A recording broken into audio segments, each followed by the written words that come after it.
By eating the world tree's fruit, you are connected to the world tree. A powerful surge of energy poured into Yundong's body. Item information appeared. Name world tree, grade, supreme. Type, passive, monoconsumption, none. By eating the world tree's first fruit, you are connected to the world tree. As the world tree grows, a certain amount of stats may increase. You can instantly return to the world tree no matter where you are. Cooldown, 24 hours. Yundong looked up at the tree and admired. Stat increase and even a teleportation skill. This makes protecting it feel quite worthwhile. Then he thought with sharp eyes. Previously, I didn't dare to directly confront the pirates. I was afraid it would be difficult to escape if something happened, but now that I have the world tree, I feel quite relieved. Magic Tree Protection Stage 2 mission has begun. The world tree's energy will spread, attracting more powerful monsters. Sergeant Kim observed from afar and exclaimed, "It's even more serious now. When will this ever end?" Others suddenly shouted in surprise. "Something's been spotted in the northern sky." In the sky, Kyung-wook quickly turned around. Wyverns. A flock of wyverns was flying in the air. Kyung-wook frowned while looking at the screen. "Mr. Yundong-hoon, there are too many wyverns. Can we defeat them all?" Yundong calmly replied. "Before, it would have been impossible, but now it's different, very different from before." As he spoke, he flashed a confident smile. In the sky, a flock of wyverns was flying, the wyverns charged with fierce expressions. The residents looked up utterly terrified. "They're coming. I don't know how many there are, but it's too many." Han-ho also shouted. "Why do they keep circling? I'm exhausted." Yundong glared at one of the lead wyverns. "It's assessing its strength. It won't participate in the attack but will observe and command the wyverns. If it judges the enemy to be too strong, it will withdraw its army without hesitation. This time, I must eliminate them all. I need to leave Sem for the world tree to eat." Suddenly, the lead wyvern roared and Kyung-wook shouted loudly, "Aerial battle starting, everyone, wait a moment." The wyvern opened its mouth and charged, attempting to devour everything. A cry rang out. "Divine thunder cannon, fire!" A cannon shot was fired, piercing through several wyverns. "They're all dead. We defeated the wyverns." Yundong thought again. Ogre appear, but the roar of the wyvern flock echoed. "You have acquired 694.32 gold from hunting a wyvern. You have acquired 665.444 gold from hunting a wyvern. You have acquired 614.511 gold from hunting a wyvern." Yundong, transformed into a werewolf, approached and said, "Shouldn't you come down, leader?" God of Death form, remaining time 48 minutes 44 seconds. Werewolf form, remaining time 49 minutes 2 seconds. Souls will be absorbed, total 48. Yundong's two eyes gleamed and he exclaimed inwardly, "I've absorbed enough souls while waiting for you." The lead wyvern then glared to one side and thought, "Is that the divine thunder cannon?" The wyvern flock continued to charge and a cry rang out. "The wyverns are charging. Reload quickly," he continued to say. "They're trying to attack the sky by relying on that weapon, but I'm already prepared." As he opened his mouth to devour, he was immediately struck by the necro-robot's fist. The wyverns are retreating. A notification appeared from the necro-robot. Battery charging required. No human mana charging required. Necro super explosion. A powerful surge of energy emanated from the necro-robot. This attack sent several wyverns plummeting. The lead wyvern was flustered at this moment. "They're not using the divine thunder cannon anymore?" Below, Kyung-wook and everyone else were very worried. "They're coming again. The defensive line won't last much longer. They will destroy the world tree as soon as they get a chance." A red warning appeared in the system window. "Warning, Stigma has also begun activity in this area." "Warning, Call of Death has also begun activity in this area." Yundong analyzed the situation. "I need to obscure the wyvern's vision. Then I'll use summon creatures to protect the world tree with an iron shield." A loud shout echoed. "Magic attack, arrow fire. I'll use as many souls as possible to attack more strongly." Yundong swung his scythe and a notification appeared. "Your weapon has been enhanced with mana bomb." He devoured everything. After finishing his calculations, Yundong shouted, "Everyone, get out of the way." A powerful surge of energy broke through the wyvern flock's formation. A notification appeared.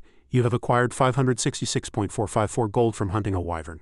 Everyone cheered upon seeing it. "Now's our chance." "You have acquired 502.372 gold from hunting a wyvern." Cheers of joy erupted. "Wow, we won! Target and attack isolated monsters." Where did the lead wyvern go? At this moment the lead wyvern appeared with a bulging belly. Ju was startled and said loudly, "It's the lead wyvern. It's about to spew something." Then it opened its mouth and spewed out a massive foul liquid. The disgusting substance even froze the skeleton soldiers. "It's attacking.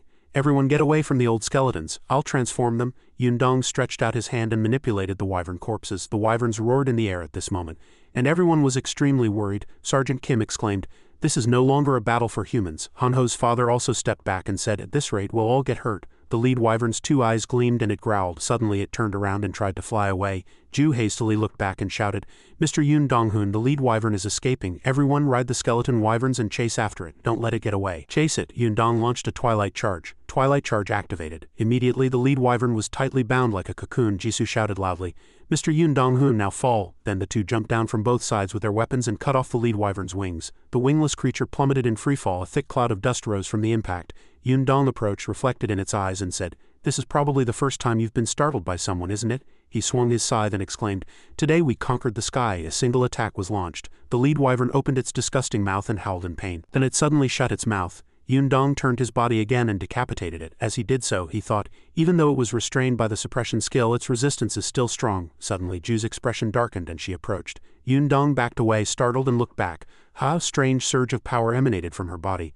The lead wyvern opened its mouth in pain again. Ju's power manifested on its body. The sharp sword aura she wielded flew towards the lead wyvern. A gash appeared on its body, spewing blood, and its tongue lolled out. Jisoo withdrew her sword and said calmly, "It's over, it won't move anymore." Yundong stood there blankly. Thank you." Then he called Minsok. Minsok said somberly, "I am so pathetic, I feel like I'm relying on others too much." Minsok stabbed the lead wyvern's head with his knife.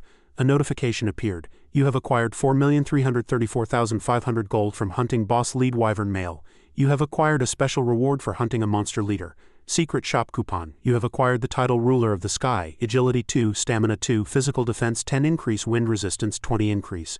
Time remaining until qualification 273 days. Minsok read it all and admired. That's 700 days worth. If I kill just 4 more of these monsters, I can qualify.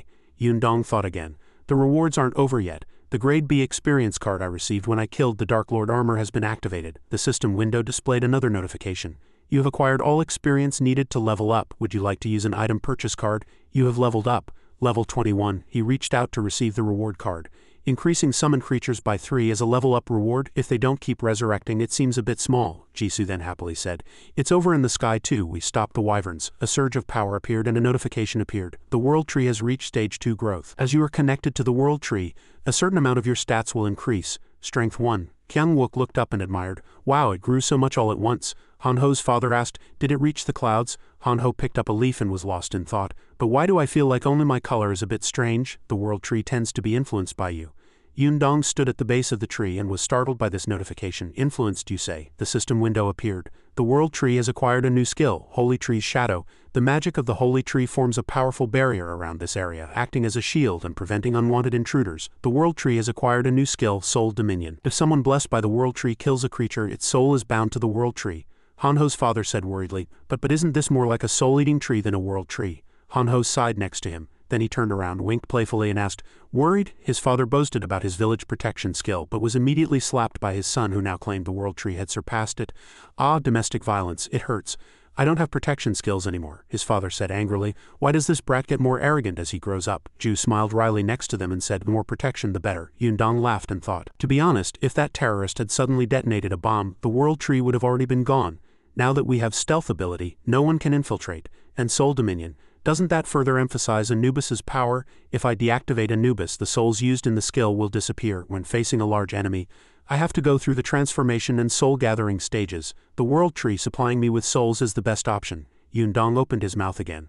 The world tree is gradually diverging from its original form, but it's getting stronger. The world tree's surge of power enveloped a wide area. System notification. The Angel faction has increased your bounty. Angel faction bounty, 70 million gold. The Demon faction has increased your bounty. Demon faction bounty, 20 million gold. As your influence grows, your bounty hunting mission will change from a server mission to a world mission. Now players worldwide will target you. Han-ho's face turned pale after reading all the notifications. What now, Senior? Are we going out to sea now? Yundong also thought worriedly. Is it because it couldn't be resolved on the Korean server that it became international? Han-ho said loudly. The pirates will go crazy over this, Jisoo continued. They hate us and they'll be delighted to get rewards for killing us. Wow, the two from Wangwado said that the pirate community is talking about you. They said they'll call us the Soulmancer Punishers. They've already prepared to capture you. And there are also 3,000 players from the Angel faction. They're trying to punish the Soulmancer and conquer the Korean peninsula. Han-ho continued to look at his phone and shouted, it's probably due to the crowd effect, but the forum is flooded with demands to kill you, Senior. Ju sighed. There will always be those kinds of people wherever you go. Mr. Yoon Dong-hoon, we need to observe the situation. The scene shifted to night with a full moon high in the sky. The surge of power emanating from the world tree grew wider. Han-ho, for some reason, flared up again after reading something and shouted, unbelievable. Even if we defeat them, there will still be troops left. They're even saying the pirates will hold a parade here. They're even planning to live stream it. Don't they have anything better to do? Ju said calmly. It won't just be them. High-ranking players from other servers will also be interested in this bounty. Yundong sat and worked, continuing, and they'll be curious about someone who defeated high-tier races. Then he thought, they're targeting me this much, they must have made a big investment. It's no different from targeting the Korean server. If the angels and demons are manipulating this mission, shouldn't I be the one getting rewarded? Suddenly, a notification appeared, startling everyone. The World Tree is paying attention to you. A new mission has been generated. Team mission name allocation strategy. Type attack and broadcast. Objective broadcast your team attacking other factions. Reward team skill team item. Powerful high-tier races are concerned about the rise of other factions. They are insulting you in various ways, throwing down gauntlets without even forming teams and using all means to control you. This will negatively impact your and your team's reputation. So you must prove your enemies wrong and make your voice heard to many people. Through broadcast condition. You must attack the enemy first. If scenes of your defeat are spread, you will be punished. Yundong was startled and exclaimed inwardly. Broadcast, does the system want to make the game more exciting? Item information appeared. Name Angel Wing Fragment. Grade Legendary. Type Consumable. Effect. Teleports once to an angel statue within a certain range upon use. The demon faction cannot use this item. Description: the last emergency escape route available when a statue is destroyed. He looked down at the glowing object in his hand and admired. It seems I have to respond to the pirates. A notification appeared again. Holy Tree's Shadow Shield 150,000 150,000. Allowed personnel 226. Check the list of unauthorized personnel. At this moment Yundong approached and asked. The radius of the barrier is 2 kilometers, right? Kyung-wook turned around and replied, yes. Allowed players can enter and exit freely. He then looked back at Han-ho's father and asked, Father, you're using funds to support village operations, right? His father asserted, yes, that's right. Then he happily reported, currently about 10 of the villagers' gold has been collected. We have enough batteries and water purifiers. And now we're waiting for rolls to appear in the shop, Sergeant Kim continued. And parts too. You can choose offensive weapons or item blueprints. Yundong listened and smiled. That's right. It would be great if we could make something like the Divine Thunder Cannon. Don't spare money on buying materials. Han-ho suddenly called out, Senior, a message came from Wang Wado. The pirates will start a parade at 3 p.m. today at the monument, and the beast tribes who were exiled or despised will also participate to strengthen their unity. Ju was fully prepared and said, So they're going to use the beast tribes they dislike to defeat us? Disappointing. In the air a flock of skeleton wyverns appeared, and Yundong opened his mouth. It seems I'll have to participate quietly and make it more interesting. The scene shifted to the Alliance's tall building where someone was tapping their finger on a table expressing impatience. A system notification appeared.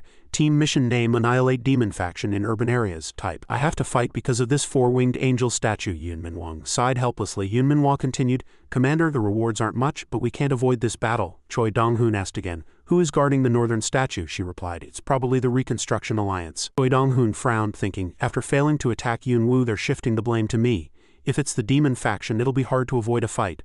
Suddenly, one of his subordinates hurriedly opened the door and reported, Commander, the outpost in the Da district has been attacked. The nearby surveillance team witnessed it directly. It wasn't monsters but players. Choi Dong-hoon was startled to hear that and exclaimed inwardly, Players, war mission. A member of the city war angel factions Yun Dong-hoon, Suwon City, demon factions Ujong EUP. Reward, attack and defense 30 increase for 7 consecutive days. Condition, occupy the following areas. 1 Buin, 2 Wangjin University, 3 Nangnang EUP. Players from other factions excluding core members can participate anonymously. War start. A chessboard unfolded. War is something no one wants but everyone finds interesting. Everyone is curious about who is fighting, why they are fighting, who wins and loses, how fierce it is, and what heroes appear. Currently, I am at the center of attention on the Korean server at this moment. Lee Kong-hoon, excited, brushed past the camera. Is the camera ready? You must capture my face. This picture will be passed down for generations. He was very confident. I am a born influencer. In the past, I was very famous in the Korean online community under the name Kong-hoon. Even in this world, anything belonging to human society will become famous if its survival is acknowledged. Lee Kong-hoon calculated, what will today's viewership be? About 50,000 people. A person with a megaphone said loudly, 1 minute until live broadcast. Alright, everyone in position. In a wartime situation, live streaming is actually very dangerous because it can expose the Alliance's location, military strength, and military strategy to the public. However, I never expected Yun Dong-hoon to make this proposal. Volunteers from other areas were ready to live stream for entertainment. This is the broadcast channel of the political party branch. I believe this broadcasting method will entice people to participate in combat. This is a perfect position for me. Lee Kong-hoon finished his thought and immediately struck an exaggerated pose. At this moment, I am more important than the Necromancer. So everyone must focus on my face. Everyone laughed awkwardly. Alright, good. Kwan, standing nearby, turned dark-faced. I already missed the battlefield. Lee Kong-hoon continued to think. A war between 2 high-tier races won't compare to anything the Necromancer does, no matter how new. He used to bite his nails in jealousy watching Yun-woo receive admiration from Kong Jio-min. What the hell is that? The Necromancer can transform? That's amazing. I'm on a different level. The shout 5 seconds until live broadcast echoed 4-3. He still thought if the battle between angels and demons continues, no one will pay attention to the Necromancer anymore. A third faction, damn it.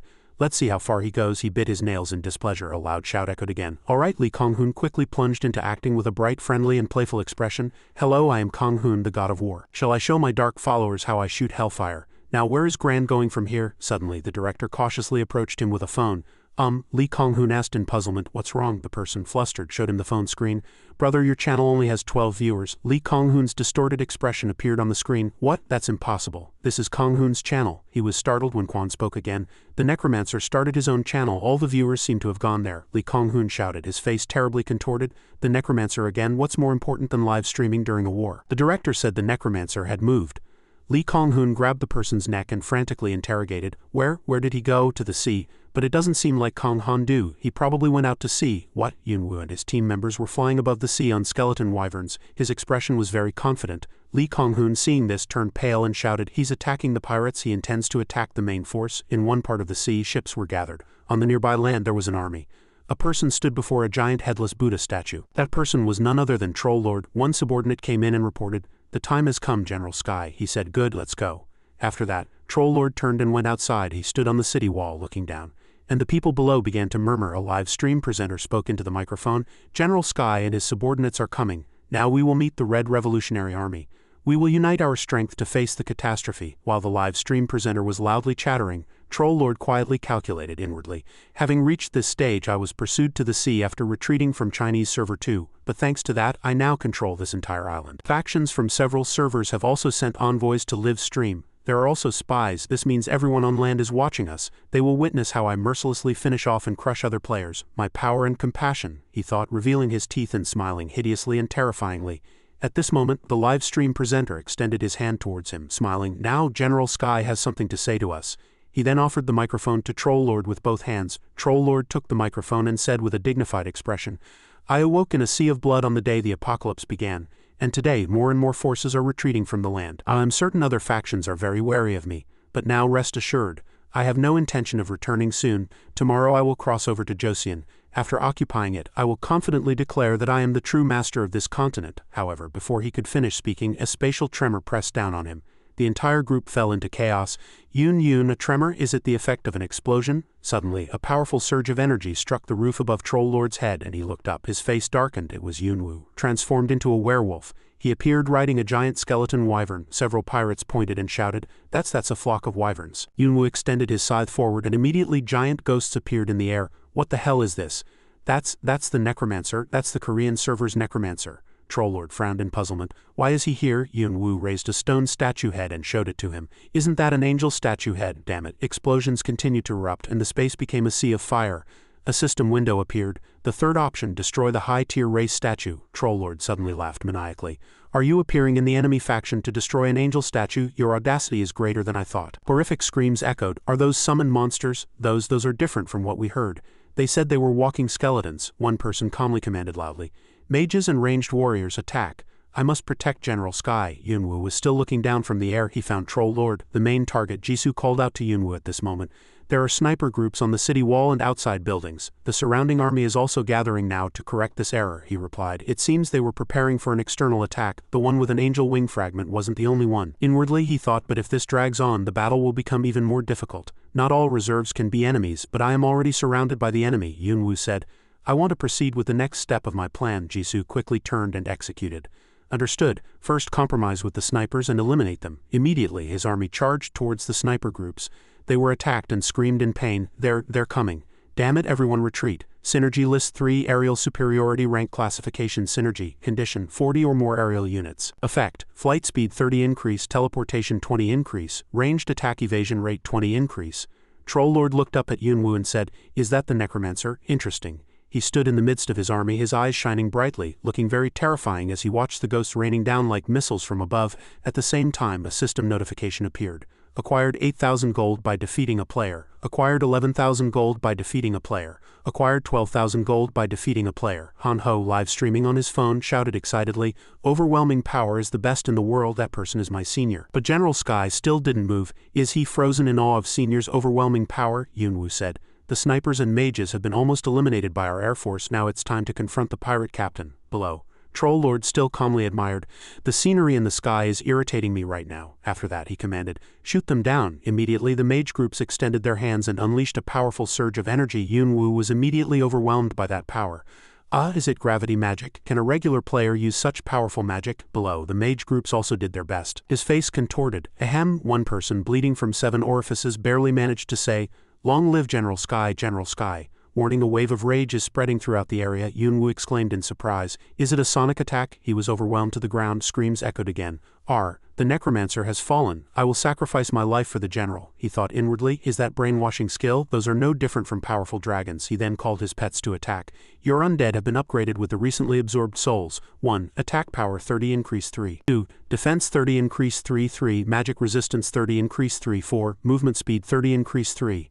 Both sides massacred each other, and Yunwu fought and thought. The gravity attack was unexpected, but their pirate camp attack is still very stable. Strange. He then looked up at the city wall where Troll Lord was standing and wondered, why isn't that person moving yet? Is he so confident in his tactics? Dong-hoon must know that I have an inexhaustible undead army that can be summoned limitlessly. He didn't know what he was thinking, but he had to end everything this time. A system window appeared. Your weapon has been fully charged with a monobomb. Everyone disappear. With a loud shout, a powerful stream of energy spread out. The tremor shook the entire city wall, and Ju approached majestically with her sword. As she walked, she remembered Yunwu's plan. The prisoners the pirates captured when they invaded the island are probably held somewhere nearby. I will stop them. Your mission is to rescue them. She closed her eyes and sensed, is it over there? I can feel the presence of many people. At this moment, Ju stood before the ruins. This must be it. Suddenly a voice echoed, who is it? Doesn't look like a pirate. Ju wondered, are there no guards? Suddenly, a giant monster appeared behind Ju. She quickly recoiled and dodged. The monster wrapped its body with root-like tentacles for legs. Is it a giant centipede? She frowned, thinking, I remember Yunwu saying the pirates brainwashed their subordinates with centipede venom. Surely those disgusting creatures aren't using the prisoners as bait for these centipedes, are they? She thought, then swung her sword, leaping and unleashing countless attacks, shouting, today will be your last day. After that, she cut through the iron bars, imprisoning the people with a single stroke. The people poured out, hurriedly saying, we must escape immediately. Monsters. Ju calmly said, if you're talking about the centipede monsters, I've already dealt with them all. The people were flustered again, trembling. No, that wasn't a really giant centipede monster. Outside, Yunwu frowned and smiled calmly. If you were a little stronger, you might have left a scar on my body. What a shame. He stood in the middle of the ruins at this moment, and Yunwu exclaimed inwardly in surprise. The monobomb didn't work, a flesh wall. That attack clearly can't be stopped by a human body. But he still used his subordinates as shields, Yunwu said. You've lost all your subordinates, but you don't seem to care at all, or are you just acting? Troll Lord was startled. Subordinates. You mean the scattered corpses? That's a bit of an exaggeration to call them subordinates. They're just pawns. Yunwu was speechless at his words. I know they were brainwashed, but it's truly regrettable they were brainwashed by someone like you. A notification appeared. Your weapon has been fully charged with a monobomb. Monobomb? Well then, let's see. Now that you have no pawns to defend with, how will you stop this attack? At this moment, the attack spread to Troll Lord's feet. He retreated and dodged, saying, ha ha ha, to be called my subordinate. They should at least be this strong. He then counterattacked by summoning giant centipedes.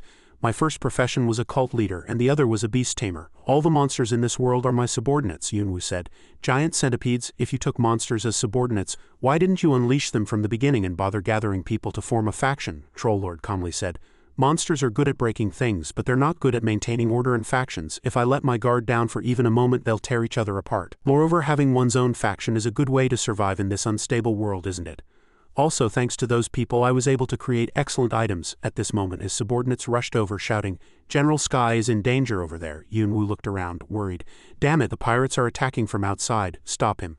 Don't let him get close to the general. At this moment, Troll Lord leaped onto a giant centipede and admired. A commendable shout indeed. Yunwu watched him, thinking, is that guy trying to escape? Why isn't he fighting with such terrifying abilities? Something strange. I have to stop him. The pirate group shouted.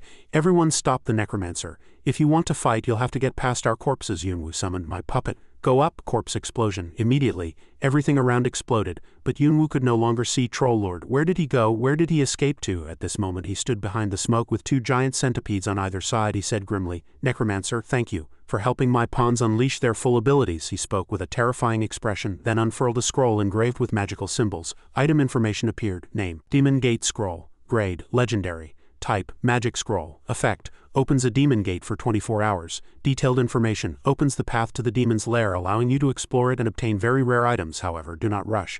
Do not forget that opening the gate simultaneously opens a gate for other beings to escape. You can enhance this item by sacrificing the blood and flesh of your companions. If the gate is legendary grade, you can enter all paths and corners of the demon's lair. Troll Lord bared his teeth and snarled. I've been hesitating. Unlike myself, I called them pawns, but I don't like killing them directly. Yundong heard those words and thought disbelievingly, damn it, to even sacrifice his comrades. A red warning appeared. Warning, a demon gate will soon open in this area. This area will be sealed off.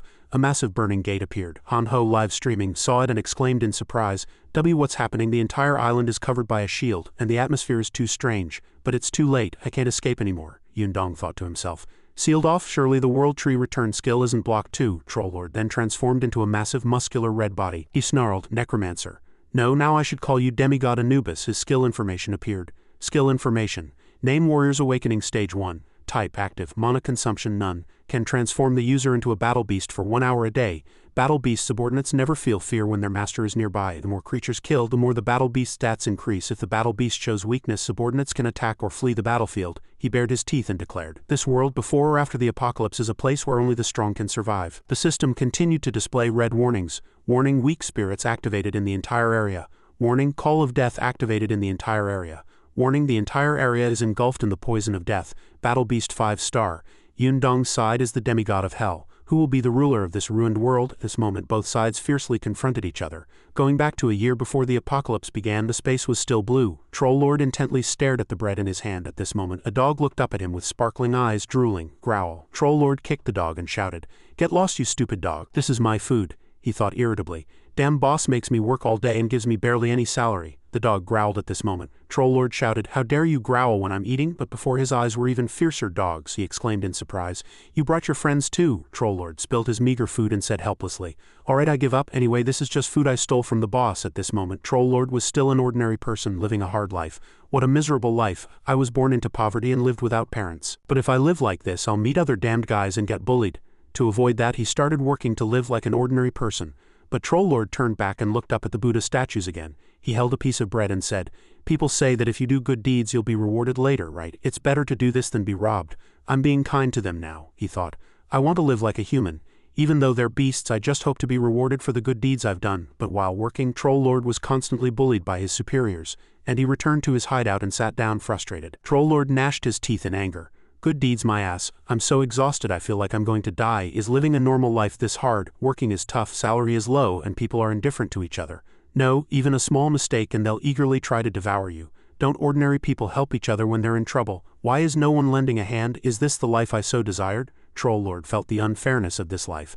A person next to him saw it and said irritably, Hey, you hungry? Why aren't you working? Don't you want your salary today? Just then a system window appeared before Troll Lord's eyes. What is the best profession for surviving in a decaying world? Choose. He looked up in surprise. What's happening? Other people were also flustered. Troll Lord exclaimed, Is it an eclipse? No, all the surrounding light suddenly disappeared. What is this? A card? A profession? What are they making me do? The system displayed 10 seconds remaining. He exclaimed in surprise, No time. First I need to choose the card with the most stars. After he finished his selection, everything returned to normal. Phew, it's bright again. What just happened? One card and one profession. Suddenly at this moment a worker was attacked by something. Blood spurted out. The person shouted, help me, I am monster. At this moment a group of monsters appeared from somewhere and charged, and everyone tried to run in fear.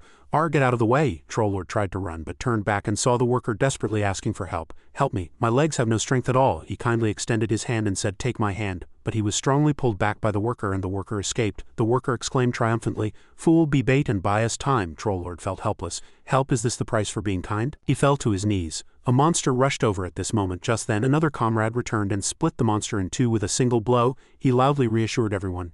Everyone calm down. I've acquired a warrior card. Don't be afraid and gather in front of me. And he turned back to Troll Lord and said, You too, don't hesitate and stand up. At this moment Troll Lord had blackened and he trusted no one, stabbing the kind person in the neck with a knife. What, you'll use me as a shield? This sword is good. Now I understand. There's no such thing as human life in this world. The weak die. And if they're lucky, they'll benefit. No matter which side you're on, this world is always a battlefield where humans kill each other. If so, I must do what is destined.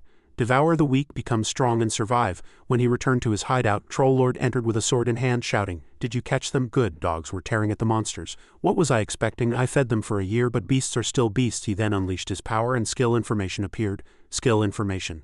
Name, beginning of fanaticism. Grade, basic. Status activated. Mana consumption 5 suppresses the enemy's mind with bloodlust. Upon success, the enemy's body and mental strength are damaged. If attacked by this skill, the enemy cannot maintain their sanity. Mind control skills such as brainwashing and hallucination are replaced. The dogs cowered at this moment. Troll Lord's eyes turned white. Yes, now you know who's superior, don't you? The world is a battlefield and only the winner can survive. Let's see how long I can survive in this battlefield and overturn the world. Back to the present, Yundong confronted him. The massive Troll Lord said, Necromancer, impressive, I didn't expect you to block evil in this way. Suddenly, a monstrous head with grotesque tentacles appeared, and Yundong's spirits were attached to that head. Yundong thought. He blocked the cotton blockade like a cork. Since it's enhanced with spirits and infinite revival ability, it won't be easily destroyed, but this time it's not on my side. His first awakening time will be longer. The first awakening will take the form of creating an army. In short, your and my methods of conquest are the same. I have to crush his head before time runs out. By my calculations, with the first awakening and demigod stats increasing, I'll have the advantage in physical ability. After finishing his calculations, he charged and attacked, but Troll Lord tilted his body and dodged. Yundong didn't stop and attacked him frantically, but was hit by him and pushed back. Yundong spat blood. He said, I thought you could win in a one-on-one fight. All the gold and items I've acquired from the continent and islands, do you think I'd invest all that in those who are destined to be sacrificed? Do you know how much effort I put into creating this body? Yundong supported his body and exclaimed in surprise inwardly. Stats are also higher than mine. On this side, Troll Lord was also puzzled. Strange. I clearly heard your ribs breaking, but how can you still move? Yundong touched the stone embedded in his chest and thought. Chaos Crystal. If I didn't have this item that increases health and mana, I would have been finished with one hit just now. Troll Lord asked again. Are you healing? Is it an item or demigod power? Tisk tisk, whatever, it doesn't matter. After that, he unleashed his power and Hand of War was activated. Yundong continued to take his attacks, spitting blood. Troll Lord attacked and said, I just need to keep hitting you until you die. Yundong endured him. Too strong. I calculated and planned, but his power exceeded my calculations. This area is sealed so I can't escape. Damn it, this is the first time I've felt so uneasy. If I don't find a way, I'll die. A way to escape this danger and turn the situation around. Troll Lord became even more ferocious at this moment, snarling with a contorted face. Die! Just then, Heian appeared and plunged her sword. Yundong recalled when the game first started. I chose the 5-star profession of Necromancer, but I still had to go through countless dangers. Unlike other professions, I had to fight monsters without weapons. I had to face monsters much stronger than humans and survive. The first reason I could defeat overwhelming enemies was because of skills. Yundong's system window continued to appear. Conversion, conversion, conversion, Yundong thought again.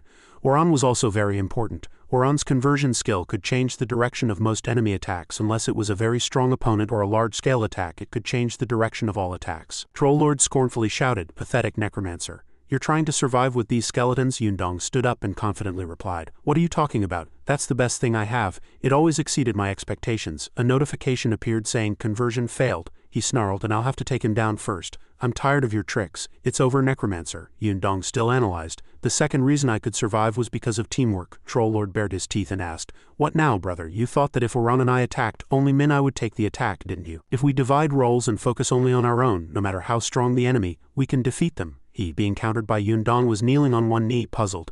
It wasn't just those two. So the Necromancer's true power is summoning, but do you think you can stop the demons by summoning them one by one like that? Yundong calmly replied. They're enhanced with soul power, and if they keep going like this, there won't be any problems. A grotesque group of monsters appeared. Did they break through? Troll Lord laughed triumphantly. The more creatures I kill, the stronger my demons become. Even if they're on the same side, the huge ones will be tied up by your summons and unable to do anything, but the small ones will have enough time to devour each other and grow. Alone, Necromancer, you'll be outnumbered. Yundong replied.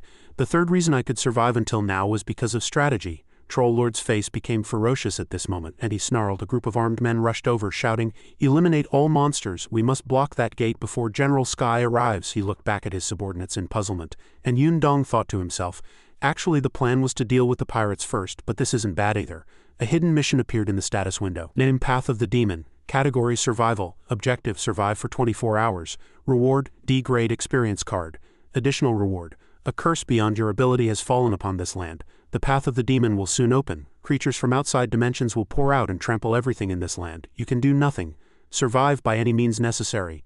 Magic beasts can detect living beings within a certain range. If you hunt magic beasts, you will receive additional rewards and the mission will end, the group exclaimed in surprise. What? A mission appeared? At least we have to stop this. A hidden mission was given when the path of the demon opened. Yundong said again. If they actively participate, I'll benefit too, because I can get my own mission. Unique mission. Name Guardian's Duty. Category Elimination. Objective Eliminate the boss guarding the path of the demon. Reward Choose between Divinity or Class Change. An invasion from an outer dimension has begun. You have received a mission as a guardian to protect this land. Defeat the monsters from outside dimensions. If you eliminate the core of the invading army's boss, a very strong warning message will be sent to the invading army.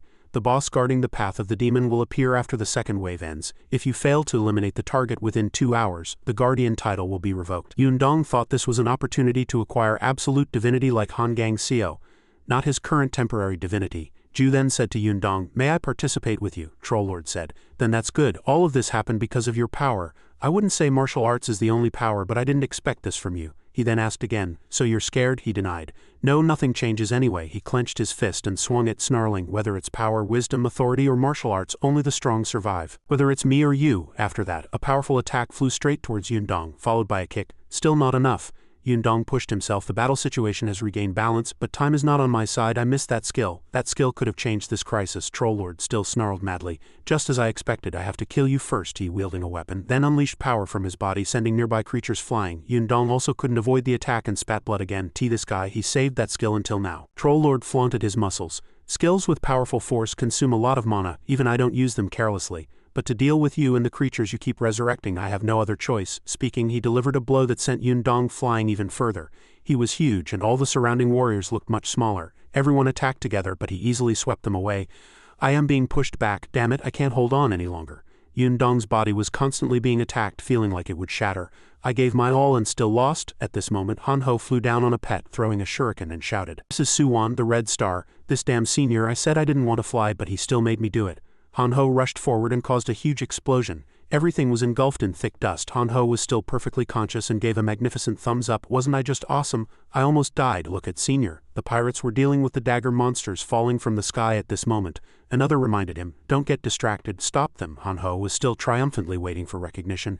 Senior, how was that? Wouldn't it be a waste if I was only used for filming?" Yunwoo barely got up, thinking, "This guy, I completely forgot about him." Then he agreed and echoed, Yeah. Hanho's nose grew longer, and he said with an arrogant expression, "Since I launched a powerful blow from a great height, I could become not just the Pirate King, but the Pirate King's grandfather, couldn't I?" Troll-Lord crawled up, terrifying him, and he hid behind Yunwoo. Senior, launch the final blow quickly." Yunwoo calmed him down. "Calm down, victory is ours now. Without healing skills or potions, he won't be able to fight anymore." Blood continued to flow from his body, and Yunwoo smiled eerily. "Heh, my body is broken. There's no way to heal it, so I'm cornered, right? But you're a necromancer. Have you already recovered?" "Damn it, is that the power of a god?" Yunwoo asked again. "Damn it, what are you asking? It's the effect of an item, but my profession has a special mission." Troll-Lord roared in anger. "I guess I can experience that too." Unique mission. Appearance of the God of War. Category, Objective Achievement. Objective, kill 100,000 people through war. Reward, Divine Asura. You believe this world is a battlefield and survival means fighting? Then the only true god in this world is the God of War. So kill mercilessly and prove that you are the victor and the last survivor. If you fail within 1 year, you will temporarily lose the divine power of the God of War. 99,998 100,000. More and more monsters appeared, and the pirates screamed and fought, help me." Mission complete, mission complete.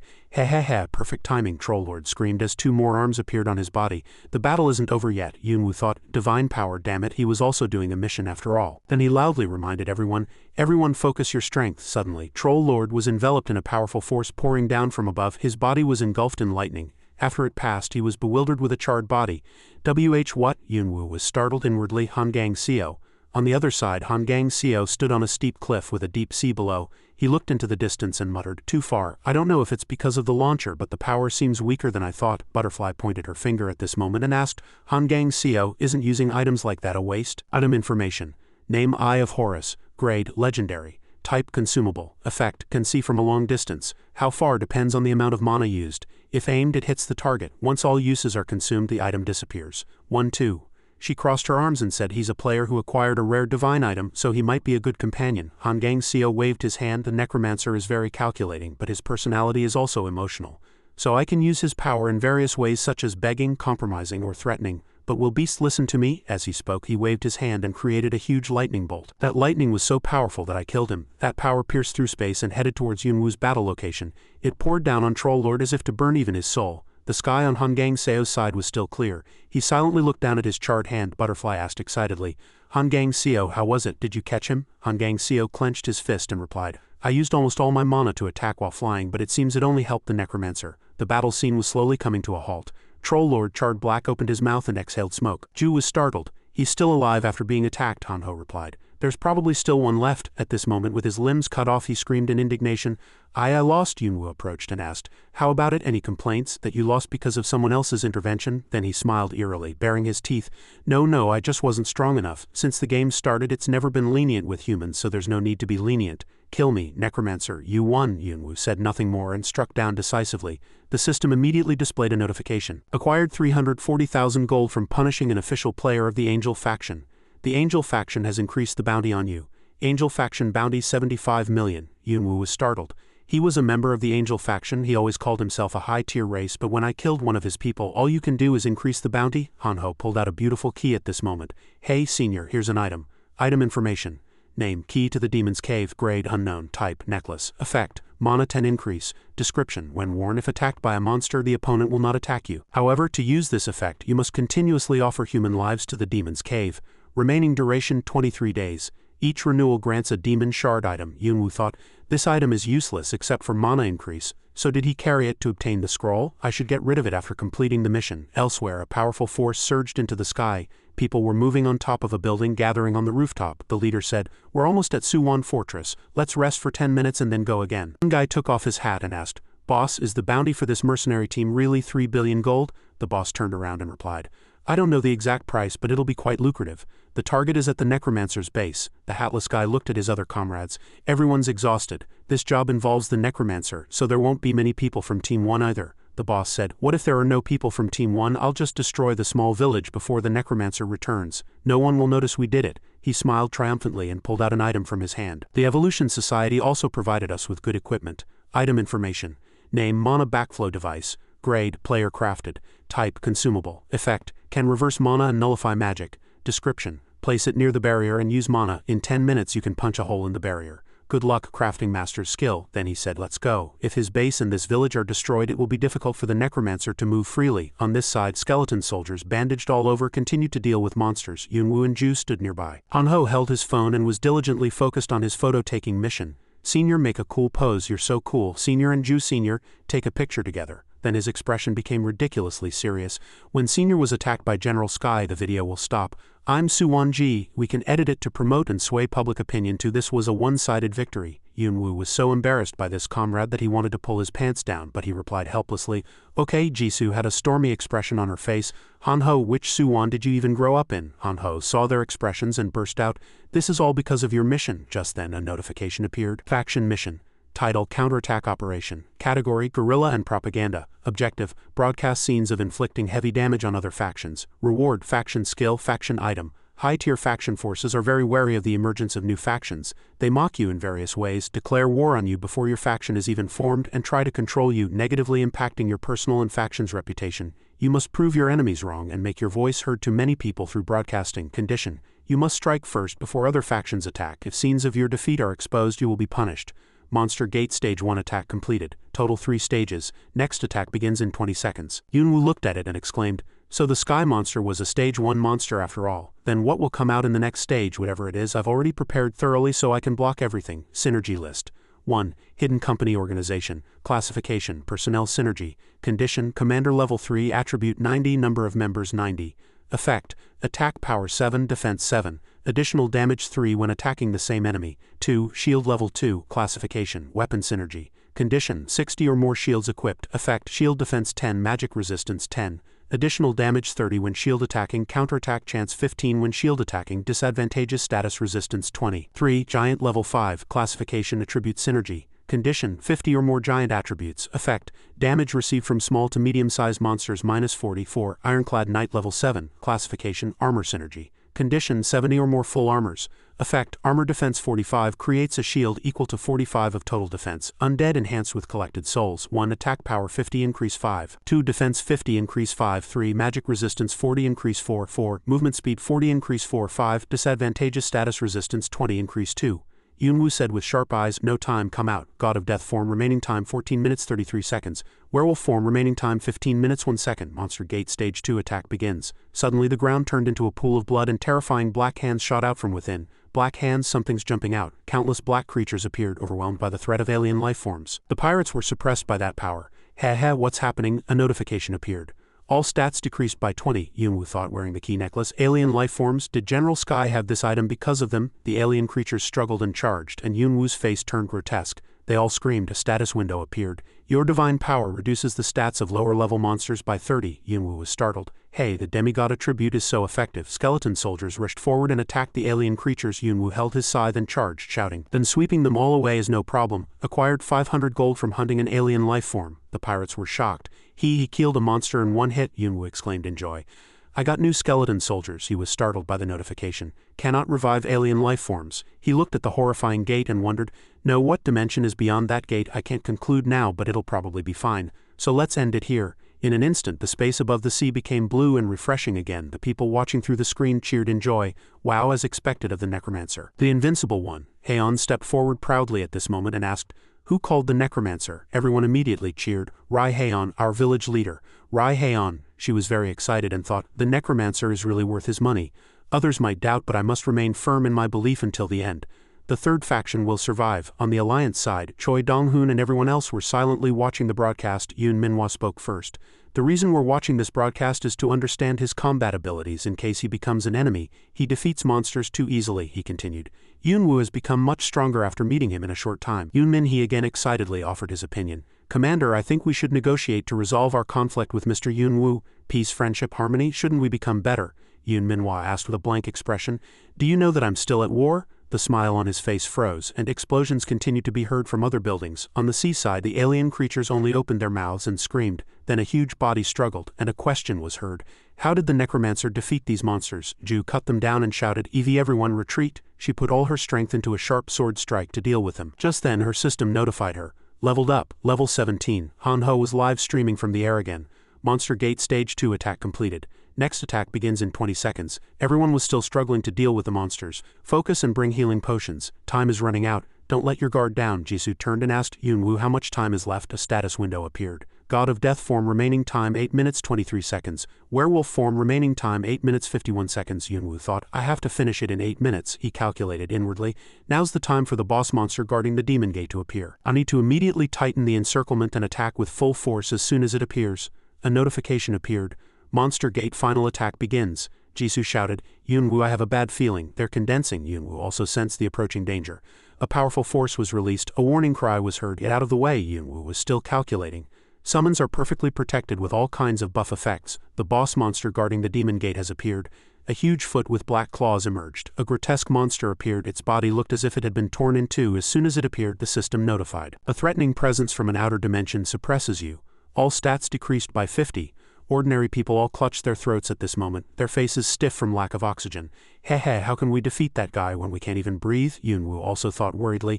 This is too dangerous. No matter how strong the enemy, if I keep attacking it will reveal its weakness. That's how I've defeated difficult bosses until now. This time is no exception. But I really don't have time now. Min-sok leaped up and threw a punch. That punch shattered everything in front of it. But the boss monster guarding the demon gate created a shield at this moment. Yunwu was startled. A shield? Everything was in chaos at this moment. Skeleton soldiers rushed forward and clung to the monster, trying to control it, but it quickly unleashed its power. Power surged out like a jet of water. It swept away the surroundings. Everyone was extremely bewildered. What was that just now? Unbelievable. Han Ho frowned and muttered. Not only can it use god-tier shield skills, but it can also launch such attacks? To everyone watching this, we're screwed. Comments exploded in the live chat. Strong Aaron, what was that just now? Kim Jack Duck. The Necromancer's army was wiped out in one hit. People of Incheon surely aren't saying the Necromancer will die here. Just one beast, he. In the end he was thoroughly beaten and collapsed. A tough brown bear. How is he going to defeat that thing? Just looking at it, there's no hope. Wanderer, run, I don't want to see the Necromancer die. If he dies, I feel like this game will have no hope. The Hell Gatekeeper monster had a vertically torn mouth and two bead-like eyes. It began to emerge. Yunwu shouted, run, and then advanced towards it again. Ju exclaimed in surprise. Yunwu, the person next to him spoke with a bewildered expression. Why is he going towards that thing? Hurry and dodge, Senior. However, at that moment, Yunwu was already standing beneath its enormous foot. The monster tried to stomp, but suddenly its foot passed right over Yunwu as if brushing past him. Everyone began to panic. What? Why did it just pass by? The key on Yunwu's chest glowed. Item information. Name, key to the demonic realm. Grade, unknown. Type, necklace. Effect, mono 100 increase. Description, when wearing this necklace, enemies ignore you. Only effective against monster attacks. However, to obtain this effect you must offer human sacrifices to the demonic realm, valid for 23 days. Each renewal grants a demonic realm item shard, Yunwu muttered inwardly. The system's power is so overwhelmingly strong that even a supremely powerful being cannot escape it. But even with this item I'll be exposed the moment I attack. However, that one moment will be enough. With that thought, he began to act. The monster quickly widened its eyes and turned around. I'll finish it in one hit, Yunwu inwardly shouted, then struck the monster. A large hole was torn in its colossal body. It opened its mouth in pain and roared. Yunwu leapt again. Still alive, a system notification appeared. Twilight destruction begins. Immediately, powerful skeleton soldiers appeared. Yunwu shouted, now attack with full force. Heian turned and sliced off the tentacles. Other skeletons firmly grabbed the monster's legs. Yunwu leaped, ran and swung his sword, cutting it. That single strike cut directly through its mouth. A system notification appeared. Acquired 7,800,000 gold from hunting the Hell Gatekeeper boss. Leveled up to level 22. Days remaining until qualification 1932. Acquired the title Hellgate Butcher. Strength 3 increase, agility 3 increase, curse immunity 3 increase. Yunwu let out a sigh of relief. Phew, it's finally over. Level up. Summon Spectre confirmed. Yunwu was surprised to see it. Is Summon Spectre a new skill? Skill information. Name Summon Spectre. Grade Basic. Type Active. Mana consumption 70. Summons 2 invisible specters. Specters have the following characteristics. 1. Do not take damage from physical attacks. 2. Can pass through matter, becoming immaterial. 3. Inflict fear, curse and movement speed reduction on lower tier enemies. He cheered. Good, my overall combat power has increased. The remaining task is to enter that terrifying gate. But not yet, the Anubis form's time will soon run out, the system suggested. You can save the dungeon destruction level to your own demonic realm scroll. Warning, saving will increase the dungeon's difficulty by 1 level when you use your own demonic realm scroll, he exclaimed in surprise. Save, that's great for me. An increase in difficulty only means an increase in rewards for me. Item information changed. Item information. Name, demonic realm 2nd floor. Grade, special. Type, magic scroll. Effect, when used, a gate to the demonic realm dungeon opens for 36 hours. Description. You can create a path to the demonic realm dungeon. By exploring inside the dungeon, you can obtain very rare items. However, it is not advisable to attempt it rashly. Do not forget that other beings can also emerge through the opened gate. Recommended level 43. Everyone was excited, happy and cheered at this moment. Wow, it's over, we won. Long live the Necromancer. A powerful force is leaving your body, and all stats decrease by -10 for 24 hours. Yunwu began to revert to his normal appearance. The power is slowly fading, but this will be the last time. His face looked quite tired. A notification appeared. You have successfully completed the unique mission Guardian's Duty. You can choose a reward. 1. Common Divinity. 2. Class change coupon. Yunwu thought, a class change coupon, why would I need that? Hanho is the one who needs it. Then he quickly remembered and broke out in a cold sweat. Ah, Hanho probably doesn't need it now either. I can't believe that guy could grow so much with that profession. To be honest, his potential is the greatest among all of us. The system appeared again. You can choose Common Divinity. 1. Anubis. Hidden condition met. 2. Thanatos. Hidden condition met. 3. Yamara. Hidden condition met, Yunwu thought while looking at the notification. There are many gods related to death, but I can only choose these 3. I wonder what the abilities of other gods are, but it's probably not possible. Acquired Common Divinity, Anubis, God of Death. Skill information. Name, Anubis's authority level 1. Grade, demigod. Type, passive and active. Mana consumption, none. You can gain maximum divinity and Anubis's authority for 1 hour each day. All stats 10 increase. You can use unique skills. You can transform into a maximum Lich state for 1 hour each day. Yunwu analyzed the situation again. It's a relief that I no longer need to use mana potions. However, the transformation duration is still only 1 hour. Since it says level 1, it seems I can level it up in the future. At this moment, a leader from a strange group cupped his hands and said, Necromancer, you truly are our savior. If you ever need help, please call on us. And I heard you plan to create a 3rd faction. Can we participate and support you as well? Yunwu raised his hand and declined. I'm sorry, but the faction's foundation is not yet complete. Instead, I have a question. Why do you want to join the 3rd faction? The person looked back at his group and replied with a worried expression. Naturally, it's for safety. Nothing is more important than protecting ourselves. Because we were attacked by pirates once, Yunwu turned and replied firmly. If you want to rely on survival, follow the high-tier races instead of the 3rd faction. Because I will be of no help in that regard. The person was extremely flustered upon hearing that. What? Then what is the purpose of creating a 3rd faction? What else can one pursue in this world besides safety? Yunwu gazed into the distance and muttered inwardly. My choice of this faction was merely a coincidence, but I destroyed the Stone Angel statue because I was certain something would happen if I broke free from the high-tier races. Then he suddenly exclaimed a resolution. I will find a way to resolve this strange phenomenon. I will not accept people into my faction. I will only gather those who share my goal of seeing the ending of this game. The people looked at him with surprised eyes, then clenched their fists. Then we still aren't qualified. Just then, a system notification appeared. You have successfully completed the faction mission allocation strategy. Reward, faction skill. Faction item, Yunwu asked. Is the live stream over? Suddenly, Hanho rushed over in surprise. Senior, we got an emergency call from the village. It seems someone attacked the village while we were away. Yunwu urgently called everyone. Damn it, we need to return to the village quickly. Hanho kept looking at his phone screen and exclaimed, but they seem to have caught the enemy without any damage. Yunwu's face hardened and his mouth seemed sealed by someone. A massive ellipsis is passing by. The world had turned into a game. No one cared anymore whether it was a god's game, a demon's game, a conspiracy of higher powers, or merely a dream. It no longer mattered who gave the missions. All they cared about was how to complete them and survive. With the danger of death right before their eyes, there was no time for doubt. Quack was hiding behind a broken wall at this moment, looking at his phone and muttering, but is he trying to resolve this phenomenon? Lunatics and revolutionaries appeared here. Explosions continued to erupt behind him. Main content 1. I support the Necromancer. By Kong Bomb. Views 11,443. While watching the pirate expedition, I realized one thing. Well, the world had become like this and my anger flared up again. Why must everything be like this? What are the angels and demons planning? I really need to think seriously. It's not that I lack the ability to join the third faction. I will support the Necromancer and do my best for him. Quack smirked. Is he exaggerating? Good response. This is truly a propaganda video. Patriotism. Comments 14. Choi Chian, I support him too. K22, me too. Sergeant Park, so annoying. I'll follow him. 5-year uncle. Instead of trying to survive like a beast, from now on I will live like a human. Goff, I want to join the third faction too. Quack glanced at the fierce situation next to him. Compared to him, the screen continued to display. Real-time chat room. The Crusader team is amazing, but watching them is boring. It's strange. It feels like going from a masterpiece to an ordinary work. I live in Inch and Z's. Do I have to live with war? He scratched his head and stood up. I don't know if this is the right way. I trust the prosecutor, but can't trust those angels and demons. Others were struggling to climb the wall after finishing the battle. The scene shifted to the harbor. Many people had gathered there. Heian shouted loudly, from now on we'll hunt too.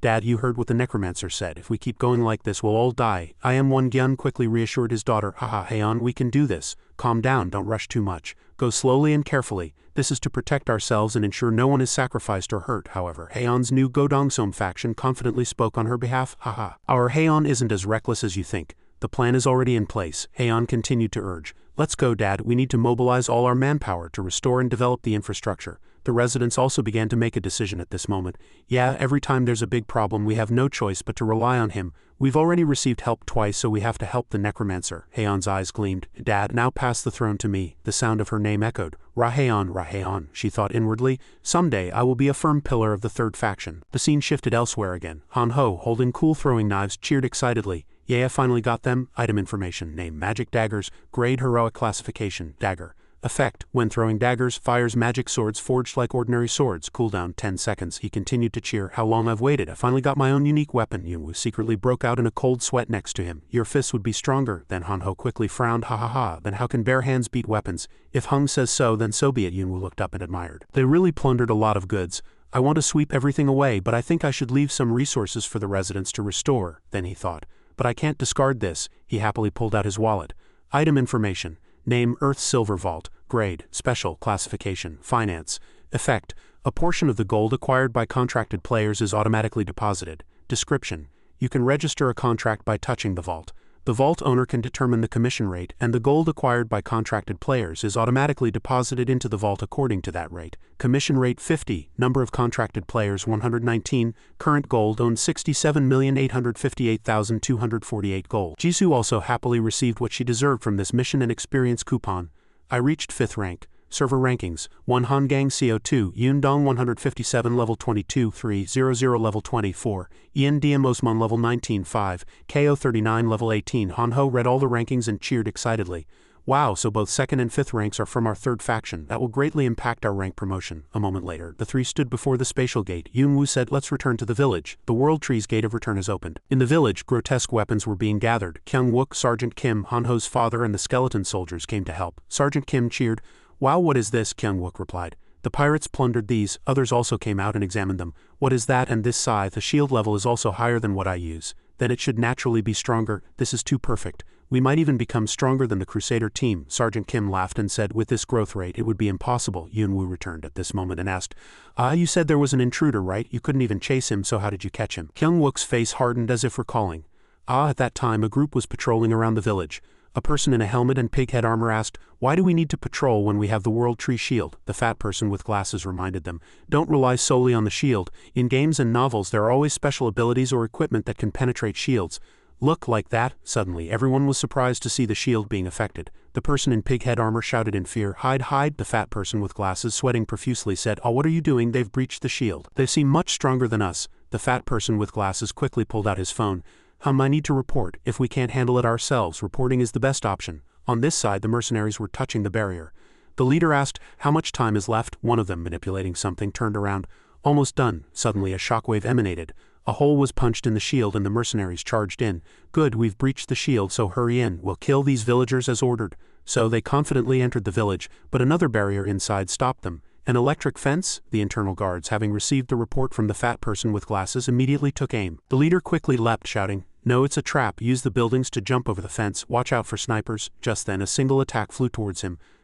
As he dodged, the attack flew towards another of his teammates. An explosion erupted and terrible screams echoed. They can't do this to me?" Returning to the present, Kyung-wook let out a sigh of relief, saying, "So half of the enemy forces died in one hit. Moreover, they were surrounded and had no choice but to surrender." Yoon-woo silently admired.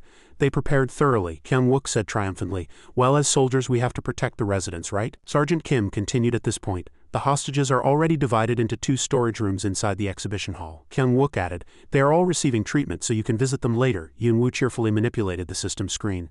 "Then let's check my exclusive mission rewards." Skill information appeared. Name, temporary contract of the 3rd faction. Grade, basic. Type, active. Cost, a certain amount of gold. Effect, opens a vault, shares items in subspace. Can be used anytime, anywhere with permission. Each item stored consumes 100,000 gold, limited to 10 items and only registered users can use it. And then an image of a skeleton goblin holding a flag with 3 numbers on it, standing on the tallest building, appeared again.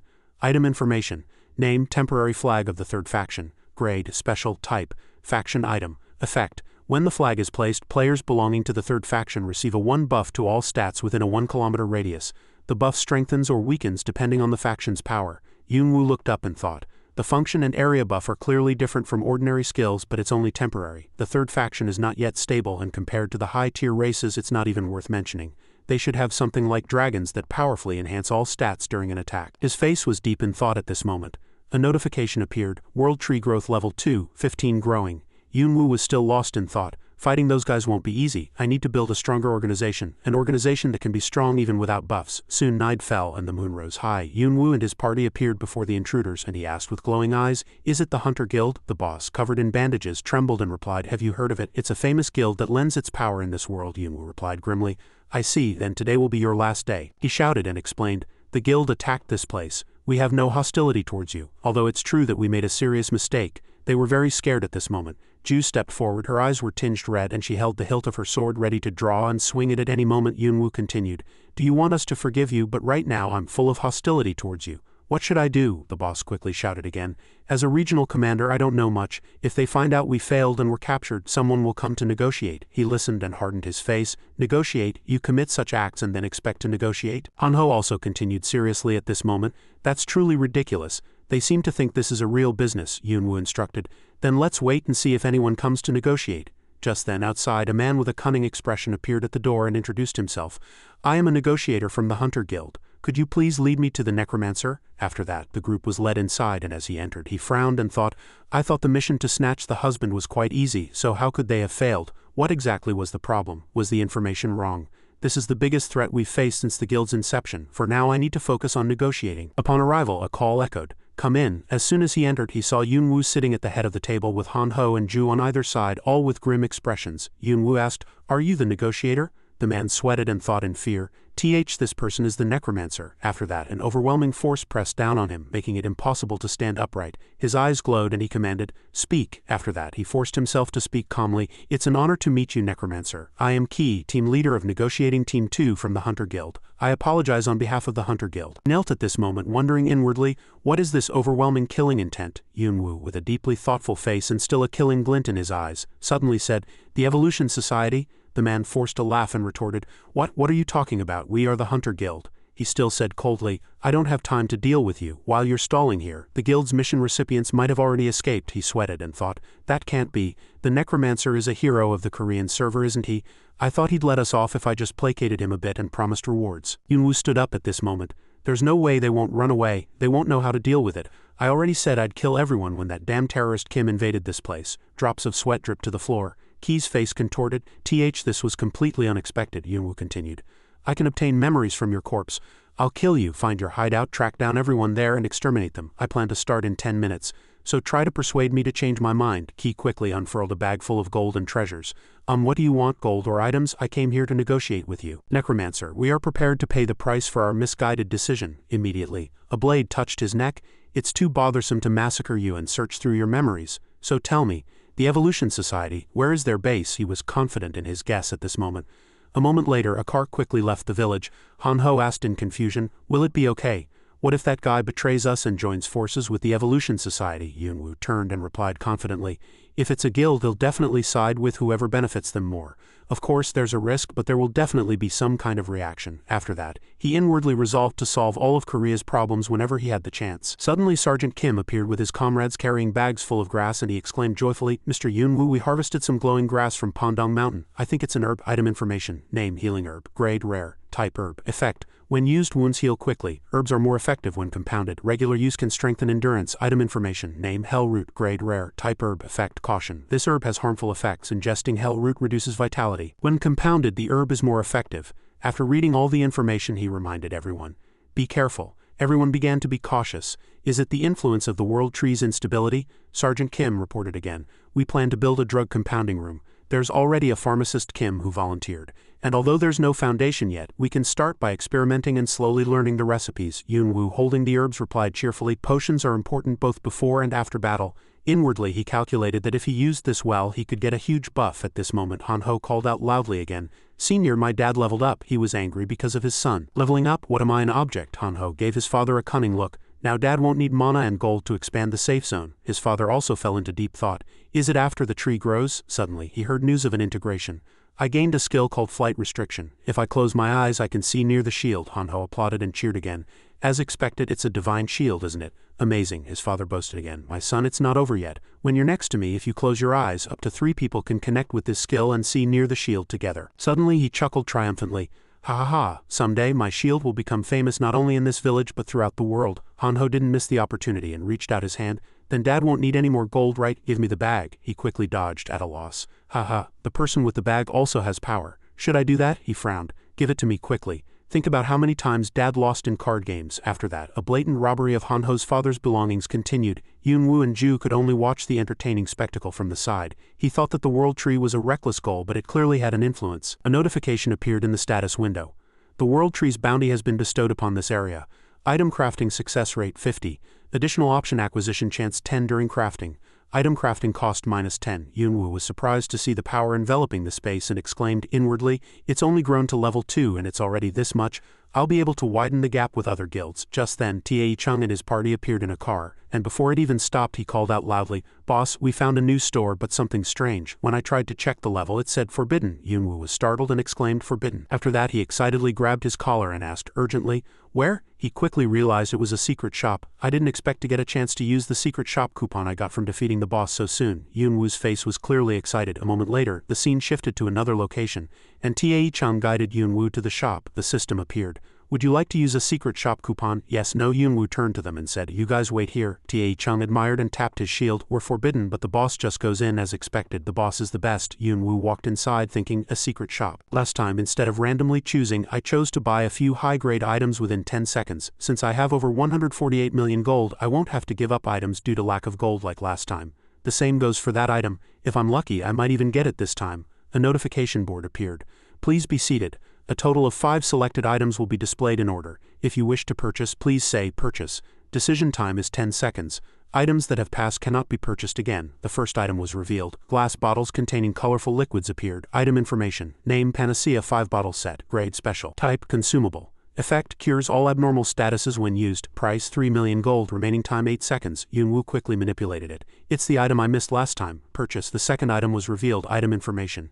Name, Asura's cloak. Grade, legendary. Type, cloak. Effect, agility 2, stamina 3. When hands are brought together, 4 built-in weapons in the cloak activate, and the effect lasts for 10 minutes. Cooldown 1 hour. 6 million gold. He remembered the Sky Sphere and exclaimed joyfully, is this what allows me to cast the Sky Sphere skill? After that, he fell into deep thought and calculated inwardly. It's twice the price of the first item, but it's much better than the Shadow King's cloak. Since items come in sets I can't change it, but there are 5 seconds left. He quickly made a decision. Purchase. 4 weapons. I'll have to give this to Hanho. This is a secret weapon. The system revealed the third item again. Item information. Name universal key. Grade special. Type consumable. Effect can open all locks. Immediately destroyed after use. 9 million gold. Yunwu remembered the scary box with teeth. A universal key. Other than mimics I've never obtained a proper treasure chest. Suddenly he was startled and remembered. Wouldn't it also disable area restrictions or barriers? 7 seconds left. Yunwu quickly manipulated and pressed the purchase button. I have enough money so I'll buy it for now, just in case I need it. The fourth item was revealed. Item information. Name horse mask armor. Grade legendary. Type mask. Effect when worn sword damage increases proportionally to agility. Clearly detect people in the vicinity. 20. Yunwu fell into deep thought. This is an item for Ju. She's so lucky. If she misses this opportunity she'll never get it in her lifetime considering Ju's luck. 7 seconds left. Yunwu pressed the button decisively again. Purchase. After reading he exclaimed in anger. Why are you doing this when I have so much money? Say it again. What do you want me to do? Due to his attitude the system had no choice but to continue revealing the fifth item. An intense light burst out, startling him and making him exclaim, "WH, what is this?" Item information. Name Sun Bow. Grade mythical. Type bow. Effect. Ordinary people cannot draw the bow. Usage condition stamina 100 or higher. When the bowstring is drawn, arrows are automatically generated, and the Sun Collapse skill activates at the point of attack. Sun Collapse causes an area of effect explosion and spreads fire around the attack point. The user must be careful. This skill can destroy an entire area. Cooldown 10 days. Set effect unconfirmed. Activates when possessing the Sun Bow. Price 15 million gold. Yunwu thought in disbelief.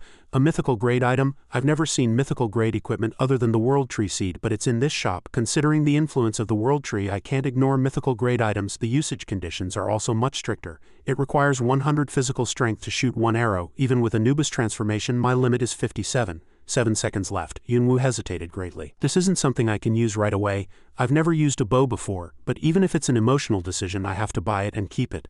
I don't know when it will appear again. This is a gamble, but I have a bad feeling about it. He reached out his finger. An item exchange status window appeared. The system counted down again. 3 seconds left. His face contorted. After that, Yunwu pressed the screen so hard his finger felt like it would break. Purchase. Purchased. The system reminded, do not press anymore.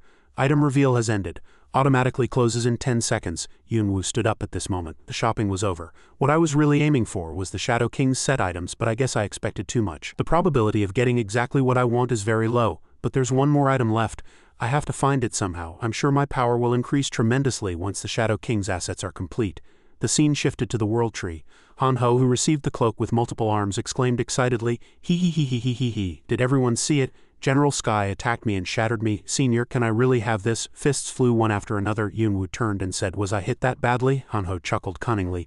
No, I saw it all. Oh no, he covered his face with the phone he was filming with. Yunwu was angry at such taunting words. Then should I take it back? Suddenly, Ju sobbed from one side. Sob, sob, sob. He turned and called Ju. Hanho whispered in his ear. Senior, you really bought that item well. Senior Ju almost broke the shop after getting 2 duds in a row. He had a bewildered expression. At this moment, Ju turned and said with a touched face, Mr. Yunwu, this item is perfect for me. Thank you. Hanho, looking at his phone, exclaimed, oh right, did everyone know? The faction war is tilting towards the Liberation Army. Hours ago, a radio broadcast reported that Bukanzan remained as the last fortress. He listened and thought to himself, urban area battle event. I remember that occupying 3 areas would grant a buff effect of 30 attack and defense for 7 days. Rumor had it that at the start, the Reform Alliance had gained the upper hand with a fast and swift attack. It seems the Crusader team reversed the tide. From this information, neither faction is a powerful enemy. To be honest, I don't even think they're a threat. My experience is on a different level than theirs. I will continue to cultivate the World Tree and dominate the Korean server. Only by doing so could they get closer to the cause of this phenomenon and find a solution. Power was needed to find the truth. The scene shifted to the Alliance where massive buildings had all exploded. The battle had ceased. Song Min-hee cheered from atop the rubble. The Liberation Army has won. Choi Dong-hoon delivered a triumphant speech from the platform, and flashes constantly popped. At this moment, a post titled Liberation Army's Official Statement number 544 regarding City Area Battle Prosecutor Yoon Dong appeared on an internet forum. Views, 45,542, while those affiliated with the factions would have received the news through the system. We want to reiterate that our Angel faction, the Liberation Army, has won the first round of the city area battle. However, we value peace and unity. Therefore, we do not wish to occupy by force. This announcement is directed to the Demon faction. If you are prepared to abandon this meaningless war, surrender. Receive orders from the Liberation Army via official notification. You have 24 hours starting now. Comments 111. Han Ho looked at his phone and said, "Did this really end in one day? Are you planning to establish a city alliance after all this commotion?" Hung Yunwoo replied, "If this is the end, I'll let it be." Han Ho looked puzzled. Why? Yunwoo held up a finger and said there was a final number to the mission. Just then the system displayed a war mission notification. Title: City Area Battle Round 2. Korean Server Angel Faction, Korean Server Demon Faction, 3rd Faction. Temporary reward: 5 legendary grade item boxes. Condition: the faction that first conquers the Bukon's and Imuji's lair large-scale dungeon. Entry is possible after 35 hours and 39 minutes, and each faction will receive a different entrance. Jisoo turned and said, "The system won't disappear," Han Ho quickly asked. Then are we participating too?" Yunwoo affirmed. "Yes." The battle between the 3 factions has reached its final stage. The scene shifted to another location where a long mountain appeared. Giant tentacles burst out of the forest, shaking the entire forest. At this moment, reporter On appeared and began broadcasting. "Hello everyone, I'm reporter On. Today we're live streaming a shocking incident from Bukonzan. Do you see that over there? This seems to be the second location of the City Area Battle Round 2. It's incredibly massive. The entire Bukonzan seems to be covered by a giant dome, like a demonic forest. Not even a ray of light can penetrate it." Suddenly an explosion occurred behind the forest. "Haha, is it an earthquake? That's the Imuji's lair. It seems to be the boss monster's hideout." A massive green monster crawled out. Reporter On continued to live stream that the 3 factions would participate and confront each other within 34 hours. "I don't know who will win this time." Choi Dong-hoon also watched this broadcast. Song Min-won said with difficulty, "Damn it, so we're forced to fight Song-woo?" Choi Dong-hoon pondered deeply.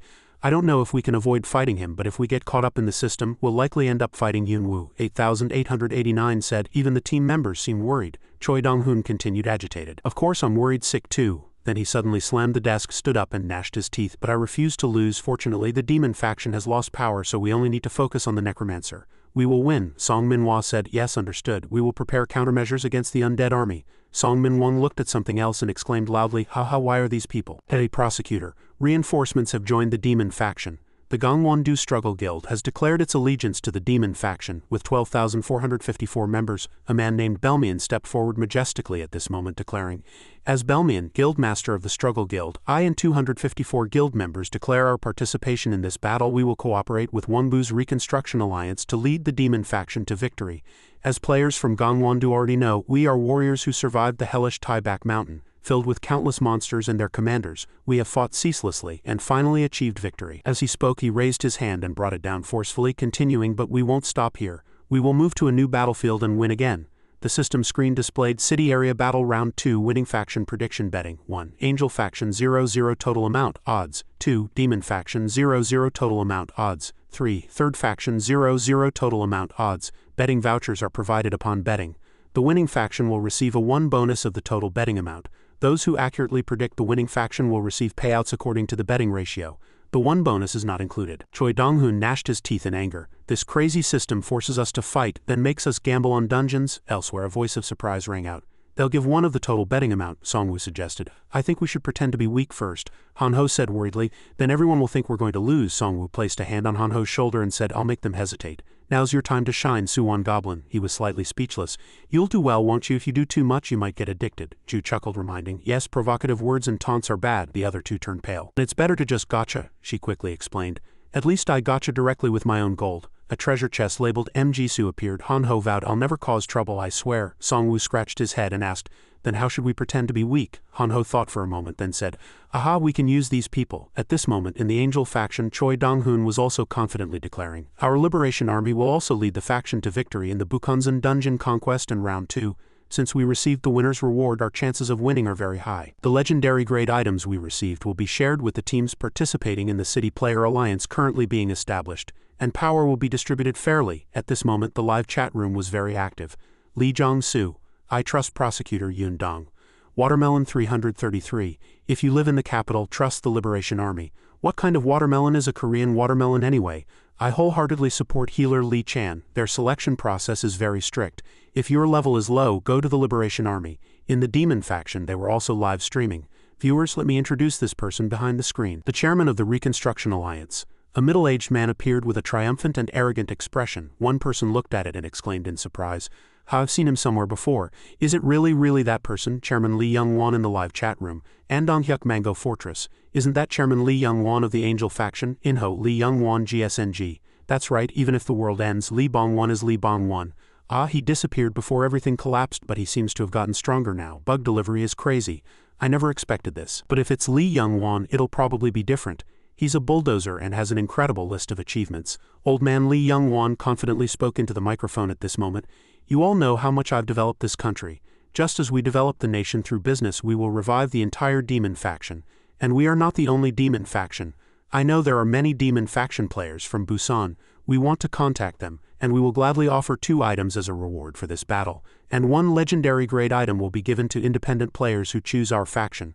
The method is very simple. Come to the demon faction with your betting voucher. Detailed information will be posted on the community page, he said, holding up his phone to entice. The live chat exploded again. North LNC, wow, insane. So we also have a chance to get legendary grade items. It doesn't matter how much I invest. Damn, as expected of Chairman Bulldozer, so generous. I'll invest immediately. Lee Chung-sung, oh Chairman, I trust you. Wangmian Brown Bear, I trust you. The demon faction's best operator. The scene shifted to Song-woo's third faction. Comments were actively appearing on the screen. 622, I'm in Suwon right now and I saw smoke rising from the healer's base. What's going on? Strongest Sergeant. Views 41,443. My hideout is near Suwon. Passing by, I saw a huge cloud of smoke heading towards Hanging. Was it a surprise attack?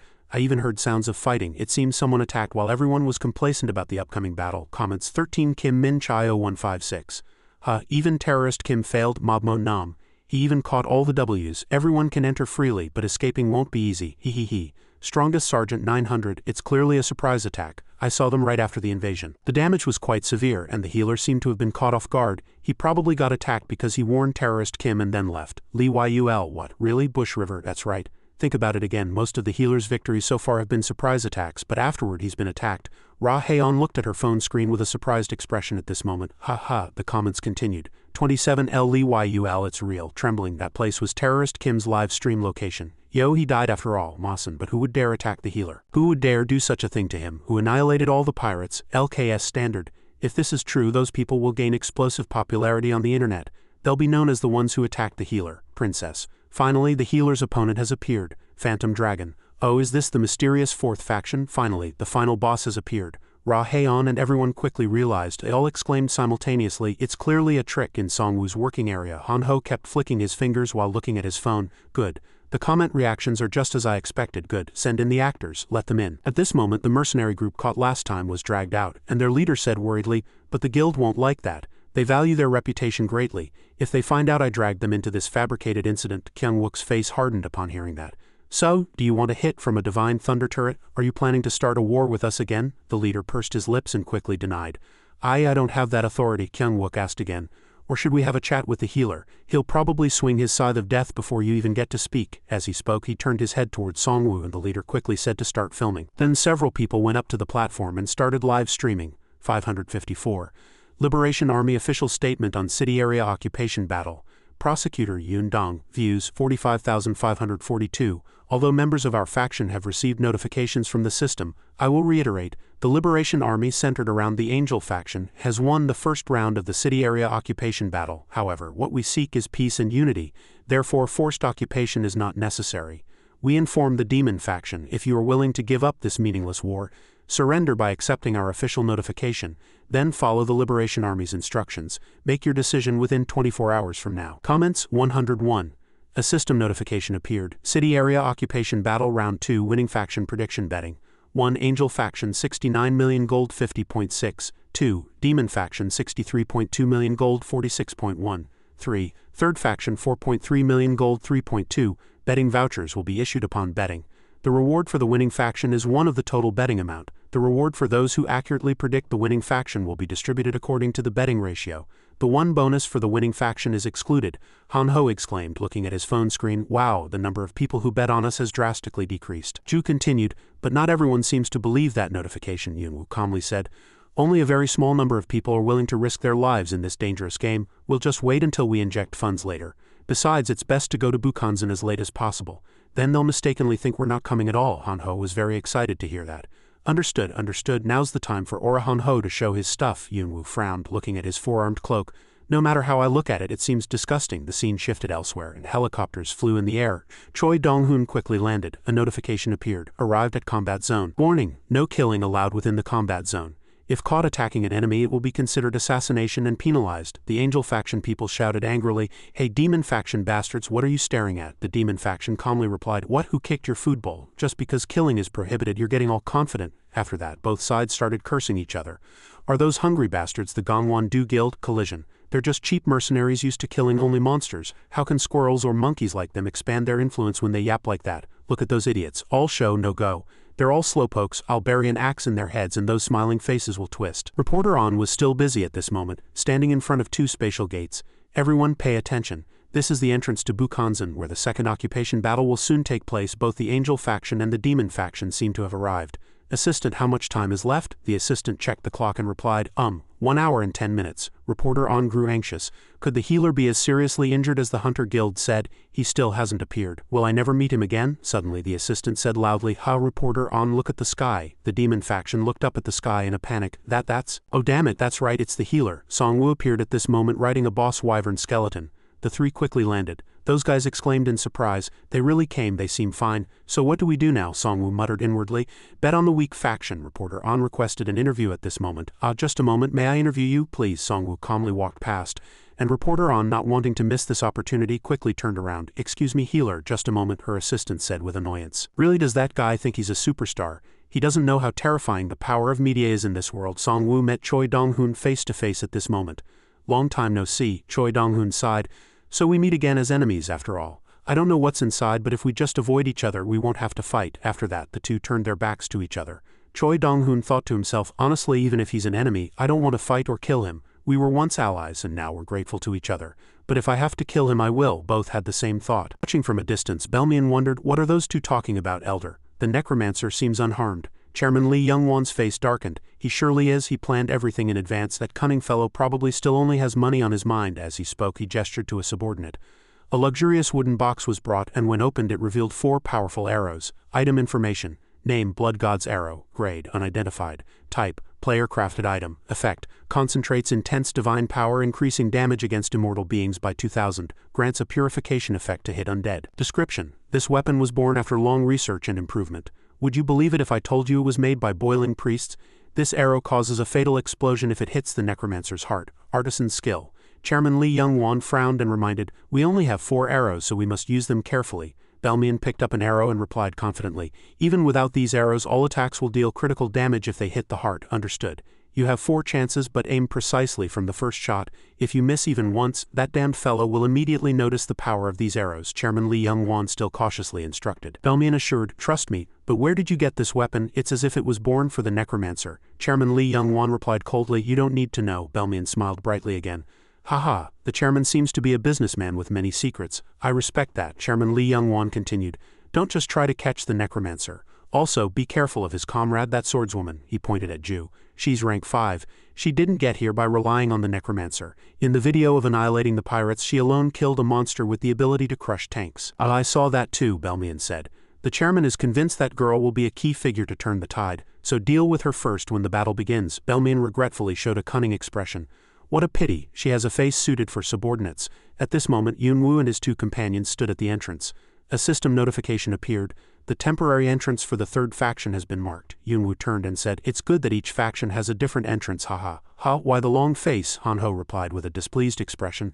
"I just feel a bit left out." The system window displayed another notification. Winning faction prediction betting has ended. City occupation battle round 2. Winning faction prediction betting.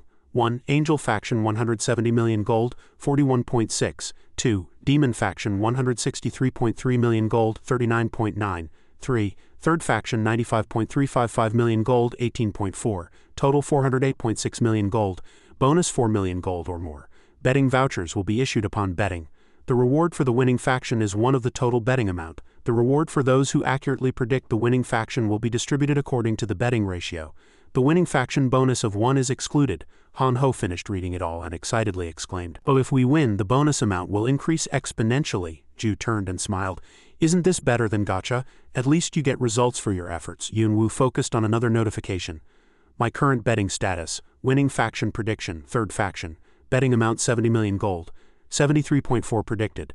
Total betting amount approximately 297 million gold based on over 400 million gold total betting amount excluding 1 bonus. Rewards will be determined according to the betting ratio. After reading it all, he thought to himself, this should take care of any concerns about funding.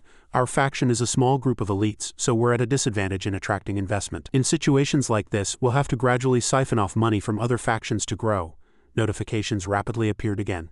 City Occupation Battle Round 2, entering the Imuji's Lair dungeon. The three and the skeleton goblin entered together immediately. Only a single point of light remained in the space. Upon entering, Han-Ho cautiously opened one eye and surveyed his surroundings. Entered the large-scale dungeon. Imuji's Lair cannot leave this place until conquest is complete. Han-Ho scanned the area and exclaimed, it's dark and we seem trapped. Yunwu replied, this is a dungeon. Han-Ho was startled again and looked ahead. The trees are too big, aren't they? Is this really Korea? Ju speculated. They seem to have removed the original trees and planted a different kind. The system appeared. Stage 1. Find the key to the next stage. The Mandragora monkey holds the key. Proceed to stage 2. Han-Ho quickly gripped his sword tightly and became alert. Is Mandragora a monster? A human-shaped Mandragora, she explained in the Korean version. Mandragora monkey was a combination of the word for ancient primate and the phrase quiet butterfly, which can be divided into the two words stop and butterfly. Jisoo immediately retorted. No, Mandragora is a type of monkey. Han-Ho asked again with a blank expression. Is it a foreign word? She felt helpless. It's Korean, damn it, Yunwu quietly thought to himself. You're a university student, Han-Ho, and a student of liberal arts. Then he uneasily began. I don't know what kind of shadows are here, but it seems it will be difficult to deal with the monkeys here. We need to be careful of attacks from above. As Yunwu spoke, he turned around and paused. They all looked up at the giant branches. Ah, the occupation battle seems to have already begun. This was the demon faction's side. And a group of people were in chaos. Not that way, this way. Mandragora monkeys fire. At this moment, dark mandrels ferociously leaped down from the branches. The demon faction was at a disadvantage. Damn it, how do we catch those things? One guy looked up in surprise, and shredded corpses were falling from the air with blood. On the angel faction's side, the expedition members were also being teased by the dark mandrels. Those monkeys are encircling us and waiting for us to scatter. Choi Dong-hoon gritted his teeth in anger. We'll lure them into a trap and split the team, Yoon Min-wang immediately said. Even if we take the risk, not all monkeys have the key. We don't know how many casualties there will be before we get the key. Choi Dong-hoon calmly began to calculate inwardly. The essence of this mission isn't difficult, but to have to incur such losses from the start. Just then a system notification appeared. The third faction has temporarily acquired the key, he exclaimed in surprise. Acquired? How is that possible? On Yunwu's third faction side, a sharp slash tore through the branches. The attack was none other than Ju's. A notification appeared. Sword attack power increases proportionally to agility stat. Eye of Truth allows clearer detection of nearby presences. She closed her eyes tightly and muttered, I hear the sound of metal clashing. It's the key, right there. Ju, having already pinpointed the location, continued to unleash countless blades. Han-Ho's eyes widened, desperately searching. Where is it? Over there. Am I the only one who can see it? Anyway, even if I found it, how do I get it down? Yunwu extended his hand, unleashing power, and said, You'll have to make them fall. A system notification appeared. Warning, poisonous clouds are starting to appear in this area. Immediately, lightning flashed in the sky. He thought, it's quite dense here, so we should be able to avoid the rain. Raindrops hit the branches, but as the raindrops continued to flow, the dark mandrels began to sense danger and flinched. Unless they have poison resistance, the only option is to come down from the trees. It was just as he calculated. They quickly scurried down the trees. Han-Ho saw them below and shouted, Whoa, there they are! As it came down to the ground, a strange energy followed behind the dark mandrel. I'll use the ghost for a surprise attack. Among my bloodline, this one climbs trees best. So the dark mandrel clashed with the ghost and the ghost body was torn apart. But this much weight difference is too much for the ghost, Yunwu immediately called Min-Sok. Min-Sok, a surge of power appeared. Min-Sok wielded his weapon and created countless chains, the chains of hell. The chains bound the dark mandrel and dragged it. Min-Sok pulled it down hard. Immediately, a system notification appeared. Acquired 135,440 gold from hunting a dark mandrel. Min-Sok easily dealt with him. The dark mandrels that hadn't come down yet were now seized with fear and climbed even higher. Han-Ho frowned and looked up. They don't seem to want to come down anymore, Yunwu immediately said. They'd rather endure the pain of the poison than come down to the ground. We have to make them come down again. Then he extended his hand, unleashed power, and a single flying spirit clung to one of the monkeys. Yunwu used corpse explosion. And immediately an explosion erupted, and the monkey horde became even more terrified and screamed madly. Yunwu thought, it's not as good as the original, but it's still hell's breath, he shouted. Now you know whose territory this is. Han-Ho also shouted excitedly. Wow, it's the fearsome power that defeated Senior, the power of Asura. Yunwu frowned. I think something else besides your power is being emitted. Han-Ho's eyes gleamed and he fired the Beto X4. The forearms on his cloak conveniently fired 4 Beto daggers at once. Han-Ho screamed madly, Dagger X4? Yunwu still felt helpless. Even after gaining inner strength, he's still throwing daggers. Ju's eyes gleamed at this moment, and she rushed towards a dark mandrel wearing a necklace. I saw it. Before it could react, she brought her blade down. Immediately, a system notification appeared. The third faction has acquired the key. The key item appeared and began to move. It probably means it's guiding us to the next location. Let's follow it. The scene shifted to another part of the forest and the atmosphere was a little brighter than before. Yunwoo's party arrived, and Hanho's exclamations echoed. Wow, it's really bright here. Even the moss is glowing. A system notification appeared. Stage 2, resist the poison. The next area is covered in poisonous fungi.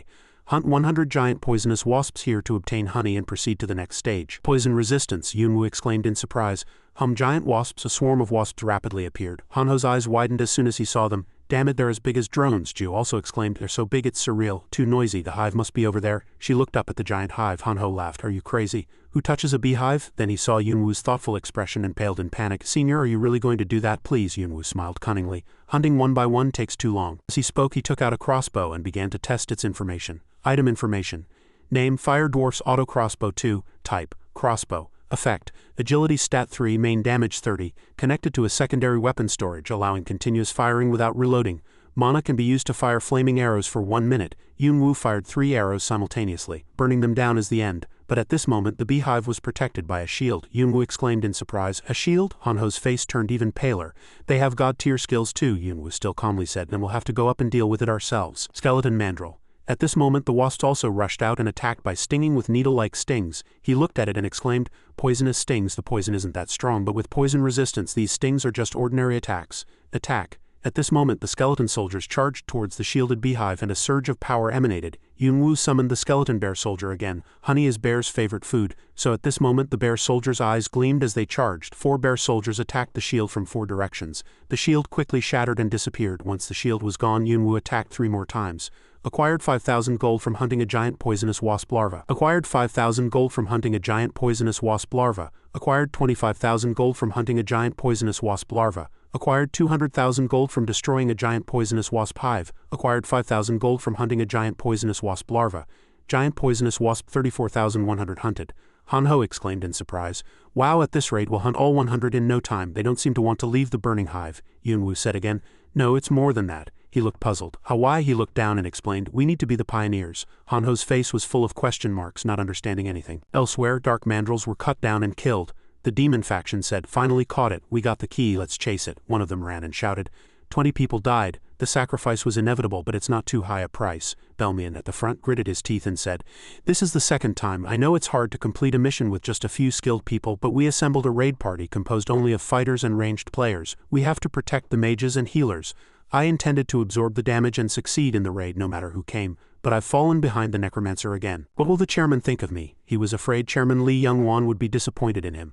The guy following behind reassured him, we found the key so we'll catch up soon. At this moment a status window appeared in the air and Belmian read it and exclaimed, Stage 2 mission is wasp hunting monkeys then wasps. Fortunately we don't need to find anything hidden. Then he turned around and loudly ordered, if the target is 100 they'll be everywhere, so split up and find them. Squad 2 found any wasps? None. Squad 3 none either. Belmian was extremely anxious. Damn it, where did all these wasps go? He quickly spotted a giant beehive on a branch.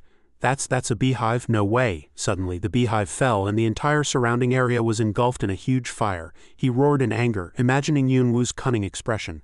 That cunning bastard, I knew it. In front of the arena gate everyone waited nervously. The female reporter began to broadcast the situation. We are waiting in front of the dungeon entrance to provide the fastest information. It has been over an hour since all 3 factions entered the arena. The Necromancer and the 3rd faction are still in the lead. As she spoke, she showed the information board to the audience. National Angel faction currently raiding Stage 1. 3rd faction temporary Stage 2 completed. National Demon faction currently raiding Stage 2. A blonde young man held a wad of cash and smiled brightly. As expected, it's the Necromancer. I trusted him from the start. The white-haired old man sitting next to him chuckled at his excitement and added, so there's another person who made a fortune by investing in the Necromancer. The blonde young man scratched his head awkwardly. Yes, I invested after seeing his recent activities. The white-haired old man smiled, seeing his confident demeanor, and poured cold water on him. You're a beginner, so you'll go broke soon. The young man felt a little uneasy hearing the white-haired old man's words. What, the Necromancer will lose? The white-haired old man smiled triumphantly. I'm not denying his achievements, but he's alone. The other 2 factions both have armies. The young man still tried to argue. The Necromancer isn't alone. He has companions. The white-haired old man no longer paid him any mind, very confident in his own prediction. They're playing a dungeon raid game, but essentially it's still a war. Chairman Li Youngwan wouldn't participate in a battle he's destined to lose. Although power has become everything in this world, he can analyze the situation in a short time and use his influence to leverage vast resources. Even if they fall behind in battle, he can maintain his army through negotiation. Because the chairman is a big shot, the Necromancer won't be able to hunt the Imugi boss alone in that short amount of time. He'll only fall due to greed by trying to lead the charge. Moreover, the demon faction will surround him from all sides, so he's bound to lose anyway. The young man assessed the situation with a clear head and excellent analytical skills. Who is this person? The more the white-haired old man thought, the more his smile twisted with a sense of victory. This victory belongs to the demon faction. It feels exactly like when I won in sports gambling 7 years ago. Seeing the old man's crazed appearance, the young man finally realized he was a gambler. The white-haired old man was still lost in his delusion. Didn't you hear, Belmian of the Struggle Guild's cry of victory? Inside the dungeon, the boss Imugi appeared at this moment. A colossal serpent with sharp teeth revealed itself watchful. Yundong and his party also approached the boss. The system notified poison resistance buff activated. Effect disappears upon exiting the dungeon. Imugi, master of Mount Hag, stage 1 boss defeated. Yundong and his party stopped to observe their surroundings. Han Ho touched the drawings on the wall and said, "This is definitely the boss room." The drawings keep repeating. When Yundong called Ju immediately understood what Yundong was going to say and quickly replied. Yes, Ju observed the situation using her sensory skills but soon felt a little disappointed. However, as expected, I can't see anything. Everything seems to be covered by a transparent barrier. Yundong heard that and thought, someone has nullified Ju's extremely sensitive senses. This is the first time this has happened. This boss must be incredibly high level, especially if it's a spirit that has trained to become a dragon like an Imugi. Suddenly, a hot breath erupted from the end of the cave, making everyone wilt. Han Ho frowned and exclaimed, "Ah, it's stifling," Ju also continued. "Me too, it feels like we're in a sauna." Yundong felt this hot energy and thought, the pressure of sacred power and this familiar sensation. We're almost there. Suddenly, a streak of light flashed and darted out of the room, charging towards Yundong and his party. He felt the boss was very close. The Imugi. As the Imugi approached with its massive body and astonishing speed, Yundong felt imminent danger. 2 eyes glowing red like lanterns appeared in the dark cave. Han Ho exclaimed, "Senior, that's it, the boss Imugi has finally appeared." Looking down at the group before it with its massive body and glowing red eyes, the system immediately notified, "Stage 1 boss Imugi has appeared."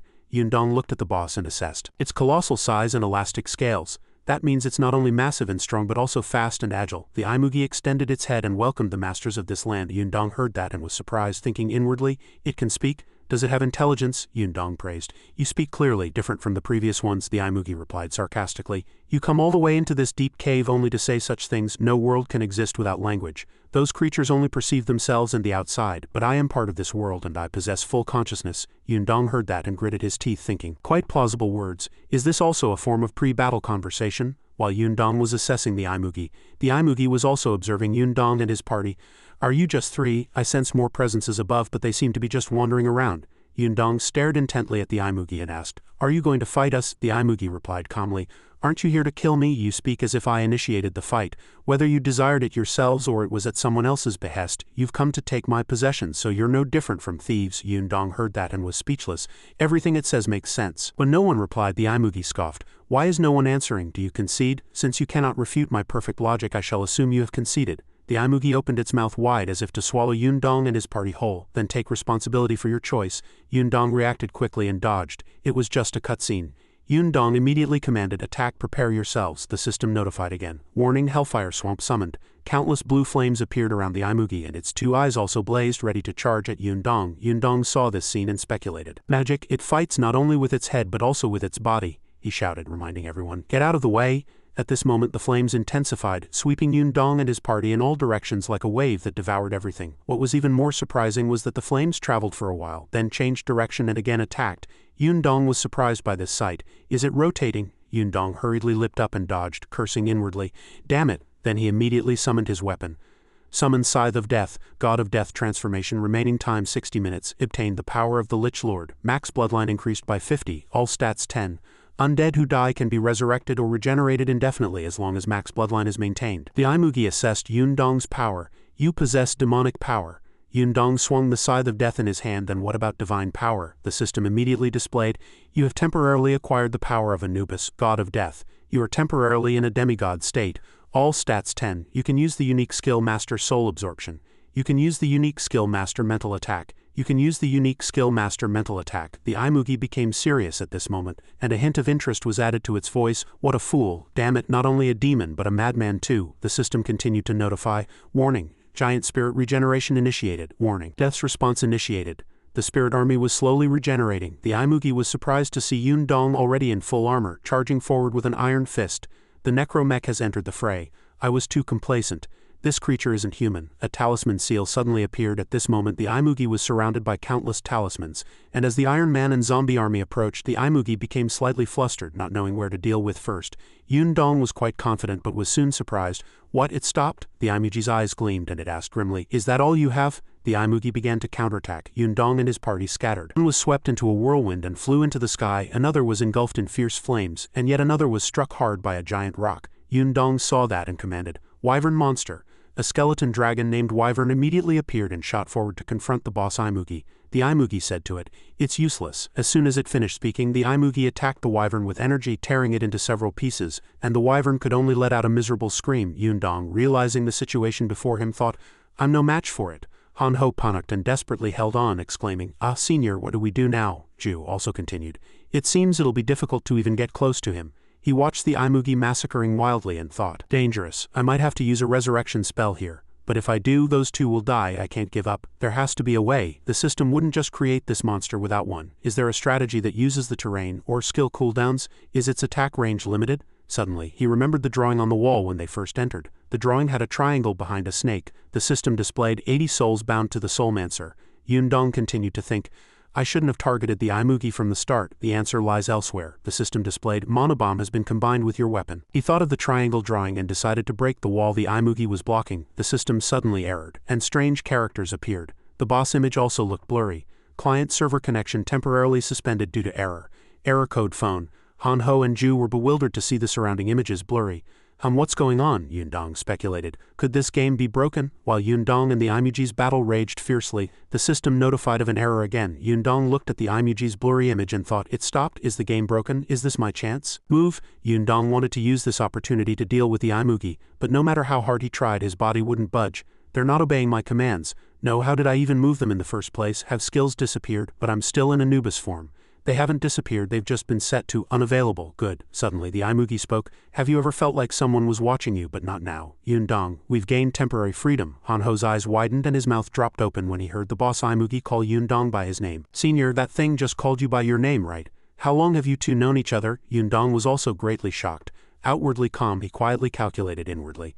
"This is truly different. Even for a boss, knowing a player's real name is extremely strange. This unusual event suddenly occurred during battle. Skills aren't activating, and hostility has suddenly vanished. There's definitely a system error.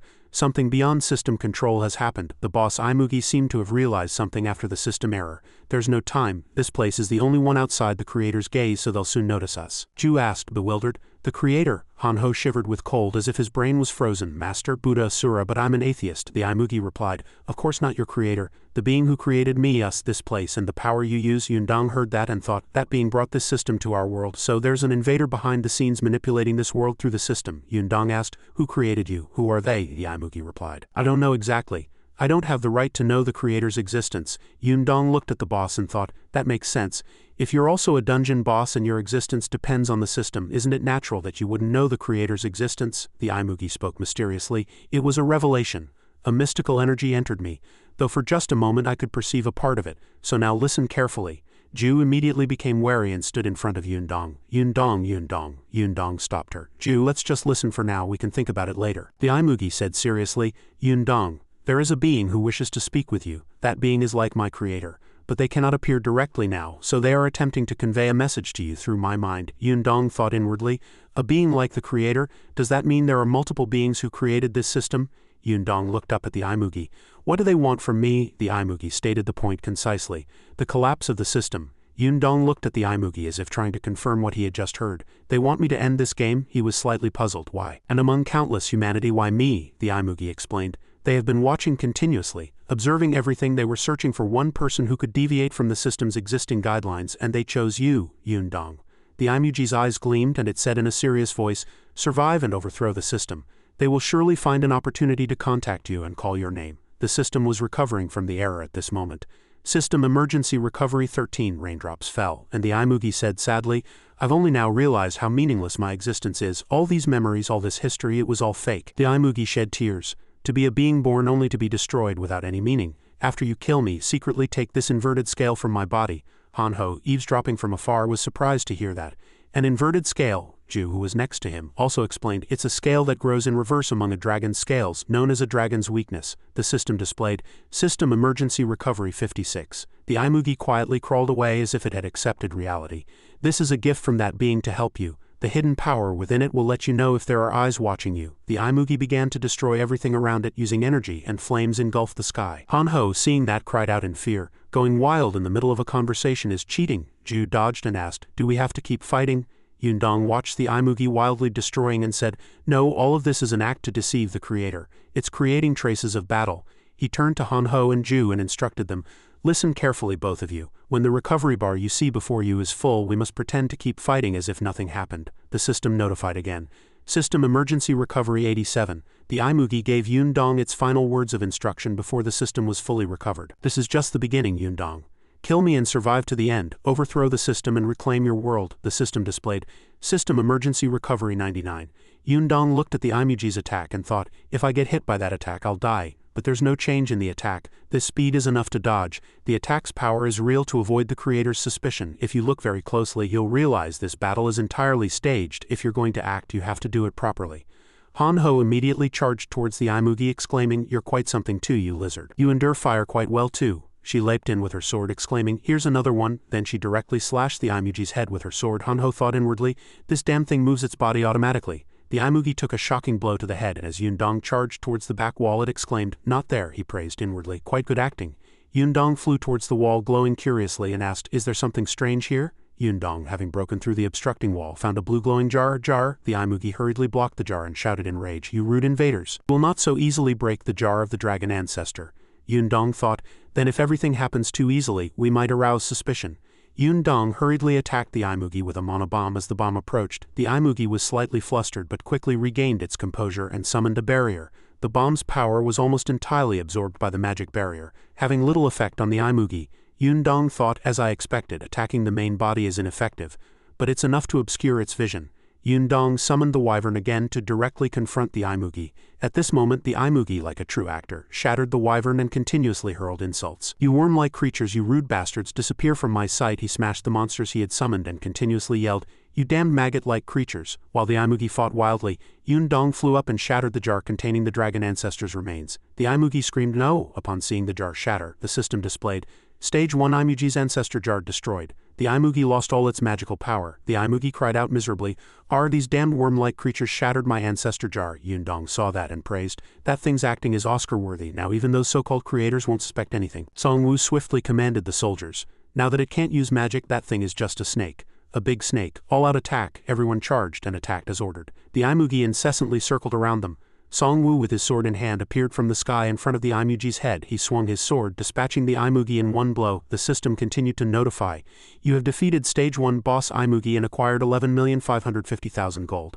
Elimination test remaining time 10-30 days. The title Amateur Dragon Hunter has been changed to Pro Dragon Hunter. Health stat 6 increase, physical attack stat 3 increase, fire resistance 40 increase, magic resistance 10 increase. The Imugi's colossal body crashed to the ground with a heavy thud. Tears streamed down its face as if in resentment. This is truly unfair, so unfair. Songwu looked at the scene and chuckled inwardly. It's immersed in its acting until the very last moment. The Imugi's voice continued to echo.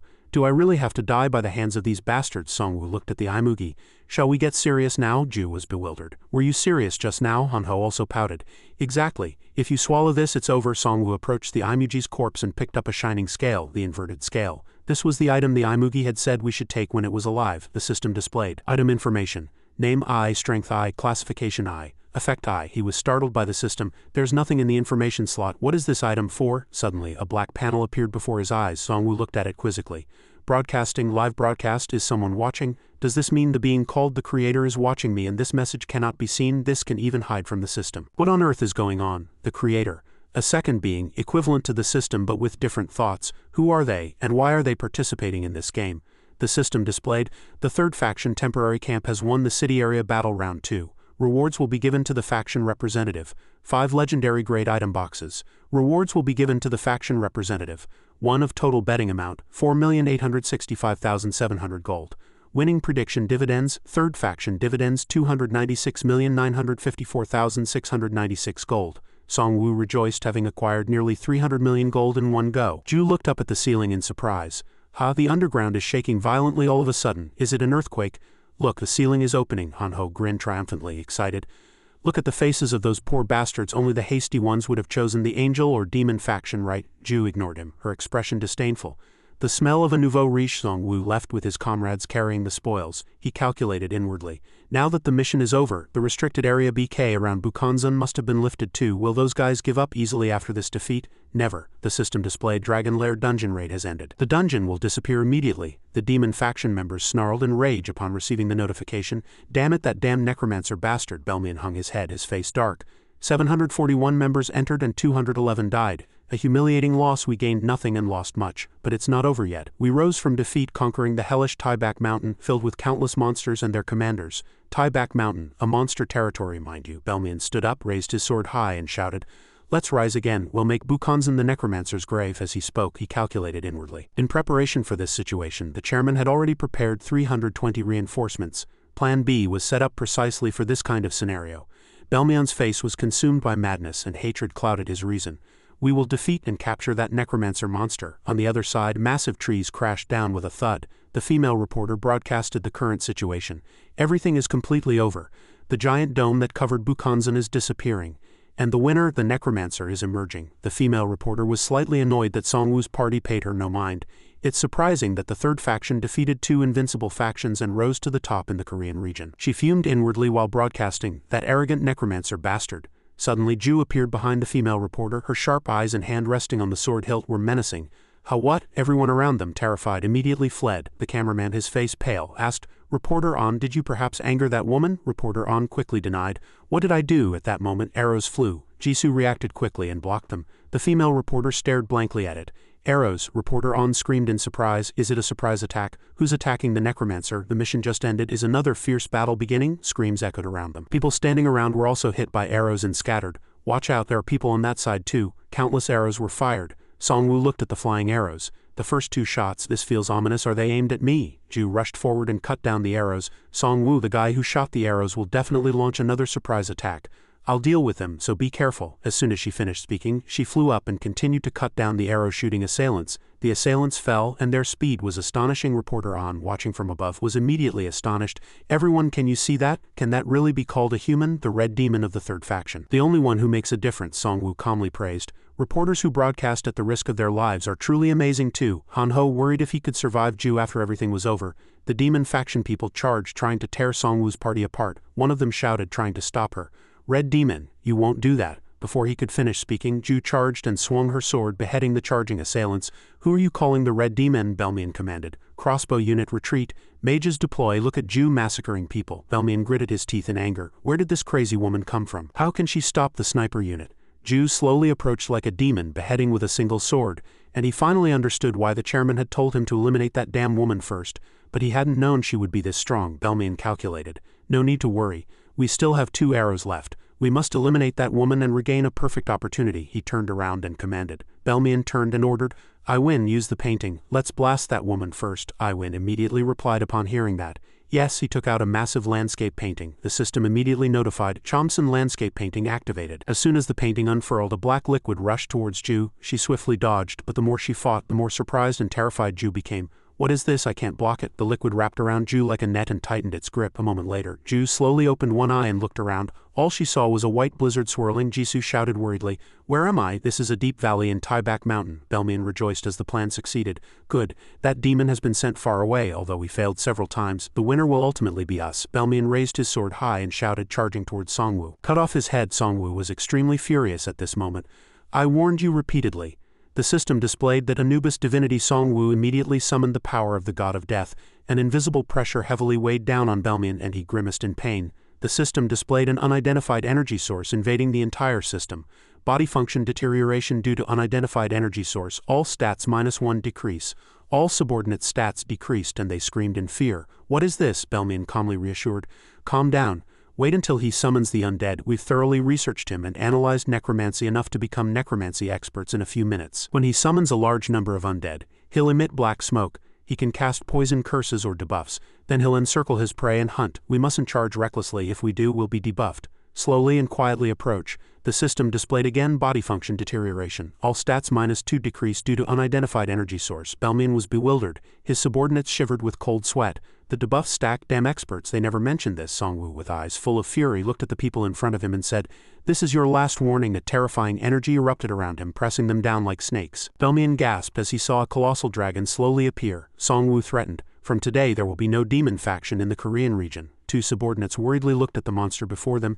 "Is it a dragon? It's too big." The dragon charged towards the demon faction, crushing the small people, leaving destruction with every step. The demon faction scattered and those behind screamed, "Run away quickly!" But an undead army stood before them. No one survived. They cried out in despair, "It's too late, it's the undead. He's the embodiment of death." Reporter On watched the battle and exclaimed in surprise, "The warriors of Taibak Gangwon-do are being wiped out. It's truly overwhelming."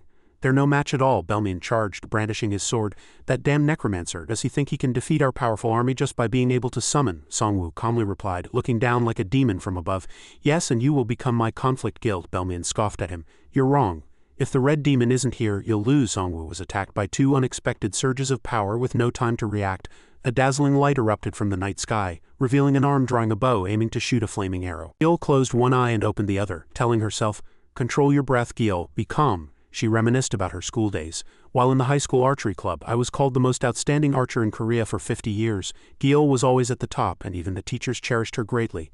A few months later, titles like the most outstanding archer in 100 years, the most outstanding archer in 200 years kept appearing, but I dedicated my entire life to archery. A moment later, Gil, regaining her composure, fired a shot. The first two shots missed, but this time I'll hit the target. Two flaming arrows flew towards the black shadow monster on the opposite side. The monster's black hide began to tear.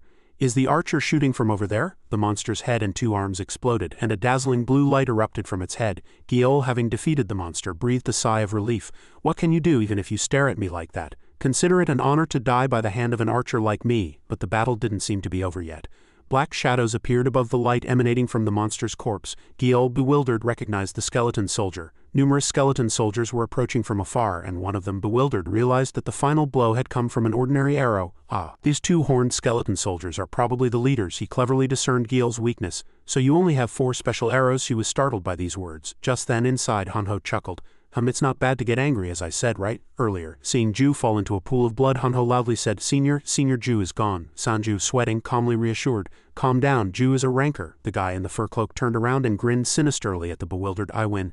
"No matter how important that item is, we just have to seal it or move it somewhere else." Hanho's next question troubled Sanju. "Now that Senior Ju isn't with us, what about the arrows aimed at Hung? What do we do?" But the quick-witted Hanho thought of a way. "Let's use the werewolf as bait to exhaust all the remaining arrows." Sanju was still worried about the bandit-like people, but said, "But there are too many people watching us here." Hanho quickly scoffed in reply. "Who said we can't use magic when others are watching?" Hanho said, pulling out something glowing. "We have something to attract people's attention." Something long shot up from the ground, blowing away everything on it. The monster's blue hand tried to grab Gil's flaming arrow. He asked, "Is that the special arrow that was aimed at me?" He tightly gripped the arrow. "Now I know exactly where that arrow came from."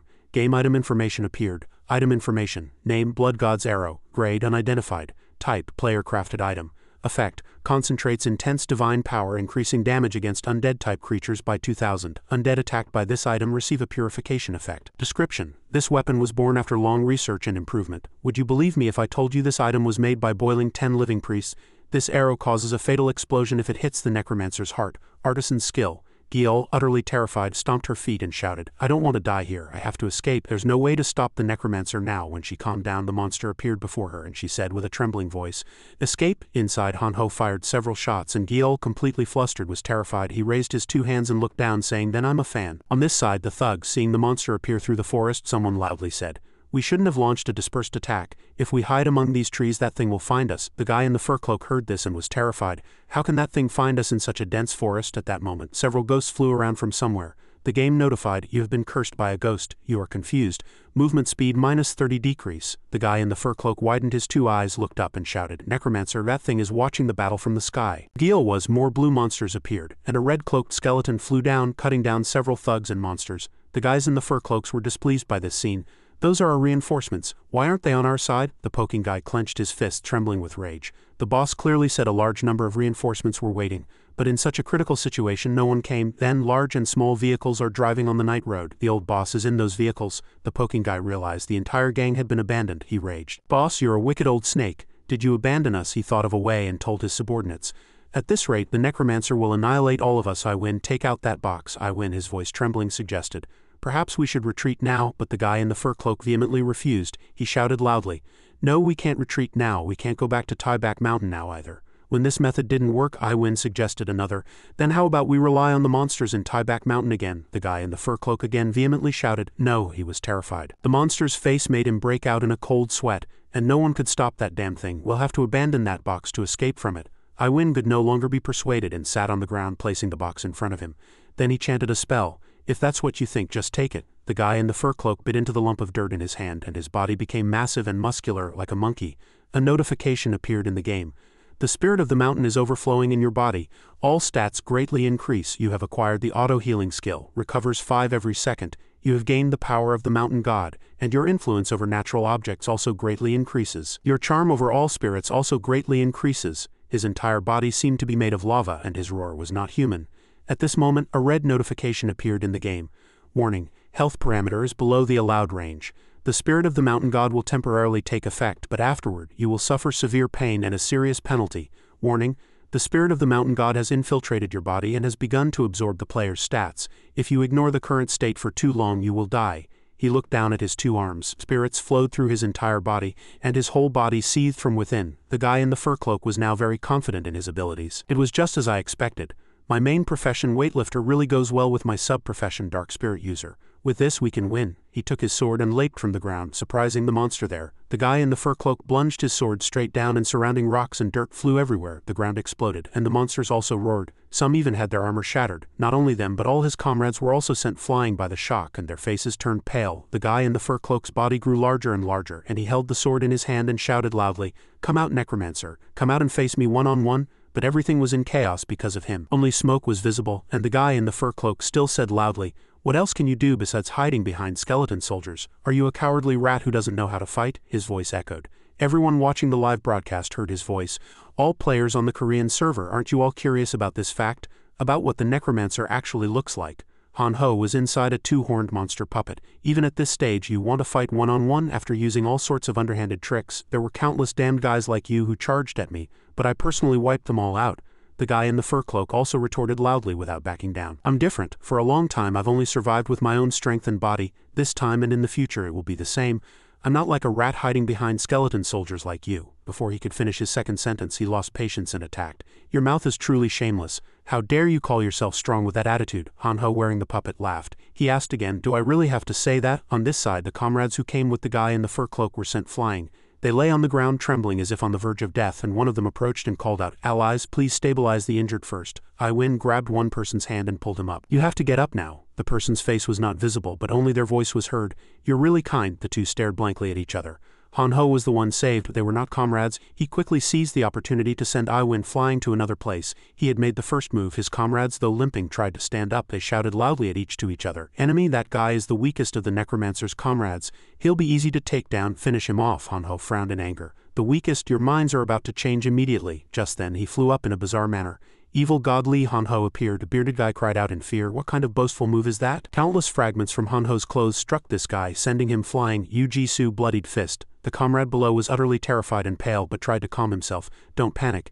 Keep fighting even if you're injured. That guy is just a rogue aiming for monsters." Before he could finish speaking, Han Ho appeared. He flew in front of the person, freezing him in terror. "Who are you?" Han Ho remained silent, not answering this question. He frowned, recalling, "Master, General Sky, I still vividly remember the invincible power you showed me." A bright light burst from Han Ho's two eyes, illuminating the ground below. He shouted in an angry voice, "Even if Master is no longer with us, Master's power always lives on in evil God Han Ho's items." Han Ho's mind suddenly quieted. Even at this moment, the broadcasters are probably filming, right? There's no way they wouldn't be filming, is there? He imagined with a little amusement. "So now I'll have a fandom too?" Everyone in the broadcasting room was surprised. "What on earth is happening?" Two monster feet approached. The battle between the Necromancer and the guild leader, God of War. It walked to where the guy in the fur cloak stood with a sword in his hand. "I told you," it scoffed contemptuously. "There were countless damned guys like you who came to fight me." Blood poured from the guy in the fur cloak's mouth. His colossal body fell to the ground, and he muttered in a weak voice, why must I suffer such a miserable defeat? He looked up at the two-horned monster with a sword in its hand. Even if there's a level difference, stats can't be this completely different, the monster easily realized. I presume you acquired countless additional stats through hidden missions. Although slightly surprised, the guy in the fur cloak inwardly admitted, that's right, level 18, rank 10. I thought that with just the additional stats from countless hidden missions I could be on par with the top 3. His entire body trembled. Even if it wasn't enough, I thought I could overcome it if I obtained the spirit of the mountain. The two-horned monster approached. You're not the only one. It raised its sword. Countless other guys also chose such a special and dangerous path. You're just a frog in a well, trapped in the Silver Mountain. The guy in the fur cloak was indignant. I'm going to die here. As the sword came down, he still managed to cry out a few words with difficulty. No, it can't be. Both his limbs and head were cut off. The player wearing the monster puppet received a reward from the game. Acquired 145,000 gold by defeating a player in a special power state. All the subordinates despaired. One of them called out in a trembling voice, boss. All of them slumped to the ground, even shedding tears. It's over, our guild leader. Iwin knelt before the player. We lost, just spare our lives. The player had not yet turned his face, checking the item. Item information. Name, Silver Mountain Core. Grade, Legendary. Type, Consumable. Effect. Greatly increases stats when accepting the spirit of the mountain. Greatly increases nature dominion and soul dominion abilities, increasing the chance of obtaining the power of the mountain god. Holy Shadow warning. To fully absorb this core, your health must be 80 or higher, recommended level 100. Warning, as you possess other holy powers, conflicts and side effects may occur. Description. This core appeared after an unqualified person consumed a wild ginseng elixir. Instead of gaining power, they were absorbed by the elixir and died. And this core consumed the arrogant power of the unfortunate, greatly increasing its stats. The person carefully observed the core. An item that can help acquire holy power. Judging by the absence of a holy conflict warning, this guy must have been unqualified. He turned back to Iwin, who was kneeling behind him. Where is she? He paused and asked again. Who? The person replied briefly. Jew. Iwin suddenly remembered a person. The woman in the red tracksuit. Suddenly he was surprised and covered his mouth. That butcher woman. Iwin pointed to a spot on the map. She's here. A notification appeared in the game. Item information. Name, Immortal Landscape Painting. Grade, Legendary. Type, Consumable. Effect, moves the designated target to the location within the painting. Cooldown 96 hours. The man's form appeared and the puppet also disappeared. He asked where that place was. Iwin replied in a flustered voice, it's the deepest part of Silver Mountain. The person was Song Wu, and after expending a great deal of energy he was sweating. Song Wu, catching his breath, asked again, is that place safe? You said you swept through Silver Mountain, didn't you? At these words, Iwin's entire body trembled.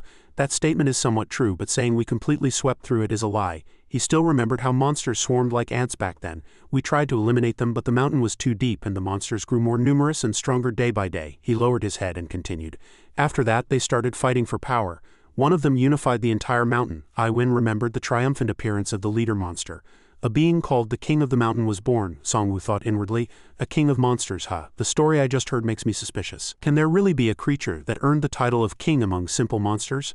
The simple-headed guy kneeling on the ground trembled in fear and said, we couldn't confirm its existence, but we only knew through mission notifications. Iwin also spoke of his old comrades.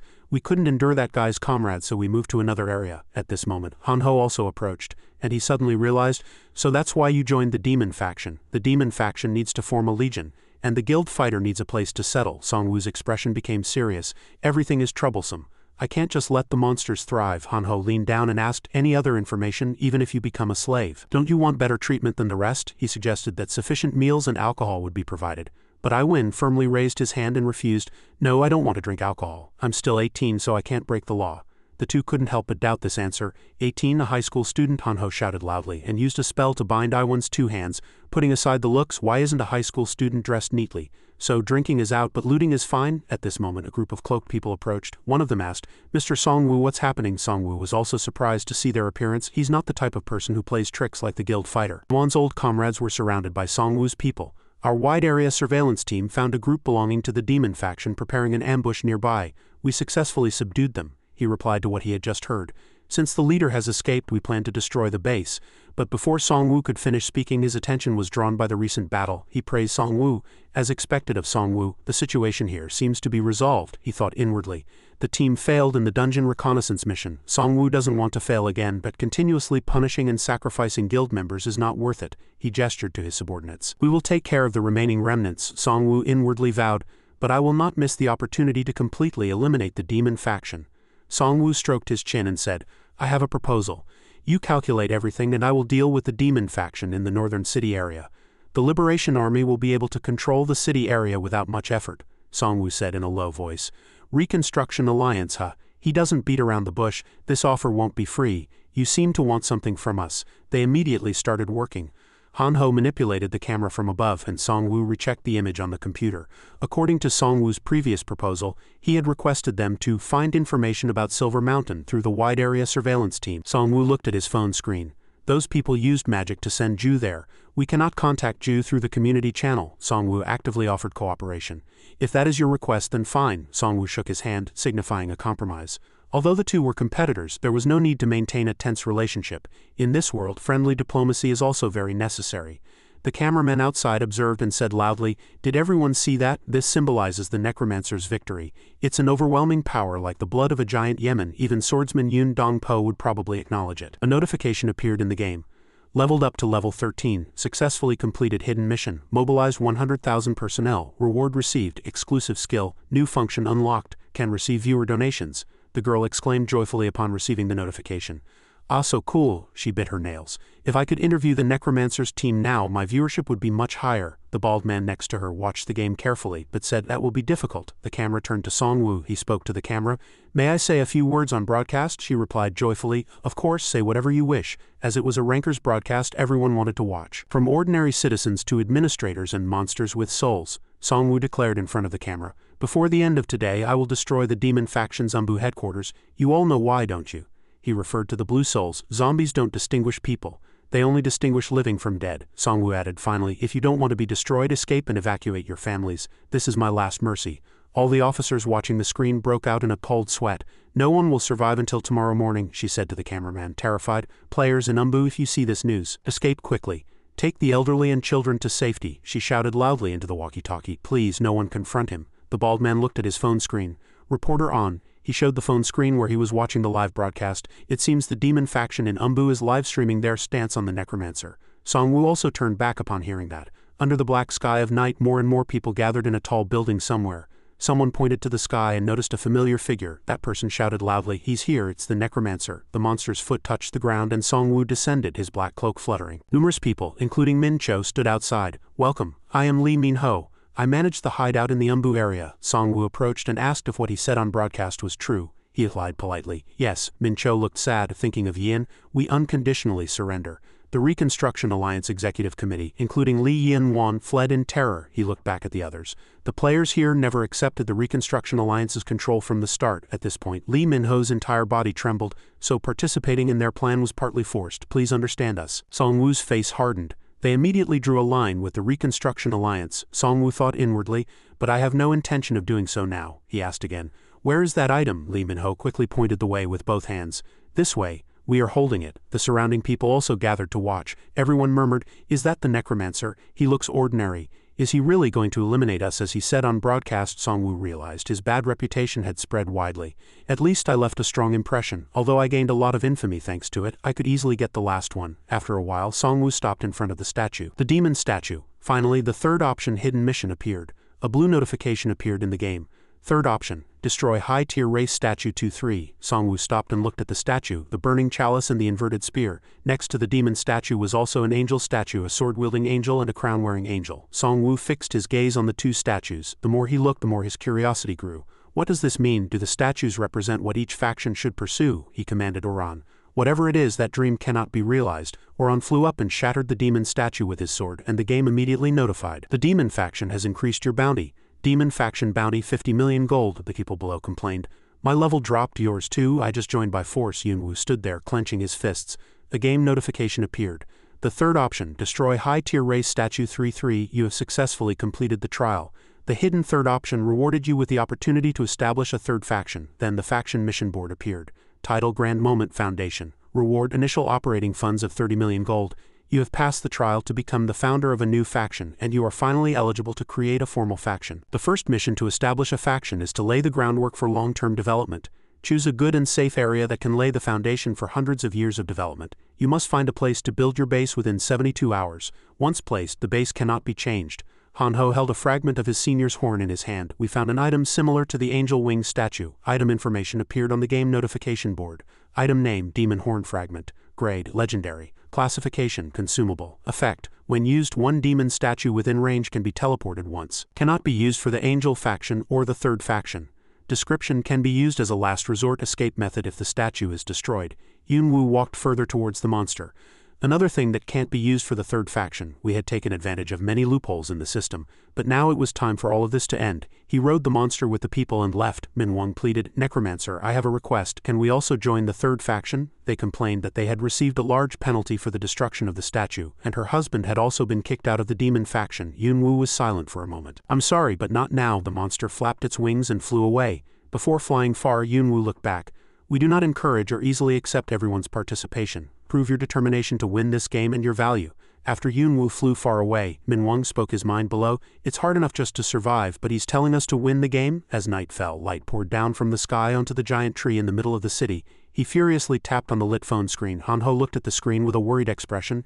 Ju Nuna didn't leave any comments. Nothing bad happened, did it? But he looked at Yunwu again. "She's Ju, so she'll be fine," he calmly reassured himself. "She'll be fine." Although Yunwu outwardly reassured him, inwardly he was more worried than anyone else. He wanted to go find her right away, but acting now could make everything more dangerous. Yunwu calculated. There were still too many factions on the Korean peninsula looking for him. The Evolution Society and the Reconstruction Alliance, as well as other potential enemies, were also beginning to emerge. He imagined the worst-case scenario.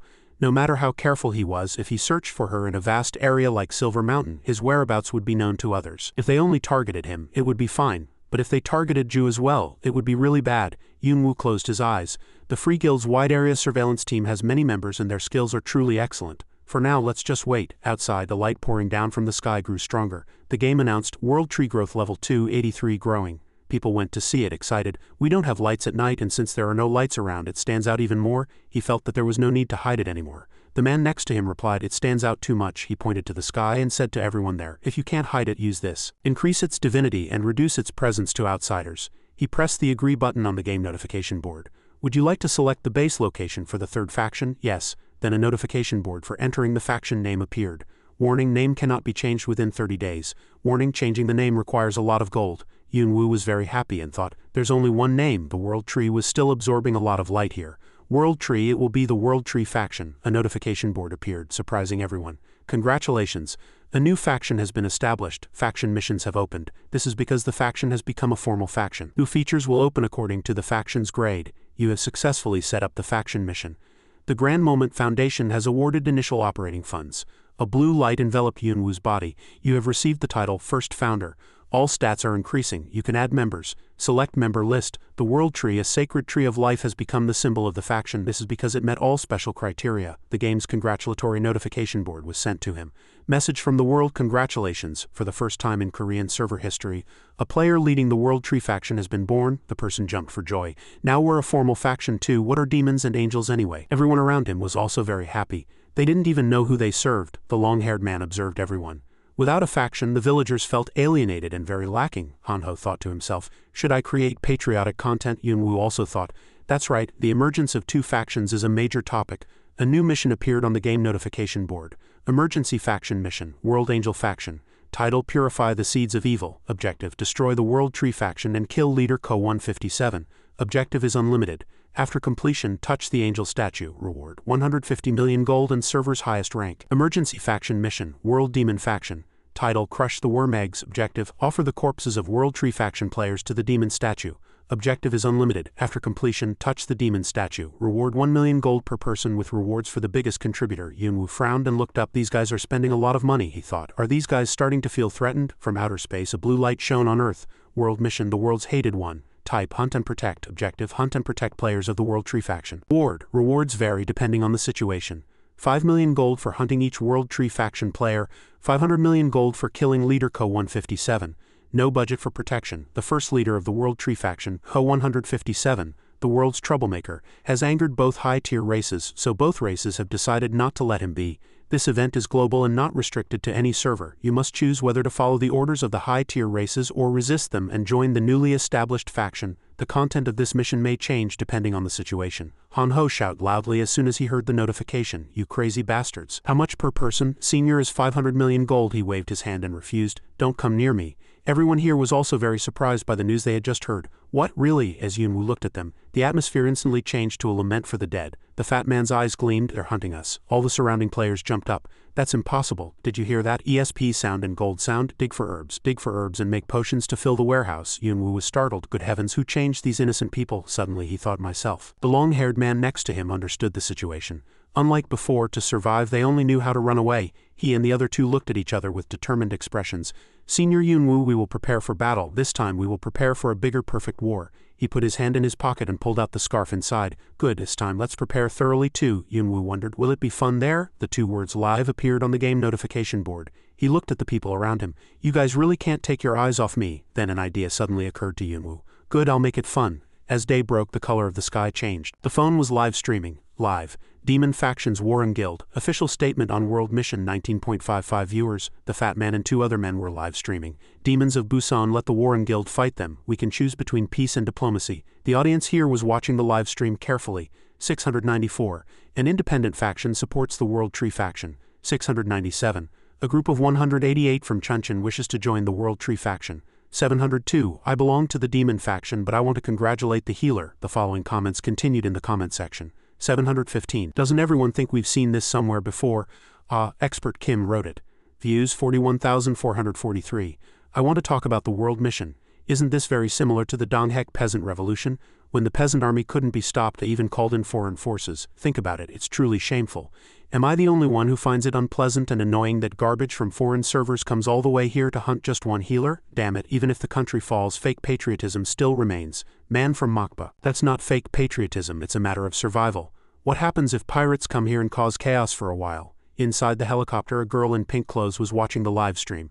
Doctor, this world is truly a place filled with fear and people who are unable to move towards a greater future. We'll arrive soon. The pilot maneuvering the helicopter replied. We'll be there shortly. The military helicopter landed and the two people above descended, greeted by a line of people below. Era extended her hand in welcome. Dr. Yu, you've arrived. This is my first time meeting you in person. Dr. Yu greeted her. Hello, Aaron. Did the elder himself come? He politely replied. Dr. Yu, the Yakuza boss did not come in person, but we will send you sufficient troops, so please understand.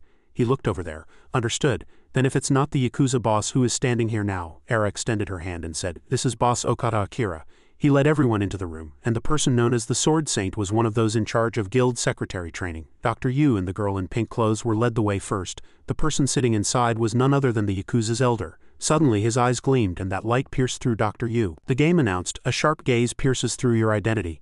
A part of your profile has been exposed, and your actions are being read. He could see his reflection in the elder's sharp eyes. The elder extended his hand and said, Dr. Yu, thank you for coming all this way. Dr. Yu bowed his head and said, not at all. It's an honor to meet the Sword Saint. He carefully looked at the sword and the elder laughed pleasantly. You're very lucky to be standing behind that sword hilt, he praised. You even know the nickname people gave you on the Japanese server. You seem very interested in Japan. The amount of information you have is quite surprising. Late at night, a cargo ship crossed the sea. Japanese food and sake were served on the table. The elder and Dr. Yu sat at the table. The elder drank first. As soon as he emptied his glass, he asked, then is this the target that Dr. Yu and the Evolution Society are asking for? Dr. Yu picked up a plate and replied, yes, it's the person designated in the world mission yesterday. The man called the summoner. The man called the summoner. Hearing his words, the elder slammed his glass down on the table. Good heavens, I just came for a short visit. Dr. Yu suddenly felt as if someone was watching him from behind. He extended his hand with a cunning expression. This is like telling me to catch a shark with a shrimp, isn't it? Dr. Yu thought to himself. World Tree Factions Co. 157. He is the one who caused chaos on the continent in the War of Conquest. The elder brought the sake cup to his mouth. If we handle such a tough prey using Korean server information, wouldn't that be a great achievement? Thinking so, the elder decided, I will dispatch my elite forces. Dr. Yu, don't worry. Dr. Yu remembered that he had once trusted the Korean mercenary team, but they had failed. The target will surely be prepared. The elder's eyes narrowed as if trying to see through his thoughts. His voice was soft but threatening. Dr. Yu, don't put us on the same level as that mercenary team. The elder firmly stated their position. We are knights with the honorable sword of loyalty. Our skills are different from those who work for money. Dr. Yu calmly replied. Of course, who would dare belittle the sword of the Yamato Guild? He reminded. But the opponent is not to be underestimated. The elder frowned and waved his hand. Don't worry. Sharp gazes looked down from the ceiling. We have ninjas. The elder was very confident. An elite group of assassins specialized in deceiving, extorting, and massacring powerful opponents. I trained them myself and they are already professionally disciplined. It's not easy to gather 15 ninjas of this scale. Hearing the elder's words, Dr. Yu was silent for a long time. He was busy. I've also finished my negotiations, so I must go now. The master gave a signal. Dr. Yu quickly stood up. It was truly an honor to meet you. The elder called Dr. Yu. He smiled cunningly. The Yakuza boss ordered me to receive that item first. Dr. Yu put on his coat, turned, and walked away. I will deliver it today. The helicopter took off and slowly flew over the sea. At this moment, the girl in pink clothes asked, Doctor, who is the Yakuza boss? Dr. Yu replied, the Yamato Guildmaster, the one who dominates Kusu. He is an old man who has reached level 22 but has not yet awakened, so he could easily guess that he was in a hurry. The items he was trying to collect were all necessary for awakening. He happened to have one of those items, which allowed him to trade with them. The girl in pink clothes wondered, will it be different this time? Can the ninjas catch the summoner? Dr. Yu was not worried about this problem at all. I just need them to buy me time. Even if the Yamato Guild fails, I can still complete my plan. The helicopter approached a tall building. Then everything would be over. The blue light still illuminated the entire night city. He placed his hand on the table next to the computer and said he was ready to fight, but the long-haired man felt he was too small. Someone retorted, you're not small, you're average. Yunwu carefully observed under the table. I only chose a few elites. Only he could give the answer. That way I can minimize the risk of relying on an army and build a solid foundation. The long-haired man looked at the computer screen. Fortunately, there have been almost no casualties for now, the bespectacled man next to him said. But we can't guarantee that if we participate in the fight. He recalled the villagers' previous excitement. The village population is only 226. Even a small casualty would be a fatal blow, the long-haired man retorted. But indiscriminate acceptance is also a burden. The bespectacled man closed his eyes. It's also hard to find people with ill intentions. A low voice rang out. Yunwu opened his mouth. A burden? Are you saying we should lay the groundwork first? It's simple. Hanho was startled. Senior, no way. Yunwu slammed the table. Machines, items, monster hunting, or any growth. I will make the most of them. This is the first step in a total militarization operation of all residents in preparation for a manpower war. Let me know when it's over. The long-haired man and the bespectacled man looked exhausted. The next few days are going to be tough, he resolved, shouting so loud it shook the entire area. First, the items. He picked up his glasses and rejoiced. Thanks to the goods obtained from the Contention Guild, I've created a new item. The game screen was filled with information. Item information. Name, large capacity semi-automatic crossbow. Grade, rare. Type, crossbow. Effect. Connected to a semi-automatic mechanism and a large capacity magazine when equipped, the crossbow can fire 28 bolts continuously. The semi-automatic 8-shot crossbow was created by the Reconstruction Alliance but improved by artisans of the World Tree faction with an additional 90,000 gold. The reason for poor performance is insufficient gold charged, Hanho exclaimed loudly, leaving his colleague next to him dumbfounded. The Great World Tree faction has returned, someone wondered. Returned? It's only been 3 days since it was created. Senior, can we keep being this confident? We still have over 300 million gold left. They looked at the map together. Next up is monster hunting. The long-haired man held the map and rejoiced. The main hunting grounds have always been swept clean, but there are still many new dungeons. With 4 large-scale dungeons, you can choose as many as you like. Sanji stepped forward. Li Hanho, you'll divide them into dungeon raid teams and come with me. Hearing this, Hanho was stunned. Senior, you're leading us personally? Sanji looked back with sharp eyes. Let's go, let's finish that dungeon quickly. They headed to a cave at the foot of a mountain quite far from the city center. The inside of the tomb was dark. Everyone held their weapons ready and waiting for monsters to come. He was panting, his shirt soaked with sweat. Everyone inside had difficulty breathing. Hanho wiped his sweat, enduring. Just a little more, we're almost there. Suddenly, a sound was heard and stone fragments fell, making them even more tense. Something's here. A massive monster and its gang emerged from the cave. Everyone gripped their shields tightly. 4 trolls, don't panic. With my level and experience, they can be easily defeated. The shields were about to break from the monster's attacks. Everyone hid behind their shields. Impenetrable defense. Muscle man. Steel legs, pressure shield. They shot crossbows and flaming arrows at the monster's legs, shouting, attack its knees. Several people rushed towards the monsters and began to slash. This combined force was effective, and the game displayed notifications. Acquired 3,100 gold from hunting an underground troll. Acquired 4,550 gold from hunting an underground troll. Acquired 3,650 gold from hunting an underground troll. Acquired 13,500 gold from hunting an underground troll boss. It took quite a long time to defeat the first monster. Everyone spoke to each other again. It's over. This is the entrance to the second floor. This is our return point. Outside, everyone was diligently pulling ropes. Monster corpses were also tied with ropes. A large-scale dungeon appeared in Seo Park's troll tomb. This was a 3-story large-scale dungeon, but Sanji was satisfied with the current results. If we sweep the first floor, go out and repeat, we can gain immense experience without any casualties. The long-haired man looked back blankly. Fortunately, no one got hurt, but the scene was like a refugee camp and everyone was exhausted. We really need to rest. It's been 11 hours already. For an hour, the air inside the cave became more familiar. But Sanji, gasping his last breath, resolved to fight to the end. The faster we raid, the more experience we gain. The shorter the rest time, the more experience we gain, one of them said. Mr. Sanji, even machines break down if you run them too much, let alone people. Sanji looked back again and replied, "This is the process Hanho went through." Hanho jumped up and shouted, "At this level you dare to want to rest before Ju I and I would hunt even while eating." Hanho, though exhausted, explained it was already broken. Sanji looked back and asked, "How is it not effective?" They grumbled and worked. "It's too hard. No one died, but many are injured. Even with healing potions, we're mentally exhausted." Hanho gritted his teeth. "But why? Why do we keep getting stronger?" He and several others complained loudly. "Why are we getting stronger and stronger? I'm level 15. Now even the newcomers are getting stronger and catching up to us. It's too intense to stop." A hand holding a whip swung. "All villagers, listen. There's no time to rest. We must deal with the trolls right now." Their mount monster flew away with monster corpses, and finally income and production began. The people below saw the mount monster carrying monster corpses and got angry again. They counted the monster corpses. What? Why so fast? Couldn't even count them. They started working. "The raid team is crazy. Since they don't rest, we can't rest either." Everyone was noisy. "All potion containers are full. We have 100 healing potions. Anyway, we need them for war, so keep producing. But we're still short on herbs." Another person pointed to a blood-filled barrel. "Troll blood is overflowing. It's a waste not to use it." The guys in fur cloaks were terrified. "We just came down from the mountain. Do we have to go back up to gather herbs?" One guy slumped to the ground. "It's a continuous cycle of battle production income." The old man rushed over and told them to use potions without resting. The fallen guy thought, "Everyone will get stronger, materials will accumulate, and talent will emerge." He felt this was economic prosperity, but people were exhausted. The two of them couldn't even breathe. In the real world, Sanji would have been a wealthy capitalist too. Sanji observed the situation. "Everything in the village is going smoothly, but my only concern is Ju, who is always in the cold, windy mountains," someone said. "You called us monsters, didn't you?" Ju sliced half of a massive monster's body. "Come to think of it, I don't know who the monster is among us." A new monster appeared. "Great Mountain King." The Great Mountain called out to people again. Jisoo stared intently at the monster and muttered inwardly, "Sanji, I probably won't be able to return." They stood proudly in the blizzard. A blue notification appeared on the game screen. "Lower tier magic has been blocked by an unknown force." Someone reached out and picked up a drone.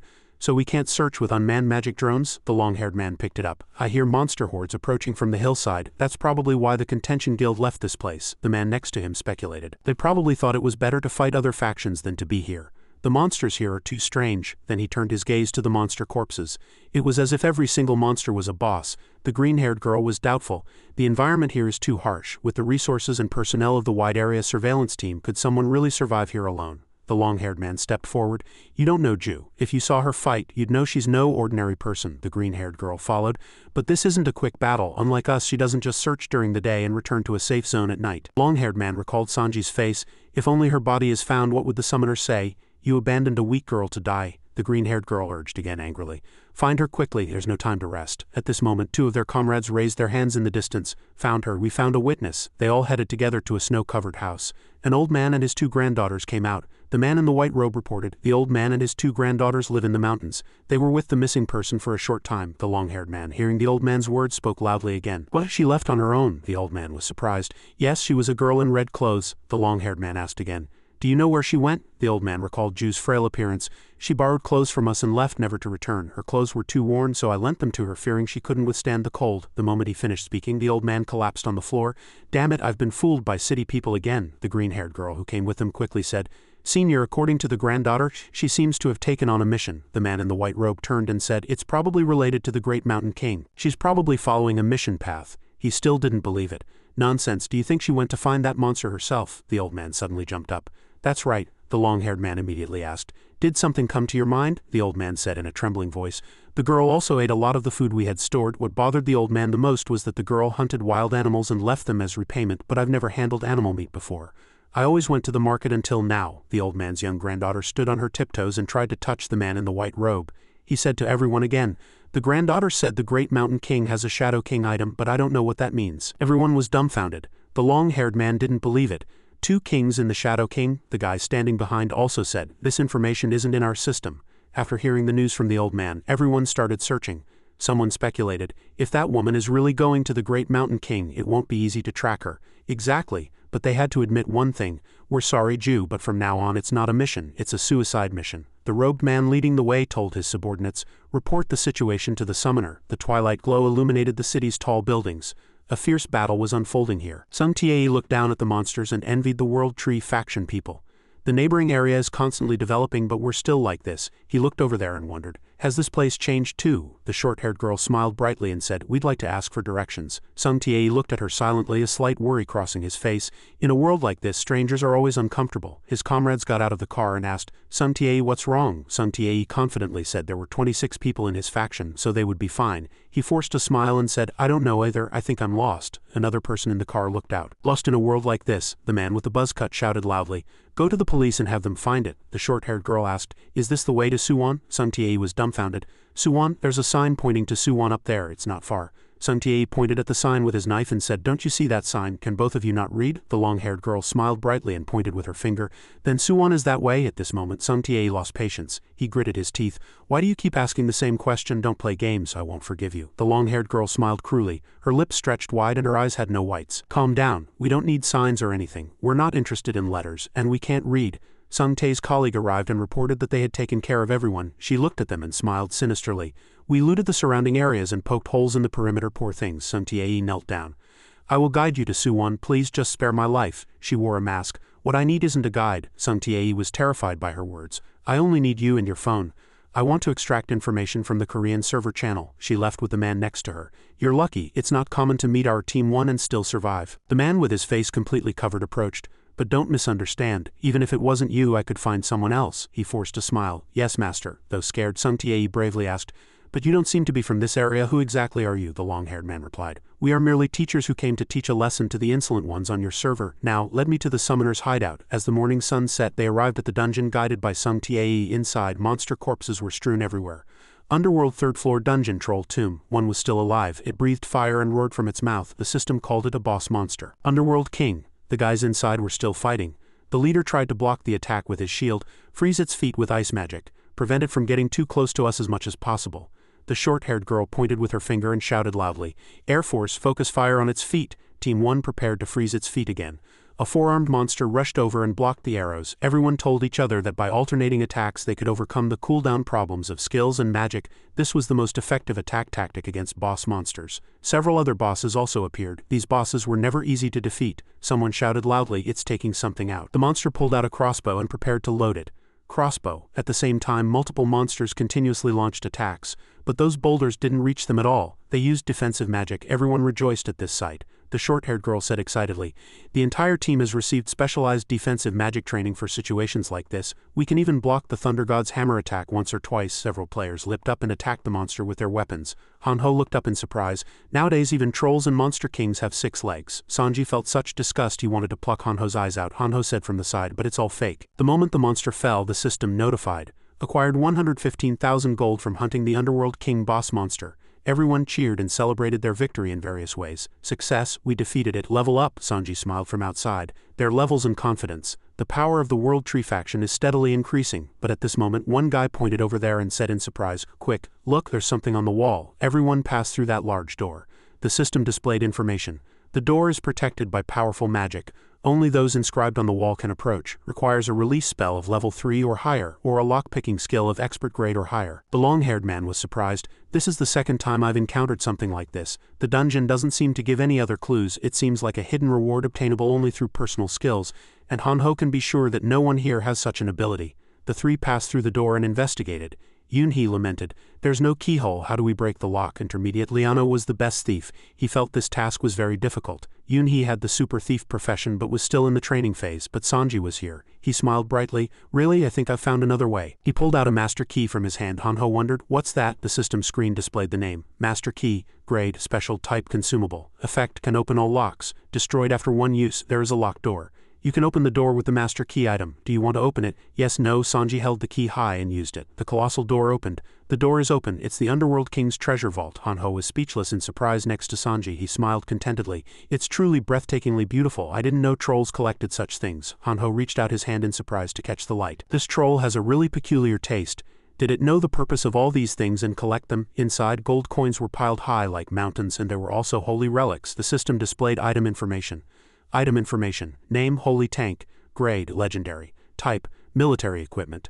Effect, when the equipment is filled with mana, 40 shells are continuously fired, causing explosions at the target point. Fires once every 5 minutes. The required mana varies depending on proficiency. Han Ho went to see the glowing circle surrounding the holy relic. It looks different from historical holy relics, and it seems to contain magic power, the short-haired girl next to him said happily. Now we have a good weapon to use in the upcoming war. He was amazed, imagining that the world could be destroyed by this holy weapon. 40 continuous shots capable of explosions with no ammunition manufacturing cost. Do they want us to dominate the world? Han Ho said with a gloomy chuckle again. This war machine fits our world tree faction perfectly. While the two were imagining, Lee Han Ho approached and tried to lift the magazine, but he couldn't, no matter how hard he tried. It was incredibly heavy. The short-haired girl felt a headache seeing this scene. Everyone was exhausted, and it would be difficult to carry this. Suwon Ji-yu appeared behind them. The system announced that this was the World Tree Faction's vault. A blue spiritual energy enveloped his hand. This is exactly what we need right now. The system announced it was the World Tree Faction's subspace vault. Allowed owners, B4, gold consumed per item, 100,000 gold. Number of items in vault, currently in vault. A suggestion appeared. Would you like to store the holy tank? Base price 100,000 gold. Large item surcharge 50,000 gold. Total cost 150,000 gold. Suwon waved his hand and a blue light enveloped the holy relic, pulling it into the vault.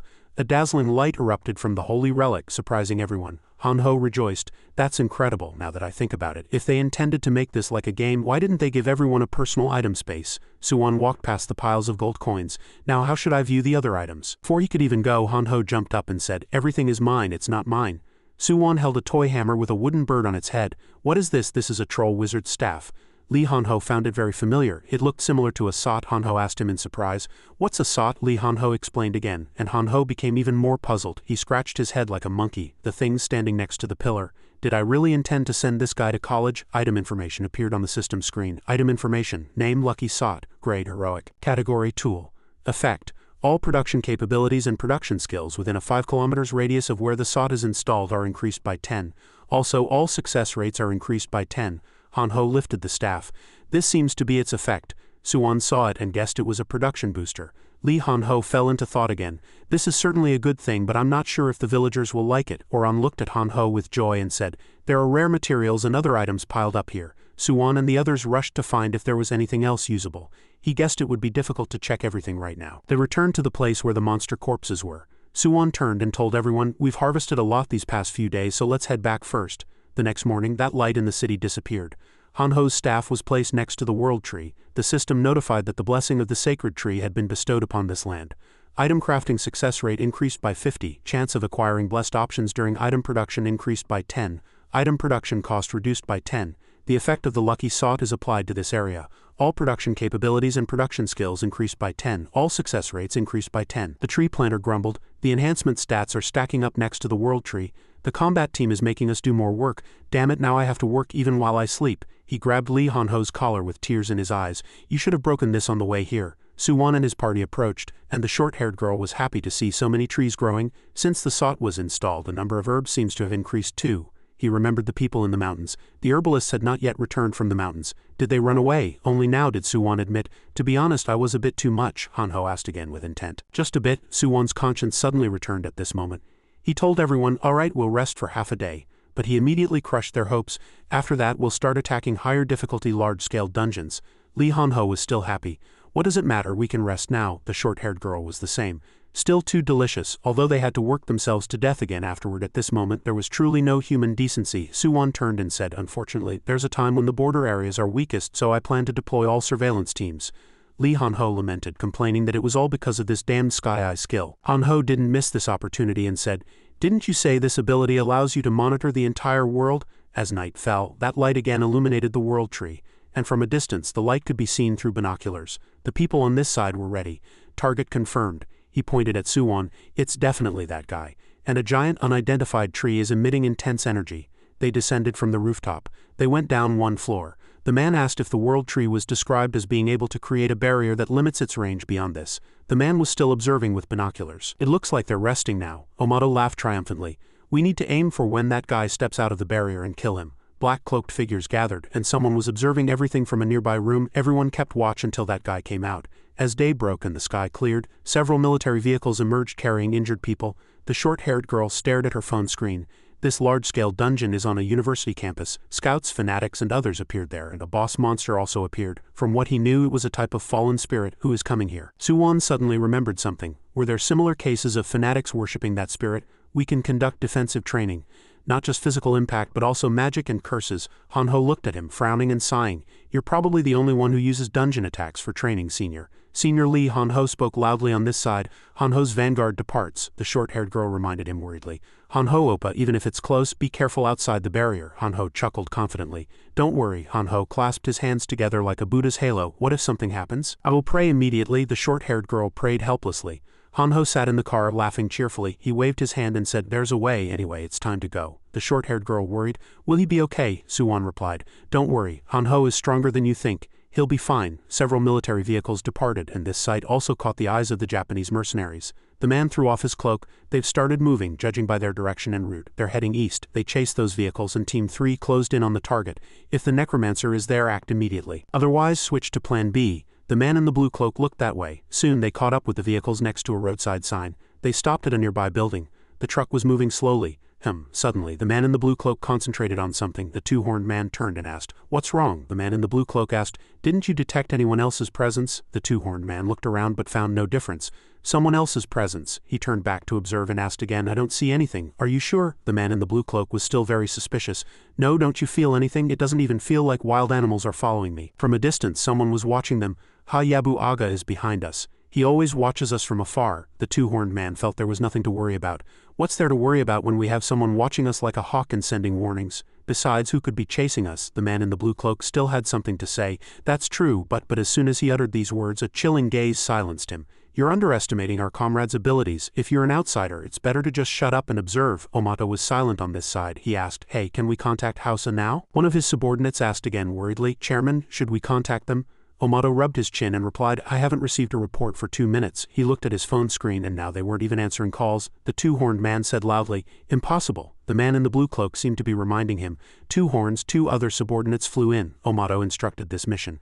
Move to the designated point and confirm House's roundabout. Then report back to me, he turned and said. Even if there's a problem, don't intervene. Make sure the prey doesn't pay attention to any movement. The two-horned man asked, should we execute Plan B? Omato replied, of course. On Hanho's side, everyone was loading items onto military vehicles as per his instructions. Even if faced with a sudden situation, I will kill their vanguard, infiltrate and behead the Necromancer. After saying this, Omato's eyes darkened. If we give him more time, he will grow stronger and our chances will dwindle. But all we need is a chance, just one chance to get close. His subordinates rushed over, and the two-horned man was very confident. No matter how great he is, we have always been able to eliminate all targets in one go. The system announced the synergy list. 1. Ninja Gang Level 1. Category Team Mission. Condition: Team composed of at least 10 ninjas. Effect: all defense and resistance become 0. In return, all defense and resistance of the target are also nullified. Additionally, the damage of the first attack is increased by 500. The man in the blue cloak looked at them. A unit created by Okada Akira to assassinate targets with transcendent power. Half of his face was revealed, and it was highly likely that Suwon Ji-yu would infiltrate. He thought he eliminated the people of the Japanese territory known as Nero 19, and he fostered the mid-sized force, the Ma Association, to its current position. Omato led everyone down flying. Failure is not an option. Scramble. They all had swords in their hands. Hanho and Lee Hanho were observing everything through the screen on this side, looking very tense. Hanho was surprised that no one had been found. Omato thought triumphantly.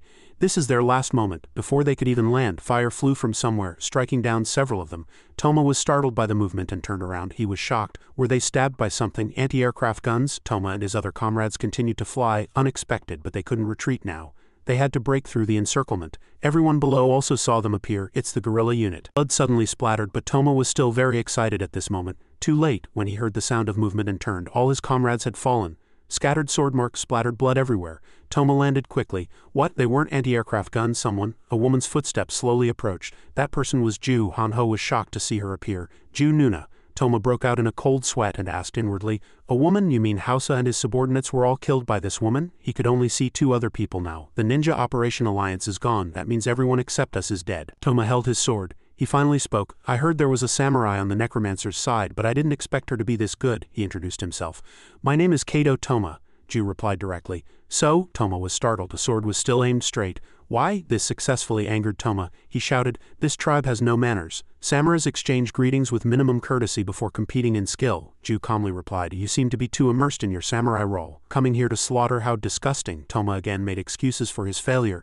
The ninjas only lost because you ambushed them. It was your mistake to dare appear before me, you bitch. He was ready for battle. Lifting one foot was a signal to attack. We'll surround her from all sides and create an opening and eliminate her.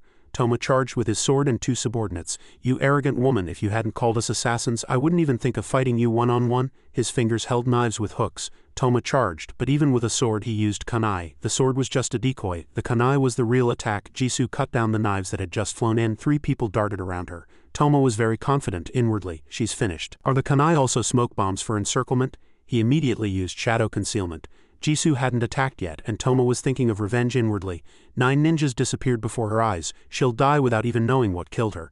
Several swords struck down simultaneously at one point, but no one was visible. They were surprised when Ju wasn't visible. What? Where did she go? Just then, one of the subordinates standing behind Toma was killed. It was too fast to react, and he stood frozen. At the same time, several people were stabbed to death with swords within seconds. One unfortunate person was cut in half by Ju. Shadow tracking is a sword saint skill. Toma was stunned by this sight. This woman, has she reached the same level as a sword saint, or even surpassed it? The subordinates standing behind him were also terrified, their faces pale. He asked Toma, "Boss, what should I do? It seems you and he can't do anything." Toma looked back. "Damn it, I can't handle this." He thought, the only thing I can do is. Ju had just cut down that man with one hand and was already looking at Toma. "Don't even think about running away. I don't intend to let any of you live." A blue window appeared, ninja skill. The rest of them all ran away. Retreat. They used wall climbing skills, but Ju didn't intend to let a single one of them live. The guys who tried to escape by climbing the wall were all cut down by Ju's sword and died on the spot. Toma was stunned by this sight. After that, Ju headed towards Toma and blood splattered from his body. She again headed towards the man in the blue cloak. He dodged her attack. Ju prepared to fly, and the man in the blue cloak quickly stood up with a sword in his hand. Slaughter. As soon as the man in the blue cloak raised his hands in surrender, Ju struck him down in one blow. "I surrender." Hanho heard this joyful news on this side and shouted with joy when he saw him get hit. Headshot. The man in the blue cloak fell, and Hanho rushed over to help him up. He asked, "And Nuna, right?" Jisoo took off her mask. She smiled softly and listened to Hanho's words. Tears welled up in my eyes. "Where have you been all this time? I was so worried. Senior even told me to lead the team to find you, Nuna." She recalled what had happened in the city.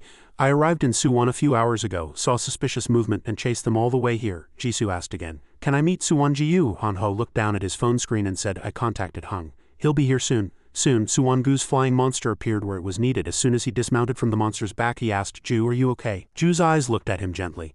"A lot has happened recently. Suwon Ji-yu, they were here until dawn." Suwon looked at the system window.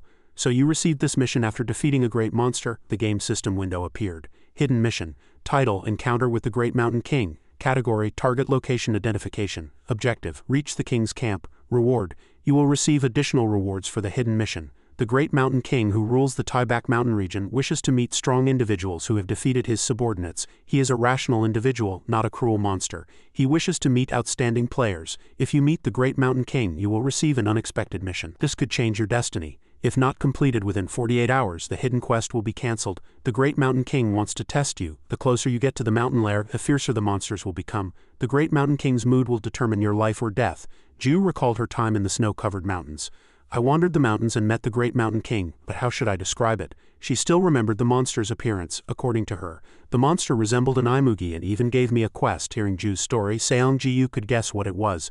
A monster that could speak and even give quests to players. It wasn't just a boss monster. This is an NPC, he thought, for such a character to give quests. Seong Ji-yu asked Ju, "What was the quest?" She recalled retrieving ginseng from the mountain and replied, "They asked me to retrieve the sacred ginseng that was stolen by the Contention Guild." Hearing her story, Seong Ji-yu was slightly flustered and couldn't say anything. Han-ho next to him glanced over and guessed, "Senior, you're not thinking it's useless, are you?" Ju mentioned the reward, telling them, "They promised to give me the last Shadow King item I'm looking for and help me awaken." Seong Ji-yu happily took out the inner core he had obtained from the last battle, and Han-ho next to him glanced at it. "Here you go, it's slightly different, but customers will like it more." A system window appeared. Item information. Name, Silver Mountain Inner Core. Grade, Legendary. Classification, Consumable. Effect, greatly increases stats when accepting the spirit of the mountain. Also, proficiency and energy rapidly increase. You can acquire the power of the mountain god. Note, to be fully absorbed, health level must be 80 or higher, recommended level 100. Note, if you possess other holy powers, the two types of holy powers may clash, causing severe side effects. Description. This inner core appeared after an unqualified person deliberately consumed sacred ginseng. Instead of gaining power, they were absorbed by the core and died. Thus, after absorbing the power of the arrogant, the concentrated state became even stronger. Han-ho carefully looked at the inner core. Based on the description alone, it really seems useless. Seong Ji-yu covered his face and sniffled. He handed the inner core to Ju. "Jisoo, take this quickly." He said he was giving it to her, but his hand gripped it firmly. "In addition to the item, they will help you awaken." Ju stopped short of taking the inner core. "Mr. Seong Ji-yu, let go of my hand," he said again. I thought only professions above 4-star received such treatment, but everything is changing. Hanho was still very curious. Ju Nuna, how did you get here? Is it far from Silver Mountain? Ju recalled the appearance of the great mountain monster. She replied to Hanho, the great mountain king helped me. He had an item that could open a teleportation gate. Hanho's eyes widened in surprise, and he let out a squawk. In his mind, Seong Ji-yu might have been saying, I wouldn't be able to touch such a thing, Hanho reminded him. I heard your dangerous thoughts, senior. Seong Ji-yu said seriously, if he helped me to this extent, the sacred ginseng must be very important to him. He thought inwardly, the problem is I don't know his purpose, but the reward is what I need, so I have no choice. Jizu made the inner core disappear. She said goodbye. I think I should go now. I also received an item to send me back. Before leaving, Seong Ji-yu cautiously advised, be careful, don't trust them too much. No matter how nicely you put it, they are monsters after all. Ju replied, I'll keep that in mind. Good, Ms. Ju, she pointed to the opposite side. That man, the prisoner who surrendered quietly. Ju's eyes narrowed and her expression was complex, but she finally made up her mind. He is very dangerous, so it's best to kill him. The dazzling light was about to disappear. Ju's voice echoed, it's time to go now, goodbye, Ju Nuna. Hanho was truly surprised by Ju's decision. Killing a surrendered prisoner. That's not like Ju Nuna. Seong Ji-yu looked at the corpses Ju had just dealt with. Let's stop talking about the prisoner. I need to check the memories of these corpses. At this moment his eyes seemed to glow. I will uncover the truth about who sent them and make him pay. These words were so Seong Ji-yu could keep them in mind and prevent anyone from having arrogant thoughts. In the evening at a commercial building, Seong Ji-yu flew from the rooftop and looked down at the assassins discussing important matters in the commercial lobby. He saw more ninjas here than Ju had killed, twice the number Ju defeated. Seong Ji-yu guessed there would be even more ninjas elsewhere. Below, Toma instructed his subordinates. Squad 1, go east and head straight to Sun. As soon as they heard their turn, the other guys seemed very happy. Squad 2, go to Gyeongnam and complete the mission. The main mission is the Hunter Guild building at Gyeongnam Station. Toma loudly told everyone below, we will execute Plan A, sweep that place clean and regroup at Sun. The most terrifying thing was that Toma gave orders without a specific target. Just clean it up so they can't establish a base. His hand reached out to eliminate the traitor. It was at the customer's request. Seong Ji-yu was slightly puzzled. A customer, he scoffed and immediately guessed the target of these assassins. Someone was targeting both him and the guild. One name immediately came to his mind. At this moment there was no one around Seong Ji-yu, and where he stood was only darkness. The fragment of memory ended here. A dazzling light shone on Seong Ji-yu and another memory fragment appeared. Seong Ji-yu on this side seemed as if his soul had left his body. Hanho next to him looked around.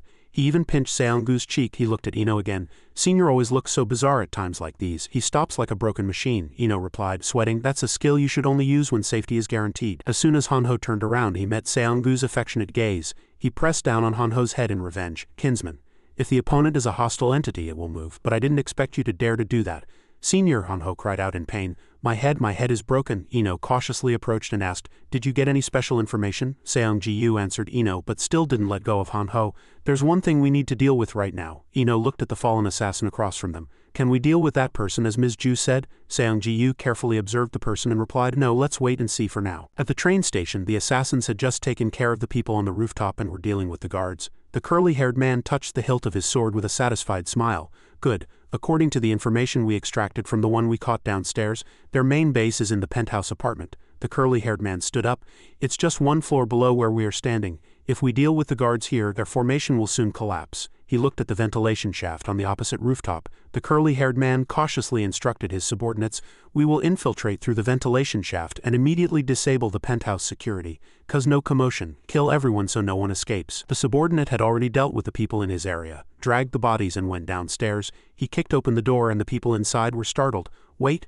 The curly-haired man looked up at the sky and greeted, hello Hunter Guild members. As soon as the people inside stood up, the bearded man shouted loudly, everyone stop. The Yamato Guild ninjas and the Evolution Society were holding a secret meeting. The curly-haired man narrowed his eyes and pressed them.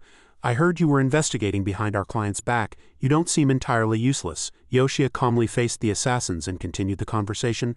Of course that person was our client, and since he collected information from the Japanese server through us at this point, the assassins attacked and killed some people in the office. The curly-haired man seemed unwilling to say much and raised his head. This was to show that their target was sufficient. We are not here to talk or negotiate. He picked up his sword and everyone else tensed up. We ninjas were simply sent to kill people, but the curly-haired man hadn't dealt with the bearded man yet. He said cunningly, the reason you're alive is for information. After we kill the Necromancer, we, the representatives of your server, surprisingly. The bearded man was not afraid. He burst out laughing after hearing the curly-haired man say he would kill the Necromancer. The curly-haired man asked, are you laughing? Yoshia almost cried with laughter when he heard him say he would kill the Necromancer. Yoshia was confident that he couldn't. He thought inwardly, when the world mission targeted the Necromancer, he already realized that he was the only one who could solve the game's most fundamental problems. The system's hostile attitude was proof. This bearded man was the only one who truly knew the Necromancer's power, which is why he could be so confident. Such a person would never die at the hands of these assassins, the curly-haired man scoffed. You can't. He slammed his sword onto the table. That only applies to you guys. The curly-haired man was angry and felt insulted. He lectured them. Because you know nothing, you claim you can't. Frogs in a well. You think you're the center of the universe. At his words, the bearded man frowned in anger but could do nothing. But the world is vast, so you need to jump out of the well to realize your weaknesses. Weaklings like you will all die before you get stronger. The curly-haired man signaled his subordinates. The report will state that no useful information was obtained. Take care of everyone. The subordinate was startled to see something approaching from outside. Captain, something is approaching. The beak of this mount monster struck the skyscraper's glass window, startling several people. The monster's 2 legs descended, and the assassins' faces turned pale at this sight. Damn it, the curly-haired man who had been boasting just moments ago was now deathly pale. The Necromancer. The bearded man burst out laughing at this sight, repeating what he had just said. You can't. The curly-haired man brandished his sword and shouted at him. How dare you laugh? He charged at the bearded man with his sword. I must at least complete this mission. At this critical moment, a shadow-like figure flew in and deflected his sword, changing its trajectory. The curly-haired man barely managed to keep his balance. He was surprised. Since when was he there? The system notified all bodily functions have been weakened due to an unidentified energy source. All stats decreased by 4. The curly-haired man shouted, What is this? He shouted in anger. Why are my stats decreasing? What? An unidentified energy source? What is that? Now it was Seonggu's turn as the strong one to ask. You don't know what divine power is, truly frogs in a well. He suddenly looked at the bearded man. Seonggu asked, Have all my demands been fully met? He replied, flustered. Not yet, he said again. Seonggu needs one more thing. Bring me information about the Japanese server. Ja was puzzled. The Japanese server? Seonggu replied. I think that will be our next hunting ground. The curly-haired man, along with the Japanese assassins, felt insulted and angry at his words. This insolent fellow, how dare he disregard us? He gripped his sword tightly. I must attack. Attack? Why? The curly-haired man felt his mind and body trembling. He didn't have the courage to move like a condemned man waiting for death. Ja politely bowed to Seonggu and reported, Understood about the Japanese server information, Your Excellency. He waved his hand. I will also find more information myself. Seonggu extended his hand. His hand was enveloped in blue light. I'll have to take out their brains. Curly-haired man was startled and he was in a great hurry. Damn it, I must attack. His subordinate was also the same. He was surprised and hastily tried to attack, but he could only stand there helplessly. Move quickly. The assassins were massacred, blood splattered everywhere, and desperate screams echoed, Help me! Roja, seeing this sight, sweated in fear. Seonggu noticed that he hadn't obtained any memory fragments. Their grade was lower than Squad 1, so they didn't know much important information. He rubbed his head and asked the bearded man, Then how long do I have to wait for the mission to be completed? He flinched when he heard him call him and replied, Just a moment, please wait a moment. Tea and snacks were laid out on the table. Seonggu sat in a chair, waiting while the bearded man searched for information on a tablet screen. He looked at the screen and explained to him, Since the Evolution Society's base is completely surrounded, it will be useless for us to do this. Instead, the team that was pursuing them has been annihilated. Seonggu guessed that they had been discovered and lost contact with the guild. Roja continued, Although we don't know the exact location of their base, we have found information about their plans. His 2 eyes glowed as he looked at Seonggu. The information we found will be very helpful to Your Excellency. Your Excellency, Necromancer Nim. He was displeased and didn't want to look at him. Why is this person like this? So unpleasant. This is the look a fan gives an idol. Seonggu told the bearded man that the Japanese server had acted to plan an attack on him. He replied yes. Jia's next word surprised Seonggu somewhat. No, in fact, they are planning an even bigger scheme. Sweat beaded on his face. After the world mission was announced in Kyushu, Japan, the Yamato Guild's movements became even more noticeable. This was the in-depth plan for Japan, he mentioned. It seemed they were planning to integrate Kyushu, organize an army and invade Korea. This was known as the Korea Invasion Plan. Seonggu sat in his chair contemplating everything Yoshia had said. The Korea Invasion Plan. He thought about the world mission inwardly. A world mission notification appeared. Title, The World's Hated One. Type, Hunt and Protect. Objective, Hunt or Protect World Tree Faction players. Rewards vary depending on the situation. If hunting is chosen, 5 million gold per World Tree Faction player, 500 million gold for killing World Tree Faction leader Co-157. If protection is chosen, no budget, no autonomy. The first leader of the World Tree Faction, Co-157, the world's troublemaker, has angered both high-tier races, so both races have decided not to let him be. This event is global and not restricted to any server. You must choose whether to follow the orders of the high-tier races or resist them, and join the newly established faction. The content of this mission may change depending on the situation. Seonggu carefully looked at the system window, focusing on eliminating himself. There was an option to protect, but without an autonomous budget, it was essentially like having no reward. He could guess their intentions. They were not only trying to eliminate him but also attacking the entire server. Seong-ji-yu asked the bearded man if there was more detailed information. He looked at the tablet screen and reported to Seong-ji-yu. Although this information was collected through rumors spread around Kyushu and some lower-level organizations, it seems a large-scale army is scheduled to land in Busan. He was again puzzled. A large-scale army? Seong-ji-yu asked. How large? The bearded man hesitated slightly at his question, then replied. This matter he completely reported to Seong-ji-yu while looking at the tablet screen. They can mobilize an army of 4,000 and if reserve forces are included, a maximum army of 6,000. Seong-gu's eyes widened slightly at this unimaginable number. The number of troops they could mobilize was 6,000, excluding those left behind for base defense. He said to the bearded man again, I heard the population of Kyushu is smaller than other islands in Japan, so this is beyond my imagination. He felt uneasy again. Although the Yamato Guild had occupied Kyushu, their method seemed a bit problematic. They sent ninjas to assassinate disobedient individuals and forcibly incorporated Kyushu guilds. Seong-ji-yu heard his analysis and guessed that the troop losses in Kyushu were not that significant. The bearded man replied, Yes, Your Excellency, my guess. He smiled broadly and told him a very obvious fact. Their strength could also be their weakness. He laughed, but he sweated and worried, telling himself, I must demonstrate my abilities to him. The bearded man provided Seong-ji-yu with additional information. The lack of clashes between armies suggests that they might lack one-on-one combat experience. He added that the reason the Japanese army was feared during the Korean invasion was because they were war experts who had participated in many battles during the Warring States period. Seong-ji-yu listened quietly, pondering a few thoughts. That's a very optimistic guess. Numbers aren't the problem. He remained calm about this number. A force of 4,000, even 6,000 isn't a large number. It's nothing compared to the Pirate Guild, the Red Revolution Army. Instead, Seong-ji-yu was concerned about the number of Japanese server players. He calculated the current situation because the world had turned into a game. In large-scale battles, rank and items are important, while combat skills and military power are secondary. Seong-ji-yu suddenly thought of Ju. Even Jisoo can face hundreds of enemies alone. But with a single item, she can be teleported elsewhere. Thinking about this, he frowned again. If we conquer dungeons instead of fighting humans, our rank and item levels will surely be very high. After a long period of thought, Seong-ji-yu finally felt it was too early to draw any conclusions in any case. He asked the bearded man to continue gathering information. The man bowed respectfully and replied, Yes, understood. Seong-ji-yu, as if remembering something, raised his hand to catch the bearded man's attention. And one more thing. Seong-ji-yu instructed, please find the fastest way to get to Busan, whether it's an item or anything else. Before making this request, he also considered the probability of success.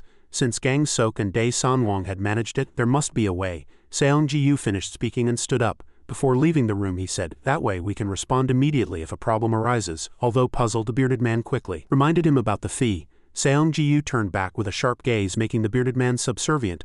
I saved your life, so isn't the fee already sufficiently paid? Are you trying to extort money from me? He was terrified by this gaze. Like a wolf seeing a fox, he was startled by Seong-gu's first question and replied, Of course. Seong-ji-yu went outside. He mounted his giant monster. The bearded man and a few others saw him off. He watched, seemingly captivated by his appearance. The two people next to him were also at a loss. He's really cool. In the city with the world tree. When Seong-ji-yu told him everything, Hanho said in a surprised voice, An invasion of Busan from the Japanese server. He rubbed his chin and replied, It's mainly the Kyushu faction, not the entire Japanese server, but it would be very troublesome if the enemy found out, so I want to inform Busan about the invasion plan. Hanho moved faster than expected. Excited, he quickly took out his phone and typed, Understood. I'll secretly leave a comment on an old post of Guild Warung. Seong-ji-yu glanced at Hanho grimly, thinking to himself, this guy always comes up with ingenious ways for these kinds of things. He clicked on the last posted screen and cheerfully said, It's done. This was the post written by Hanho. The strongest super thief, Hanho secret. Everyone knows my ID, right? I'm Asura Lee Hanho, the summoner's companion. The reason I'm writing this comment is because I have information that might be helpful to Guild Warung. I think Guild Warung should be careful, as there have been very suspicious movements on the Japanese server recently. Hanho concentrated. A reply came. The other party sent a message to the secret Warung information room. Thank you for the warning. We are also continuously monitoring the movements of the Japanese server across the ocean, and we have secured a sufficient number of coastal artillery units. The problem you are concerned about will never occur. Guild Warung seeks peace, but we have the strength and will to never kneel to anyone. Hanho's eyes were fixed on the screen. They seemed cold, especially that last sentence. Is it possibly aimed at us? The short-haired girl could explain. They're just showing they have no hostility. Guild Warung also belongs to the demon faction, and it's inevitable that they have a bad impression of us. Ino sweated next to them. Seong-ji-yu looked at his phone phone screen and said, "Since we warned them, I just hope Guild Warring doesn't let down its guard." The fat man suddenly spoke. "Coastal artillery, huh?" The short-haired girl scratched her head and glanced sideways. "Will that be enough?" Hanho shouted loudly as if to make a statement. "Of course not enough, there are many ways to bypass them." Fortunately, Seong Ji-yu appeared and calmed the situation. He pressed down on Hanho's head and calmly told everyone, "Don't worry about other things, we'll prepare in our own way." This was not unexpected by him. "Just as I thought, we need a new plan to deal with ships." On board a cargo ship crossing the night sea, the assassins lined up as ordered. "The boss has personally ordered the ninja unit to launch an attack on Busan. Do not disappoint me again." On the game screen, an item called Ninja Glide Assault appeared. It had a slight stealth effect. They flew on glide devices. Everyone flew off the ship crossing the night sky. Before they even reached land, some lights were visible from the coast. A system notification appeared. Ninja Psychic Link skill can hear each other's voices from afar. They all arrived at the beach and reported to the other side through their equipment. "We have arrived at the beach. They have deployed a huge number of artillery units." The other party carefully observed and reported every movement. "They seem to have spent a lot of gold on this, but fortunately, they can't detect us. If we continue to approach from above, the entire team will be wiped out." They flew towards land and discussed among themselves. "Okay, we'll land on that mountain and start descending." As soon as they landed, they abandoned their glide devices, but there was still inertia. The man in the white cloak led the way. "This is a perfectly open area. We've landed in a good spot." Young drew something on a piece of paper. The man in the white cloak looked at him and asked his subordinates, "How long will it take to install the supergate item here?" One guy, with his hand on the paper, watched as a yellow light flowed into the circle drawn on the paper. He replied, "It will be difficult because it requires a lot of mana. It will take at least 12 hours. The man in the white cloak calculated the time. "The two-way gate will last for 10 minutes after activation. This is a sure way for a large force to infiltrate safely." He ran. The man in the white cloak looked down at the city under the night sky. "Soon the Evolution Society of the Korean server will support this plan. They will spray poison gas over Busan." He sent a message to his subordinates. "We will use the confusion, and if the gate can be safely activated, the plan will succeed. Unlike teams 1 and 2 which failed to assassinate the summoner, you must not let down your guard." His two eyes were wide open towards the World Tree. "Within 12 hours from now we will attack and uproot the entire World Tree faction." In a dark alley somewhere, the shadows of assassins were easily visible. Some monsters gathered and opened bottle caps. As night fell, light from the sky illuminated the World Tree. Seong-gu's party stood before the holy relic. Seong Ji-yu carefully looked at the relic and told everyone, "If a battle breaks out in Busan, we need to think about how to transport siege weapons." The staff here were helping to repair weapons. "We have a storage box, but it's limited to 10 items. Since we have more siege weapons, we'll increase that in the future." Ino approached and placed a hand on his shoulder, asking, "Seong Ji-yu, there will be giant undead creatures too, right? Like the wyvern skeleton?" Ino's two eyes gleamed, imagining the monster with a catapult on its back. "We can equip catapults on their backs or fixed crossbows." When Seong Ji-yu suddenly shouted loudly, Han-ho, who was next to him, also looked up in surprise. This was because he had come up with a good strategy. Using flying creatures for close combat is a waste. How about a strategy where they fly from a fixed position, raining arrows and missiles down on the battlefield? Han-ho excitedly added to the idea. "Then it'll be total destruction. How about equipping the mace of the Thunder God?" Ino chuckled slyly. He agreed with his idea. Han-ho is also creative, Han-ho asked loudly. "Are the other summoned creatures also skeletons?" The one that had been transformed earlier was called Soul Fusion of Death, he excitedly asked Ino. "Hung, what happens if we combine Transcendent Transformation?" Han-ho and some of his seniors laughed heartily and immediately put it into action. Only Seong Ji-yu on the side clenched his fists with a happy expression. "Is this heaven?" As night fell, people gathered near the World Tree with shields. The nearby villagers all locked their doors with bars. The three people inside looked out, chained. No one was guarding, and outside was chaotic. Erwin sweated profusely next to them. "Ja, everyone must be busy since the war is about to start." Saying this, he grew sad. "Do you think they'll care about those caught from a disbanded guild?" Kate sighed and then shouted loudly again. "But no, we are people with abilities, and we could even be a threat to the summoner." Another one of the three spoke up and asked, "Is it as you two say, chaotic outside with war preparations?" He even used force to break the chains, and there were no guards. Erwin turned pale at the sight before his eyes. "Hung, what are you doing?" Suzuki stood up. He rubbed his wrists and told the two, "It's time to escape." The guards outside were all unconscious and one had just fallen to the ground. The three who had been captured had just rebelled and escaped. Kate was incredulous. Even if it was a surprise attack, how could he incapacitate those guards so easily? Erwin was also very surprised. "I knew he wasn't ordinary, but I didn't expect him to do something like this." Suzuki walked ahead, pointed that way and asked, "You said the armory is this way, right?" Erwin turned and replied, "Yes, that's right." He casually recalled Seong Ji-yu dragging him around. "Definitely. That kid dragged me around many times before. He must have been trying to appease me. But there's no way." Suzuki looked ahead and asked the two, "If you two get out of here, do you plan to take revenge on that organization in the future?" Kate heard his question and sighed again. "Revenge, huh?" She referred to her old comrades with an annoyed expression. "I'm not that close to my guild. Not enough to take revenge on the summoner, the guild members are all rude and the guildmaster always thinks he's right. Erwin argued with her again. But the guildmaster saved our lives. Even if he did bad things, he also did good things. He tried to persuade Kate. In a world like this, you'll meet people like him often. It's just how it is. Erwin asked Suzuki, what kind of person is the guildmaster or the person you serve? Is he the same type of person? He didn't turn around. Although the person I serve is not like him. He turned around and grinned slyly. A chill ran down their spines. Those kinds of people are the worst kind to me. Outside, the armed guards were all down. They all went to the large door. This is the armory. Erwin was certain that the weapons they had used when they were captured were stored here. At this moment, Kate demanded her belongings back. Give me back my heroic-grade bow and arrow. Suzuki turned and scoffed. No, I need to find that man's sword first. As soon as they entered, they saw that Seonggu's party had already been there for a long time. Kate looked terrified, as if she had seen a ghost. She hid behind Suzuki. How did they get in here? How did they know we were coming? Seonggu used his teleportation ability and appeared behind Hanho. The two scoffed and looked at them. Hanho replied, my lovely little brother told me. Kate reprimanded, but Hanho was next to her. You're a traitor. You acted like an innocent scholar, but you did that behind our backs. Yes, Erwin replied, feigning intellectualism. Ja, a learned person, doesn't rush into dangerous places recklessly. At his next words, Kate trembled with anger. Nuna, you need to use your head a bit. You already begged for mercy, but you're trying to escape. Suzuki was annoyingly innocent at this moment. He turned to Kate and asked, weren't you too close? Erwin instructed. Don't blame yourself. Hanho rubbed Erwin's chin, praising him. Well done, my little brother. He replied with a satisfied expression. You're welcome, Hung. Seonggu saw this scene and his face hardened. As soon as they got close, he's already corrupted. He suddenly called Suzuki Ren by name. He was surprised, his voice trembling. How do you know my name? Seonggu asked. Are you looking for this sword? He held the sword tightly, and Suzuki's two eyes stared at him, frowning. Hanho, while gently patting Erwin next to him, tried not to miss their conversation. Even when he was running away, he thought it was a great item. Seonggu threw the sword, saying, take it. Hanho was very surprised to see him hand over the valuable sword to Suzuki.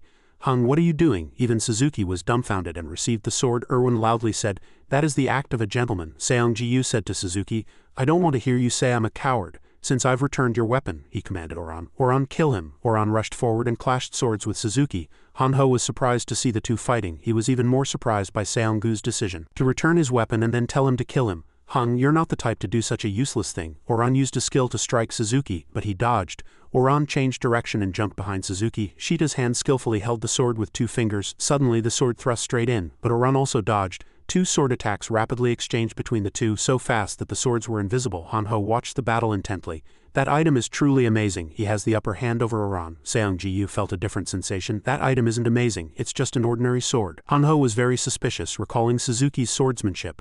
An ordinary sword? Isn't Oran using a boss monster's weapon that Ino Hung reassembled? On this side, Suzuki's sword attack came straight in, but Oran was also able to block it with his sword. Seonggu and Hanho commented from outside. Can he still get the upper hand over him? If that's an ordinary Japanese sword, it should have already cracked from the impact. Seonggu recalled all the sword attacks Suzuki had unleashed. He's changing the direction of his attacks. He's not directly blocking the attacks, but precisely controlling the angle and force to minimize the impact. Oran was ultimately defeated and sent flying to the other side by Suzuki. His swordsmanship is what sets him apart. Hanho bit his arm, realizing that Suzuki's true skill was his excellent technique. Oran, that's enough. At that moment, several monster arms appeared from the ceiling, surprising him greatly. Oran said in a low voice, let's end this battle. Suzuki dropped his sword. He trembled in fear, cowering in a corner surrounded by monsters. I surrender. Kate was caught by a monster. She struggled loudly. Dying like this is cowardly. Seonggu replied from the other side, I never said I'd fight one-on-one, besides this is my ability. At his words, Suzuki was dumbfounded. I never intended to kill you from the start. Seonggu turned to Hanho and spoke, but he resolutely avoided it. Hanho stepped forward first.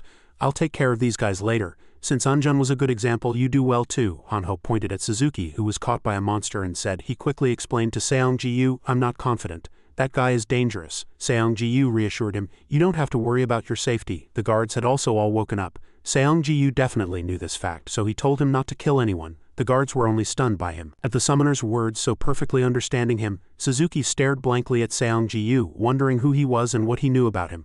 Hanho looked at Seonggu with a scowl, as if asking what exactly he had seen in the bodies of those ninjas. If there's trouble later, you'll be responsible. Senior, a yellow light poured down onto the world tree. Zombies in the city below the high-rise buildings.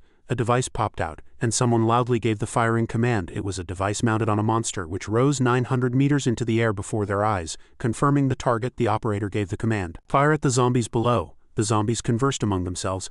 After all, they summoned me too, but to call me a target, this is the country we live in, friend. Fire shot out, incinerating the zombies in a hot blaze. Eno rejoiced at this sight. "That's awesome." The person next to him seemed incredulous. To succeed on the first try, he pushed up his glasses. "There are a few problems, but we'll find a solution soon. Also, our team plans to continue researching giant zombie enhancements." Eno recalled the monster that was too large for the Thunder God's mace, even with its mouth wide open, making it awkward. "But I think we'll have to give up on adding the Thunder God's mace. It's too big." Seong-Ji-Yu approached as if seeking advice and said, "Sergeant, is there really no other way?" Eno waved his hand. "No, please go back." Suzuki observed Seong-Gu's group from the other side meticulously. Those around the World Tree were incredibly strong. His face was drenched in worried sweat. Their strength, which I witnessed firsthand, was entirely different from the information I had received. Though few in number, they compensated for their numerical disadvantage with the quality of their logistics and coordination of tasks. This was not a faction that could be easily overthrown. After a brief negotiation, Seong-Ji-Yu decided, "All right, then I'll leave the rest to you." The system notified that an emergency event had occurred on the Korean server. Han-Ho looked at the system window, enraged. An emergency event so suddenly? A mission appeared in the window. Server mission: the First Korea-Japan War. Type: War. Objective: win the war. Reward. The notification was incorrect. Korea and Japan were two servers that had fiercely clashed in the past. As expected, their rivalry would now continue. Could players from both servers truly end this rivalry this time? Another window appeared explaining the special rules for the First Korea-Japan melee. 1. The attacking faction, the Japanese server, and the defending faction, the Korean server, can take turns choosing the combat method. 2. Players have the opportunity to support the opposing server and transfer to it based on individual choice. 3. All battles are broadcast live worldwide through official channels. Seong-Ji-Yu turned to Han-Ho and asked, "Han-Ho, did you check the Busan community?" He pulled out his phone, his face covered in worried sweat. He had forgotten, assuming they could handle it themselves. He was surprised by the latest news on the screen. Terrorists? The Warren Guild seems to have been attacked by terrorists. G-Gampo also appears to have been attacked by terrorists. Due to widespread simultaneous attacks, they have retreated to their fortress. Japanese server was indeed the Japanese server. Han-Ho was angry, seeing on his phone that the Warren Guild had claimed they could handle it themselves. "I knew this would happen."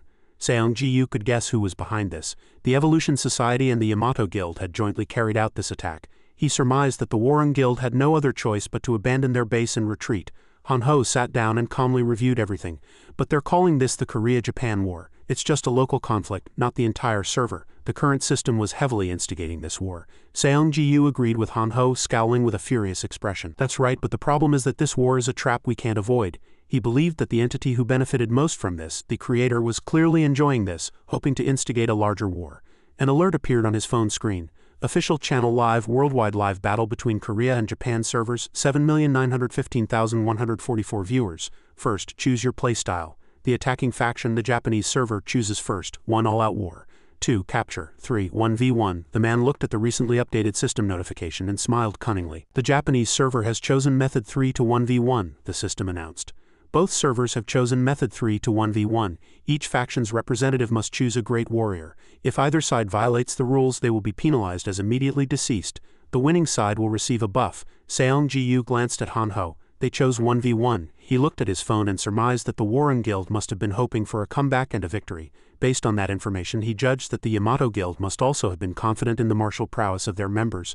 The 1v1 information appeared again. Great warrior of the Japanese server, law of the Yamato team. Great warrior of the Korean server, undecided. Seong-Gu's face darkened. Sword Saint Okada Akira, was this his plan after coming to Suwon? Okada Akira appeared and introduced himself. "I am Okada Akira, Guild Master of the Yamato Guild. Korean server, listen closely." He smiled. "I'm not interested in any other riffraff." Leader of the World Tree faction, Summoner? Okada Akira gripped the weapon in his hand. "If you want to preserve your Korean server, fight me. I will prove with my sword how useless you are." His gaze swept over the scattered bodies on the ground. "Just like those fallen men over there." Simultaneously, the system announced a live broadcast on the official channel. Korea server versus Japan server. World server live broadcast, 13,335,134 viewers. An information board appeared before everyone, and also on their phone screens. It stated, 1v1 Great Warrior of the Japanese server, Law of the Yamato team, Great Warrior of the Korean server, Kang Hee-min.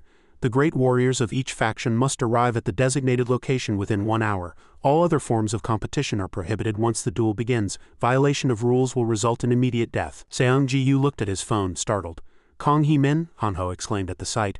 "Finally, the chairman of the Warren Guild has entered the duel. Now his brows furrowed. Kang Hee-min was the 9th-ranked player on the Korean server. He was one of the strongest individuals who had participated in defeating a Stage 5 boss monster. Seong Ji-yu analyzed the current situation. He had created the most powerful faction in the southern part of the Korean peninsula, but now he was cornered. At this moment, as Kang Hee-min gnashed his teeth in rage, the sky turned crimson, signaling the battle. Okada Akira and he faced each other, ready for combat. Okada Akira glanced at Kang Hee-min and muttered softly. Kang Hee-min, holding his sword, introduced himself. I am Kang Hee-min, chairman of the Warren Guild, Demon Guild, which launched a despicable surprise attack. I will return all that you have done to us. Okada Akira's hostile gaze met Kang Hee-min's. Are you the #1 ranked player on the Korean server? He hadn't expected him to say that. What? Soon, Okada Akira confidently drew his weapon. I commend you for stepping forward to protect your collapsing guild, so I will kill you without pain. His eyes burned with killing intent. But don't be relieved, that's just a promise. I'm not very good at keeping promises. Okada Akira lowered his voice. I prefer to cut from the outside in, stitch by stitch. Simultaneously, the system announced the start of the 1v1 duel. Immediately he raised his sword straight to the sky. Here I come. Okada Akira summoned all his power. Defense armor, vigor boost, divine protection. A young man watching this scene said, for a warrior to use all his buffs from the start, this is how he ensures victory. Having completed his preparations, he taunted, Are you done, or should I wait a little longer? Kang Hee-min replied, his eyes filled with killing intent. It's not over yet. It will only be over when your head falls from your neck. Okada Akira, holding his sword, said, Those words are too cliched, a dream you can never reach. He lunged forward as if he could wait no longer, saying, Die. Simultaneously, the system announced the start of the battle, and the two clashed with a massive wave of attacks. He switched from a passive to an active stance, and the system notified a successful counterattack. Kang Hee-min, surprised by Okada Akira's attack, changed direction. After that, a blinding wave of light appeared, and at the same time a light sword manifested. He tried to defend against the attack. His shield and will helped him withstand the assault. Kang Hee-min gnashed his teeth in calculation while defending. Thanks to my thick armor, I was able to withstand several attacks. Now I just need one more attack. A few seconds later, he was surprised to see the sword pierce through his armor. The Warren Guild members were greatly surprised by this sight. He pierced through the armor, no, our guildmaster, and countless blades rained down on Kang Hee-min. A scene stained with blood unfolded before Okada Akira. At this moment, he calmly said, Is it already over? Soon. Okada Akira spat in disgust. How boring. The system notified that Law of the Japanese server had won. The Japanese server has gained a victory buff. Attack power increased by 30 for 2 hours. Having won, he became arrogant. O summoner, if you're watching, listen closely. Okada Akira warned, While you await your turn, I will cut down your server's people one by one. Come and find me before I get angry. Soon, the system announced that free combat had begun and would last for 2 hours from now. Realizing the situation was dire, they shouted to each other, Retreat, run away quickly.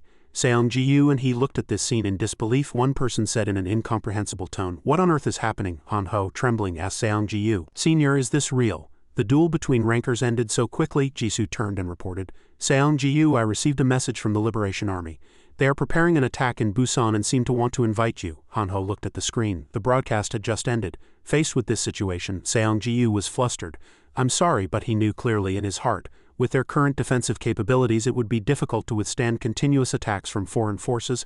After a moment of thought, Seong Ji-yu instructed, Tell them that we will soon accept their invitation and go to Busan. Having finished speaking, he calculated inwardly. The solution was still the same. Only by accurately grasping the possible outcomes would it be difficult for them to attack. The problem was how they would get there. In the evening, a car approached a neighborhood. Seong Ji-yu, a guest has arrived. The long-haired man approached with a bag. Summoner, I've handled everything you requested. Seong Ji-yu looked at him. Then let's go. After that, he muttered to himself, In such a crazy time, I finally got a ticket to Busan. In a high-rise building, Yoon-hoon sat in the chairman's seat and gave instructions. We must fight against the international server that seeks to oppress our server. Assemble and mobilize all factions and alliances, and prepare for battle immediately. Manhwa immediately followed the order. He didn't forget to emphasize, in an emergency, we must go to Busan ourselves. If the Warren Guild can hold out long enough, we will go there and maintain the defensive line with them. Suddenly, Yoon-hoon interrupted. Wait, we're going to help the Warren Guild? He cautiously reminded. They all belong to the Demon faction, and they are a hostile faction. We should not view this solely as a national issue, but also consider the cause of the losses we suffered during the faction war. Yoon-hoon heard that and opened his mouth. A hostile faction? Now is not the time to debate such issues. He gnashed his teeth, speculating. This system itself is the problem.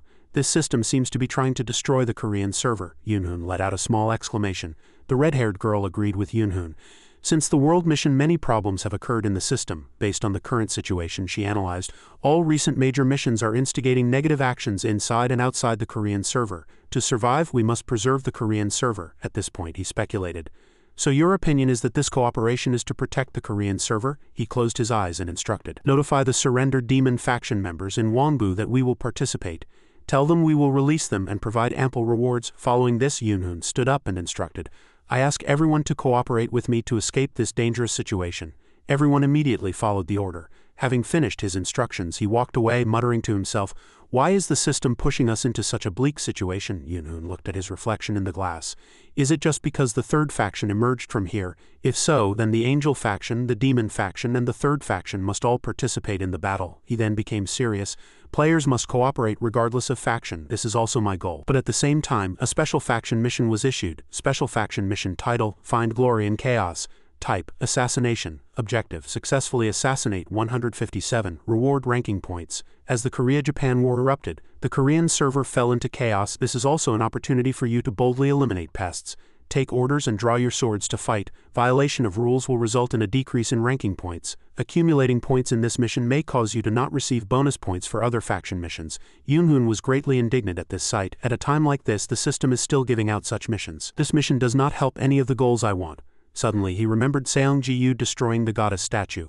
Seong-ji-yu had said so then. At that time, Seong-ji-yu analyzed, this is the result of being swayed by unidentified players. It's not a good mission at all. Yunhoon gnashed his teeth with a furious expression. Their reputation, their high-tier race was now like shackles binding them. The Yamato Guild members launched an all-out attack simultaneously. Large explosions occurred everywhere and fierce battles raged. The steel door was under fierce attack and it terrified the Warring Guild members. The steel door was reinforced with shields and magic metal. We can't hold out any longer. They're surrounding us from all sides. They fell or lamented. If the Guildmaster hadn't fallen, we would have found a way out and we would have died. The black-haired man recalled the scene of Kang Hee-min's fall. The Guildmaster is the beginning and end of the Warring Guild. Having witnessed that sight, it's natural for our spirits to always be dampened. The brown-haired man clenched his fist and said firmly, "It's not over yet. If we just overcome this, the moment of event selection will come," he shouted with a determined voice. "I will choose the duel and find a place to hide for the remaining time because all other battles are prohibited during a duel." He was scared by the brown-haired man's attitude. "Can we escape? The time is too short." He was extremely angry. "So you're saying we should all die here?" Suddenly a strange sound was heard from somewhere, startling the brown-haired man and shocking the black-haired man. The Warring Guild members saw cracks in their shields after breaking. The door opened and the Yamato Guild members surged in. They saw this scene and shouted, "The enemies are pouring into our faction." The brown-haired man gnashed his teeth with a furious expression.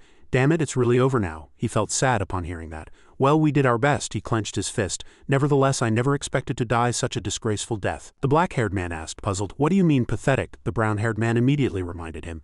It was broadcast. He felt humiliated. "The whole world will watch me being destroyed without being able to resist." A samurai ninja-like figure approached and reassured him. "If you're weak, there's nothing you can do." The brown-haired man sighed. "Well, you're not wrong." The white-haired old man still insisted. "No, my grandfather also died according to Japanese law. I can't go out like that." The brown-haired man suddenly wondered. "Then what are you going to do? Are you suddenly hoping for lightning to strike?" Suddenly, a tremendous heat erupted from behind him, causing a massive explosion that shook heaven and earth. They wondered, seeing the huge explosion, "Damn, what's going on?" Then, to the surprise of the Yamato Guild members, countless arrows flew in. "Is it a trap?" Young Jian said. "They're just arrows." One guild member was startled. "How, what just happened?" He looked forward in terror. The massive explosion continued to affect their entire attack. The Yamato Guild members screamed in pain. "Help me!" The brown-haired man, along with everyone else, looked out, puzzled. "What just happened? What did I do?" Then the Warring Guild members looked up at the roof, drawn by something. That's it. Only after they looked closely did they recognize a divine weapon. Barbed feet and then massive monsters appearing. He rejoiced, seeing it. Finally, it's here. On the back of the monster was none other than Song-woo. At this moment, the system notified that due to an unidentified energy source, body functions were weakened and all stats decreased by 3. On the ship at sea, information was displayed. Official channel live. Korea server versus Japan server world live broadcast. 14,115,135 viewers. Okada Akira looked at it and assessed. Foolish war. The system notified. Winner prediction. Attacking faction Japan server 64.8. Defending faction Korea server 34.2. He suddenly remembered that even though this wasn't a betting event, system events also awarded prizes through a lottery. Seeing the numbers just now, Okada Akira assessed the safe voting margin and said, "This is proof that our Japanese server has a place on the world map." He looked at the comment section and their reactions weren't bad. Besides emotions, the entire chat channel was cheering them on. At this moment, the live chat displayed, "OMG, what did I just see? It's not a movie or an anime, but I witnessed that samurai's prestige firsthand. I think so too. Sweep them all away, true to the land of martial arts. Someday they will attack us, but for now I acknowledge it. They're truly amazing. Keep going. Continue to show off your immense power." but Okata Akira still felt a touch of regret.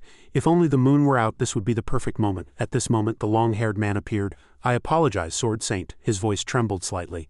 "I never expected to be defeated by the Summoner and the Hunter Guild." He waved his hand lightly. "No, on second thought, this is better." Okata Akira slammed his hand hard on the table. "This is a festival for everyone, so the ending can't be boring. We must create a truly grand finale." He was secretly calculating. "We will use the Summoner's head as a trophy to make the Yamato Guild known to the world." Okata Akira's eyes were sharp. "I suppose the failure to assassinate the Summoner means Suzuki Ren is dead?" The long-haired man explained.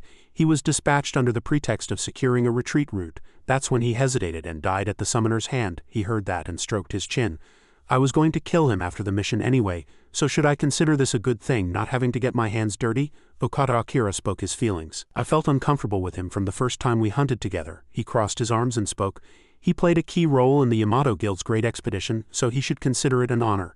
A subordinate rushed in and reported, "Sword Saint, something unexpected has happened on the battlefield. The Summoner has appeared." He heard that and became excited. Finally, on the opposite side, a fierce battle was underway. He was satisfied with the current situation.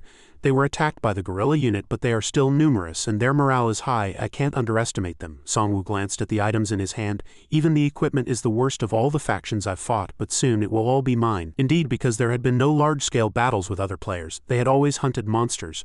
Moreover, as he unleashed his martial arts skills, the system warned that a poisonous mist was forming in the area.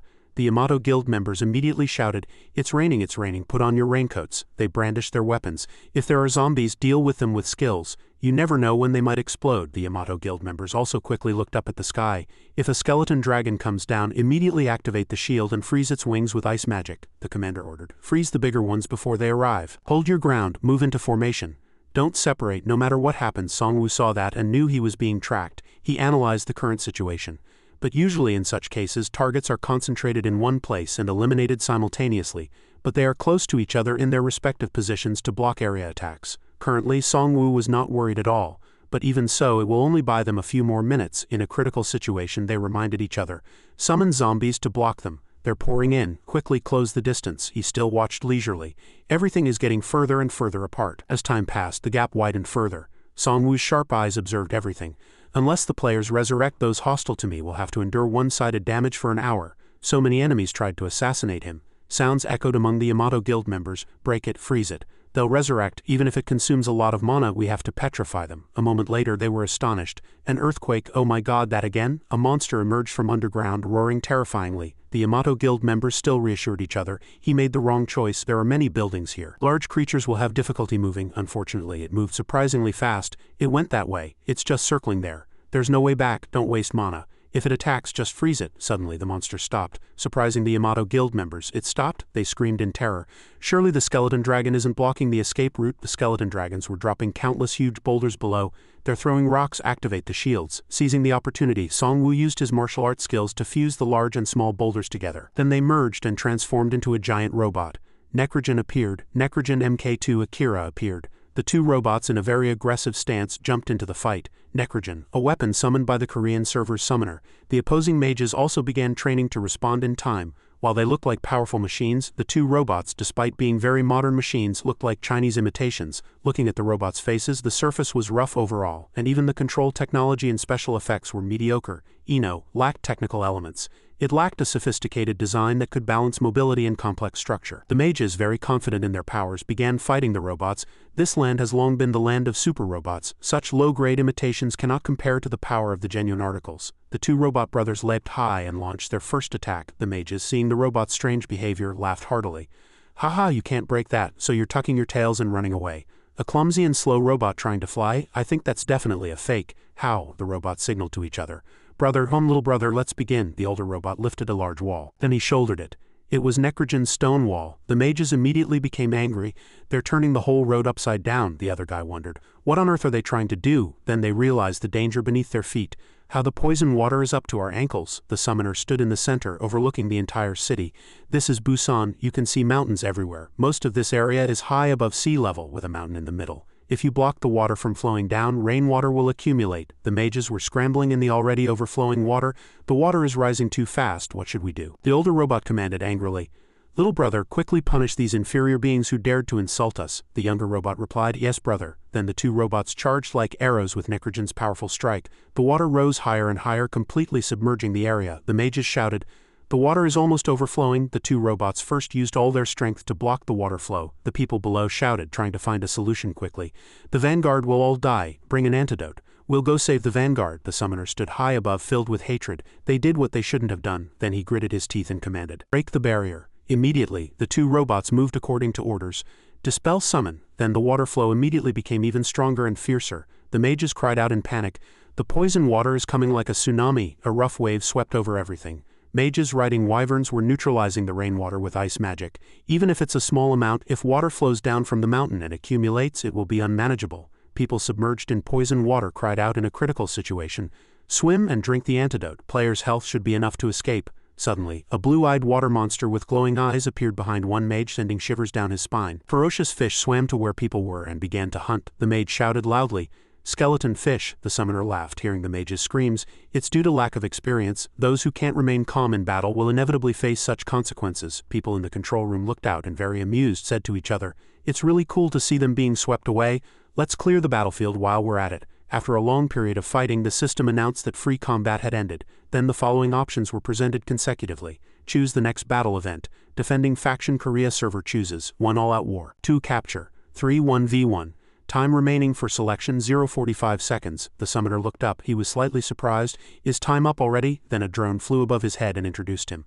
"The new representative of the defending faction, Korea server Co-157, has been appointed." The Sword Saint appeared arrogantly.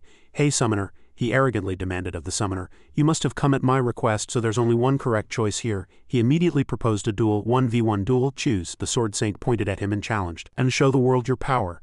"Don't disappoint me." The summoner couldn't believe his words. 1v1 duel, he confirmed. "That's right." He was surprised by the old man's choice. "What nonsense is this?" The system notified. "Korea server has chosen option 1 all-out war. The battlefield will be restricted in 1 minute. The battlefield will be flooded every 1 minute. The battle will end in 60 minutes. The Sword Saint immediately pulled out his weak skills and bluffed. "What? Damn it, summoner, come here. Surely you're not scared?" The summoner, with an imposing aura, spoke with deep meaning. "The only way to prove my skill is to listen to my enemy's criticisms of my fighting style." The system also circled the combat area and notified, "Battlefield set to all areas of Busan." After the notification sounded, the summoner's eyes gleamed. This was a very difficult fight for him. "The battlefield will be flooded in 10 minutes minus 5,000 square meters. Then shall we continue what we were doing?" In a high-rise building named Liberation Army, a fat man entered carrying a pile of documents, grumbling, "Damn, war preparations never end." He still had a few worries. "Wait, will this really end? Busan has already been invaded. So who knows when or where the enemy will strike next?" He saw his comrades intensely watching the battle and asked, "What, are you still watching the Busan battle live?" "Never mind." A man immediately answered him. Actually, it's a live broadcast." His comrade gravely explained the battle situation. "But it's turned from a battle movie into a cruel massacre movie. There were people being mercilessly attacked by monsters. They screamed for help. Help me, I don't want to die." The system again notified, "Battlefield will be flooded in 60 seconds minus 500 meters. The bespectacled man loudly reported the war situation. "All our northern forces have been repelled. The west is the same." Time passed even faster. The system notified, "Time of death 0 to 149 seconds. Time of Anubis 0:14 seconds. The summoner gazed at the chaotic scene and thought, it's a bit much to face a holy sword in this time." He witnessed and admired the Sword Saint's power and skill. "That guy is a monster, I have to admit it." All the obstacles the summoner set up were kicked and broken by the old man. "I sent countless zombies to stop him, but they only served to buy time." He understood the opponent's strengths well through the Sword Saint's divine swordsmanship and thought, even if I stepped in directly, it wouldn't be much different. Because of this, the summoner was very wary and calculated carefully. "If he's on par with Jew, my neck could be severed at any moment." The Sword Saint stood arrogantly after defeating the enemy. "He's very dangerous." The summoner's subordinate next to him asked for his opinion. "Can we ignore that, boss?" The Sword Saint slyly replied without any change in expression. "The other guys might get exhausted dealing with countless zombies. If we eliminate him quickly, it will be a bait." The man behind him immediately reminded him more cautiously. "Someone like the Sword Saint won't get exhausted from a trivial battle. If you charge in recklessly, your head will be cut off by his sword." He was surprised to hear him reply that way. "Why are you suddenly cooperating? We brought you here wanting to cooperate," he calmly replied. "Anyone will obey when a sword is at their throat." The people making noise below shouted, "It's fine, except for the small guild that followed the Sword Saint. Everyone else has been dealt with." The summoner declared, "We won." The system notified, "Korea server has won the all-out war. A glorious buff is granted to Korea server. Defense increased by 30 for 1 hour. Free combat begins now, it will end in 1 hour. They breathed a sigh of relief. Oh my god, some people below regretted. I was too rude just now. I didn't know the summoner would come. The two enthusiastically debated about the summoner. Maybe he's actually a good person. Should we join our World Tree faction? But there was still one last mission to complete with the old Sword Saint. Now we just need to deal with that crazy swordsman. Tisk, he didn't even show up. A man suddenly ran up panting and told them, "It's not over yet."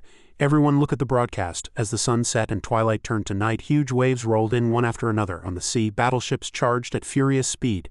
They took out their phones and, watching the live broadcast, asked each other in surprise, "How many fleets are there?" The summoner was dazed by this urgent situation. Anubis form only lasted a few minutes. It was impossible to keep fighting. Moreover, he knew the enemy's manpower too well. The army dispatched from the World Tree consisted of only about 30 elite mages. The man behind him shouted. He swore to follow the summoner. Summoner Nim, you are currently the server representative. I will follow your orders." The people behind him also decided to follow suit. "If it's a strategy proposed by the summoner, we have a good chance of winning. Let's protect Busan. If there's a way, just let us know." The summoner made a strange suggestion. "Then pack your bags." They were surprised. "What?" He casually stated his plan. "There's no other way. Let's abandon Busan and run." Everyone was armed, and the summoner's disciples also sighed. "Let's run away." The Warring Guild was the largest guild in Busan, and even after losing the war, 1,000 people survived. Li Han-ho reported in a small voice, "It's much more than expected, but everyone is in bad condition." Sanji heard this and calmly said, "That can't be helped." He analyzed that the influence of the abyssal breath used by the Evolution Society members was too strong, and everyone was infected with poison except for those who received treatment with some magical medicines. The Yamato Guild's vanguard alone numbered over 2,000, and the following troops were at least several thousand. He looked around and said inwardly, "As I thought, we need reinforcements." Li Han-ho next to him continued to complain. "Bad luck. If the surrounding area was within our sphere of influence, we could have asked any guild." Sanji suggested a method. "We need to find a way to create distance." He clenched his fist. "If we can hold out for 24 hours to buy time, we'll use this event to hit them hard. This is all we can do." Li Han-ho also understood well. All-out war. Hostage situation 1v1, none of them would be advantageous for us, he continued. "And before that, if we can't defeat the Holy Sword, this war won't end." Li Han-ho thought to himself, "Even if I use summoning magic to control nearby monsters to attack, I won't be able to stop him." He poked Suzuki Ren's shoulder and asked mysteriously, "Oh, by the way, does the Sword Saint have any weaknesses? You ate and hunted with him, so you must know, right?" Suzuki Ren was flustered. "Even if there were, the Sword Saint and I," Sanji interjected. "The Sword Saint doesn't keep promises." Suzuki Ren was slightly flustered and averted his gaze. "Do I look like I know that much?" He bowed his head and clenched his hands tightly, his voice filled with bitterness.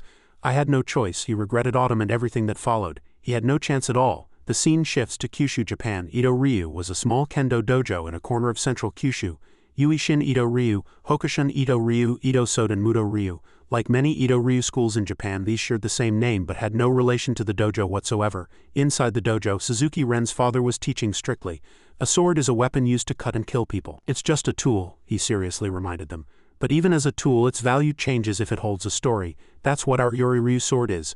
A sword given by a wife to her husband contains the wish for his safe return from war. A sword passed down from master to disciple contains the wish for him to protect himself in this harsh world. A sword given to a vassal contains the wish for him to achieve glory." He closed his eyes and his words carried a hint of human warmth.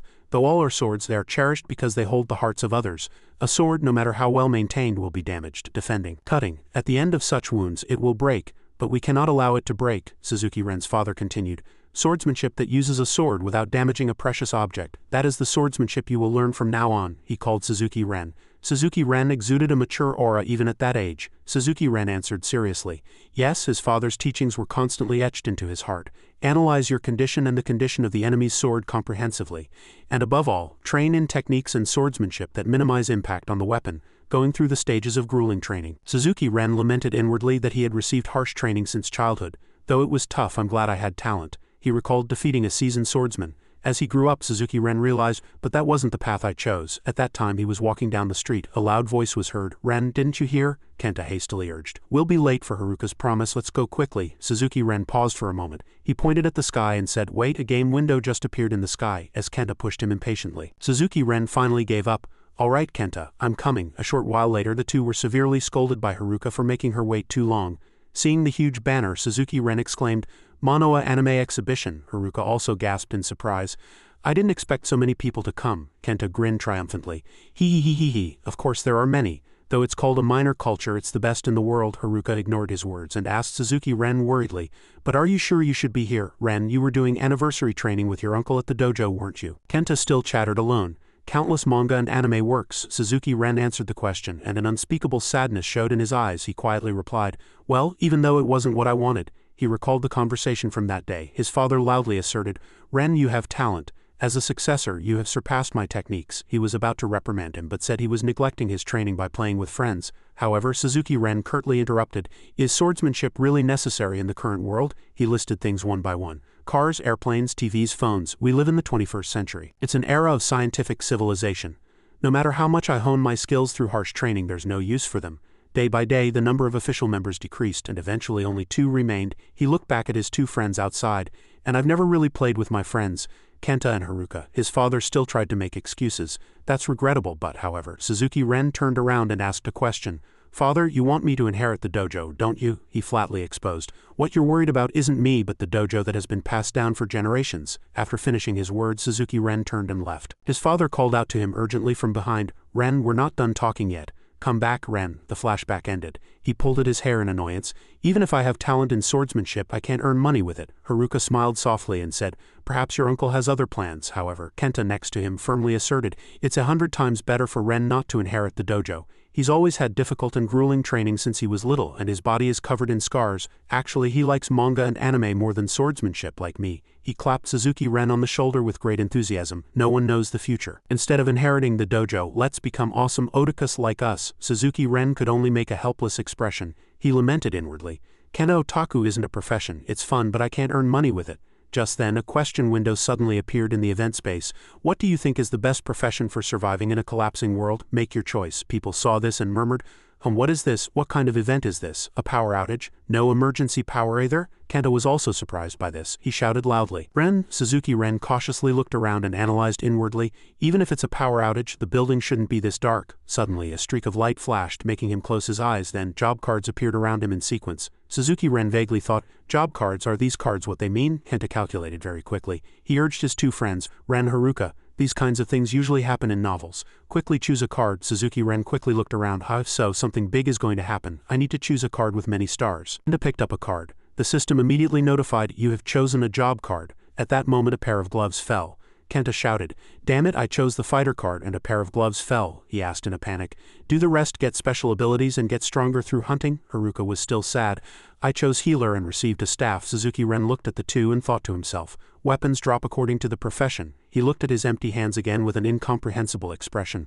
"But why didn't I get a weapon when I chose swordsman? Did I choose the wrong profession?" Just then, the event space suddenly brightened. People were surprised. "The power's back on," they rushed out. "This isn't an event, we need to get out of here." It's true, goblins are going to appear, but as soon as they went out through the glass door, a loud scream was heard. "Ah!" people shouted at each other, seeing the bloody scene. "Goblins are outside. Calm down. Although there seem to be many, we can handle them with just goblins." A colossal goblin's foot suddenly appeared and stomped on the ground. It was panting, its face clearly bloodthirsty. People saw it and shouted loudly, "Ah, run, it's an orc." "Why are these things here?" Just then, fires broke out in the city, and this place was quickly covered in smoke and flames. Kenta covered his head and sighed. "We're going to die. Why is the tutorial so hard?" Suzuki Ren looked around. He thought to himself, novels, comics, anime, people are reacting very quickly because they've seen similar situations in many media. But even if they react quickly, the number of monsters is enormous. Monsters continuously poured into places where many people gathered. The more he thought, the more Suzuki Ren felt it was difficult to find a solution and gritted his teeth. The rescue team hasn't arrived yet. Maybe this isn't the only place this is happening. We'll have to find a way to survive on our own. As Haruka continued to sniffle, Kenta calmed her down. "Haruka, calm down. At least Ren chose a high-grade profession. Ren has already dealt with most of the orcs." Suzuki Ren looked at the broken sword in his hand and thought to himself, "But I don't know if I can handle the situation ahead. Kenta, I already had to use a dead person's sword, but that broke too. I can't use any equipment other than swords, and I can't pick up skill cards generated when leveling up. Cards offer other advantages, but there are too many restrictions. In this situation, the 5-star profession Sword Saint is like poison." 5 days later, the ruined city. The city was in ruins. Bodies were strewn everywhere, and monsters with bloody axes were trampling over them. Seeing the scene, Suzuki Ren made up his mind. He breathed heavily and thought to himself, "To survive, I have to make a decision quickly." Seeing the scattered fast food wrappers, Suzuki Ren was frustrated. Everyone is sleep-deprived. Food and drinks have also run out. There's no way to maintain physical health anymore, he calculated inwardly. Moreover, the manpower has decreased, so the monsters have also dispersed. There are fewer monsters around here. I can leave this place even without a weapon. Thinking this far, Suzuki Ren gritted his teeth helplessly. But when he thought of playing happily with his friends, he knew he couldn't do it. I have no choice. Just then, Kenta said with difficulty. Ren, at least leave this place alone. Suzuki Ren immediately turned around and shouted. Kenta, what are you talking about? Kenta hastily excused himself. Oh, I didn't mean for you to leave us here and run away, he gave a confident smile. Leave this place and find someone to help. Kenta looked down at the monsters fighting each other below. He stated his conjecture. The monsters couldn't find people, so they started tearing each other apart. Maybe now that only the three of us are left, the monsters aren't coming here anymore.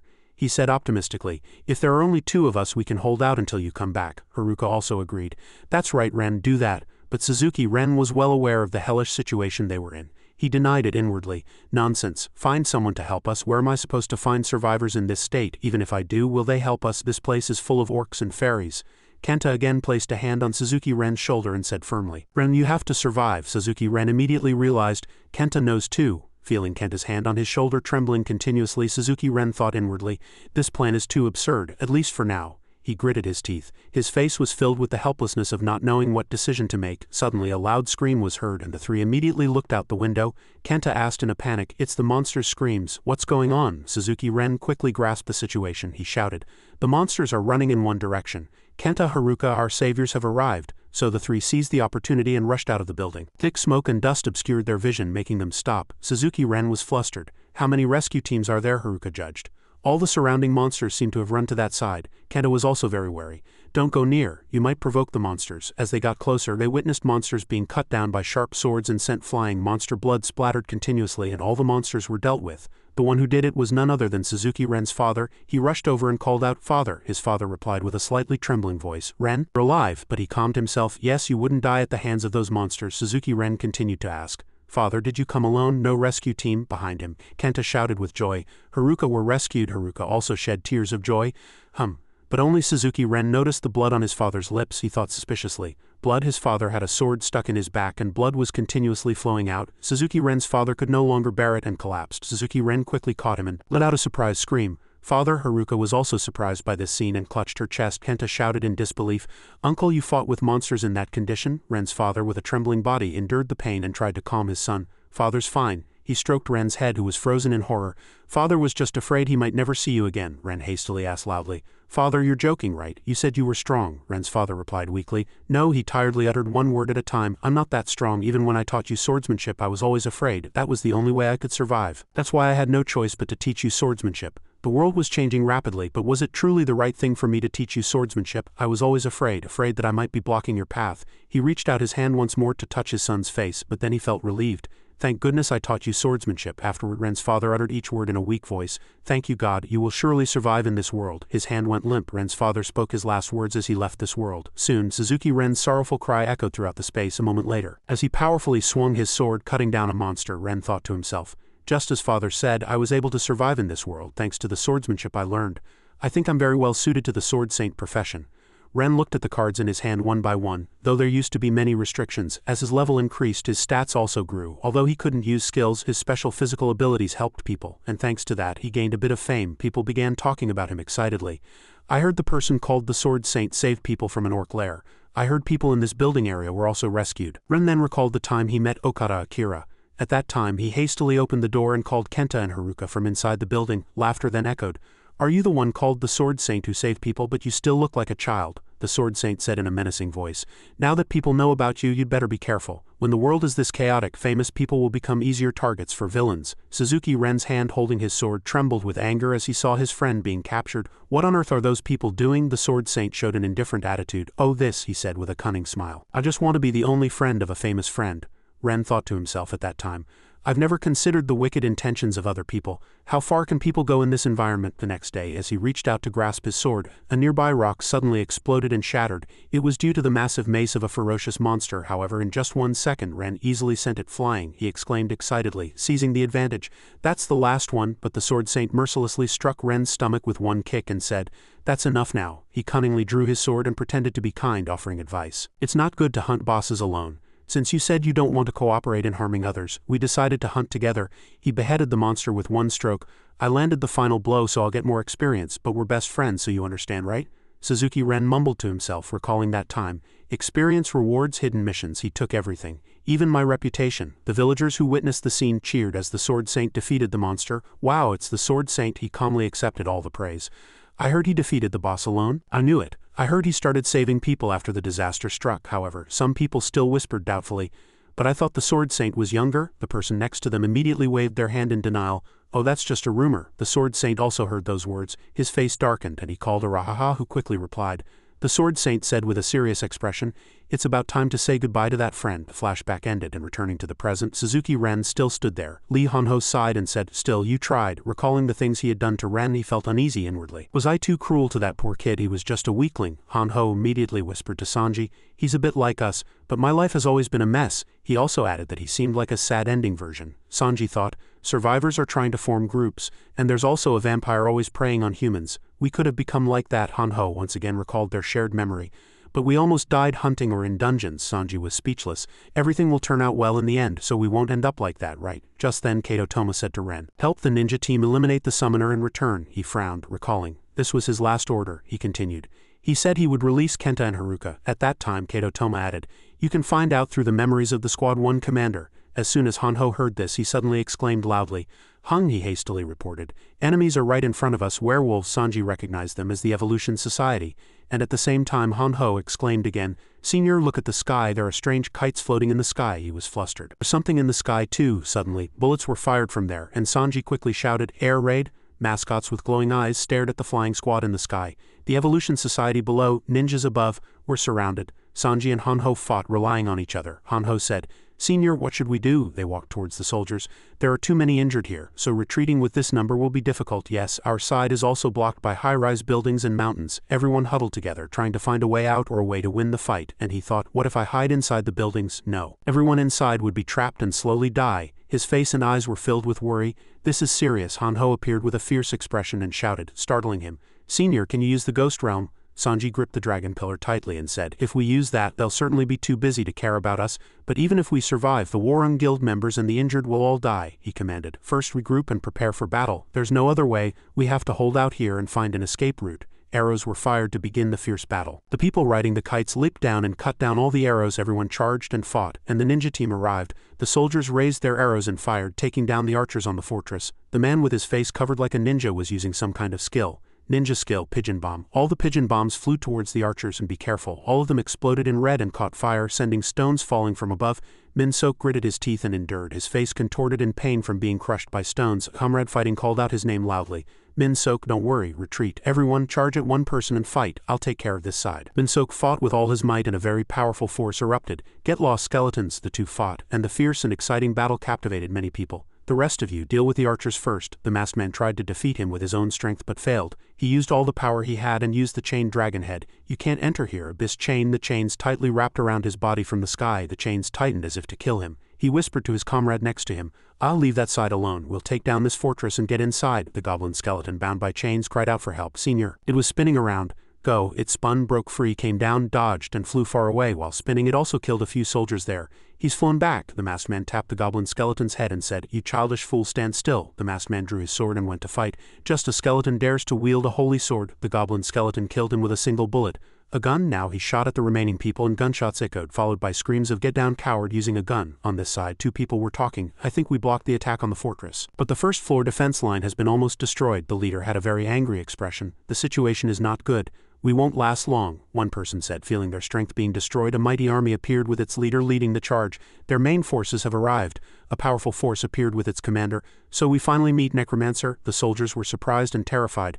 "No way. How can they maintain such an enormous force despite dealing with countless corpses?" The people on the kites reappeared. "They're back even more this time. Don't be stingy, shoot them all." All the soldiers were surprised. "Grenades, activate defensive magic." Smoke poured out of the barrel and all the soldiers dodged. "Smoke screens, I can't see anything." "Everyone be careful, smoke is pouring out and all the soldiers are dying." Hanho ran over and shouted loudly, "Damn it, everyone charge at me, don't touch my comrades. If you're confident, aim for me." Two people fought. And this was the message of the Holy Sword. "Necromancer, you will pay for mocking the Holy Sword with the lives of your comrades." Three people fought, and Suzuki Ren cut him down. "Suzuki Ren, are you betraying us?" Two people looked at each other. Does this mean we're on the same side? An eerie laugh was heard. If your friends want to live, kill your enemies. The two were terrified and frozen.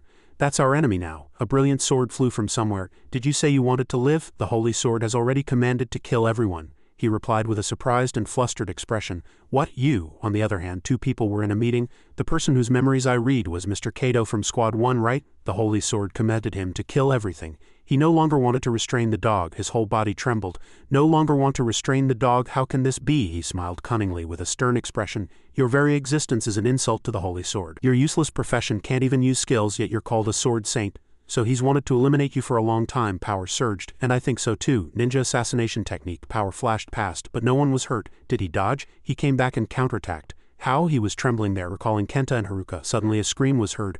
Akira, the new guild leader, was surprised to hear that voice. A smile appeared on his face. So you were alive, Ren? Now I have more ways to entertain myself. Smoke screens continued to fall. Hanho stood there and instructed. Another smoke screen. Ren, I know you're angry, but we have to stop the ninjas. How? Where did he go? Sanji warned. Don't get distracted. It's all enemies around. Everyone was submerged in smoke. I was trying to postpone Awakening and Divinity in case of the worst, but I don't think I can anymore. The two combined to create immense power. Blue flames.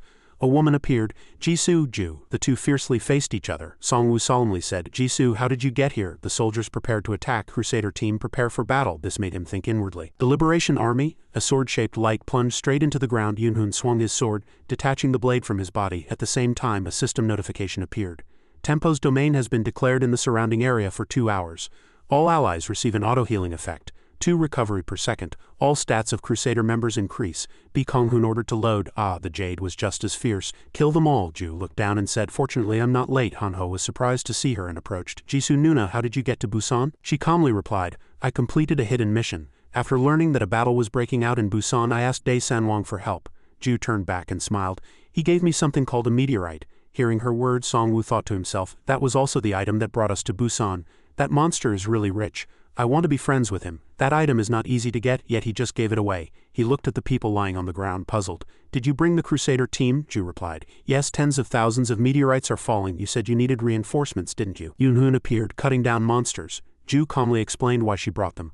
Among those who could help us, they are the strongest. He breathed a sigh of relief. Yes, thank goodness. I really needed reinforcements. The soldiers were severely injured, their forces were lacking, and the enemy was attacking from both sides. A lot of smoke billowed from the ground. It was red smoke from fire, and debris was scattered everywhere. The system notification appeared again. Free combat ended. Choose the playstyle for the third battle event. Attacking Faction Japan server. Options 1 All-out war. 2 Capture. 3 1v1. Time remaining for selection 0:45 seconds. A wicked individual smiled and finally slammed the table. This time you won't escape. I'll crush you. Come on, Necromancer. 2 players appeared on the screen and a system notification appeared. Both servers have chosen option 3 1v1. Each faction's representative must choose a great warrior. If either side violates the rules, they will be penalized. The winning side will receive a buff. 1v1 battle. Great warrior of the Japanese server, Law of the Yamato team. Great warrior of the Korean server, undecided. Jisoo turned her body. This battle method killed the Warren Guild chairman, Songwoo replied. That's right. Recalling the massacre, he worried that the outcome would be terrible. She immediately got to the point. Can I fight? Hanho was suddenly surprised. Jisoo Nuna, that guy is no joke, he thought to himself. 1v1 battle. This battle method definitely suits Jisoo more than me. But even by my calculations, I'm not sure if Jisoo can win. I can only fully trust her judgment, Songwoo worried. Will she be okay? Contrary to his worries, she was completely excited. A 1v1 battle with an enemy where I don't have to worry about anyone interfering is truly the best situation for me. Jisoo stood firmly in front of her opponent. She picked up a jade fragment and calmly turned to him. And this is definitely a gift that suits you well. Songwoo, take this. Light erupted from his body. What a wonderful gift, finally. The system notification appeared in detail.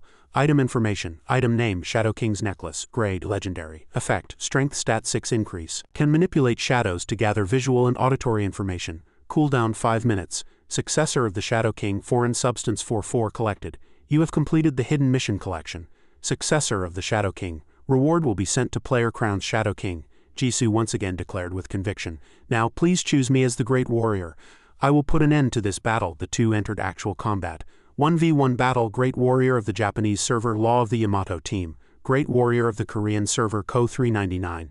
The great warriors of each faction must arrive at the designated location within 1 hour. Once the 1v1 duel began, all other forms of competition were prohibited. If anyone violated the rules, they were automatically confirmed as deceased.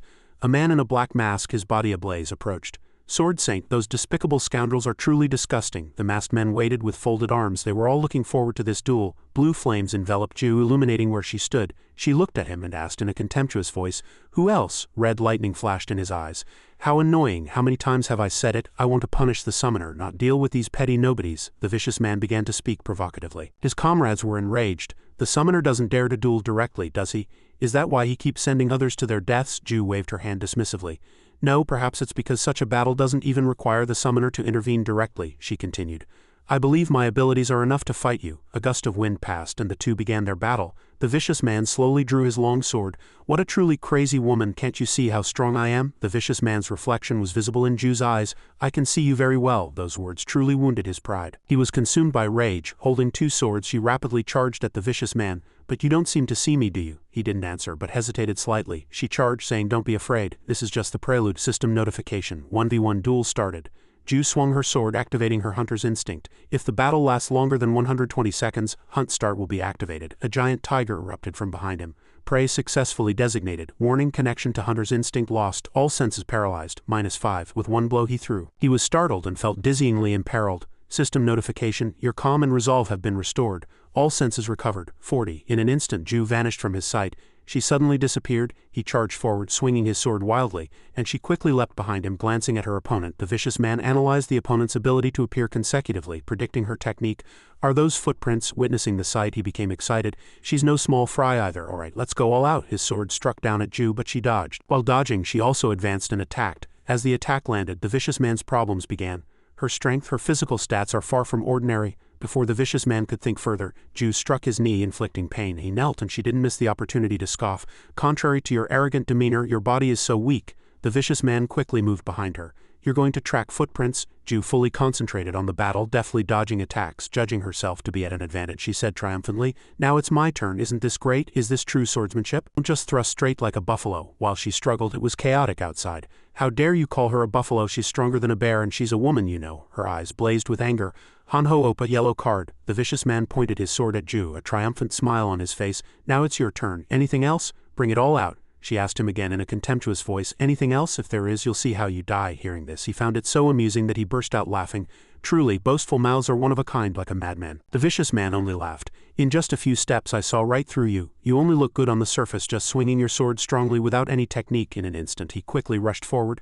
"This will be your end." Ju quickly leapt into the air. "Your footprint tracking technique is truly amazing," but he continued, while she plunged her sword into him. "The way you hold your sword is truly terrifying." Gradually he drew closer to her, praising inwardly. "It's good that I learned swordsmanship a few times from Suzuki Ren. I could clearly see the fundamental flaws in that last move." The vicious man gradually gained the upper hand. Of course, the fiery power of the Hokushin Ito Ryu sword gradually closed in on Ju.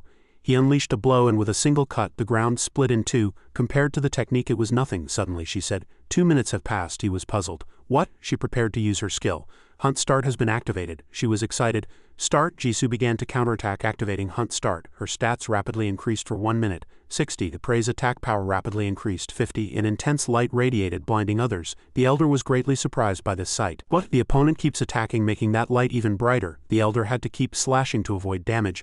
"What on earth is happening? What am I fighting against right now?" But continuously fighting was not the answer. He changed direction and flew away, but Ju relentlessly pursued him.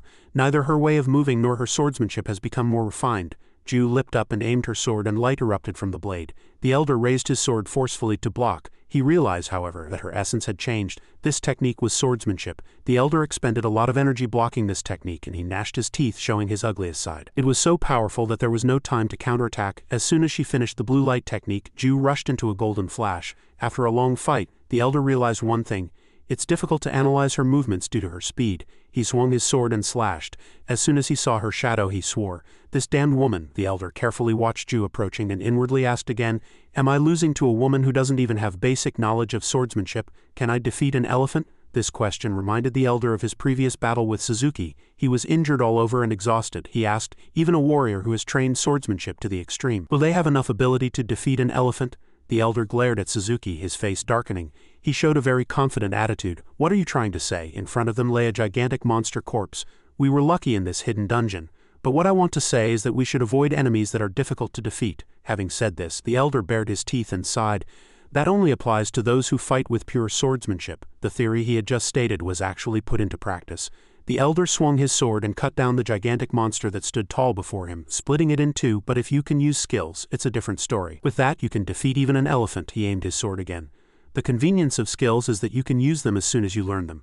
There's no need to practice, and that power is what I, who has wielded a sword my entire life, have dreamed of. It turned out the elder believed in his own abilities. He let out a frightening laugh that would scare children.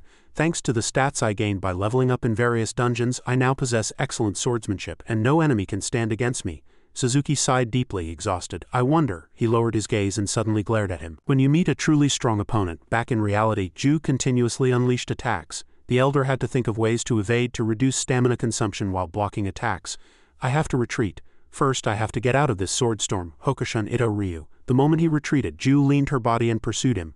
She attacked fiercely, and the elder wanted to evade but had to raise his sword to block. I can't escape, I lack speed, so I have to find another way. Ju's technique attacked his entire body, and even someone as strong as the elder had to grit his teeth, enduring the pain. Impact is accumulating throughout my body. I've reached my limit. His sword slipped from his hand, cutting something. The elder, trembling all over, held his bloodied hand and looked at Ju approaching. Blood also from the corner of the elder's mouth. He was drenched in sweat but still didn't give up. In a trembling voice he said, "How? She overwhelmed me with pure physical strength and physical abilities alone." Ju drew closer and closer, her eyes sharp enough to glow. "I told you you'd die if you saw the next person." The elder, unable to speak properly with his injured body, still gathered his strength and clearly cursed Ju, this damned cow-like woman with that physical ability. Enraged by his words, she unleashed a blow faster than the speed of light. "Who are you calling a cow?" The scene became a tragic spectacle, filled with blood which foamed like a river. As soon as she swung her sword, a system notified that player 339 of the Korean server had won. The Korean server gained a victory buff. Attack power increased by 30 for 2 hours and 30 minutes. The guys on the other side screamed in shock, utterly flustered. Sword Saint. No way. The happiest side was the winning side. The fat man jumped up and down with joy. "We won, we successfully defended Busan, but the Songwoo brothers can't be left out." At these words even the introverted Ju became shy.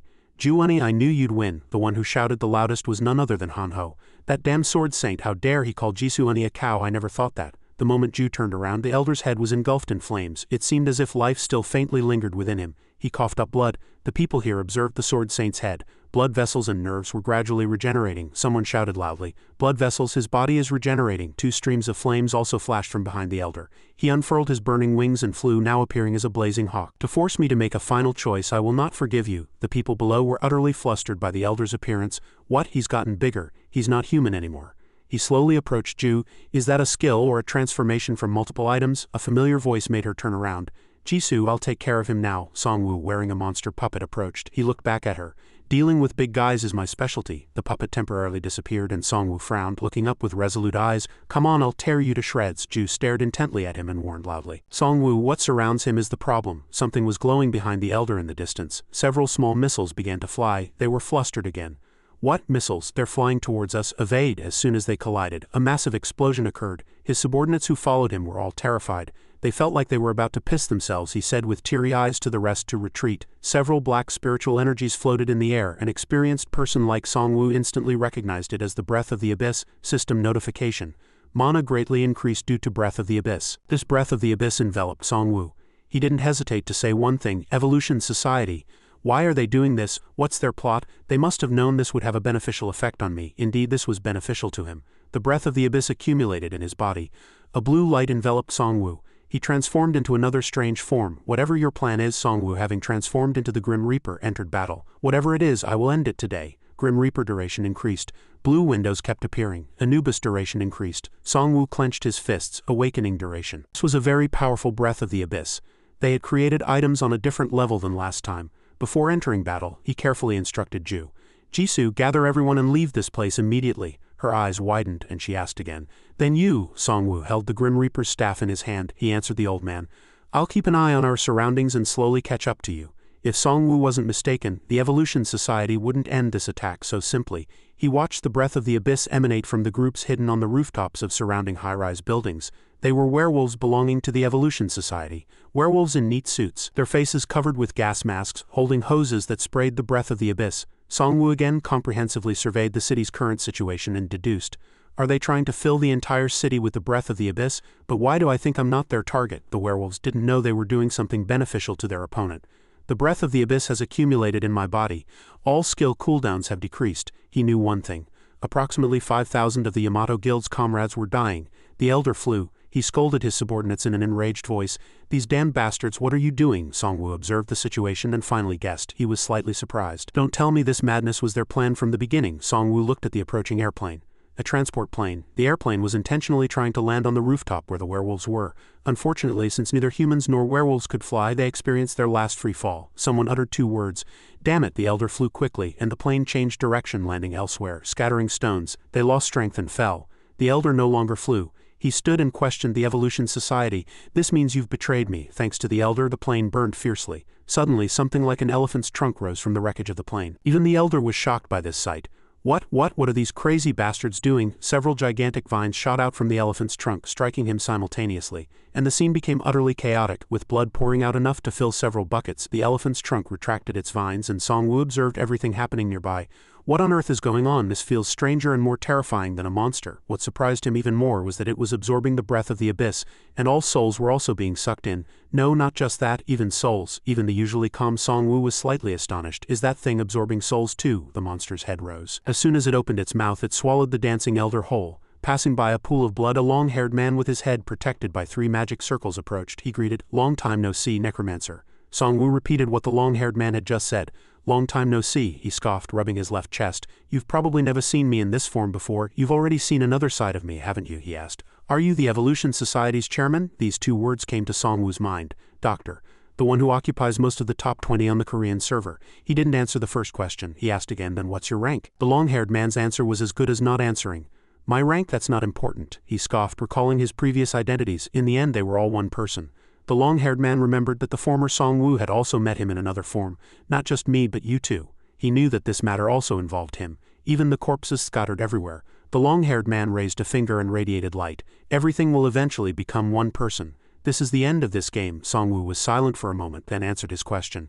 "So this is your plan, to lure me to the Japanese server?" The long-haired man clapped his hands. "Why so annoyed? As my other self told you, he was obsessed with studying death as his heart withered. When he couldn't find volunteers, he forced them. But to do that, he needed many samples. He needed many lives that could easily die. That's why he says war is necessary. And this is the result. That monster you just saw is the result." He was proud of his creation.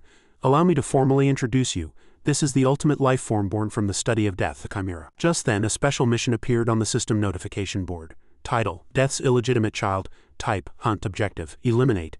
Eliminate the life form created by the player. Reward: Personal Special Skill. Those who practice false beliefs about death and perform rituals that deceive themselves have been revealed. If this threat is not eliminated quickly, they will rapidly deceive other things as well, to the point of making death meaningless. Then no one in this world will be able to stand against death. If the objective is not dealt with in time, it will be difficult to deal with later. Your decision will affect your destiny. Songwoo looked up. "So I can rest assured?" According to the mission description, this was its weakest state. The monster's skin was strangely swollen, and even its tentacles were sprouting claws. Songwoo realized that as time passed, the monster would continuously grow, change, and transform, constantly absorbing souls to become even stronger. Its body was colossal, transforming into a singular entity. Songwoo's deduction became clear.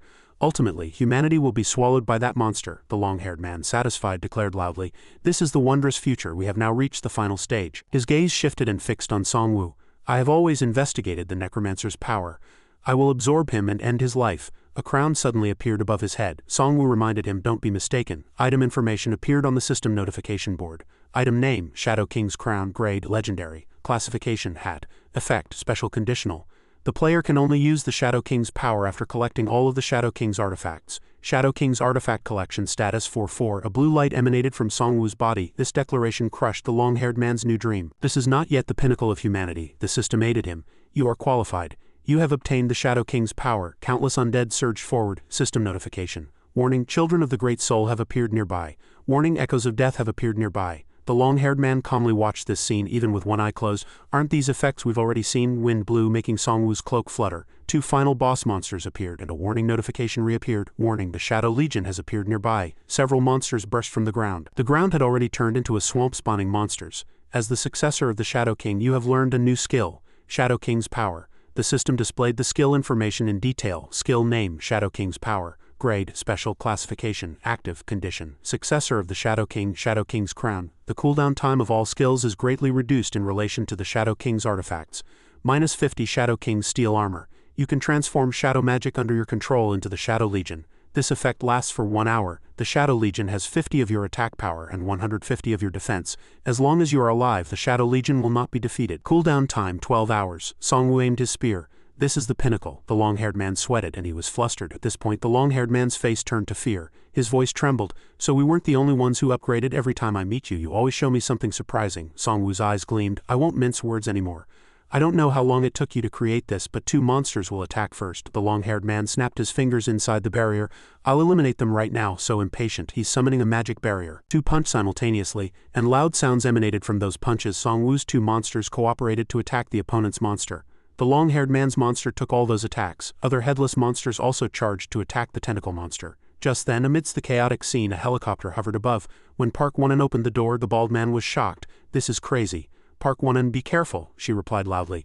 I came here to film the battlefield, but here a fierce battle with a colossal monster is unfolding. The remaining assassins watched the falling stones in fear. Those buildings are collapsing. The man next to Li Jin said there was no time to argue about enemy or ally now. On this side, feet sprouted from the monster's body, and other monsters bled, but it couldn't be killed. The vines of this grotesque monster attacked, and Songwoo's monsters also fell. He observed, a life form that constantly evolves and continuously regenerates after devouring souls. With many dead creatures around, I'll have to fight this one for a long time. It turned black, and blue souls suddenly emanated from its several eyes. Songwoo raised his spear. A skeleton image glowed. If someone like me who doesn't absorb souls were fighting, it would truly be so. System notification. Mana bomb has been equipped to your weapon. When the orb appeared, the tentacle monster screamed, Mana bomb. Several parts of its body were burned, but the light only illuminated it. Several cuts only made it more ferocious. Songwoo was also very surprised. It's still alive. That monster can withstand such a strong attack. This time he raised his spear as high as possible, and the light also emanated more strongly. It seems to still have power left. I need a stronger attack. Songwoo gripped his spear tightly and flew after it, using all souls to initiate Twilight of Destruction. The tentacle monster's entire body was tightly bound with fabric. Songwoo climbed onto it and trampled its swollen skin. It's constantly healing itself. There are too many dead people around. Its soul supply is too abundant. Songwoo decided to deliver the final blow. He shouted, let's see if you can withstand this attack. Leader Wu, as he was on top of it, he had his monster tear the grotesque monster to shreds. Songwoo's monster tried to tear it apart with all its might, but something seemed to burst from the tentacle monster. The monster was already tightly bound by vines. Songwoo said, not yet. The entire tentacle monster was pulled out of the ground as he wished. It was pulled up as high as possible. It was pulled up high so that no souls could touch it. Its colossal body coiled like a dying worm. It screamed in agony, and soon Songwoo's monsters dropped it in a free fall. Its small tentacles were turned upside down and stood straight, and blood splattered everywhere. System notification. Successfully completed experiment 455, acquiring 1 million gold. Acquired Dinah as an experiment processing reward. All stats increased by 1. Its death left a bloody ditch. Songwoo stood on a stone and lamented. Only 1 million gold, so stingy. But there was something else. The blue notification board reappeared. You have successfully completed the special mission, Death's Illegitimate Child. You have acquired a special skill. The system displayed all information with a skeleton image. Skill information. Skill name, Appointment of Death Mage. Grade, Basic Classification, Active, Cost 50 mana. When training skeleton soldiers, a mage can imbue them with magical energy, transforming them into skeleton mages. Maximum 5 people. Skeleton mages can use various spells and magic to increase the grade of this skill. Many advanced magic spells are required. Skeleton mages can transform into death priests if certain conditions are met. Skeleton mages can transform into liches if certain conditions are met. Songwoo looked at the 3 monsters in front of him. Finally, I have a proper mage. Even amidst these ruins, he couldn't find the long-haired man. So he asked the system, puzzled. Then what about the doctor? Did he run away after seeing he was about to lose? His wish was granted, and he was thrown before him. Ju said he had prepared a helicopter. I caught him when he tried to escape. The long-haired man, trembling on the ground, pleaded with Songwoo. Necromancer Nim, killing me will be useless. He asked again, why? Because you're just a clone? Without another word. Songwoo drove his spear down. It would be stranger if you didn't die. System notification. Eliminated player clone 001, acquiring 13,000 gold. Jisoo looked at her phone. Dr. 001 disappeared from rank 7. As soon as he heard this, he was already calculating in his mind.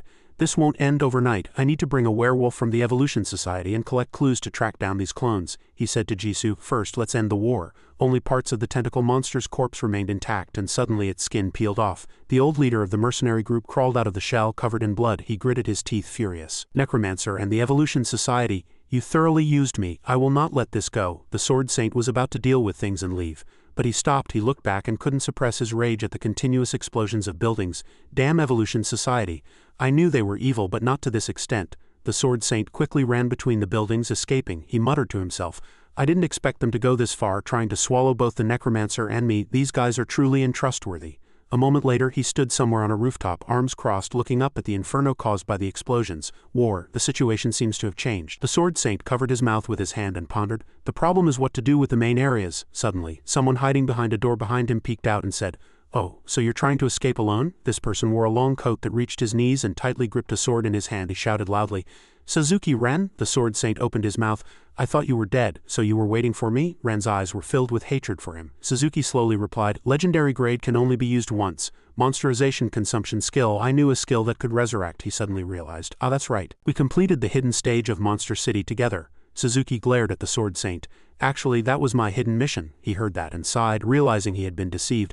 "Oh, why did you keep it a secret until now? Why am I only hearing this now? Didn't we say there are no secrets between friends?" The Sword Saint calmly drew his sword from its scabbard and quietly asked, "So you won't let me go?" Suzuki frowned and replied coldly, "I can't. I'm about to finish with a bad friend." He heard that and suppressed his anger, thinking to himself, such an unpleasant attitude. This is the perfect opportunity. The Sword Saint examined his body. He secretly calculated, "I don't have much mana after resurrecting. I can only use 1 or 2 skills." He looked at Suzuki with burning eyes. He appeared now because he knows that fool who couldn't even kill one person properly before has become so calculating. Immediately he tightly gripped his sword and charged at Suzuki, shouting loudly, "If you hadn't met me here, you could have become stronger." Suddenly a dazzling yellow light burst around the Sword Saint. Sword of light. He immediately flew into the air. 2 streaks of light, 2 powers clashed in the sky. A ray of light grazed the Sword Saint's face, and a moment later he landed safely on the ground, touched his face with his hand and said in bewilderment, "You blocked that? Is that a skill? But you can't use skills." At this point Suzuki also raised his sword and slowly replied, "Sword of light, a grand name, but it's just a fast slash." Hearing Suzuki's words, he couldn't suppress his anger and charged at him, slashing his sword repeatedly. However, Suzuki managed to avoid all attacks with his excellent technique. The Sword Saint shouted in a furious voice, "Just a fast slash? That can't be. Then what about the difference in level and power?" Suzuki was focused on fighting him at this moment but replied calmly, "It's a profession that offers better growth stats than other professions instead of learning skills. At first I thought it was trash, but it turned out to be the perfect profession for me." The Sword Saint also attacked him with all his might, and blood dripped from his body from several cuts. He thought to himself, "The 5-star profession Sword Saint, even after you took all my rewards, your physical abilities are equal to mine?" He raised his sword high and forcefully slashed at Suzuki. He quickly dodged the Sword Saint's attack. "Know your enemy and know yourself, and you will win 100 battles. If I know that skill, I can destroy it." Suzuki counterattacked him. "And I know all your skills. Our friendship ends here." He opened his eyes wide, blood vessels bulging, blood splattering everywhere, and shouted with his mouth wide open, "Wait, your friends are still alive." Hearing those words, Suzuki faltered. Seeing his hesitation, he immediately turned and attacked Suzuki from behind. Exploit the opening. He seized this opportunity, lunged forward, and with a malicious expression swung his sword with all his might, shouting with his mouth wide open, "You fool, still so naive." Before he could finish mocking Suzuki, Suzuki resolutely delivered a fatal blow, knocking the Sword Saint backward. He still hadn't grasped anything and wondered inwardly how. Suzuki Ren glanced at him and then struck down from behind his back. "You always use this skill?" On the ground, faint bloodstains remained with the sword, signaling his end. "This is not swordsmanship. This is just an automatic program that produces the same results." Simultaneously at sea, massive ships were engulfed in flames and slowly sinking. Smoke and fire rose. The general then had to raise the white flag of surrender. Everyone behind him raised both hands, agreeing to surrender. Sanji opened the system notification board. A loud sound echoed. "The Korean server has won the First Korea-Japan War. Rewards have been distributed according to the Korean server's contribution. First Korea-Japan War contribution rank 1 reward, 30 million gold. Additional reward, title War Hero." A moment later the system sounded again. "You have acquired the title War Hero. All stats increased by 2. The person behind him asked Songwoo in a worried voice, "Is everything over?" He calmly replied, "No, only the First Korea-Japan War is over. We don't know when or where they will attack again after that." Yoon-hoon ordered, "All units search everywhere to find traces of the Evolution Society," he said solemnly. "They're trying to escape again after making a mistake. We need to drag them out of their hiding places." The man heard that and quietly said, "Forgetting them will lead to terrorism." Lee Kong-hoon also added, "The Liberation Army knows better than anyone else." A white dragon flew above the helicopter, and on the ground there was a professional driving team dispatched for the mission. Sanji stood in front of the system notification board and read the server mission. Title: Second Korea-Japan War. Blood Vengeance. Type: War. Objective: Win the war. Reward: to be announced later. The First Korea-Japan War broke out due to the Japanese server's attack, but surprisingly, the defending Korean server raised the flag of victory. Now, the Korean server has been given an opportunity to counterattack. Will this long-standing animosity end in blood, or will it be forgotten? It depends on the Korean server's choice. If the representative of C-157 decides to abandon the counterattack, the mission will end. The system again sounded an alarm for the Second Korea-Japan War. For the exciting battle to come, special rules apply. The content of the rules is as follows. The counterattacking faction, the Korean server, is granted counterattack privileges, and the representative of the counterattacking faction can identify the enemy's location and teleport to that location. You can freely support the opposing server and get a chance to transfer to the opposing server. The mission progress will be broadcast live worldwide through official channels. Sanji stared blankly at himself reflected in the glass, thinking about location tracking and teleportation. Both are advantageous for a surprise attack. He stood before a large map. The system displayed information. Enemy locations were marked on the map. You can choose one of the marked points and open a teleportation portal there. You have one remaining chance. He scrutinized the map, wondering inwardly. Tsushima Island, occupied by the Yamato Guild. Didn't they say their headquarters was in Kyushu?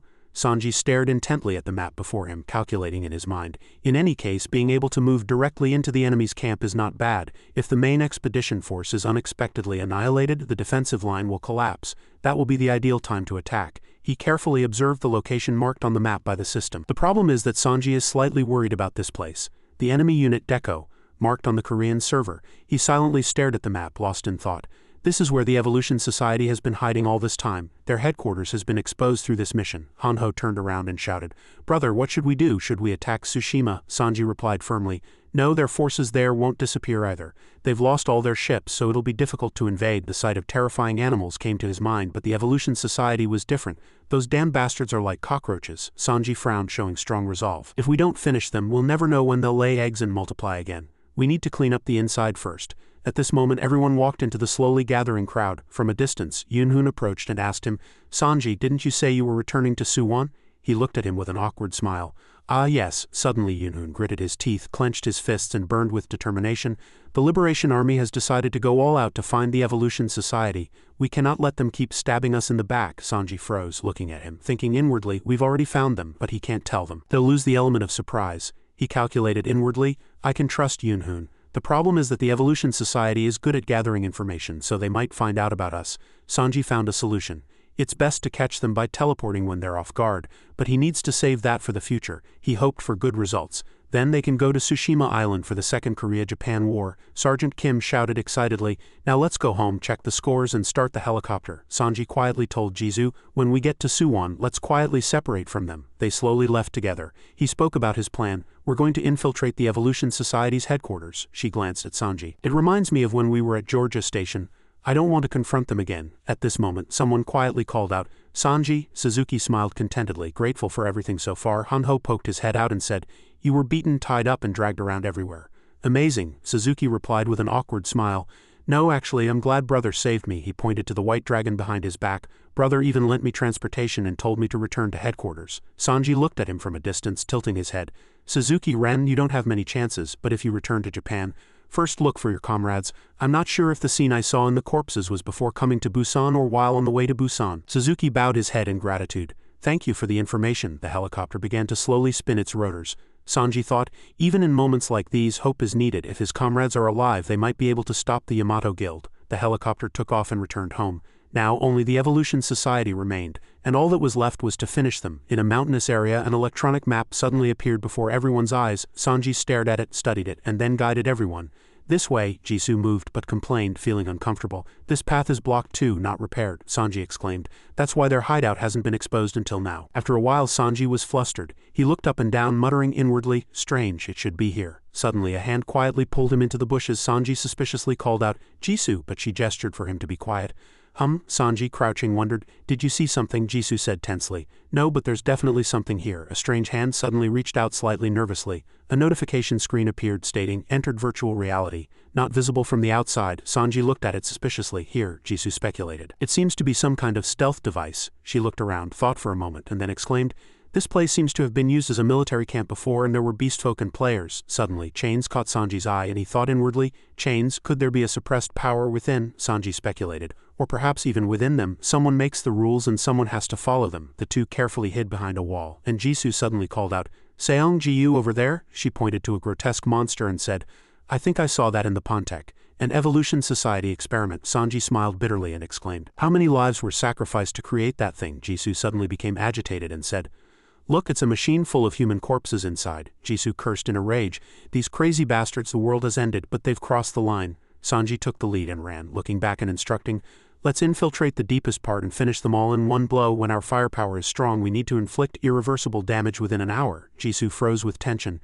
She pointed to the rooftop and reminded him. The headquarters is clearly visible from there, she thought. That's the most heavily guarded area. How should we infiltrate? Sanji muttered inwardly. There's no place to sneak in other than the ventilation shaft. Only the main entrance. He said aloud, if we approach, we'll be discovered and receive a full-scale attack. He suddenly continued with a serious expression. There's another way. Let's summon the specter. Outside, 2 guards clutched their bodies uncomfortably, trembling and complaining in fear. Why do I suddenly have goosebumps? Me too. Inside the lab, everyone was busy with their own work. One person said, it seems number 1 failed again. The woman behind him looked at her phone with a tired expression and exclaimed, so that's why the highest alert was issued? The woman asked suspiciously, isn't number 1 the one who stole the chimera? That monster is dead? The man next to her turned and continued, I'm not sure, but that's what I heard.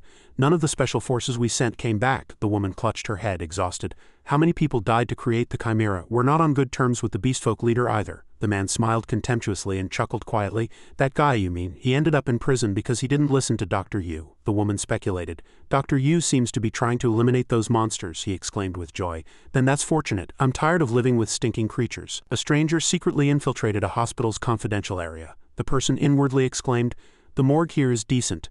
Sanji turned and instructed Jisoo, I'll go in, wait here for a moment. She nodded in agreement. Okay, be careful. Sanji went inside and chanted something.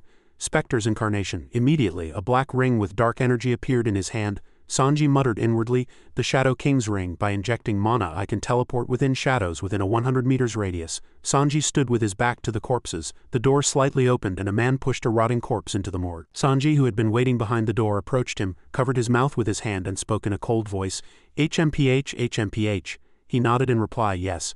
Sanji asked his first question, is this the main research facility of the Evolution Society? The person continued to answer honestly. Sanji asked again, are Dr. Yu and the Evolution Society chairman also inside this base? The person nodded, trying to remain calm, his voice trembling and tears welling up in his eyes. Sanji's eyes shone with satisfaction, and he muttered inwardly, I came to the right place. He pressed further. Is Dr. Yu upstairs, or is he safely in the basement? The person nodded, trembling. Sanji forcefully threw him to the floor, knocking him over. Sanji slightly turned his head and commanded, skeleton soldiers, pile the corpses against the wall, he said excitedly and triumphantly. We need to let them know we've arrived. As soon as he finished speaking, a massive explosion occurred, and the room was instantly plunged into chaos with rubble flying everywhere. The guard shouted in alarm, explosion, check it out immediately, we need backup from that tower. Just then, Jisoo's shadow suddenly appeared and decisively and powerfully sent 2 people flying in an instant. They were too stunned to react. What? She's too fast. Jisoo quietly approached Sanji and said, I'm here. Brother, let's go down now. Downstairs, the doctors screamed in terror as they saw the ceiling burning. What happened to the ceiling upstairs? One person shouted. Skeleton soldiers. Everyone who blocks the path of the skeleton soldiers will be sent to the promised land. Sanji used a skill, wait, and quietly extended his hand, marveling at the 2 skeleton soldiers in front of him. Not this floor, it seems there are more floors downstairs. Let's keep going down until we find something. So they rushed downstairs again. Sanji exclaimed in surprise, this is what startled me so much. The information window read, local boss monster Dullahan has appeared. He was flustered, asking inwardly, a boss monster suddenly appeared. Jisoo suddenly shouted a warning, Seongji, you over there. White chains emitting a white light enveloped an entire area. The chains glowed and emitted an aurora, and he speculated one thing, white chains, are they enchanted? The body, tightly bound by chains in the water, slightly moved. It straightened its body, slowly opened its eyes. The system displayed today's mission, single mission. Title, Corpse Legion. Type, Rescue. Objective, release Dullahan's seal. Reward, Dullahan's loyalty. Local boss monster Dullahan, trapped in a distant place, has sensed your powerful death energy and asks for your rescue. If you rescue Dullahan, he will voluntarily become your subordinate and pledge eternal loyalty. If you do not personally release the seal, Dullahan will not follow you. Indeed, the summoner, he has come to save me. The notification board still warned with a human touch. Divine power resists you. Direct contact will cause injury. Sanji, trapped in stone, happily imagined, fortunately I didn't fall into their hands. He suddenly called out. Jisoo said irritably. It's no use, the chains won't break. Sanji helplessly muttered inwardly. This isn't something you and I can easily cut through, so I have to use another method. He suddenly noticed that the chains were connected to another room. Let's go there. Before they could even enter, dozens of guards with crossbows aimed at him. He's here, everyone shoot. On Jisoo's side, she nimbly dodged all the arrows, not a single one touching her body. A guard muttered in surprise. She dodged all the arrows. Unbelievable. The summoner is an infiltrator. Quickly prepare the holy magic. Sanji looked up, wondering, holy magic? This strategy seems to be aimed only at me. When Jisoo's angry eyes met his, he happily muttered inwardly, but Jisoo is even more terrifying in a confined space like this. Footsteps echoed loudly. A monster spoke in a low voice. Noisy, it seems we have uninvited guests. At that moment, an item appeared. System introduced the item information. Name Arboreal Divine Power H2, grade unknown. Category player crafted. Effect. Priest class players can use mana to charge Arboreal Divine Power. Mage class players cannot charge. Once fully charged, this item emits purification energy for 90 minutes. Description. Must be fully charged every hour, must strictly work in shifts 24 hours a day, never neglecting. Creator's skill. A bright lightning-like explosion erupted. Jisoo asked in confusion, if we break this, we can break the seal, right? Sanji suggested, let's go back to the car and try. The sword came down hard on the water barrels full of chains, severing all of them, Jisoo said triumphantly. The chains are finally broken. It'll work. Sanji also ran to help her. A monster slowly raised its head amidst the shattered test tubes. It arched its back and stretched comfortably, then stood tall and majestic before Sanji. Jisoo ran from behind, excitedly shouting, Brother Seong-ji, he's bloodthirsty now. Sanji coldly replied to her, all right. He muttered nervously inwardly, I don't like the system, but Sanji never lied. The system provided him with a flood of new information. Local boss monster Dullahan has pledged loyalty to you. This monster will now become your kin. You have successfully completed the special mission Immortal Knights and received a kin special monster as a reward. The security team rushed to his location in a panic, urging everyone, second basement floor, crossbow unit, eliminate the infiltrator immediately. Sanji noticed and exclaimed, guards are coming down. Perfect. Prove your loyalty to me. Outside, the guards cautiously approached the door. What's that sound? Something's coming. The system suddenly tabulated a list. Synergy list. Incorporeal. Category, personal synergy. Condition, creature that can move without a head. Effect, increased critical hit evasion rate, complete immunity to instant death, increased damage reduction rate, complete immunity to stun, complete immunity to mental magic curse effects. Dullahan used his special skill Massacre. The first ones to enter were struck down by the monster. Before dying, they all shouted a warning to everyone. Dullahan is unleashed. Everyone be careful. As expected of a boss monster, he eliminated everyone in an instant. Dullahan charged bravely. He stomped on the people below, turning them into a bloody puddle mixed with rotten flesh. He stood bravely and proudly on top of the corpses. Sanji exclaimed, as expected of a boss monster. He eliminated everyone in an instant. He smiled expectantly. He's doing quite well. Now I'm looking forward to the gift I'll receive on the next floor, 5th basement floor, Abyssal Sample Research Center. Jisoo stood in front of the door and speculated in a low voice. They might be discussing immortal life forms, Sanji agreed. Probably, he muttered inwardly. If they had caught me, I would have become one of them. I've been mystically transformed. Sanji stepped into the gloomy basement dungeon. Seeing countless skeletons, he was terrified. Sanji stopped in front of a dungeon and muttered softly, Necromancer, he asked in confusion. Grand Mage Guardian, I don't think he's someone who should be trapped here. He frowned in anger and indignation. They started using me when I became weak. In the end, I became their hunting dog. Sanji was curious. Were you fighting for power? The imprisoned person retorted. Fighting for power, it wasn't that kind of problem, he explained triumphantly. For us, everything was a struggle for survival. It was all a matter of survival, he recalled painfully. Since then, I became their prey, because I didn't choose any cards. Sanji frowned unpleasantly. Were all the terror incidents outside of Gondongpo and Bairang part of a survival war? He said with a grotesque smile. Would you believe it if I told you that everything was part of a mission sent by the system to the players? He spoke softly about everything. We became monsters because we couldn't choose cards from the system. When I reconsidered everything, I realized I had already consumed 10 people. An unspeakable light of pain flashed in his eyes. So the system is truly terrible for us. He vented his frustration helplessly. Even if the system uses us as villains, we are always tempted by evil, but we cannot resist the system either. We cannot act otherwise, or we will be punished by the system. Sanji remained silent, muttering to himself. From the beginning, monsters were the players' enemies, weren't they? Even so, it was you who accepted those missions. He explained in a low voice. That's right, even in the form of monsters, we wanted to keep living. We chose the easier path. With his jade-colored eyes twinkling, he said, I don't ask for forgiveness. Nothing can be changed anyway. There's no reason. The system just made us villains. Sanji fell into complex thoughts. If I had done that, would this situation have changed even a little? No. In the end, the system is the biggest villain. The werewolf whispered to him, even though I'm trapped here, can I help you? I'll help you eliminate the Evolution Society chairman. Sanji hesitated and called out, Dr. Yu.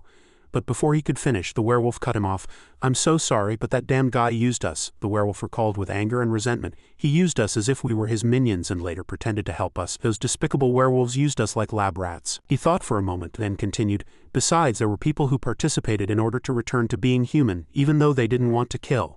The werewolf recalled the situation at the time. We couldn't take it anymore. So we revolted, and that's why we are slaves now. Sanji muttered to himself resolutely. We must catch that guy, he asked.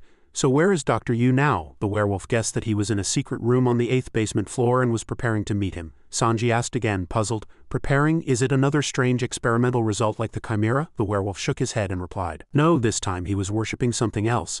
Definitely not a high-tier race. Perhaps he was trying to borrow the energy of madness, he said sincerely. It's best to go down quickly before he executes it. but the 6th and 8th basement floors are restricted areas, so it will be difficult to pass through. Sanji grasped the point and opened his mouth. You mean you have an easier way to get there? The werewolf nodded and replied. That's right, but I have one condition, he said with anger and resentment. After you kill him, you must promise not to kill the enslaved werewolves anymore. They were the first to question killing players. Sanji's face hardened as he glanced at the werewolf. I'll add one more condition.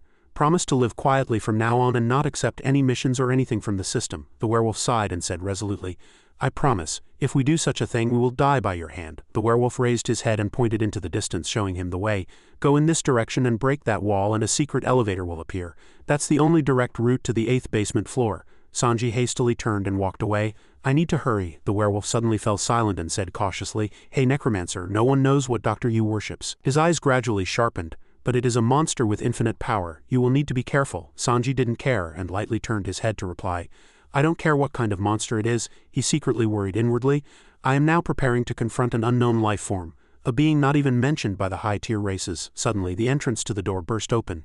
Jisoo and Sanji stood silently in front of the door. Jisoo turned her head and explained to him, This is the only way, the air here is too hot. She suddenly realized something. Wait, the temperature here is rising too quickly. It seems something is coming this way. She cried out in shock. Fire! Jisoo hastily summoned the skeleton dragon. Skeleton dragon, Captain. Sanji hastily shouted loudly.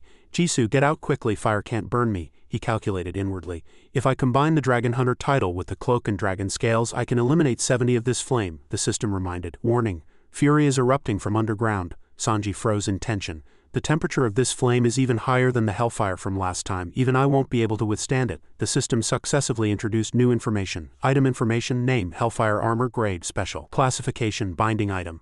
Effect. Successfully equipping Hellfire Armor increases defense by 50, eliminates 100 of flame damage, increases flame damage by 20. Description. The size of the armor automatically adjusts after equipping.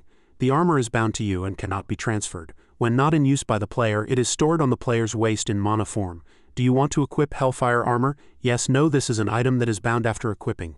This item can no longer be transferred. However, when not in use by the player, it is stored on the player's waist in mana form. He shouted loudly. Equip. The system displayed a notification. Hellfire Armor has been bound to you. Jisoo went up in terror, but the flames continued to burn. In the burning flames, a voice suddenly appeared. Was it a trap? If this is the only thing you prepared, the system appeared again. Flame elimination rate has reached a new level of 150. Simultaneously acquired flame barrier aura.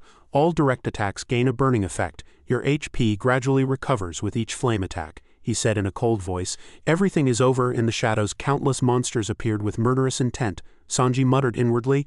The flames have subsided, but the radiating heat is still too intense, he admired. Once the heat subsides, Jisoo will be able to follow, a chilling voice echoed. Songwoo, beyond there is a dead end. As a red-mouthed monster came into view, he was shocked. What on earth is this? This monster seems to be the one spewing fire, the monster replied. That's right. Everything around is burned to ashes, Sanji said softly.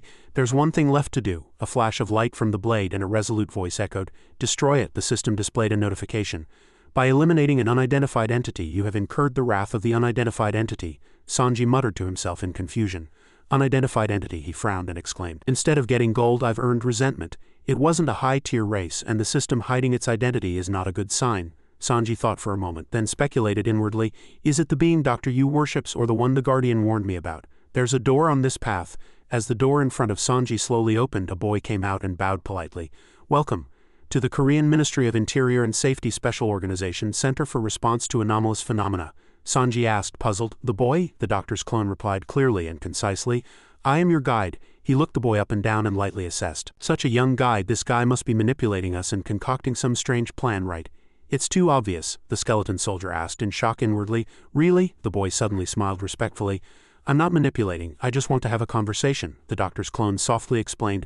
They sent a child like me because they want to persuade you one more time. You are too strong, Sanji admired inwardly. This guy is no ordinary kid. He happily turned and walked, urging everyone. Follow me, he muttered to himself. This guy is one of the doctor's clones. They walked together down the dark corridor. Sanji suddenly asked, puzzled. Did you just say this is the supervising agency? The doctor's clone calmly replied. We are the government-affiliated Center for Response to Anomalous Phenomena, also known as SPRC. The boy suddenly spoke in a mature voice. The government also anticipated this would happen.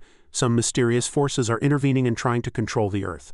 Sanji clenched his fist unpleasantly. You mean they knew this fact? They hid all the information despite warning signs, he said irritably. Even so, it's no help, we haven't even gotten halfway through the game, the doctor's clone said in a low voice. The fact that the world has turned into a game. Our researchers believed and tried to warn them. But the higher-ups didn't care at all. The boy glanced at Sanji and continued, those with money and power dislike change more than I thought, but I didn't expect them to risk their lives to avoid confronting reality, the doctor's clone recalled.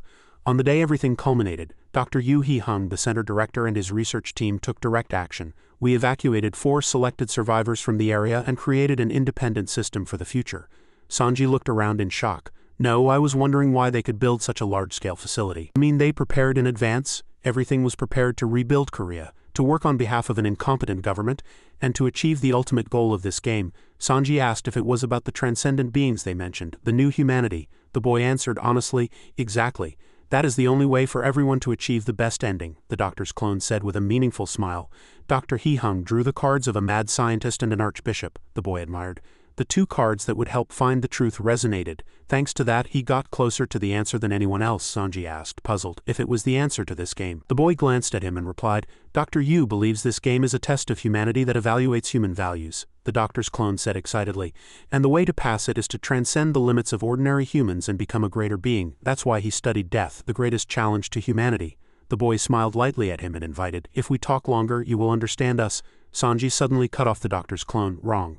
He said what he had thought. At the same time, a notification sounded from the system. The actions we transcendents despise are not a halted test, it's just a game they view as entertainment. His face was distorted with anger. You foolish, fanatical villains know nothing of their terrible pleasure, the boy asked sharply and coldly. In conclusion, are you firmly rejecting our invitation to join our organization? Sanji repeated indignantly. Firmly, this is nothing compared to what will happen in the future. The doctor's clone bowed politely to everyone as the door behind him slowly opened. Yes, understood. Have a safe journey. The boy smiled slyly and said, go to hell. The system displayed a notification.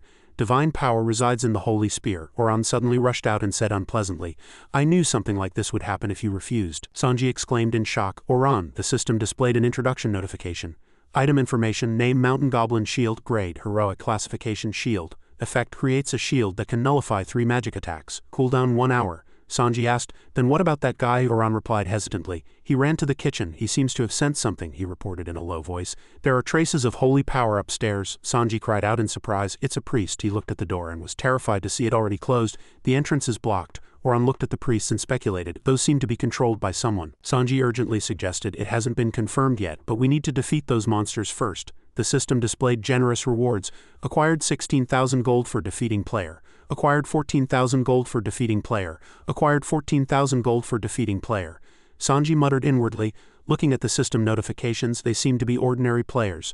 They don't seem to be controlled in an undead state. From a distance a voice suddenly echoed triumphantly. We tried to evolve them, what do you think? Dr. Yu said proudly. It was a long-held dream, to make you such a being. Summoner, you're bothering him, someone annoyingly reminded from behind. Don't try to persuade him anymore. That guy is stubborn. The doctor's clone from earlier also stood next to him, angrily crossing his arms and cutely adding, he won't listen no matter what I say, it's so annoying. Sanji exclaimed in shock. Wow, so you're making clones of different ages, aren't there more? He answered honestly. There are more. A clone pushed out an old man in a wheelchair. I'm glad I can fulfill your expectations. The old man's hand trembled and he said in a crawling voice, You've come. The sample I've craved so much has come to me directly. Sanji muttered inwardly, that old man is Yu He-hung's original body. Dr. Yu, the old man smiled brightly, excitedly revealing his terrible teeth. The only life form that can complete my research. Sanji said coldly. I'm sorry, but we're here to eliminate your friends, the old man said confidently and triumphantly. Don't worry, I'll take good care of you and preserve you well, just like my friends upstairs. Sanji gritted his teeth and spat out scornful words. The young clone's new manners, but the original body is an ugly fake cucumber. The old man let out a self-deprecating laugh. The older you get, the uglier you become. Sanji watched in shock as thousands of tentacles erupted from the old man's body, spreading in all directions. Tentacles. The old man transformed into a young person with numerous elongated hands. The old man laughed wildly. Sanji argued, unable to understand, is this the beautiful bond of family? Is this the strong bond you spoke of? The old man gripped his wheelchair tightly and said with rage, This is evolution. Freed from the wheelchair, the old man's body gradually strengthened and stood upright. The old man proudly boasted, Isn't it wonderful? Our bodies are separated, but we share the same mind. Amidst the old man's madness, countless barriers unfolded. This is the beginning of evolution, Sanji shouted in anger. You call that evolution? Extinction suits you better, the old man said with joyful excitement. You have immortals and I have puppets. Now let's deploy our forces and fight. Solo mission. Name Eternal Rest, classification, rescue. Objective: grant death to those who cannot rest. You have witnessed shocking scenes. You have found people who have fallen into the clutches of evil, suffering eternally and unable to die. They cannot scream, but their bodies feel everything. No one has the right to grant death, but some deaths can bring rest and be the only escape from tragedy. The system displayed a gentle notification. You must help all those who cannot die find eternal rest. A total of 2,401 choices will now affect your destiny. The old man consecutively cast numerous skills, aiming them at him. Sanji admired. Those priests are quite high grade. They seem to have modified and enhanced the sky people. The system suddenly displayed again. Warning: large-scale area mental power regeneration has been used. Warning: echoes of death have been used in the area. Warning: Shadow Legion has been used in the area. He instructed everyone, concentrate as many resources as possible on ranged attacks. The skill information appeared again on the notification board. Skill name: Appointment of Death Mage. Grade: Basic. Classification: Active. Cost: 50 mana. Skeleton mages can use various spells and magic. Increasing skill grade allows for more powerful magic. Skeleton mages can become death priests if certain conditions are met. Skeleton mages can become liches if certain conditions are met. The notification board changed to another monster and introduced Appointment of Death Mage. Low intelligence, basic skills, very low potential for skill upgrades. Sanji evaluated the low intelligence and very low potential for skill upgrades in surprise. Thinking they were like football players without leg muscles, he suddenly questioned, Mr. Minsok, you were a doctor, so you must be smart, right? He asked back suspiciously. What did you say? The system introduced another monster. Appointment of Death Priest. Excellent intelligence and professional skills. Very high potential for skill upgrades. Another important notification appeared. After combining with the original profession card Death Knight, other skills besides magic were added. Skill information. Name: Dark Magic Sword. Grade: Professional. Classification: Inactive. No mana consumption.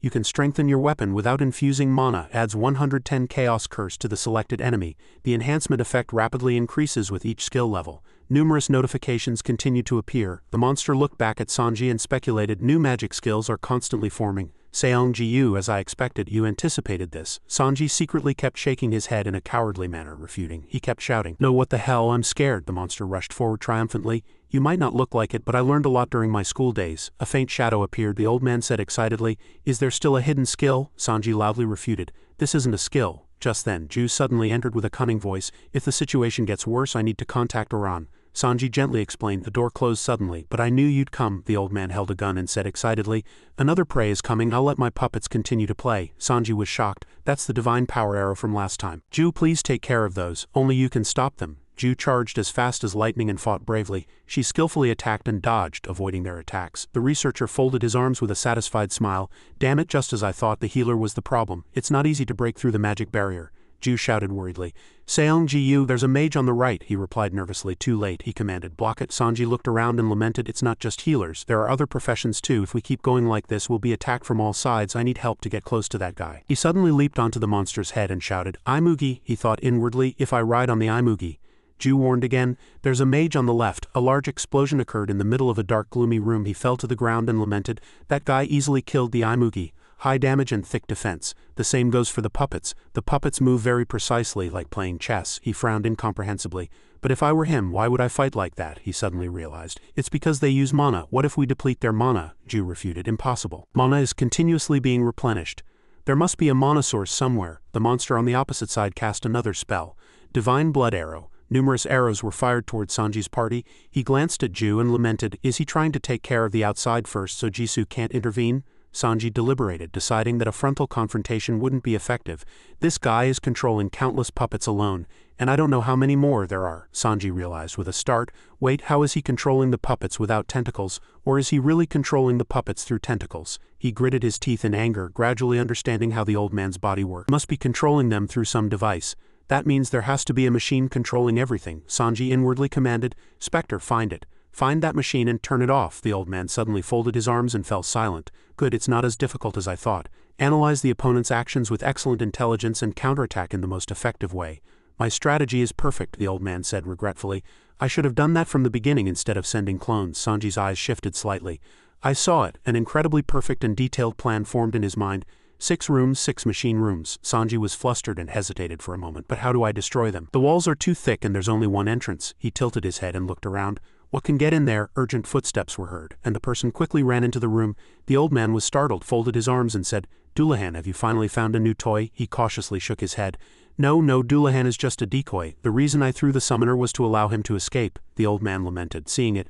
Does Dullahan have a head? It rushed like lightning, grabbed Sanji tightly and dragged him away. The old man was flustered and loudly said, Surely he's targeting. A loud noise echoed, and at the same time an emergency alarm sounded. Warning. Engine 3 has a problem. The old man was immediately flustered and shouted urgently.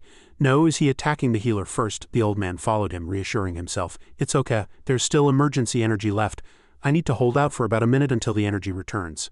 A notification sounded from the system. The factory has switched to emergency energy 34. Sanji loudly instructed, one healer is down, so now there are more options. Minsok and his comrades politely replied to him. Yes, Sanji summoned Bingro. He turned to Dullahan. Dullahan, take him down. The old man laughed loudly in triumph. These damned bastards, there are still many puppets left. A tense battle ensued, and Dullahan used his unique skill, Death's Hoof. The blow struck the old man directly in the chest. The old man fell, groaning and shouting, no, impossible. Sanji mumbled inwardly, the biggest weakness of a one-man army is that the moment the enemy overpowers him, he can be defeated immediately. He thought, if I were him, I would have eliminated the opponent from the start instead of fighting a chess-like battle. Sanji frowned with contempt. He has no experience on the battlefield. He always used clones from a safe place. It's truly ridiculous to think he'd lose to a rookie. A notification appeared from the system. Eternal rest for the undying 121,240. Eternal rest for the undying 144,240. Sanji ordered the entire factory to be destroyed. The old man trembled and fell to the floor, lamenting, Damn it, is everything I did ending like this? Sanji looked at the old man's suffering face and wondered incomprehensibly. I don't know where he got such confidence, hiding in a safe place and getting free experience. Fighting clones would be harder. At least they have combat experience, he said resolutely, word by word. This is your end, trash. The old man was startled and repeated, trash. The old man shouted angrily and irritably, You haven't even lived half as long as me. What do you know? Do you know how long it took me to prepare all of this? The old man laughed loudly in triumph. When fools like you knew nothing, I had already predicted this situation. The old man suddenly coughed up a mouthful of blood and was in pain. Sanji's hand clenched tightly, and he said in a trembling voice, You deceived survivors into becoming rulers, pretended to help the beastfolk and eventually used them as experimental subjects, he shouted in anger. Is this what you do after predicting everything? Sanji sharply questioned, word by word. If you knew this would happen, and if you were someone who could lead people, you should have acted more responsibly. The old man trembled but was still stubborn. Responsibility is only for things worth taking responsibility for. Why should I be responsible for this damned world that doesn't understand no matter how much I warn it? The old man then triumphantly pointed here and there, saying, Look, this world is doomed. Do you know what's hidden behind it? That's what's important, fool. Sanji frowned and asked, What do you know? The old man's face was drenched in sweat. The old man smiled faintly and uttered words as if they were there and not there, the real world. The old man suddenly panicked and crawled up. Absolute beings will lead the transcendence. They are watching us. Even at this moment, Sanji muttered inwardly with suspicion, Something is watching this place. Is it offline? Is it different from the creator that Imugi mentioned? Sanji suspiciously looked at where the old man was looking at the ground. He asked himself incomprehensibly, What is he looking at? Is there something under the ground? The old man was terrified and trembling. They're coming. It's all your fault. I'm ruined. Ju gently informed, Seong Ji-yu, something is approaching. The surrounding stones slowly crumbled and a round object slightly opened its eyes. Sanji shouted in surprise, Eyes? The system notified that an external entity was oppressing him. All stats decreased by 60. The old man's hand suddenly trembled in fear. The real world. The old man opened his eyes wide and shouted, No! The old man's body suddenly exploded and burst into pieces before he could finish saying, Please. The old man's flesh and blood flew into the sky and disappeared as if they had never existed. Sanji frowned and his face turned pale. A notification appeared from the system again. An unidentified entity is staring at you. You have angered the unidentified entity. Sanji muttered inwardly, tense, dangerous. That power just killed Dr. Yu. If I also get hit, how can I stop it? He gritted his teeth and thought, perhaps that power could only be used on Dr. Yu because it had a contract with him. As the external entity suddenly opened its eyes wide, it suddenly exploded and shattered into several pieces, and the system warned of a threat. The unidentified entity has sworn to take your life someday. Ju was terrified. What? Sanji speculated. I guess we'll meet again next time. I can meet him right away if I want to. The system satisfyingly displayed the reward board. You have completed a unique mission to kill immortal special skill reward. Your destiny has been slightly altered. You have acquired the Echoes of Death skill and raised its master skill level to artisan. He let out a sigh of relief and said, The danger seems to be over. Ju wondered, So we finally finished the Evolution Society? He lightly nodded and, curious, suggested to her, That's right, let's go see what they were hiding. Outside, helicopters filled the sky. Li Han-ho shouted excitedly. Those damn bastards finally surrendered, the bespectacled man behind him lamented. They destroyed the entire experimental facility with just 2 people. Li Han-ho asked curiously, so who was the Evolution Society's final boss? Honestly, I should have used Asura's Devil's Strike, the two blushed, and Ju said. Don't they all look a bit similar? Sanji agreed, especially in how bizarre and disgusting they are. The bespectacled man held a computer and notified, 1914 players were imprisoned and 491 beastfolk conspired with the organization. He finished by saying, we can't handle this scale. Sanji frowned and seriously instructed, contact the Liberation Army. They'll also hate us because of the Gondongpo Station terror attack. He speculated, managing prisoners will be difficult, but as the best production organization in Korea, they won't refuse. Sanji turned around, not forgetting to instruct. As soon as all problems are resolved, I'll go to Tsushima Island. The bespectacled man hesitated. Tsushima Island, surely you don't still not know? Li Han-ho handed him his phone and informed him, Senior, someone is already there. Sanji asked suspiciously, who? On the other side, flames burned fiercely. People's screams echoed everywhere. The ship is sinking, we can't hold out, escape and hide temporarily on the island. The sailors cried in fear. Again, a bright light suddenly flashed. It struck the sinking ship, slowly sending it to the bottom of the sea. Cargo containers and the entire ship fell into the sea. The ship of fate sank in the middle of the deep sea with a scream of death. Li Han-ho handed him his phone and asked, is that him? Sanji chuckled incomprehensibly and thought inwardly. Han Guang-sok, why did he come to the front line? Han Guang-sok frowned and asked, hey Necromancer, are you watching? The person laughed joyfully. It's me. Do you remember me? He said enviously. I heard about you. You seem to be doing well. I'm envious. Han Guang-sok frowned and said irritably, I had to wander around disgusting places. Sanji lamented incomprehensibly. Disgusting places? Where did he go? He recalled inwardly. If I remember correctly, his last opponent was, is he undertaking a mission related to the gates of hell? Sanji replied to him, anyway, I have something to do, so I'll contact you soon. I'll give you an item on Tsushima Island. Han Guang-sok said nonchalantly. All right, you seem to be interested in growing trees, someone said in an interesting voice. I want to see it someday too, will you show me? Sanji pondered deeply over here. Growing trees, is he interested in the world tree, or is it simply greed? He lamented. I can't seem to clearly know his intentions. He's not someone I can let my guard down around just because we're allies. Sanji clenched his mana-infused hand and said, I'm getting stronger and stronger, but the #1 spot is still his. He's excellent in both power and information. Is the world tree my only advantage? Notification suddenly sounded from the system. The world tree has grown. Stage 1. You are connected to the world tree. Your stats have increased. Durability 1. The mature power of the world tree has a great impact on the entire region. It is an opportunity to grant special racial characteristics to residents living near the world tree. He lamented with a satisfied smile. Growth stage, that's good news, but racial characteristics? Sanji was startled and thought, I thought all players were human. As if understanding his inner curiosity, the system sent a more detailed explanation. The owner of the world tree can choose one of the following racial characteristics. The characteristics of each race may change depending on the owner's placement. 1. Fairy race characteristics. Senses, agility, intelligence. 2. Jupiter race characteristics. Vitality, regeneration, sociality. 3. Giant race characteristics. Durability, defense, resistance. Yet undiscovered characteristic unknown. You are too far from the world tree. Please choose again later. He lamented helplessly. Another race after factions. If I acquire these characteristics, will I no longer be human? He thought in silence. There will certainly be more advantages than living as an ordinary human, but if I lose my humanity because of this, I don't want it. Sanji was flustered. The fourth option is the problem. There will definitely be a variable. But how do I find it? He was inwardly certain. I have to find the fourth race first. Then I have to make a choice. Seong Ju sent us a message, the bespectacled man suddenly said. Ms. Ju Kyung-soo says the world tree has grown very large. That giant thing grew even bigger and it bore 3 fruits? Sanji was startled. 3 fruits that will connect to the world tree. Prepare the helicopter for takeoff.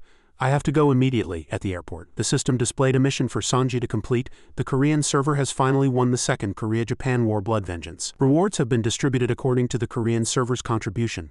Second Korea-Japan War Blood Vengeance contribution rank 2 reward 45 million gold. Additional reward title War Hero. The title War Hero was replaced by War Hero LV2, and all stats increased by 3. Li Han-ho looked up excitedly. Senior, the official chat channel is in chaos. The result of the war seems to have shocked the whole world. Sanji said tiredly and softly, this is more shocking to me. The morning sun shone on the quiet city. Sanji lamented, did it become like this overnight? Ju answered him, the buildings have been uprooted.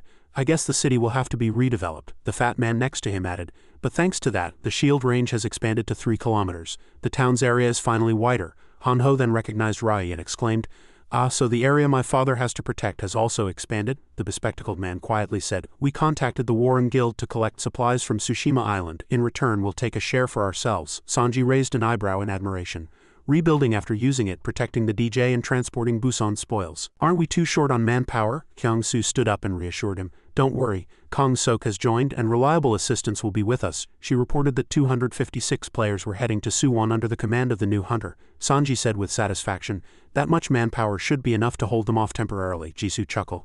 As expected of Ms. Kyung-soo, it's thanks to you. Kyung-soo scratched her head shyly and smiled humbly. Not at all, he admired inwardly. She's incredibly busy but still seems happy. It'll be fine, right? He lightly tapped the nearby rock and said, I'm going to figure out the conditions for the World Tree's 4th race. The system displayed a guide. The owner of the World Tree can choose one of the following racial characteristics. The characteristics of each race may change depending on the owner's placement. 1. Fairy race characteristics, senses, agility, intelligence. 2. Jupiter race characteristics, vitality, regeneration, sociality. 3. Giant race characteristics, durability, defense, resistance. 4. Yet undiscovered characteristic, unknown. You can choose by selecting a fruit. Sanji was surprised to find that the words had changed. He reread the requirements on the information board. The newly appeared fruit, the 4th option, has not yet been discovered. This means the 4th fruit has not yet appeared. He was impressed. This fruit must be hidden somewhere in this colossal world tree. 3 strangely shaped fruits lay in a box in the ground. Sanji asked Kyung-soo with curious eyes, Are those the 4 fruits we have? Kyung-soo, avoiding the sunlight, replied with annoyance, Probably. I haven't seen any other fruits around, she added. We're going to increase manpower to check again in case we missed anything, but the search team is already very confused. Everyone be careful, don't fall. Please send me back to the mountain. Sanji was suspicious. I see Nini there. He picked up a purple fruit and firmly resolved inwardly, I must find it no matter what. The system notification board suddenly appeared. Item information. Name World Tree Fruit 2 Fairy Race Fruit. Grade Mythical. Effect Unknown. Description. A fruit containing the mysterious power of the World Tree. A special change occurs upon consumption. Cannot eat other fruits after consumption. His hand gripped it tightly, and he told himself, the reason I could be stronger than others is because I've always made different choices. The undiscovered fruit might have different growth potential. He looked at the search party with a disappointed expression. The system window read, 4 types of fruits have emerged from the World Tree, but the branch has not yet been found. His eyes flickered slightly, catching important information. Wait, the fruit doesn't necessarily have to grow on a branch, Sanji pondered. The World Tree wasn't originally on Earth. Since it has fantasy elements and game elements, I can't think of it in a normal way. His eyes immediately turned to the roots in the ground. It's under the roots. Search thoroughly under the roots. As the roots were lifted with immense force, one person shouted excitedly, Found it, this is it. The system displayed the item information. Name, World Tree Fruit 4 Mysterious Fruit. Grade, Mythical. Classification, Consumable. Effect, Unknown. Description. The fruit is not yet fully ripe, hollow and unstable inside. If left as is, it will become ordinary. However, if special power is injected into the empty space, it can change the future. The effect of the fruit will vary depending on the amount of power used. As the person holding the 4th fruit slowly emerged, Sanji smiled with satisfaction. He was impressed.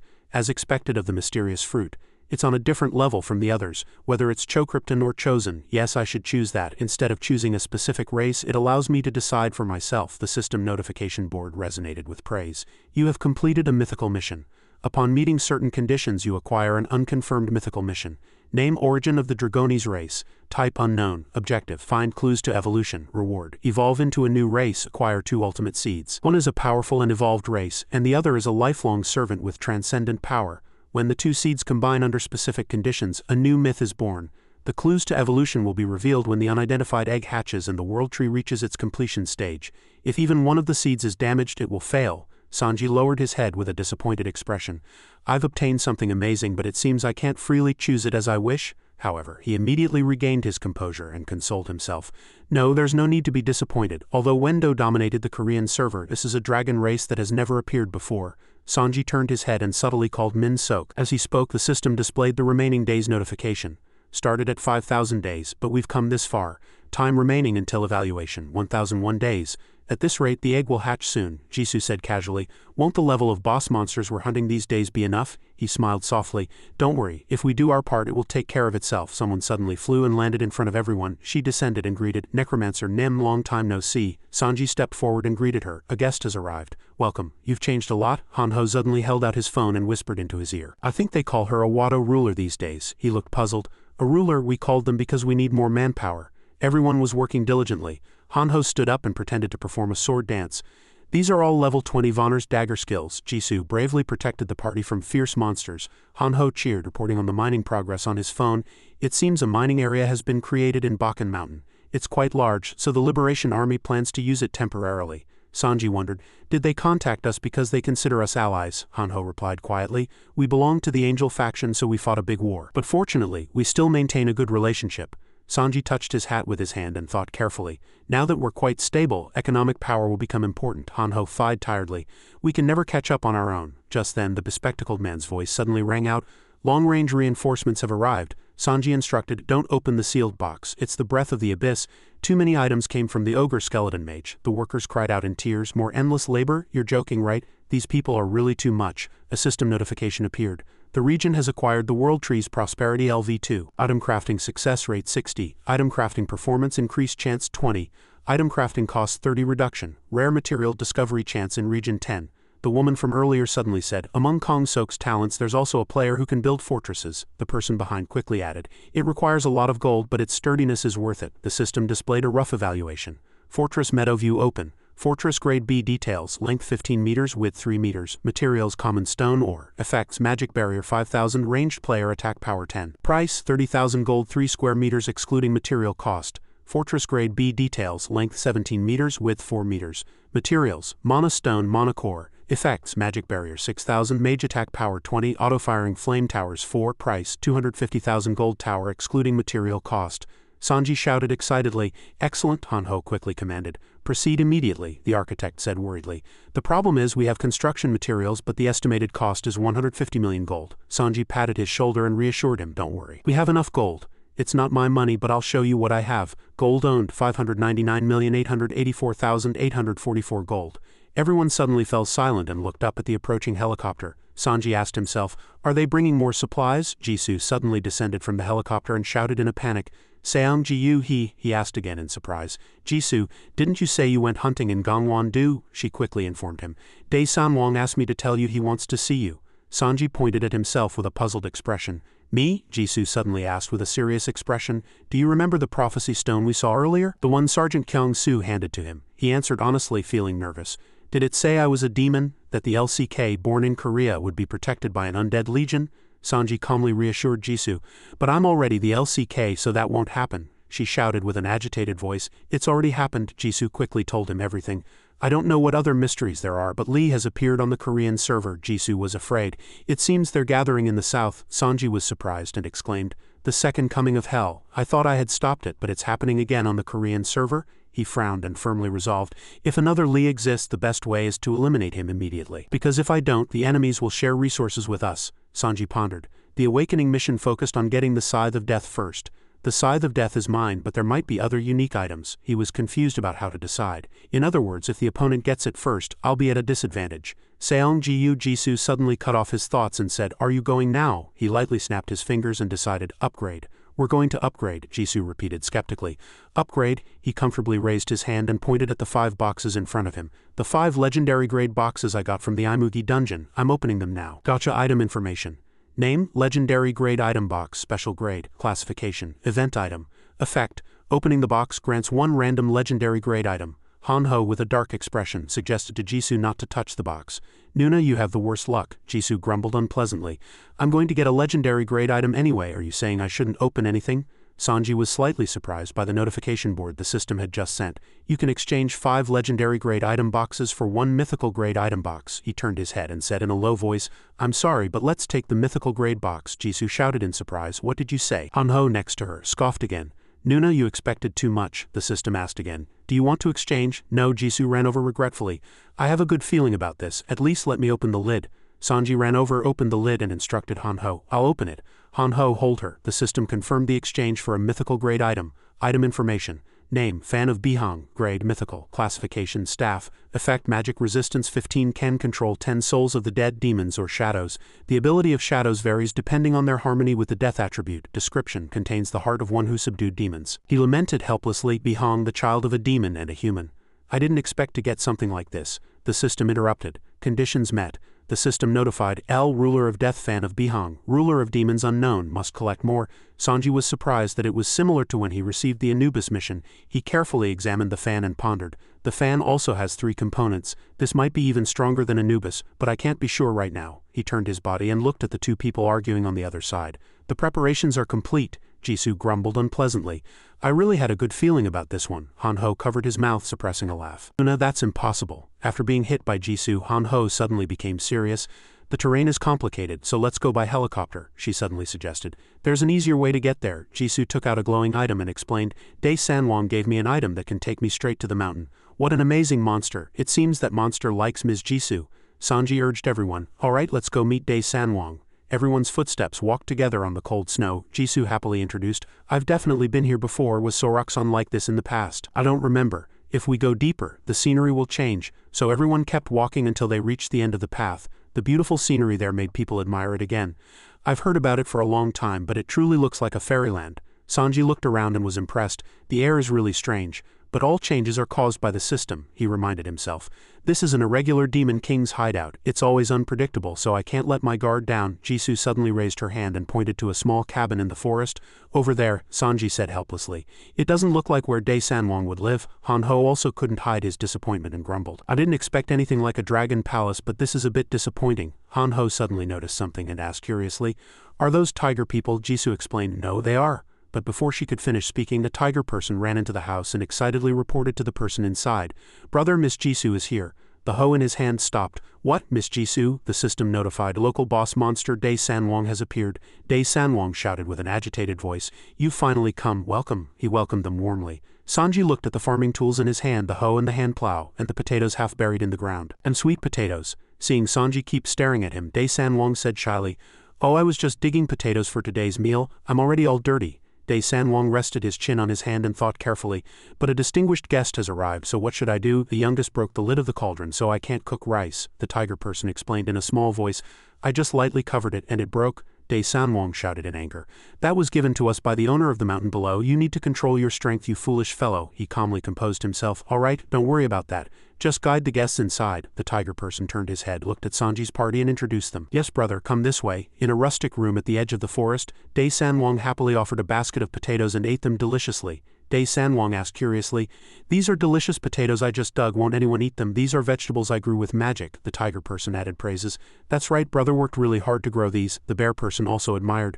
And Dae Sanwong let out a big breath, proud. What a splendid basket of potatoes. Sanji's eyes sharpened and he asked firmly, Are you really monsters? His hand holding the herb stopped slightly. Monsters, huh? To you, probably. Sanji exposed him. It clearly says local boss monster in front of me. Dae Sanwong took a puff of his cigarette and slowly explained, I'm not denying it, he said firmly. I just want to refuse that title. He spoke comfortably. Only at this moment has my mind become completely clear. Since I was born a monster, my will has always been confused, but I've come this far. Sanji was surprised, and he muttered inwardly with suspicion, He refuses the title of monster. He's somewhat different from the others. Dae Sanwong happily introduced himself. We are the Manhwa family. We are different monsters, but we have all undergone evolution, he said with a proud tone. After countless battles, we took control of the Silver Grey Mountain Range and repelled the attacks of the Midheaven Conquest Guild. They said they were given an attack mission, which was understandable. He sharply pointed directly at Sanji. After all, they, like you, were controlled by the system. Sanji asked suspiciously, Did you also see the system window? Dae Sanwong retorted, No, but we heard something like the voice of a god and it kept injecting a sense of purpose into us. Dae Sanwong recalled the purpose of those echoing words. To find several locations, to attack several people, and to devour humans. The pipe tobacco in his hand lightly tapped an ashtray. Dae Sanwong's face contorted in anger. Everything was a mess and I just wanted to stop it. Dae Sanwong pointed at him resolutely. And as a result it gradually spread everywhere. You are here because those damn bastards in our northern region caused trouble again. Sanji asked suspiciously, What's happening in the North Korean server? They've been overrun. He frowned and spoke solemnly. Unlike the players here, they didn't have time to react and players were no longer the masters of that land. Dae Sanwong explained, and the results gradually spread here. Some time ago, immortal monsters started pouring into this land. Dae Sanwong's eyes reflected Sanji's image containing hope. That's why we need you. You know more about the dead than anyone else. Sanji wondered, Are those zombies players? He answered honestly. No, just monsters like us. Sanji asked incomprehensibly. Then why didn't you try to stop them? Dae Sanwong coughed. You ask why? Sanji firmly stated his thoughts. If zombies are also living beings like you, wouldn't you understand them better than us players? He muttered inwardly, Can I really trust this monster boss? Dae Sanwong let out a light sigh, and he gritted his teeth in exasperation. Because I live here. Some crazy bastards came here in droves and tried to destroy the surrounding areas. Of course I had to stop them. Dae Sanwong calmed down. Honestly, I understand your perspective. You have monsters to defeat in front of you, so it's naturally impossible to discuss the future on different fronts. He hesitated. But Dae Sanwong, looking at the peaceful twilight here, was filled with happiness. We just want to live peacefully here. Those heartfelt words flowed like a movie replaying in Dae Sanwang's mind. That's right, we don't like fighting, even if our appearance isn't very convincing, he lamented sadly. Are we really different from other monsters? Was this the intention of the being who created us? If everything was brainwashed by the whispers in my head. Dae Sanwang lightly picked up a small potato. Such questions naturally crossed my mind too, but these are just things we want to do. He took a refreshing bite. I just want to live a peaceful life. A life of planting potatoes, having a sturdy pot and some annoying neighbors. Sanji asked himself suspiciously, is he serious? Sanji pondered whether his will was purely his own or if he was an NPC. Based on game elements he could be both a boss and an NPC, he spoke softly. Alright, if you give me information about the zombies, I'll investigate and eliminate them. Sanji suddenly sensed something and was startled. An information board suddenly appeared, displaying a new story guide. Chapter 41. The spread of the otherworldly realm. Among countless servers worldwide, players on the Korean server have always shown outstanding progress. For the first time in history, a third faction has formed and the transcendent world tree is growing. Originally, Chapter 4 was a confrontation with two superior forces, angels and demons.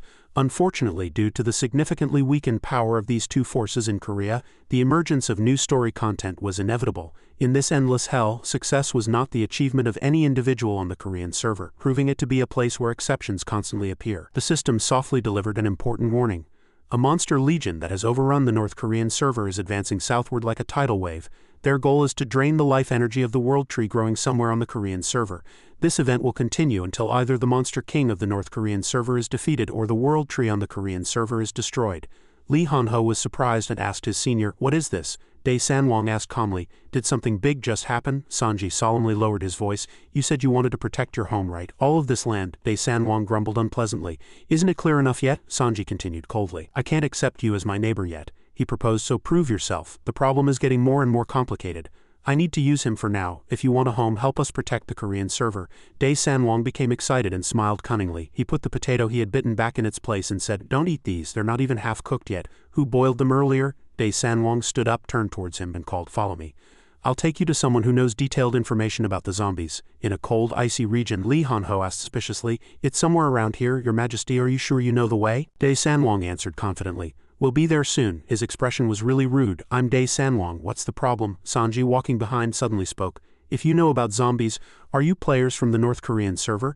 Dae Sanwang answered honestly, "Exactly, it seems to have been about 7 days ago." He recalled, "I rescued a wanderer from the Ogre Brothers. This person seems to have belonged to an organization that served zombies. They arrived at a house deep in the snow-covered land."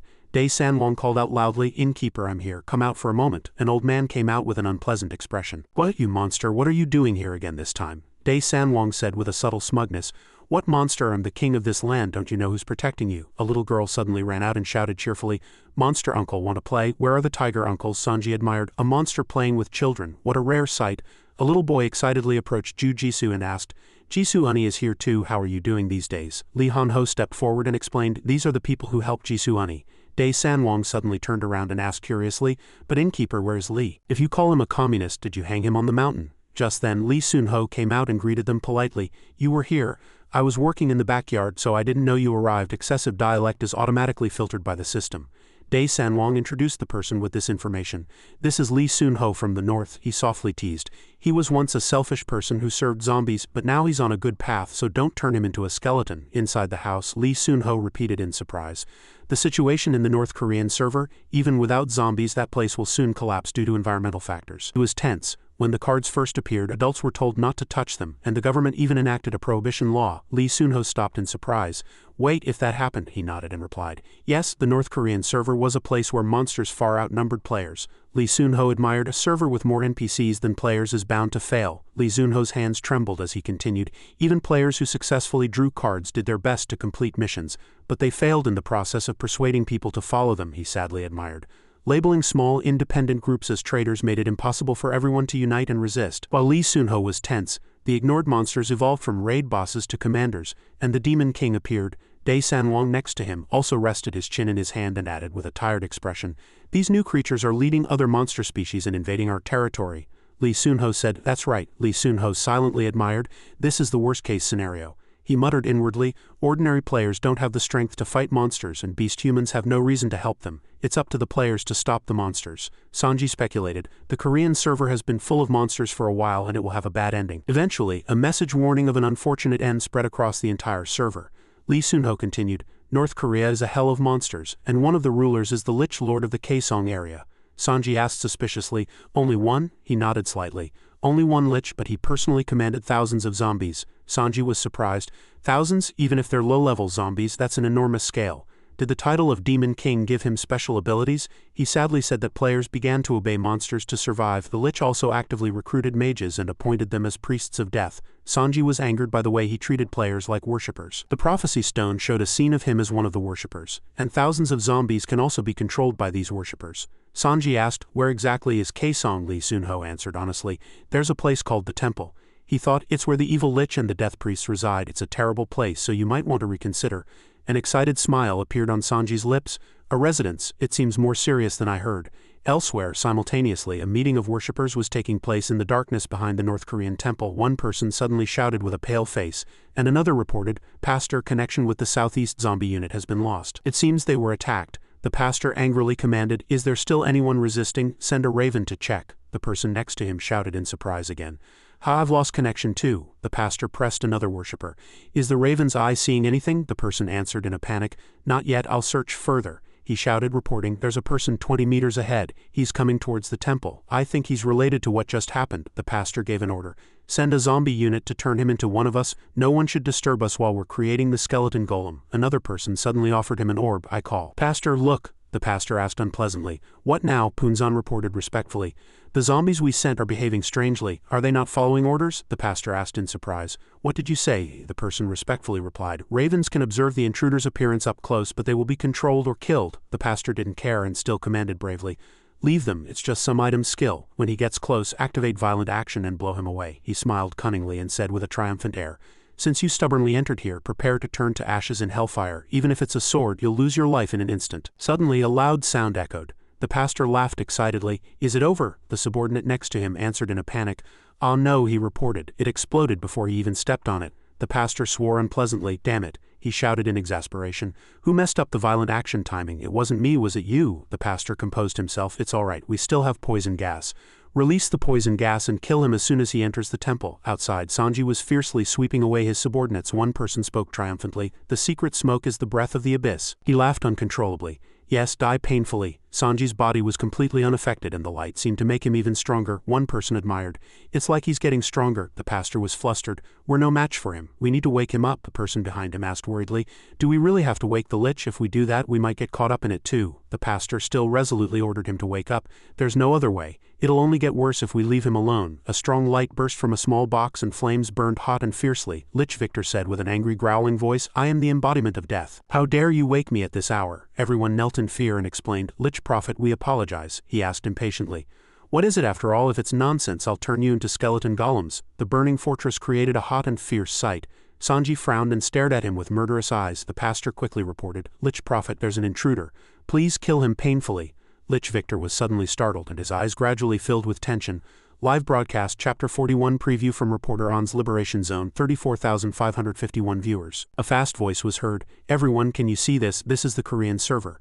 Zombies are piled up, countless zombies everywhere." Reporter On exclaimed into the walkie-talkie. "Is this Korea's first disaster? We'll go further north to check." The plane fiercely plunged into the danger zone. Monsters continuously screamed. "Goblins!" They fiercely shouted. "Orcs!" Reporter On zoomed in on the object and called out its name. "Trolls!" She ran out and introduced, "This is all that has been found so far, but this is also a sign of the terrible war to come." Steele donated 1,000 gold. Reporter On excitedly flattered the donor. "Thank you for your donation. Even if the day comes when the Korean server is destroyed, we will film every moment until that day."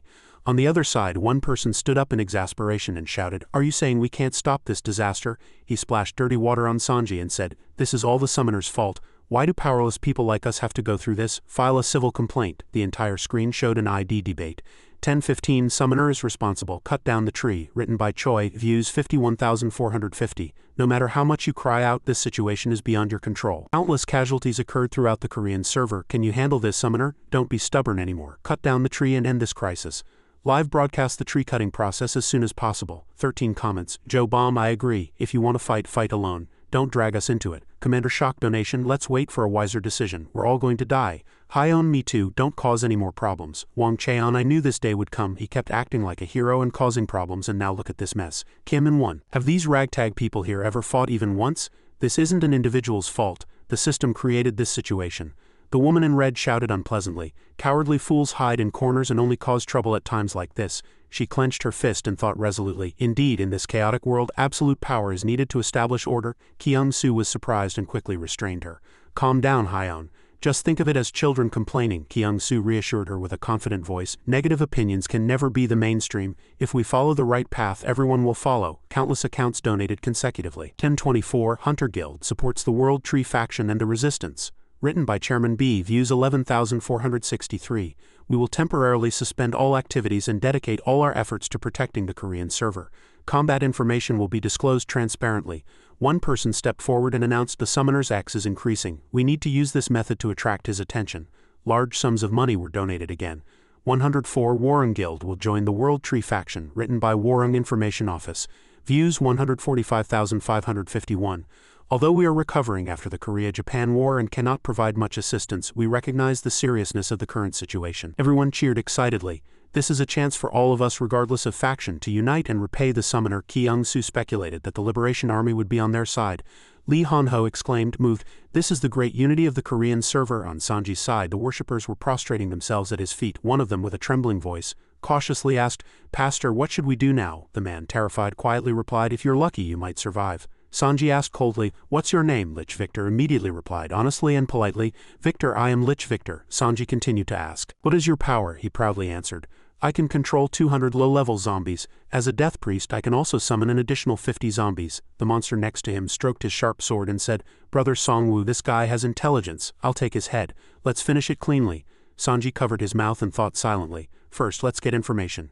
Since he's intelligent, he might have more useful information." Lich Victor was suppressed under the sharp sword. Sanji pressed him. "Is the Demon King the highest grade monster, or is there a monster even higher grade than the Demon King?" He politely replied. "The Demon King is below an even higher tier being, the strongest among monsters." Lich Victor uttered words that astonished him. "That is the Emperor." "The Emperor?" Sanji whispered. "Emperor." Lich Victor replied with a trembling voice, "That is the most powerful among monsters, bearing the title of King. One could say he is the highest grade being on the Korean server." Sanji pressed, "Have you ever served him, and will you follow me from now on?" He answered in a fluster, "Of course, master." He smiled proudly. "Serving death is my duty. It's more important than anything else." Sanji secretly admired. "I recognized this guy's lineage as soon as I saw him." The system suddenly made a suggestion. "You can make Lich Victor your subordinate forever.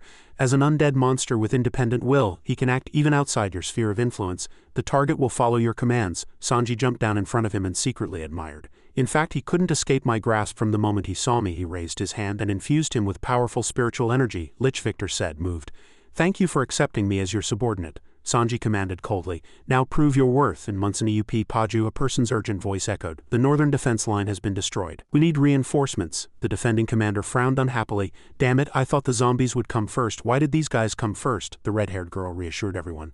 "The Liberation Army and the Hunter Guild are coming, so hold on."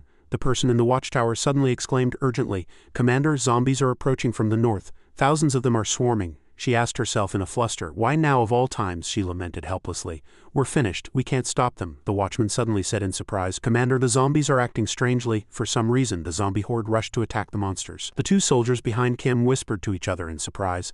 "The zombies are attacking the monsters. Could it be?" The red-haired girl exclaimed excitedly. "Summoner," she commanded, relieved. "The time has come. Attack. The monster's retreat path is blocked, so encircle and eliminate them." The gigantic beast suddenly charged. Everyone and the beast froze, facing each other. Soldier Kong hesitantly asked, "Are those on our side?" The red-haired girl admired. "For a summoner's summon, it looks a bit funny." Sanji flew up and shouted loudly, "It's not over yet. Repair the cannons." Everyone was moved to tears. "Summoner, we insulted you without knowing anything." The red-haired girl hastily commanded, "Repair the fortress again." She asked loudly, "Summoner, are you returning to the fortress?" He shook his head and refused. "No, I'm going north," Sanji said firmly. "We can't win by just defending. Let's finish this." Having said that, he flew far away and gradually disappeared. Lich Victor, who was behind him, suddenly said, "The monster emperor in Pyongyang is very cunning, so I've never seen his face." Sanji asked, puzzled, "And how did you serve him?" He recalled, "There were some rumors that when he was a boss monster, he devoured all resisting monsters to increase his grade." Sanji admired, "Just like Wen. If left alone, he'll grow endlessly." Lich Victor said,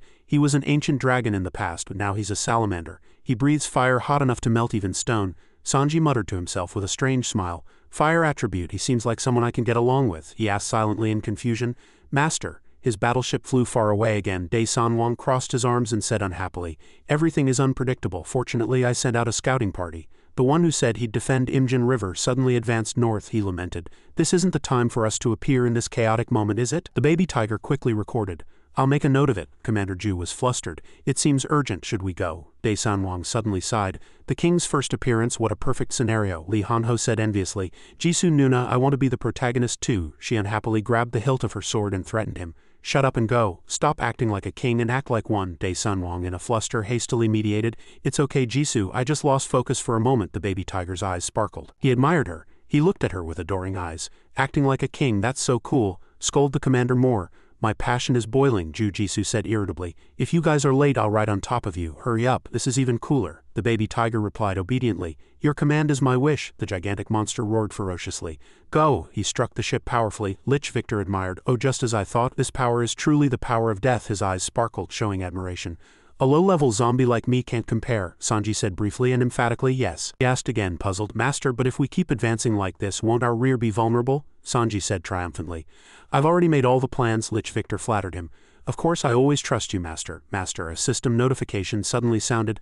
Lich Victor's abilities have grown slightly. He can now control medium-sized skeletons. Sanji repeated medium-sized suspiciously. Lich Victor felt a powerful spiritual energy surge through his body. Master, I've become stronger. If he becomes even stronger and can control intermediate skeletons, it will be a powerful army. He suddenly looked up in astonishment, and a person urgently shouted, A large army is coming. 10,000, no, even more. Sanji speculated. 10,000, that army came from Pyongyang, Lich Victor thought. They seem to be moving on the Emperor's orders. He lightly lifted him. Good, it's time for us to part ways, he was puzzled. Master, he commanded. You will face the 10,000 strong army, Lich Victor asked in surprise. Me, he frowned and explained more clearly. To be precise, you'll buy time. During that time, I'll go to Pyongyang and attack the Emperor. He flew away coldly with the words Sanji threw at him coldly. Good luck, he went deeper. A burning tower appeared. In that room, two people were sitting opposite each other, drinking water.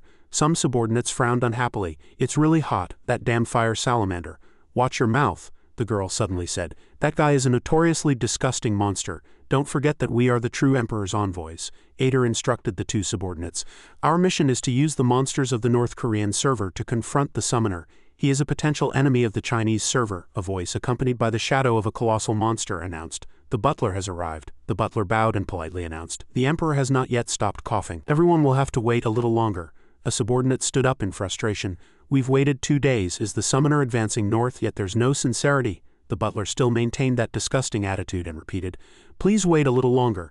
The summoner from the south won't be able to come here, the butler said nonchalantly with a confident voice. Whether he flies or jumps, he won't be able to face the 12,000-strong army. A subordinate said suspiciously, You haven't sent all your troops, have you? He opened his eyes wide and replied, While our master was sleeping, we sent our subordinate generals to suppress the troublesome things. As a result, we heard that the summoner was driven south. Ader calmly stopped the argument. The reason we say that is because we heard that enemy forces are approaching, the butler said politely. You don't need to worry anymore.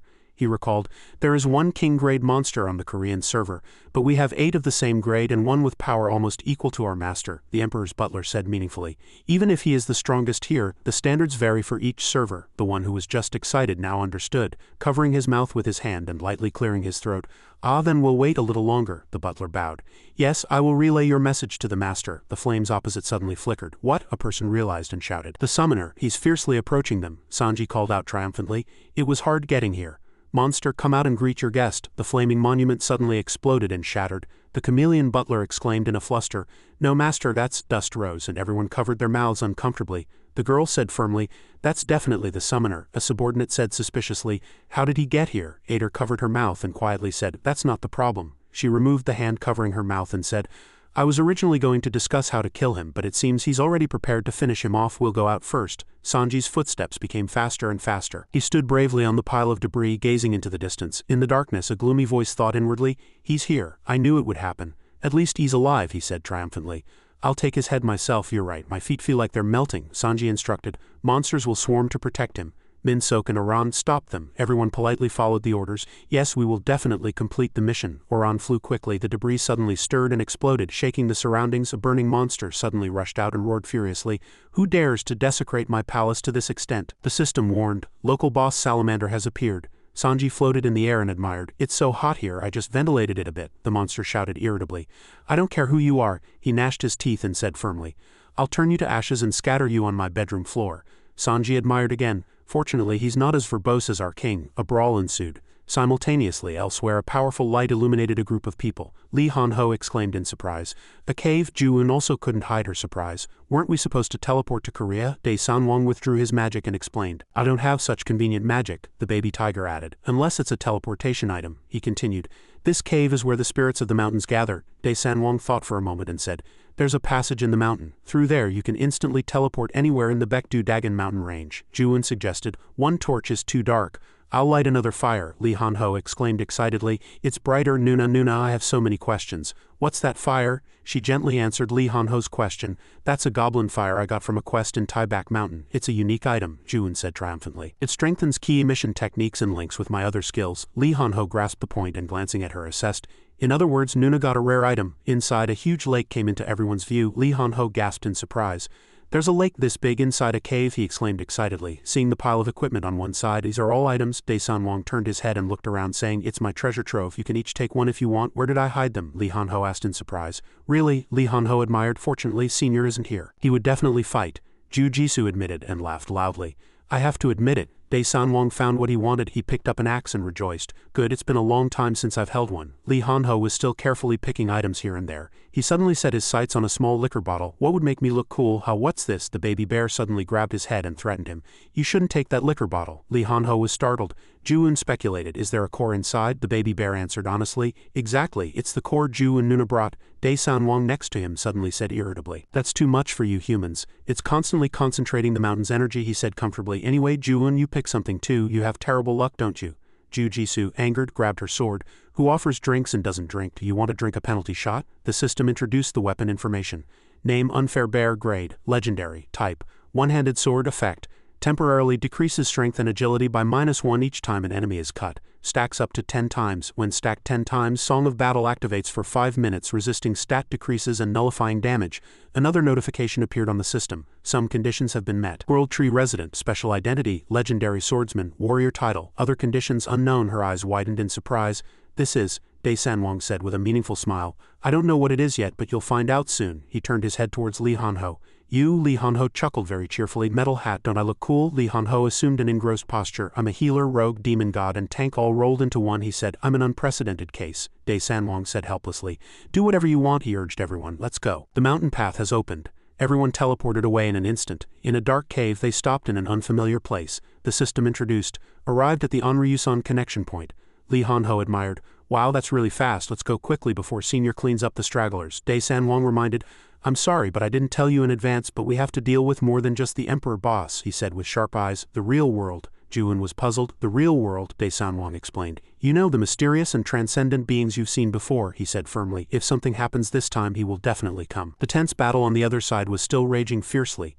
Lich Victor flew up and evaded his attack. He grabbed his weapon again and fiercely charged at the Lich, shouting, I'll tear your flesh to pieces and burn it. Lich Victor admired. What terrifying power. The monster cast a flame spell, Lich Victor calmly muttered inwardly. 2 more times, he calmly faced him. Seizing the opportunity, he suddenly swung his chain and charged. Just then, the monster, its hand tightly bound by the chain, exclaimed in a fluster, Ha! Lich Victor took a stance and asked, Do you like boxing? The system again announced an introduction. Item information, name chain mace, grade, heroic, type, accessory. Effect. If it clashes with an enemy's weapon 5 times, a chain skill is activated, sealing both the user's and the enemy's weapons for 5 minutes. The Lich kneels powerfully and attacks the neck. The Lich punches towards the opponent's face. The fist was tightly clenched towards the monster. The Lich calmly returned to his original position and then let out an exclamation. It seems he can still create weapons even after being sealed. The monster curses in anger. Coward, a system notification sounds again. Twilight of destruction. The monster screams in pain as it is hit in the face by several of the Lich's attacks. The Lich shouts excitedly, It feels like I'm overwhelming the boss. Truly exhilarating, he praises tiredly. You're really not ordinary. The monster asks suspiciously, What does someone as strong as you want coming all the way here, my land or my treasure? The Lich answers leisurely, Your bones. He asks bewildered, Huh? The Lich points a finger at him threatening, Die well so your bones aren't damaged. The monster looks at Sanji and retorts, You want my bones? Then he transforms and shouts in rage, You damn bastard. Sanji still watches from his spot. As the monster grows larger, it threatens, Fight me with your fists. At this moment, a system notification appears. Local boss monster Salamander has appeared. Sanji suddenly exclaims with an interesting expression. Yes, this is it. At these words, the Salamander asks back, puzzled, What? Sanji raises his voice and exclaims again, You're not a human, you're a colossal monster, aren't you? Amazing, you should have done that from the start. But the Salamander roars in rage. Have you still not grasped your situation? This is my true form. He opens his mouth wide and spews out a massive flame. Now, unlike when I was in human form, I can use my true power, however. Sanji calmly takes out an item. Item information, Fan of Bihang grade, mythical category, staff effect, magic resistance 15. Can control 10 souls of the dead, demons or shadows. The ability of the demons varies depending on their connection to the user's death attribute. Description, contains the heart of one who subdued demons. As he stands high up, the system continues to notify you can control demons. You have reached the highest connection stage with the death attribute. You are unaffected by physical attacks. You can control weapons of all grades to inflict chaos curse on the target. You can possess targets below a certain level. Sanji snaps his fingers and commands, souls. System notifications continue to display. Synergy effect, synergy list 6, incorporeal. Level 3, synergy attribute classification condition, 12 or more souls. Effect, movement speed 30, he muttered, and several skeletons began to gather. Skeleton soldier souls would be used, and as another item was summoned, a purple light appeared. Item information, name Rave Eva, grade, legendary, category, two-handed sword. Effect, physical attack 5, flame resistance 10, flame damage 10, earthquake creates and recalls fire for 1 minute. Description, the item is not yet complete and needs to meet other conditions to glow and unleash its true power. Sanji reads the information, muttering as if speaking to the salamander. Sorry, but besides the skeleton soldiers, there's something useful. He still maintains a furious expression enveloped in hot flames, and threatens, I don't know what you're trying to do, but it's useless. Everything will melt in the fire. However, amidst the flames he soon realizes something else. As several attacks pour down on the salamander from above, he looks up at the sky and shouts, You damned bastards. These words bring even more attacks upon him. The salamander grows increasingly angry and declares loudly, All right, then if I kill the one who created me, everything will end. Sanji then leisurely asks again, Did you just realize that? He thinks to himself he knows nothing about himself. Sanji's thoughts continue in that case, but the salamander unexpectedly counterattacks, pushing away the enemy in front of him. Then he shouts loudly, The games are over, and begins his attack. The salamander opens its mouth wide, preparing to spew fire, and growls, You won't be able to withstand this flame. You will die. The flame is fired directly with immense power. Only then does Sanji's voice ring out, Did you think I was dodging because of the hot flames? The salamander immediately shouts, Ha, in disbelief, and Sanji seizes the opportunity to reply. Keep your mouth open like that. At this moment, what was used was a monobomb. The salamander is hit by this bomb and falls completely. At this moment, a system notification appears. You have hunted the local boss monster salamander and acquired 28,000 gold. Notifications continue to display. You have acquired the title Soul Hunter. Flame resistance 20, soul suppression 20, durability 2. Sanji reads these words and exclaims, The attribute isn't advantageous, but he's even stronger than Dai Sanwang. You have acquired the title Salamander Emperor. All stats 3, damage to boss monsters 10, chapter 41. The spread of the fallen world, latest notifications will be updated later. He raises his head and says, Souls. Then he extends his hand and commands, Find our audience. There must be someone watching this way. Sanji calculates inwardly, I don't know who's watching, but I need to figure out their intentions. Besides the skeleton soldiers, what else? Item information, name, Advanced Martian Elemental Stone grade, mythical category, crafting material. Description, powerful fire energy is accumulated in the mana stone. He observes this item and exclaims, It seems even better than the Martian Elemental Stone I got when I defeated the giant fire in Pontek. However, at this moment the surrounding space suddenly fluctuates. An earthquake, he thinks and calculates. No, the tremor I just felt wasn't an earthquake. Something is crawling out of the ground. A moment later, a bizarre black entity appears above the ground. Its eyes are wide open. This is the true realm. A notification rings out. An unidentified entity is staring at you. You have been overwhelmed by an extraterrestrial entity. All stats minus 50. He looks at what is in front of him with a slightly surprised expression. That thing turned Dr. Yu into a corpse, and it can make the big boss that strong too. This is not an enemy I can handle right now. Similar warning sounds continuously ring out. Warning, the demon realm has opened. Warning, the demon realm has opened. Warning, the demon realm has opened. Warning, the demon realm has opened. Warning, the demon realm has opened. Warning, the demon realm has opened. Warning, the demon realm has opened. Warning, the demon realm has opened. Sanji thinks in disbelief, what? Does that mean they've already opened a dungeon that can destroy the entire area? And he immediately moves. I can't stop it. Run. At this moment, a system notification rings out again. The area has been sealed by a mysterious force. The city is directly controlled. He looks around and thinks, sealed? They can do this too. They're clearly trying to kill me. Monsters are constantly pouring down from the sky, and Sanji curses inwardly with a hint of helplessness. Damn it, the exit is getting closer and closer. Sanji assumes a defensive posture, but his thoughts are somewhat pessimistic. It's over now. However, at this moment someone steps forward to help him, attacking the monsters and surprising them. Several tree roots bind them tightly. Sanji thinks in surprise, tree roots? They don't stop and continue to attack the monsters. At this moment a person's foot appears from above and a voice rings out, All right, I was wondering what you were busy doing. Dae Sanwong says arrogantly, but appearing at the right time is my specialty. Today I'll play the role of landlord and king. Then he looks up at the entity above and continues to curse. It would have been better if you had left it to me and lived peacefully, but if you're going to confront it, I'll have to exert a little force. Dae Sanwong immediately rushes forward and attacks it. You damned busybody, you'd better look away. However, his attack is blocked. Sanji, seeing this scene, cannot hide his surprise. A barrier? Dae Sanwong doesn't give up. His fist glows as it gains power and he punches with all his might. Disappear. Upon receiving a frontal attack, the True Realm's expression changes. Sanji observes and says with a hint of disbelief, the True Realm is afraid, he thinks. In that case, it means it can't use its power on Dae Sanwong like it did to kill Dr. Yu. Dae Sanwong continues to attack bravely. This is the king's command. Another punch flies. At this moment, a notification rings out from the system. The power of the world has expelled the alien entity from the dimension. Sanji exclaims in surprise. He expelled the True Realm? Then his gaze turns toward the place teeming with monsters. But the Demon Realm is still open. The system continues to notify. Acquired 500,000 gold for hunting extraterrestrial monsters. Low-level monster. Acquired 500,000 gold for hunting extraterrestrial monsters. Low-level monster. Sanji comes up with a plan. Before the monsters pour in here, I need to deal with the gate leading to the Demon Realm. He observes them and calculates inwardly. The higher the level, the stronger the horde of monsters from the Demon Realm. If the leaders appear in groups, I won't be able to stop them. The direction is soon decided. We need to deal with each level one by one. Monsters are constantly pouring in, but he still hasn't thought of one thing. But which monster comes from which gate? Sanji's thoughts continue. Wait, besides, the army isn't enough. I need comrades to deal with this. As soon as he thinks of comrades, someone rushes in from behind and launches several attacks. These comrades appear to support Sanji and announce, Senior, we're here. Monsters are still lined up in front of them, but as a tree branch blocks the gate, a notification rings out. The power of the world has closed the Demon Realm gate. At this moment, several tree branches float in the air and the one controlling them mutters, It's past time for me to step in.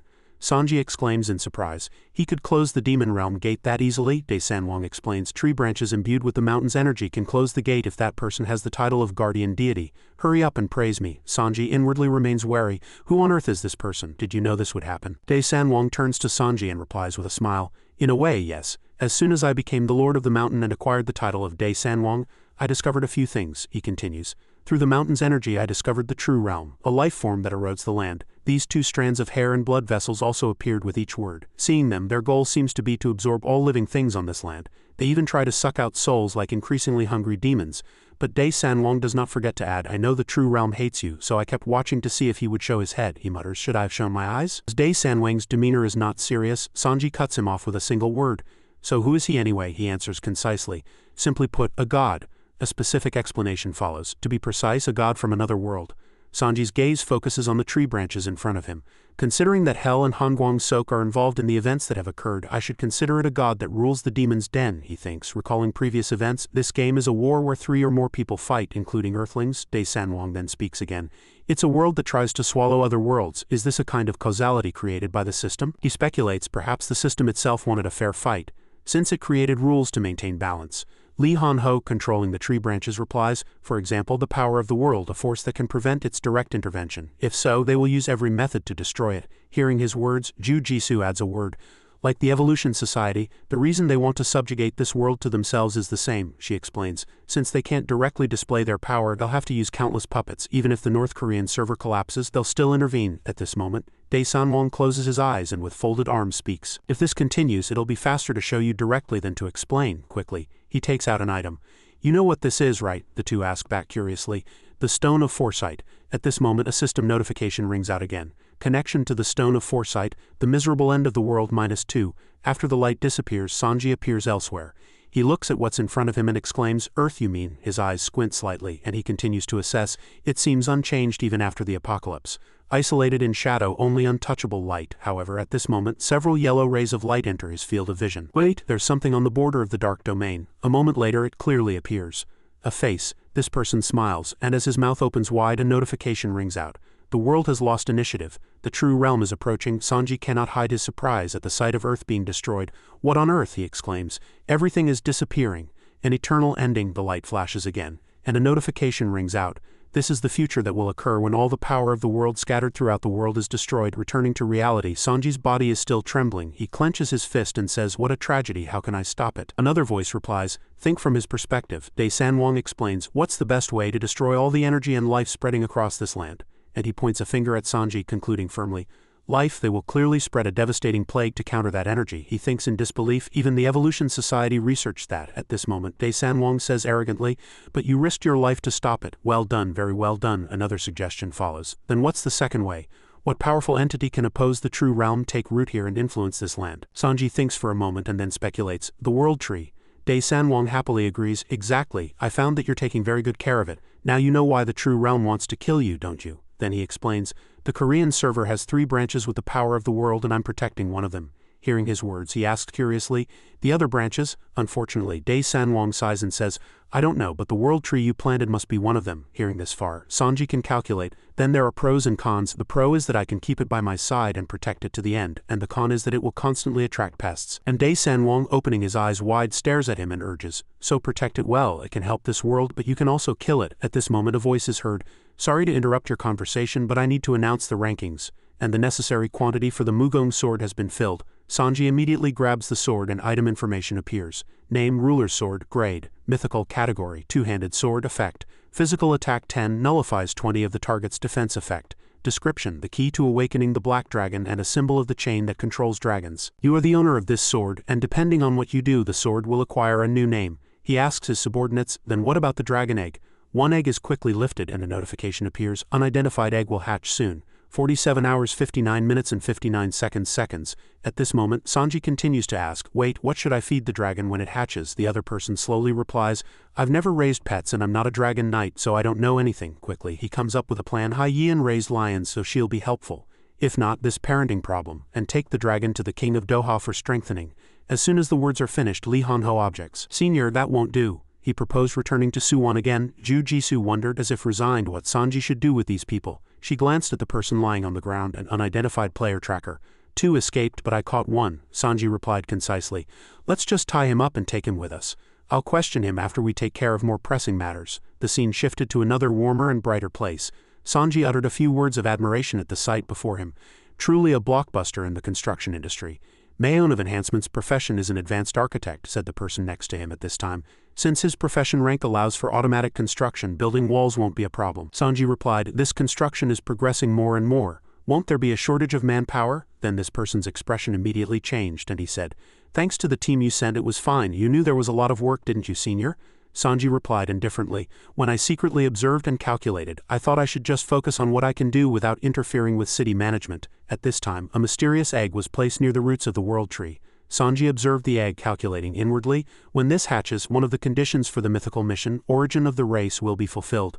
A system notification appeared. World tree growth stage 1, growth rate 41. Sanji continued to think, but the world tree is still only in its initial stage. He couldn't know exactly how many stages there were, but he was sure it would take a lot of time for it to become a mature tree.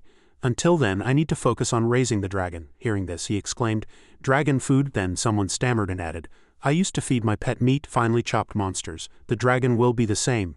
Notifications about hunger, satiety, and nutritional status will be sent to the owner. That's how it was for me. Sanji listened to this knowledge, carefully taking notes. As you've seen, senior, those can also be destructive. Even when Shiga was young, he got angry often. But the dragon, he concluded concisely, will need experts. Then he proudly boasted, so we've brought in experts. The first person named was Mayon Hung Nim, who would make a cradle for the baby dragon. Mayon continued with a confident expression, since I saw you raise Stormy, I'll make a spacious and sturdy cradle. The second was Han-ho's mother, who would be in charge of the baby dragon's meals. She asserted, it's still young, so its stomach is weak.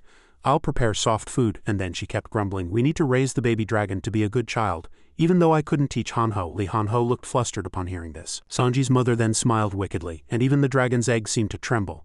Now that everything is prepared for you, hatch quickly and serve me. Countless people gathered around the world tree, and they began to murmur, I heard the dragon egg is hatching, can't we watch from afar? Kyung-soo hastily reminded, all right, it could be dangerous for everyone. So only those in charge should come closer, everyone else stand back. A system notification sounded simultaneously with the egg changing. Uncertain egg will hatch soon. 1 minute 48 seconds remaining. Lee Han-ho mumbled, it's like watching a bomb disposal scene. Ju Jisoo next to him reminded, Han-ho, don't say ominous things. His mother also added, don't mind what I said earlier. What if we're going down the wrong path? What if a high-tier monster like me pops out? When a flash erupted, Sanji exclaimed in surprise. It hatched. He had to step back as the egg unexpectedly exploded. Lee Han-ho wondered, what? The egg just exploded. The form of what was inside the egg was now hanging on a tree branch. They looked at it closely and said, "It's a baby dragon." Everyone around exclaimed in admiration, "It's so cute, it's completely different from what I imagined." Sanji was slightly displeased. "It's just breaking out of an egg. Did it really need to explode the shell like that? Its personality is a bit rough." At this time the system continued to notify. Black Dragon hatchling has learned magic from its owner. This race possesses astonishing magical talent and has the potential to evolve to a higher grade. It can instinctively learn more powerful magic, he exclaimed in shock. "Does that mean it learned the magic I use? So we'll have 3 liches on our side?" Hanho's mother was already quickly carrying out her mission. "The baby needs to eat baby food." She held out a plate to it, but the dragon firmly refused. She exclaimed, "Ah, this little one has quite a temper." Li Hanho replied furiously, "The dragon you were worried would turn out like me has been born." At this moment he held out another plate. "How about this? This is chicken that no one can refuse." Li Hanho watched the dragon explore the food and wondered, "Is it going to eat?" Ju Jisoo next to him also agreed, "It looks like it's going to eat. Since it's a dragon, it'll probably like meat like me." Then magic suddenly appeared before them. A system notification sounded. "Creatures of the dead submit under the Black Dragon hatchling's majesty." Sanji exclaimed in shock.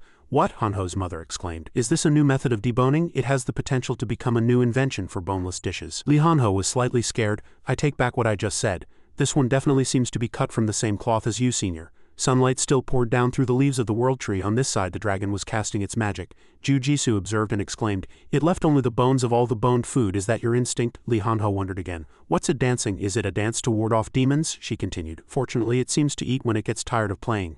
Sanji then smiled as the dragon reached out its hand to him. "What? Does it want to be held?" As soon as he held it, monster information appeared. Creature profile, species name Black Dragon, hatchling, stage 1, owner Yusen Jiwoo, number 157, status healthy. Sanji exclaimed inwardly, "This is harder than I thought." He watched the dragon in his hands constantly laugh and thought, "I don't know exactly what it wants and I'll have to take care of it like a child." And then he sighed, recalling, "In the future this fellow will be a powerful ally, but for now all it can do is turn chickens or fish into its kin."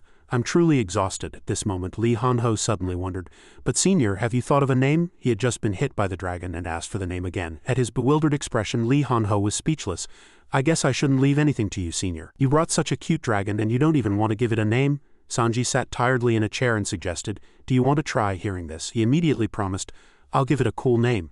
But Ju Jisoo next to him dissuaded him. "Sanji Hung Nim, you shouldn't do that." Sanji wondered why. He followed the direction the dragon was looking and quickly realized, "A bird, it's looking at a bird." Then the dragon's eyes glowed, activating dragon control, paralyzing creatures with low rank and intelligence. The poor birds all spat blood. Sanji watched it, wondering inwardly, did it unconsciously activate a skill? And then he unconsciously activated his inner ability. He looked at the creature in his hands and smiled wickedly. "This baby dragon will be useful. It's worth raising well." As night fell, people's voices continued to be heard. "The spy from Pyongyang is dead," Sanji exclaimed. "Dead?" Kyung-soo continued. "He committed suicide. He bit into the poison hidden behind his teeth without leaking any information." Sanji quickly went outside with her and spoke again. "He was a spy." Kyung-soo looked at him and explained. "Hanho searched his belongings and he seemed to be Chinese." He let out a sigh. "Then there's nothing we can do," and Sanji cast a spell on the bound person. "I'll extract information directly from the corpse. You can view fragments of the dead's memories." A flash suddenly erupted. When he opened his eyes again, Sanji was in another place, a snowy field. "Where is this? It can't be the Korean server." At this time people's voices were heard. "I never thought I'd have to wander into a rumored Siberia. Damn it, what are those guys doing in this godforsaken place?" She slowly opened her mouth. "Hunting. They are hunters." The others were surprised to hear this. "Hunting? What are they hunting?" she replied concisely. "Anything," a man continuously wondered. "Does the emperor really want to conquer beyond the continent? Even these remote tribes?" But he denied it. "No, the emperor doesn't have time to bother with such things." Then the true purpose was revealed. He will soon conquer the second server and unite the world. Sanji was very curious. The emperor. Hearing this, I somewhat understood everything. So they are his subordinates. The self-proclaimed emperor invaded China Server 1 at this time, she continued. This is the Grand General's order. The Grand General mobilized the Manchurians to conquer the Korean server. This thought was uttered by one of them. Killing with a borrowed knife, she admitted without hesitation. Not only the Russian server, the emperor also wants to ally with North Korea's monster king. She continued, recently the Korean server has been rising unusually. We need to drive out the Manchurians and overthrow Korea. Sanji listened from beginning to end and was slightly astonished. I expected the threat from mainland China, but I didn't expect them to start a global war like this. At this moment, people suddenly had to stop. Why is a blizzard suddenly raging? Screams began to erupt.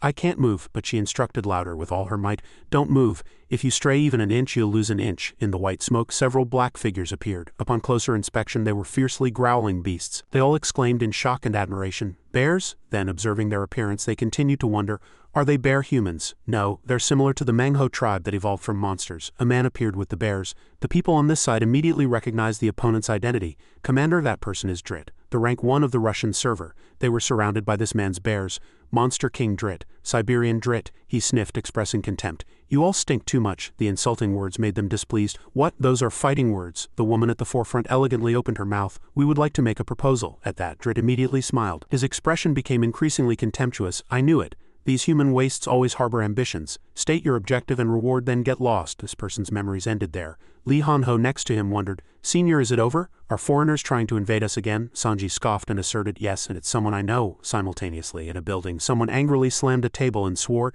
Damn it, show some restraint. The screen displayed content. Personal special mission, title, Do not repeat mistakes. Type, assassination. Objective, assassinate number 157, reward ranking points. The Fallen Realm will invade the Korean server, and the arrogant demon number 157 will appear at the center of the chaos. When the time is right, betray number 157, and let him die by the hand of a monster. This is an order. Failure to comply will result in a deduction of ranking points.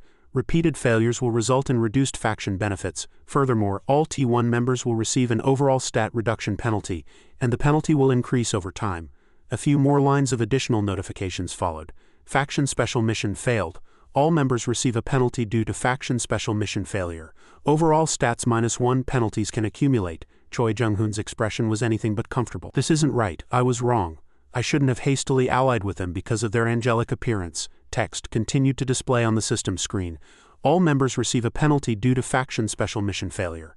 Penalties can accumulate, and overall stats -1. Choi Jung-hoon shouted loudly, I can't take this anymore. If it continues like this, I'll terminate the contract and just leave him be. But the statue opposite him still stood silently. At this moment, another notification sounded. A high-tier player has been dispatched from the Angel faction. Obey orders and eliminate number 157. This is the final warning. Failure to comply will result in facing judgment. He couldn't help but exclaim loudly, Ha, when he read it. At this moment, someone entered from outside. Commander, I have a report. Choi Jung-hoon asked back. What is it? The girl continued. Someone has approached the northern border. They appear to be from a foreign server, likely Russian. Additional information was provided. They said they belong to the Angel faction and are the owners of the six-winged statue. They wish to meet the commander. Choi Jung-hoon's expression was anything but comfortable. He thought inwardly, Russians from the Russian server appearing now, they must have already planned everything. Then the girl continued. When the border guards tried to inspect them, one of them caused a blizzard, blowing away our soldiers. With a single attack, 50 units and all defensive positions were destroyed, he asked back in shock. They did that even to elite troops? The person spoke honestly. It's difficult for me to judge as well. It would be best for you to meet them directly and talk. Choi Jung-hoon's hand was already clenched into a fist. China, Japan, and now Russia. He thought aggrievedly, if we don't unite, we'll surely be devoured by external forces. At this moment, the girl's expression was also as serious as his. Commander, suddenly, Choi Jung-hoon requested, find Sanji. She heard this and wondered. Choi Jung-hoon continued to explain. This is war, he calculated inwardly. To those who draw swords first, I too must appear with a scythe. Returning to the world tree, Kyung-soo then asked about the foreigners out of curiosity and received a positive answer. That's right, the story was relayed.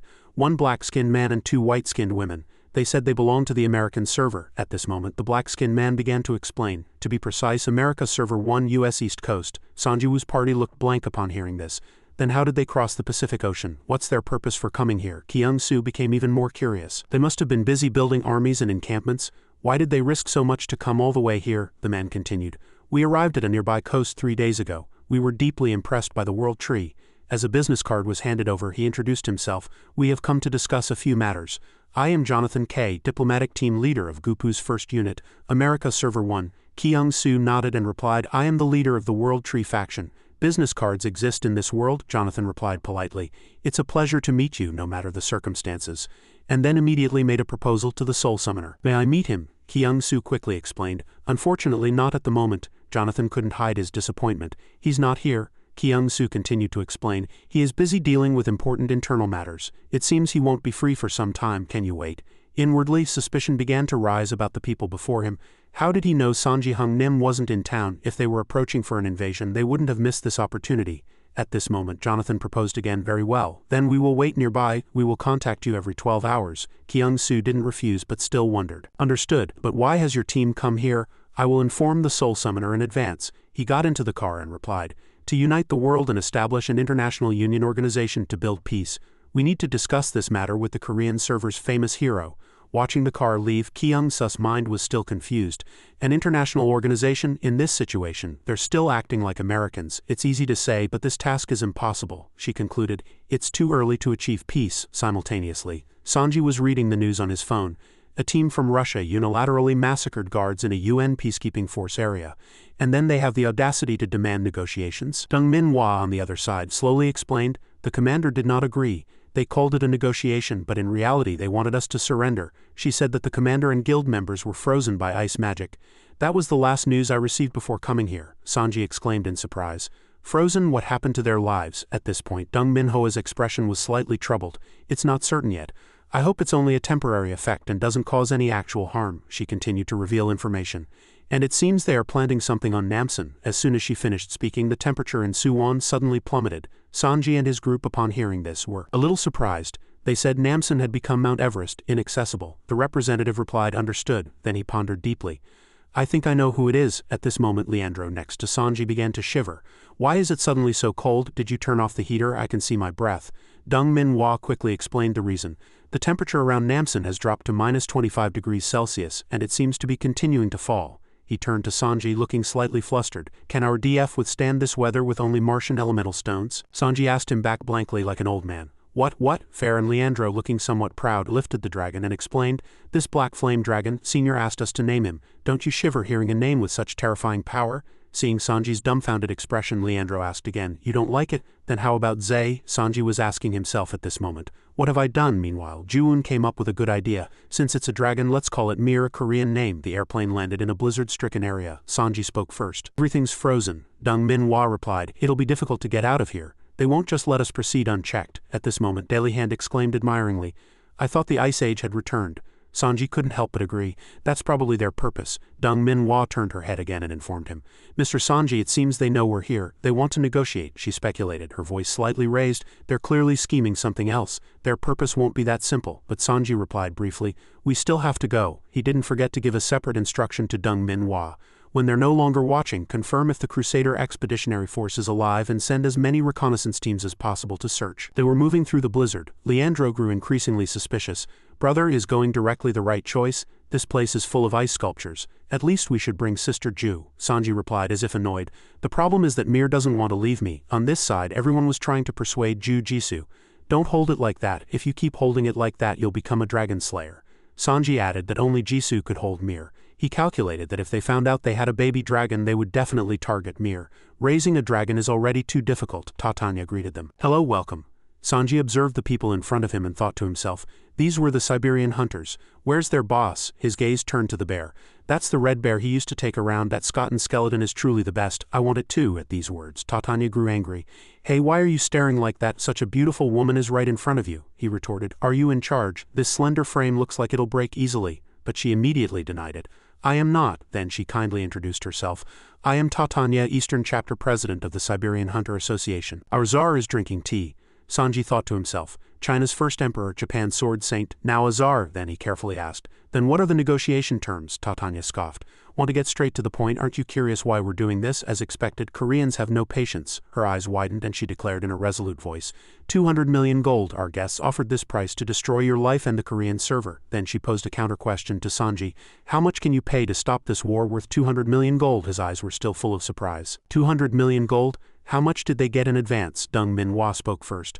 How much do you want? Sanji immediately reminded her. Ms. Dong Minhwa, Titania didn't hesitate to name a price. If you want to leave quietly, 300 million gold. If you want us to deal with the guest targeting you, an additional 300 million gold. A total of 600 million gold. The space was immediately filled with silence. Titania was slightly disappointed. It seems you don't have money. Then run away before the Tsar wakes up. Otherwise, and her eyes suddenly widened and her aura became several times more threatening. There will be a few more ice sculptures here. Sanji immediately concluded. She must have frozen the Crusader Expeditionary Force. He said boldly, I will make a more realistic proposal. Dong Minhwa couldn't help but admire Sanji. Then a smile appeared on Sanji's lips. For 200 million gold I'll let you live? This arrogant remark made Titania even angrier. What is this crazy bastard saying? On this side, Sanji also began to reveal his abilities. If you still don't want to run away, instead of ice sculptures, you'll get a bone model of yourselves. The blizzard raged continuously, and in contrast, hot flames burned on the other side. Sanji assumed a battle stance. Titania was surprised. What, weren't you a necromancer? How can you emit heat? He observed her and thought to himself, Is this an additional effect beyond the Hellfire armor's flame resistance? He's emitting heat himself. At this time the system continued to explain. Advanced Martian elemental stone is reacting with your power, producing a special effect.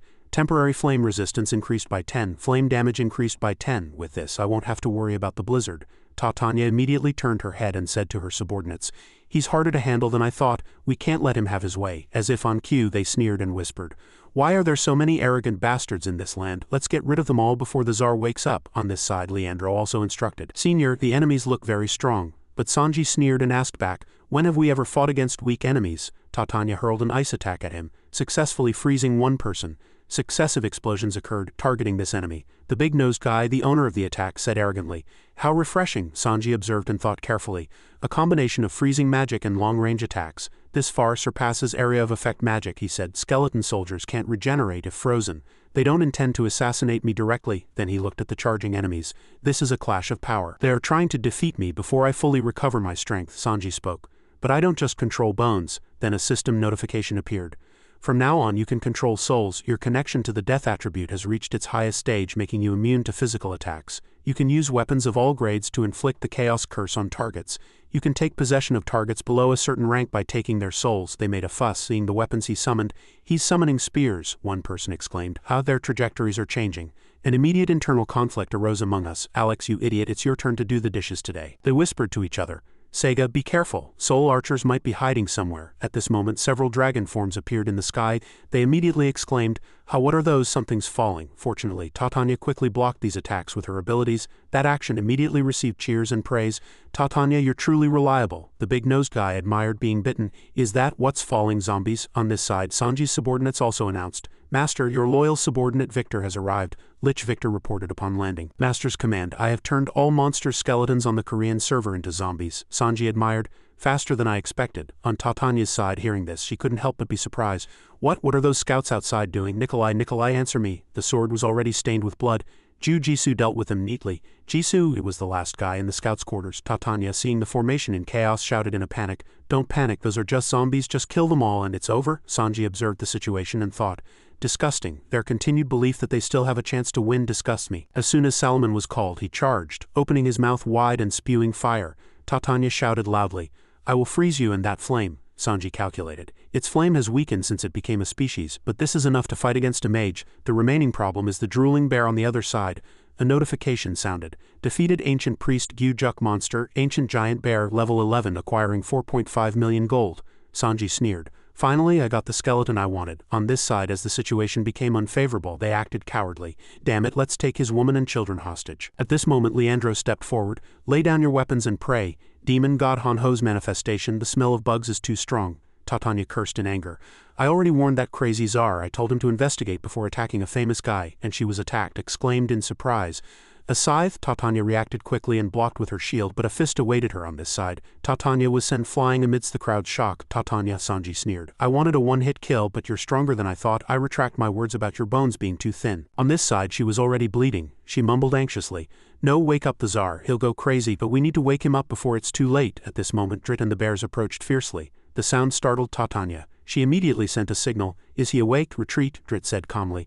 "Titania, I told you not to wake me before sunset. I can't sleep with the noise." But she answered him with an annoyed expression. "Tsar, we're dying. Look at my face." But he observed for a moment and then said indifferently, "You have more bones than before." Titania got even angrier hearing this. "Damn it." Then she looked at Sanji. "Is that the symbol of the Grim Reaper the Chinese talk about? Looks cool. I'll catch him and hang him on my bedroom door." On this side Sanji didn't back down and sneered, "I thought so too, but he's too small. Can't he enlarge or transform?" At the same time Jisoo rushed over. She brought him bad news. "Sanji, Mir is gone." Sanji paused. "Where's Mir?" But at this moment Mir appeared next to him with an excited expression. Sanji observed and said, "His face is too ugly." "This guy already has a room where he can buy skills?" Drit spoke out of curiosity. "Ha, what's that lizard? A perfect size for me to stomp to death." The dragon's eyes suddenly turned blue. His system immediately notified. Meanwhile Drit's bears became the target of this creature. "Dragon control has been activated, paralyzing creatures with low rank and intelligence." Then a notification about the ability's limitation sounded. "Target's rank and stats are stable. Dragon control is only partially effective. All physical movement paralyzed. -60. Seeing this scene the bears all stopped. Drit wondered, why are they like that? Did they secretly drink vodka? At this moment Daily Hand sneered and requested, "Lay down your weapons and pray. They're big but they're no match for Mir. He helplessly scratched his head. What do I do with those big guys then, he ordered loudly. Get rid of the weak ones immediately. The dragon's eyes were still blue. Until its name was called from the side, a notification screen turned red. Warning, giant soul reincarnation is in progress, Sanji exclaimed in surprise. Huh? He learned giant soul reincarnation, but he has nothing to summon? At this moment, Chicken Bones flew from somewhere, finding the answer to that question. Chicken Bones, Drit shouted irritably. You damn bastard, what are you doing? Why are you summoning Chicken Bones so well? Sanji replied with a troubled expression. I don't know either. At this moment, as the chicken bones began to burn, the system explained. Black Dragon Hatchling has learned a skill from you and created a new skill. Skill information. Name Hellfire Master. Grade active inactive. Mana cost 5. Flame controls Hellfire and delivers it to the undead. This flame does not easily extinguish and inflicts flame damage on targets it touches. Lich, Victor asked curiously. Master, what is that? Is it a god of magic? But Sanji was just dumbfounded. I don't know either. Don't ask. At this moment, the system continued to notify. Synergy effect obtained through synchronized cooperation. His subordinate continued to blabber. Master, that creature is biting my skull. But Sanji only looked straight ahead. Synergy effect. Synergy list. 4 Harmonies of Death Job Synergy. Condition: 3 or more LCK players use death magic. Effect. Exclusive skill reaches highest grade. Randomly 1 skill. Bone Weapon Crafting Master temporarily reaches highest grade in bone weapon crafting. Drit grew increasingly angry at his attitude. Is this young brat playing with me? He controlled the bear from above to attack. A pure white explosion occurred. This is the Tsar Bomb. Sanji couldn't hide his surprise seeing Drit's bear being utterly destroyed in front of him. He's destroying his own summons. Is he crazy? At this moment, Drit explained to him. Don't misunderstand. Those monsters only follow me for their lives. You're the same, he said. I rely only on myself. I'm different from you, who relies on skeleton soldiers. I can get anything I want. Sanji pointed at Drit and replied. So you want me to attack? Jujitsu, fall back with mirror. Then a few remarks followed. Contrary to his appearance, he's really cunning. He's using his summons to blow up this whole place and make me drop my guard. Drit charged at him, shouting loudly. You're too arrogant too. Do you think you're worthy of my attention? Sanji's subordinates prepared for battle. He leapt up, still with a threatening expression, facing him. You're just talk to. Drit charged with weapons in both hands. Just prey, just slightly tough prey. Skeleton soldiers were immediately cut into several pieces and Sanji himself was sent flying. His comrades said worriedly, Senior Sanji. At this moment he cursed loudly, slightly irritated. Damn it, that guy got inside. Surround him, but Drit easily defeated them. Get lost. At this moment Sanji launched an attack. Mana Bomb. A giant bomb exploded towards Drit. Sanji retreated slightly, a little surprised to see him intact after the explosion. He endured it. Sanji frowned. What kind of monster defense is this? If a mana bomb doesn't work, normal firepower will be worse than useless. At this moment, Drit spoke again, still with a booming voice. Hey, is that guy strong enough? You thought you were a great player, enough to antagonize both angels and demons, he added. You also grew strong by devouring prey. If you're so good, try biting my neck with your teeth. Just then something suddenly flew and Drit had to quickly dodge it. It was Sanji's arrow. Drit, in rage, said, How bothersome. I should have eliminated you with the first attack. At that moment, a warning rang out. Beast, the Tsar is retreating using the power of the Hell Sanctuary. He hasn't found a hiding place. Titania was horrified that the Beast, the Tsar, was retreating using the power of the Hell Sanctuary and hadn't found a hiding place. Beasts appeared one after another, growling menacingly. Sanji looked up, admiring inwardly. Demon Monk, so that's why he was called that. Just then, a notification appeared. Disadvantaged state. Your body is being threatened by a mysterious energy source. The collision of 2 energy sources is creating powerful waves that are affecting you. All stats are reduced accordingly. Jujitsu marveled at the disadvantaged state. Drit then spoke again. Are you still just spectating? Sanji admired inwardly. He also possesses divine power. Just then, monsters rushed in one after another and he said haughtily, Do you know who's surrounded now? Sanji leapt high to evade. Drit saw him being carried away by the dragon and shouted, Where are you running off to? It's too late. His beast bit into the dragon's body, and the dragon cried out in agony. Just then, Sanji calculated inwardly, realizing he had found a weakness. But a sufficiently powerful blow is required. He quickly scanned his skill list. Are there any useful skills? Bone Weapon Crafter, highest grade, active, consumes 5 to 100 mana, crafts weapons from corpse bones. Currently craftable weapons: 1 normal weapon, 2 advanced skill equipment, 3 siege weapons, 4 custom. Sanji's gaze stopped at the 4th line, custom. Drit remained menacing with the shadow of a bear behind him. How long will you keep running? Are there no more tricks? Just then, Sanji counterattacked. Bone Weapon Crafting. He thought inwardly, the old man can only employ 1 form at a time. Drit then exclaimed in shock, Ha! Before his hand struck Drit, Sanji knew full well that this alone wouldn't kill the old man. He continuously created weapons, shouting, Bone Weapon Crafting, Bone Weapon Crafting. Drit, infuriated by Bone Weapon Crafting, roared, Stop, you bastard! But Sanji did not cease. He created catapults using Bone Weapon Crafting and immediately signaled, Fire! Catapults rained shells down on Drit. Fire! Sanji then ordered his subordinates behind him not to stop their assault from behind the old man. Victor, unleash the zombies. Victor was slightly surprised but quickly responded, Yes, understood. Drit grew furious at the sight of the zombies. Damn it, this won't breach my defenses. He immediately changed tactics. Liberation summon. An explosion occurred simultaneously with the command, self-destruct. The souls of the dead continuously unleash skills self-destruct, self-destruct, self-destruct. Sanji attempted to deplete the oxygen around him using the explosion. Let's see if he can survive without oxygen, Victor asked again, bewildered. Is it done? Meanwhile, Leandro, who was behind him, shouted unpleasantly. You damned bastard, how dare you use resurrection magic? Jujitsu said, he's still alive. Deng Minhwa couldn't help but be surprised by that. Even after such an explosion, just then, she slowly explained, people often say that if a hunter fails to make a kill, they become the prey. Drit's figure reappeared in the flames, even more furious than before. I never thought I'd find myself in such a situation, he sneered and said, it's getting a little more interesting, Necromancer. Just then, Sanji admired inwardly, Cerberus the black three-headed dog, that was the old man's divine power. As soon as he sensed an ominous aura, he immediately retreated. Dangerous. In an instant, the entire area was engulfed in flames. Sanji narrowly evaded it. His gaze scanned below. I didn't know what kind of attack it was, but one hit would mean death. He maintained his distance and calculated a counter-strategy. He must have been damaged by the explosion. If I find an opening and land a powerful blow. Just then, a ray of light appeared. Sanji looked up in slight surprise. A pillar of light struck the ground forcefully, shattering the surrounding earth.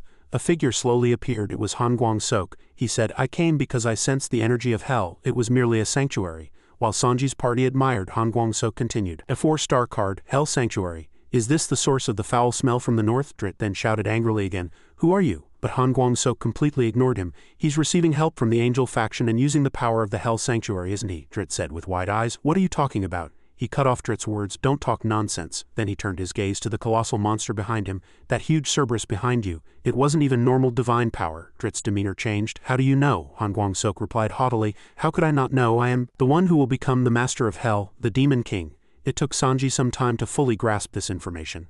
Han Guang-sok is the Demon King. Everything is gradually becoming more rational. So that's why he's been struggling with numerous missions related to the Hell Dimension. It was all because of these guys, he thought, recalling past events. He gained the power to control life forms from Hell. Drit then spoke. I understand. You are the #1 on the Korean server and the one who destroyed the Japanese server's island. His eyes reflected Han Guang-sok's image. I knew you were extraordinary when I saw you on TV, but seeing you in person is still astonishing. Chibi also sneered along with him and replied, Hey, isn't it better to run away instead of trying to preserve your reputation? But Drit still maintained a hostile demeanor. I know you're very strong, but you still don't impress me. It's foolish of you to approach without reverence. Light burst from his body and flames began to erupt. Han Guang-sok then pointed his staff forward and said, It's a futile effort. Too slow, fool. Even with a sigh, I'll be faster than you. These words further ignited his fury. How dare you look down on me? I am the strongest player in Siberia. Han Guang-sok observed him charging and calculated inwardly. He's just a mage who can be knocked down with a single blow. If I block his magic with a turtle shield battle formation and pierce him, it'll all be over. The light emanating from his weapon engulfed Drit, and as he slowly approached, Drit soon became a mass of black smoke. You're truly lucky. You're so useless and foolish, yet you've managed to survive in this game, pointing his lightning staff at him. Han Guang-sok said again, But I believe that luck ends here. His eyes showed no emotion. This is where your game ends. But Drit still had no intention of giving up. Not yet. Han Guang-sok exclaimed in surprise, Angel wing fragments, and thought in an instant a flash of light, and Chibi next to him shouted, No, we missed him. Han Guang-sok replied somewhat indifferently. It seems so. I thought he wouldn't be able to move if he was electrocuted. Then he continued. It seems he's as tough as he looks. Chibi angrily waved his limbs. Seriously, we should have killed him right then, but he remained calm. Oh, he can't thwart my plan anyway. These words further incensed Chibi. It's all excuses. How can you believe such words when you just missed him? Han Guang-sok turned his gaze to one side and spoke. You've been watching for a long time, haven't you? The Necromancer never thought he'd meet him again like this. He continued before Sanji could answer. First the world tree, then a dragon. You're still lucky when it comes to items. All I have is a noisy kid, he asked again curiously. How did you get here? Han Guang-sok slowly explained. Honestly, I didn't expect you to be here. I came to scout, and that's when I sensed the power of hell. Sanji then asked curiously, Then the Demon King? Han Guang-sok smiled and explained. I heard that's a childish name. His gaze swept past Chibi next to him. He might think it's a hidden sanctuary. Sanji concisely asked, Is that why you went to hell? His expression turned serious. Then if I complete the mission, I can become the so-called Demon King, Han Guang-sok began to explain. That's right, it was a very long search. I'm already tired of it. I just want to destroy everything. Chibi next to him cursed, weak and powerless guy. Meanwhile, Sanji thought inwardly. Demon King, even the Necromancer, is described as evil, so that's not much of an issue, he added cautiously. If he becomes the Demon King, what will his intentions be? Then he asked.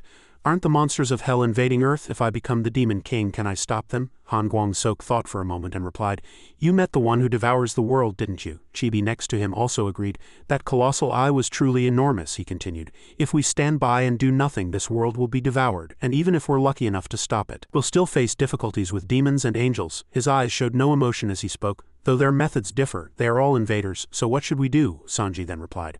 We need to cultivate an autonomous force independent of external powers. Han Guang-sok heard this and said, and you seem to be doing very well at that. This world is ultimately a world where the winner takes all. What I'm doing is also one of the paths to achieve that. Han Guang-sok's words slightly flustered Sanji. Suddenly praising me, should I consider him an ally? But I'm not an easy person. Meanwhile, Chibi growled and reminded. Guang-sok has another one. This time it's the southeast. They spoke to each other and turned. This damn mission seems to have another hellgate open somewhere. Han Guang-sok quickly deployed his formation and prepared to leave.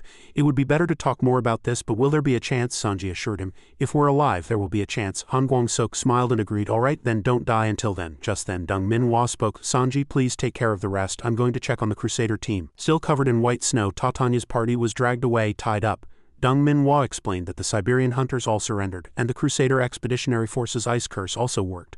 Sanji smiled with satisfaction. Then that's a relief. She didn't stop there, and this investigator had something to say. Choi Jung-hoon hesitated and spoke. Sanji, although you helped us, I have to deliver bad news to you once again. The story was about me destroying the angel statue yesterday. Sanji couldn't hide his surprise. Someone from the angel faction destroying an angel statue? Choi Jung-hoon continued, and I was cursed by it. In 11 hours an angel will descend. To Gaian, he was horrified. A high-tier race will descend and judge the entire Siwon area? Sanji thought. Han Guang-sok is fighting hell to become the Demon King. Then he spoke. He is definitely someone I will have to face someday. Choi Jung-hoon hesitated and called his name Sanji. But Sanji was only engrossed in the thought of conquest. Do angels have bones? If so, I could go to where angels live and fight them. Leandro then sighed and said, but before that, what should we do with this command? Ju also shivered and agreed. The temperature is still dropping. Other team members were enjoying the cold very leisurely. Dung Minhwa reported that after interrogating the Russians, they found out that what they planted on Namsan was a freezing seed. It is a strategic weapon that can completely freeze an area by lowering the surrounding temperature to a dangerous level. Sanji briefly asked, if we remove it, will the temperature return to normal? She replied honestly, yes, but we can't do anything. Unless we are completely immune to the cold, merely resisting won't be enough. He looked up at the sky and mumbled, we have no cold resistance. But there's another way. I'll be able to withstand the extreme cold thanks to the salamander's aura. Then he asked Dung Minhwa to quickly finish the job before the angel descended. She immediately commanded, call the helicopter, we're moving immediately. As they flew into the sky, people's voices were heard again. Necromancer. They reported that they were close to the tower but couldn't approach further.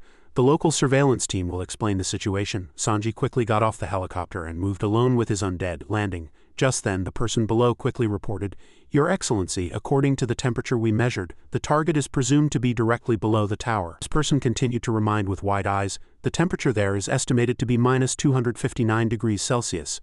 It's close to absolute zero.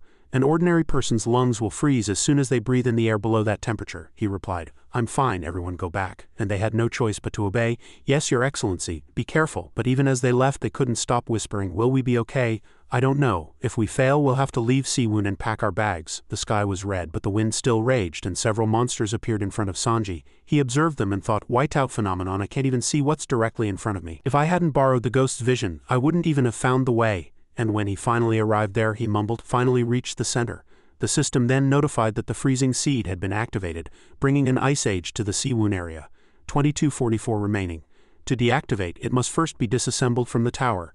Sanji spoke with an interesting expression. Ice Age, they really used an amazing item. Then he began to calculate. Even with the salamander's aura, it will be difficult to get closer. He told the undead next to him, just two, Ghost, pull that out. The monsters in front were instantly frozen. The system then notified that powerful magic energy was preventing him from approaching the highest tier soul. Sanji thought the freezing seed was indeed an extraordinary item. Then he signaled to Ju, come on, let's go. His hand tightly gripped this item. My only hope now is this advanced Martian elemental stone. The ice mass in front showed signs of cracking. A figure engulfed in flames stepped forward. Sanji's face turned pale and he gasped. A system window appeared. You are suffering from extreme cold. All physical stats are reduced by 70. He frowned and thought inwardly, I won't be able to last at this rate. A ray of light burst out, and he inwardly judged, standing so close to the ice core is already causing so much damage, so I definitely shouldn't touch it. Sanji, trapped in a huge ice mass, gritted his teeth and muttered to himself with a small flame in his hand. But it's too late, I can't back down. I need to use the Martian elemental stone to resist the cold and deliver a decisive blow. He quickly charged forward, spewing flames. Sanji was engulfed in icy water everywhere. He thought irritably, damn it, the temperature is dropping rapidly. His face was filled with fear, defending with his hands, eyes wide open, pleading, if I freeze here, everything will be over. Please let me deactivate it. Flames erupted, yes. A notification board appeared, and as the ice core stopped working, he endured the extreme cold. Your cold resistance has increased. Sanji lay on the icy ground, gritting his teeth. His cold resistance also increased. Item information appeared on the system notification board. Name Ice Core. Grade Special Classification Planetary Effect. Effect: if owned for over 100 days, the ice core generates elemental ore, increases cold resistance by 80, and reduces mana consumption for ice magic by 80. If installed at a high altitude, it can create an ice age in a specific area. He stared at the rock in his hand with a grimace, evaluating inwardly, this is worth staking my life on. Looking at what was in his hand, he was sure it would be very useful. In the high-rise buildings, Yunhun slammed his fist on the desk, saying, there's something different about the statue we have. It has 4 wings, and it only forced us to carry out missions favorable to the Angel faction. He frowned. Besides, even if we destroy the statue, we can't leave. A notification appeared. The descent of the Angel will soon occur. All players registered with the faction through the Angel statue will be judged. On the day of the Angel's descent, all stats will be reduced by 90. If you confess your sins by offering 500 players as a sacrifice, you will be forgiven. Yunhun clenched his fist and spoke his mind. He was right. Getting involved with high-tier races never ends well. Sanji's father advised Yunhun. Yunhun, you need to start building your own power. It's not just the angels targeting us, Yunhun asked with a dumbfounded expression. Demons, he added. There's worse than that, even more terrifying beings. Sanji's father frowned, his eyes lost in deep thought. And the being watching everything from above, the Creator. Thinking of the people engulfed in burning flames, he couldn't help but continue to think, even if I stopped everything. If I don't know what that being wants, I'll become a puppet of that evil. A new mission appeared on the notification board. Mission name Boundary 2. Type Target Protection. Objective: protect the judged targets of the Angel faction. Reward: choice between Divine Awakening or a class change ticket. An external entity known as a high-tier race will descend to purify all living beings on this land. As the guardian of this land, you are tasked with eliminating threats from external entities. If you interfere with the high-tier race's plan, you can inflict great losses upon them. The mission fails if more than 80 of the judged targets die. An additional reward will be given if you eliminate the Angel Judge, he thought in surprise. This is a mission that activates when the gates of hell and the demon realm open. Sanji's father clenched his fist and thought, according to the mission description, high-tier races are no different from monsters. Then does the title of Guardian refer to those who protect this land from external entities? Yunhun exclaimed with a puzzled expression. Seong Jiu Hung Nim, he turned his gaze away, forcing a smile as he replied, gather as many people as possible who have professions that deal with water and fire magic. I'm going to give these uninvited guests a magnificent waterfall. Hooded figures stood in front of a truck. Manhwa reported to Yunhun, we've mobilized all water trucks and water tanks in the vicinity. The fire helicopters are also filled with water. She turned to Yunhun and asked, but Commander, where is Seong Jiu Hung Nim?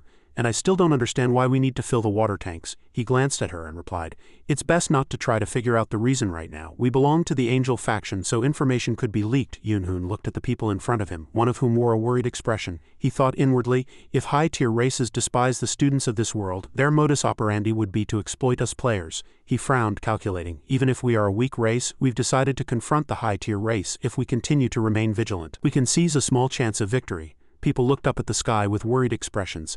The notification board counted down the remaining time until judgment. 0 seconds. Yunhun looked up at the sky, gritting his teeth in worry. It started. Lumps of light poured down, and the light was so bright that it covered the dark space around it. A strange person suddenly appeared, and one person exclaimed, that's an angel. Another had a single point of light above their head and 2 black wings on their back with 2 transformed arms. One person shouted in fear, damn it, is that the angel we always believed in and worshipped? Unbelievable, it's just a monster. A commanding voice echoed, don't hesitate. Quickly put it out. Spray water. Numerous jets of water shot up, and one person exclaimed again, spray water. The group with staffs spewed fire. She shouted loudly, fire magic targets the water, not the monster. Quickly evaporate the water. The one who descended from above spoke calmly. Listen carefully, you sinners struggling on this earth, the robot thought inwardly. Seong Jiu, I don't know what your plan is, but whatever you're trying to do, hurry. The cloak fell, and the angel gloomily said, judgment. Today your lives will end. Numerous people collapsed, and another person mumbled, meaningless and useless. She looked around in terror and shouted, why are you collapsing? Everyone get up, a man commanded.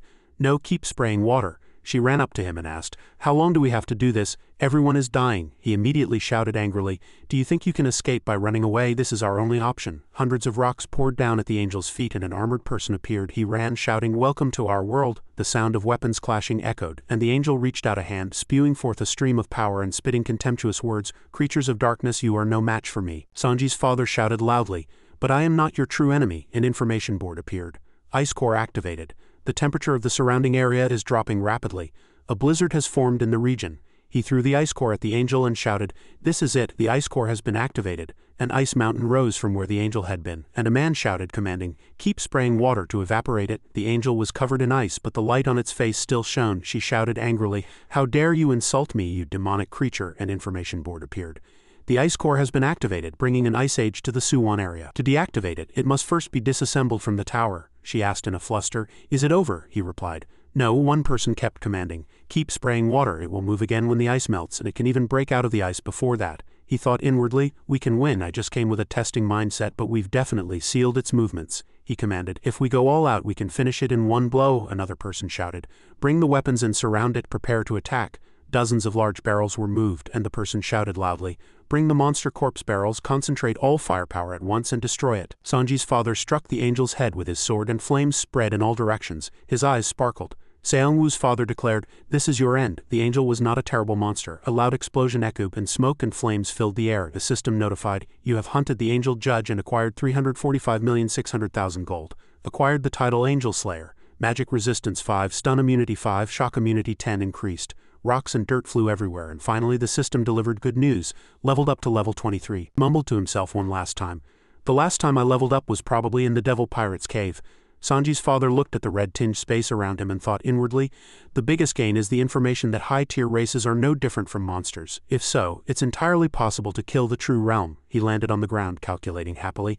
"I've gained another 30 minutes, and my stats have increased by 5. Now in the future I won't have to act so hastily." He was startled. The system notified, "Exclusive mission boundary 2 feet completed. Additional condition, eliminate angel judge fulfilled. Permanently acquired Divine Awakening as a reward. Your divine grade has risen from 1 to 2. Anubis's power level 2 grade. Demigod. Classification passive and active. No mana consumption. Absorbs divine power for 1 hour and 30 minutes daily to gain Anubis's power. All stats increase by 15. Exclusive skills can be used." Sanji's father looked at the 4 symbols in front of him and thought, "I never thought there would be something like this." The item immediately glowed and emitted energy. He asked inwardly, "If it's a reward that requires fulfilling various difficult conditions, could it become a new divinity?" Sanji's father looked at the stone tablet in front of him and thought, "Another adult form different from Anubis." He reached out and grabbed it, calculating inwardly, "There's no need to prematurely guess what it will become. If I continue to develop my power, I will surely get a chance to acquire the judge's mask." A chaotic situation was unfolding, and a man shouted, "Our connection with the angel faction has been severed. I've regained my abilities. This is who I am." She waved her hand, pointing the way. "If everyone's powers have returned, now we'll begin the recovery process. Please move quickly." Everyone left gloomily, and one person replied, "Understood." Sanji's father looked down and an information board appeared. "External entities cannot be promoted to kin," he exclaimed in admiration. "Pity," he looked around and exclaimed. "The monsters of the demon realm are the same. External life forms seem to follow different rules." He touched the bloody pineapple body with his hand, comforting himself. "Still, I didn't gain nothing." Numerous armor items appeared. The information board displayed a description. Bones of a high-tier race, grade unknown. Bones with immense power, harder than most metals and more responsive to magic. Angel's joint spear, grade heroic. Effect, physical attack 10. A weapon made from the bones of a high-tier angel. Angel's rib armor, grade heroic. Classification, full body armor, defense 30. Creates a shield with 20 defense. A shield made from the bones of a high-tier angel. Sanji's father turned to the 2 people behind him and suggested with a smile, "Should I make one for everyone?" Jisoo and Hanho replied in turn, "My evil god is already complete. I already have enough weapons." Jisoo sighed in relief and thanked, seeing Mir deeply asleep. Thank God, Mir was asleep the entire battle. She thought inwardly, "This is a problem I always have to agonize over. Mir doesn't want to be separated from me." Yunhoon approached and called out, "Seong Ji Hung Nim, it was a mistake for me to choose the angel faction." He turned his head and Yunhoon gritted his teeth. Seongwoo's father replied gloomily, "You won't know the truth until you reach the end of this game." Yunhoon asked, "Can we finish this game?" After a moment he got his answer, "We can finish it." Behind them, hooded figures were carrying the deceased on chairs, and one person couldn't bear it and trembled and cried. Sanji's father frowned, evaluating. "There's no endless game, so the one who created this game must have set it up to be completable." Yunhoon immediately replied, "Then though it's late, can I also go with you towards that end, Hung Nim?" The two shook hands, and he said sincerely, "Of course, let's go together until this game ends." A person was flying in the wide sky, and Hanho shielded his eyes from the sunlight with his hand, looking up and asking, Isn't that Hai Yin Nuna? Why is she here?" Sanji's father and Ju also turned around, and she wondered, "What happened in town?" Hai Yin landed and exclaimed, "Soul Summoner Nim, the players from America have already arrived." Sanji's father asked in surprise, "America? Did they attack the town?" She replied with an awkward smile, "No, they said they wanted to meet Hung Nim and talk." He asked with an incomprehensible expression, "Then why did you come looking for me in such a hurry?" She hastily replied, They were attacked, she exclaimed. Everyone died, he thought inwardly. Died, Hai Yan recalled and said. A battle broke out after the ship they were on suddenly exploded. Our Coast Guard saw the fleeing murderers. Sanji's father frowned and thought, attacked a delegation from America? I really don't know what's happening in this world. People were looking up at the person riding a dragon. He approached Kyung-soo and asked, I heard we were in contact with America. She pointed with her finger and replied, that's right, although it wasn't an official meeting. Kyung-soo opened the car door and explained, and due to the recent attack, diplomatic issues have become sensitive. We've cordoned off the scene so you can go and see it, she suddenly exclaimed, and he paid attention to her. News from China. Server 1 seems to have subjugated Server 2 and unified the entire country. Sanji's father sat by the window and thought inwardly, in the end this is how everything turned out. The Emperor controlled us through assassins and monsters and finally unified the server. He bit his lip and inwardly predicted, once the server is stable we'll be the next target. The car accelerated. Hanho looked up in surprise and asked, what? Did the Americans ride this? A ship standing tall in the middle of the setting sky. Kyung-soo frowned and said, a ship sailing the sky, not the sea. I mean, we'd have to call it an airship. She climbed the stairs, turned around, and explained, it probably crashed here when the explosion occurred after hiding behind the clouds. A person cleaning up the scene exclaimed, Kyung-soo SSI, we found circular anti-gravity spaces in all the engine rooms. They were probably where they placed items to float the ship in the air. Sergeant Kim asked helplessly, I don't know the grade, but it must be a valuable item. Could the attackers have taken it? Kyung-soo said to Sanji's father, then that means there are more airships like this somewhere. He looked at the sky and inwardly evaluated. This is an organization that took a different path than the Evolution Society, which focused on the biological field. An item information board appeared.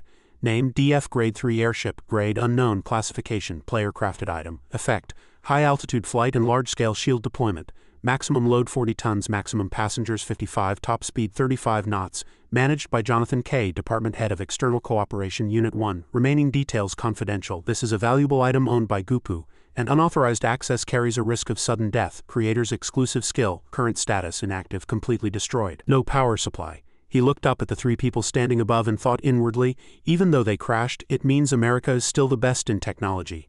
Seeing the item information displayed on the system notification board, Jisoo exclaimed in admiration, the information is written at length. Hanho replied indifferently, if we touch it, someone in a suit might come and take us away. Sanji's father said nothing. His face hardened, and he looked up at the setting sky, calculating inwardly again. It's hard to say whether it's stable now, but they're still paying special attention to location and procedure. Based on my previous experience, I don't think they're honest people. Secretary Kim reported, a total of 42 bodies were found inside the ship, but no traces of infiltration were found no matter how much we searched. It seems there was an internal conflict. Sanji's father looked down at the bodies and inwardly evaluated. The bodies are too badly damaged to be revived as zombies, and it's impossible to extract information using memory fragments. Kyung-soo said, sweating, they came from a very distant place and there are clearly no enemies on the Korean server. They probably want to prevent us from identifying them. She wondered inwardly, is it a civil war? An overwhelming scene clearly appeared in Kyung-soo's mind. Hanho suddenly transformed into a famous detective, adjusted his glasses and said, an interesting speculation. Kyung-soo replied in surprise, maybe there was some conflict among the American players and they might have done something to prevent others from finding out who killed whom. Sanji's father heard this and thought to himself, that's quite possible, and covered his mouth. Jisoo shouted, Seong-ji-yu, evacuate the people quickly. Ju sensed something and vehemently cried out, everyone evacuate quickly, get away from the seaplane immediately. Ju closed her eyes and felt, small movements are continuously detected inside the cabin. This is, and then screamed. Bugs, a swarm of red-eyed bugs appeared. Item information popped up. Name, Player Corpse Bomb Box containing lethal venomous bugs. Grade Unknown, Classification, Player Crafted Item. Effect, when a player approaches within 5 meters of the box it opens, releasing 3,000 lethal venomous bugs. Regardless of defense, a player dies after 10 bites. The large wooden box was filled with venom. Ju thought to herself, this is a death trap. Sanji's father snapped his fingers and said to the person behind him, dying regardless of defense, what a terrible gift. He inwardly assessed, it's no different from terrorism. Ju frowned and shouted irritably, they're crazy. If I had discovered it later, many people would have died. He extended his hand and suggested to Kyung-soo, Ms. Kyung-soo, please look for the white werewolf in the Hunter Guild. She asked in surprise, the white werewolf? He looked up at the sky in surprise and thought, if he has the ability to read the Evolution Society chairman's belongings, I might get some information. Someone's voice was heard. It's open as expected. Let's return it to its original state. 2 large men carried out a wooden box. Elsewhere, one person looked at the person in front of him with blurry eyes. The person in front woke him up. Johnny, it's time to wake up. Per looked at him and smiled wickedly. He admired with satisfaction. I never thought the hero of Central Park would look so miserable. Johnny looked around in confusion and asked Per, where is this? Johnny, tied hand and foot, gasped and asked, You were my direct subordinate. Did you betray me? He retorted. Betrayal? He leaned close to Johnny's face, stroked it, and smiled cunningly. That's only possible when we were on the same side at some point, but we never shared our hearts with you from the beginning. He laughed loudly. This is an operation. A brilliant operation targeting hostile forces after the spy war. Per extended his hand and said, I don't know why the chairman wants to maintain a good relationship with a clown from a small land, but Admiral Per's opinion is different. Light poured into a small corner of the city, he continued. Recently he seems to be very interested in the East Asian garden. Johnny cried out. Surely they're not trying to take the world tree? Per snapped his fingers and shouted. Bang! Johnny cursed inwardly. These crazy bastards. He recalled the people filling the auditorium. A man standing on the podium thought Chairman Love valued the Korean hero. He fought against the high-tier races, unlike those on our side. Johnny was still deep in thought. He said he would be the key figure in the reconstruction of humanity. He suddenly widened his eyes and rethought, but Admiral William Baker is planning unnecessary sacrifices again, he shouted. Admiral, you and all your ridiculous heroism, Per shouted back at him. That's not heroism, he spoke vehemently. You saw it too, that terrible tree-like form. Is that something that belongs to Earth? No, it's an unknown weapon of destruction and a monster that we don't even know when or how it will destroy Washington. It's an unknown weapon of destruction and a monster that we don't even know when or how it will destroy Washington. He turned to Johnny and shouted, Look, friend, we've always stopped future disasters, he said confidently. A potential threat, a being that could harm the US-centric order. This is just part of that. He looked at Parker John. These hardliners were led by Admiral William Baker. They believed that America should always solve everything, he thought helplessly. They consider the Necromancer a potential threat that could harm the US-centric system. He restrained him. Per, don't do that. No. Parker smiled wickedly and revealed his plan. We'll say you and the messenger airship were massacred by anti-diplomatic Eastern terrorists. Admiral Per will receive support from the interim Congress. A scene of bombs engulfing the space appeared, he continued.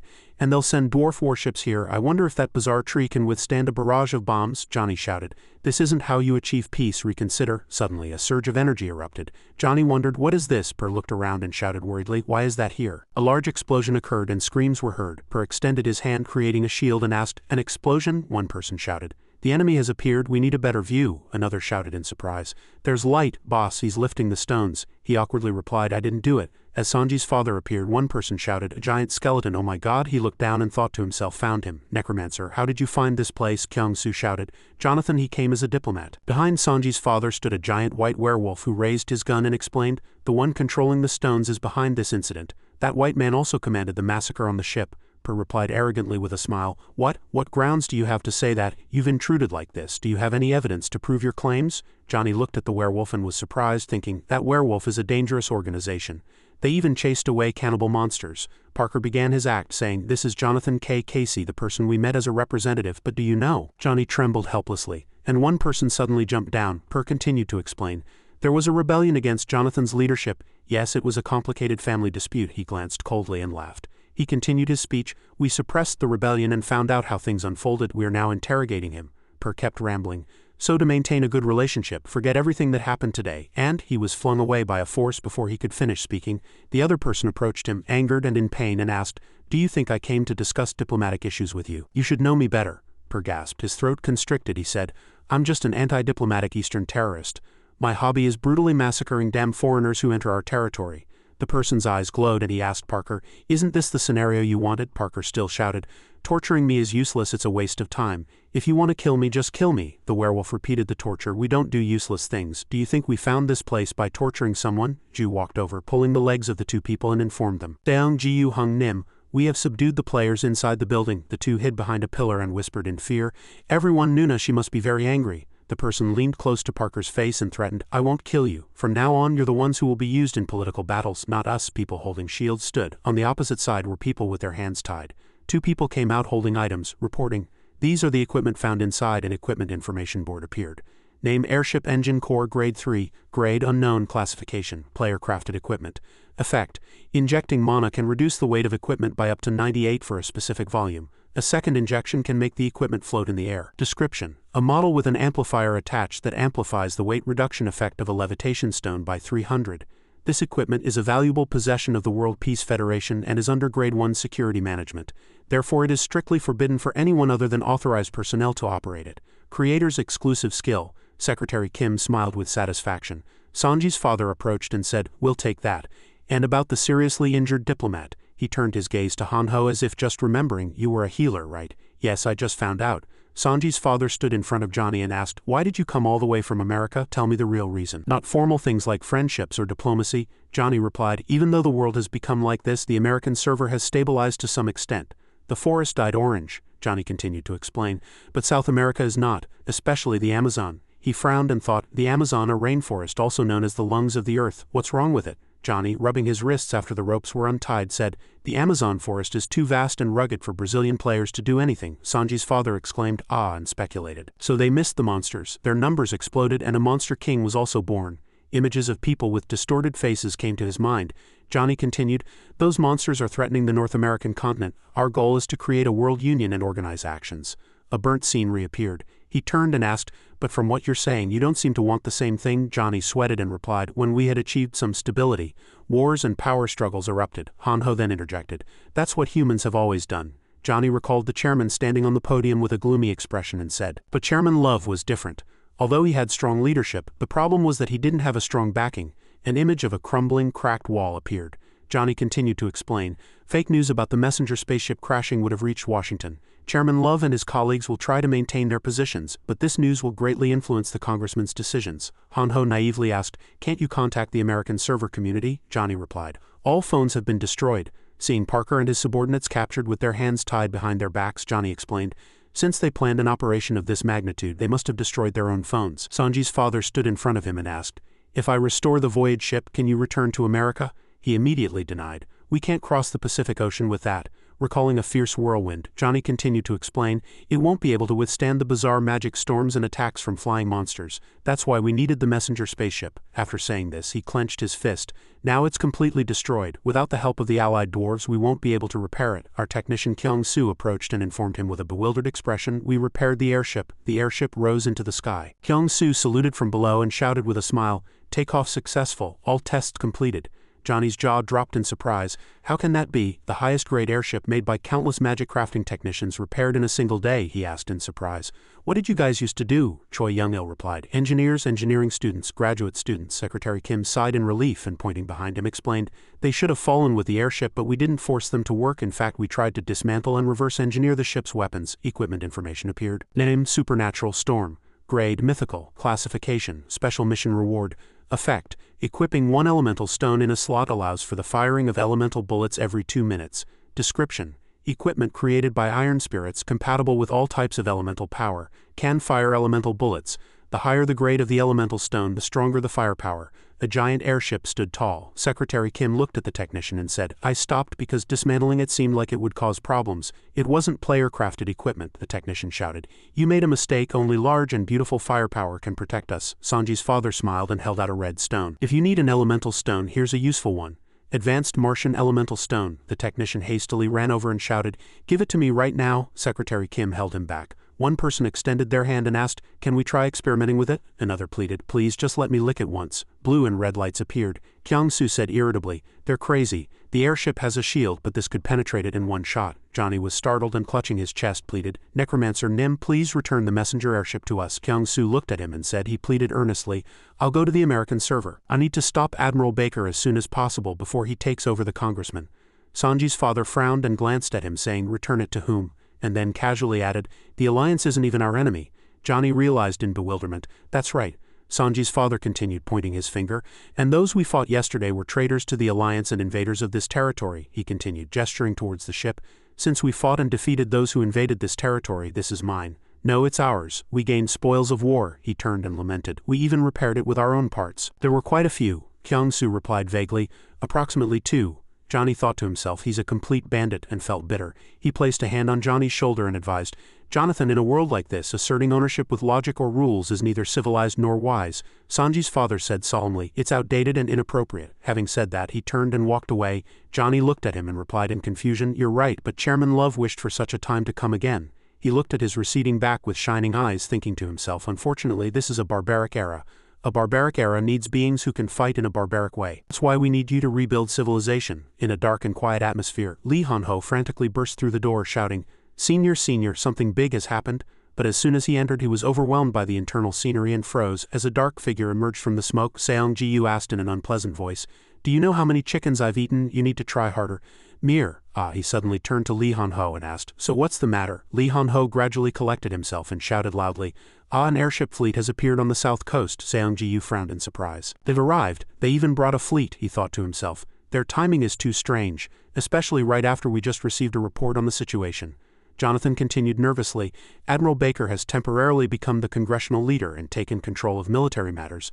They must have already planned this from the messenger spaceship explosion incident, Seong-ji-yu asked with a suspicious voice, but how did they cross the Pacific Ocean so quickly? Unless there's something like Japan's ultra-fast gateway on their side too. Jonathan's eyes flashed brightly, he asserted with a confident voice. Well, there must be many items, I guarantee it's Gupu's top-secret item, Crossline. Jonathan thought for a moment and added, Crossline is a high-performance travel item.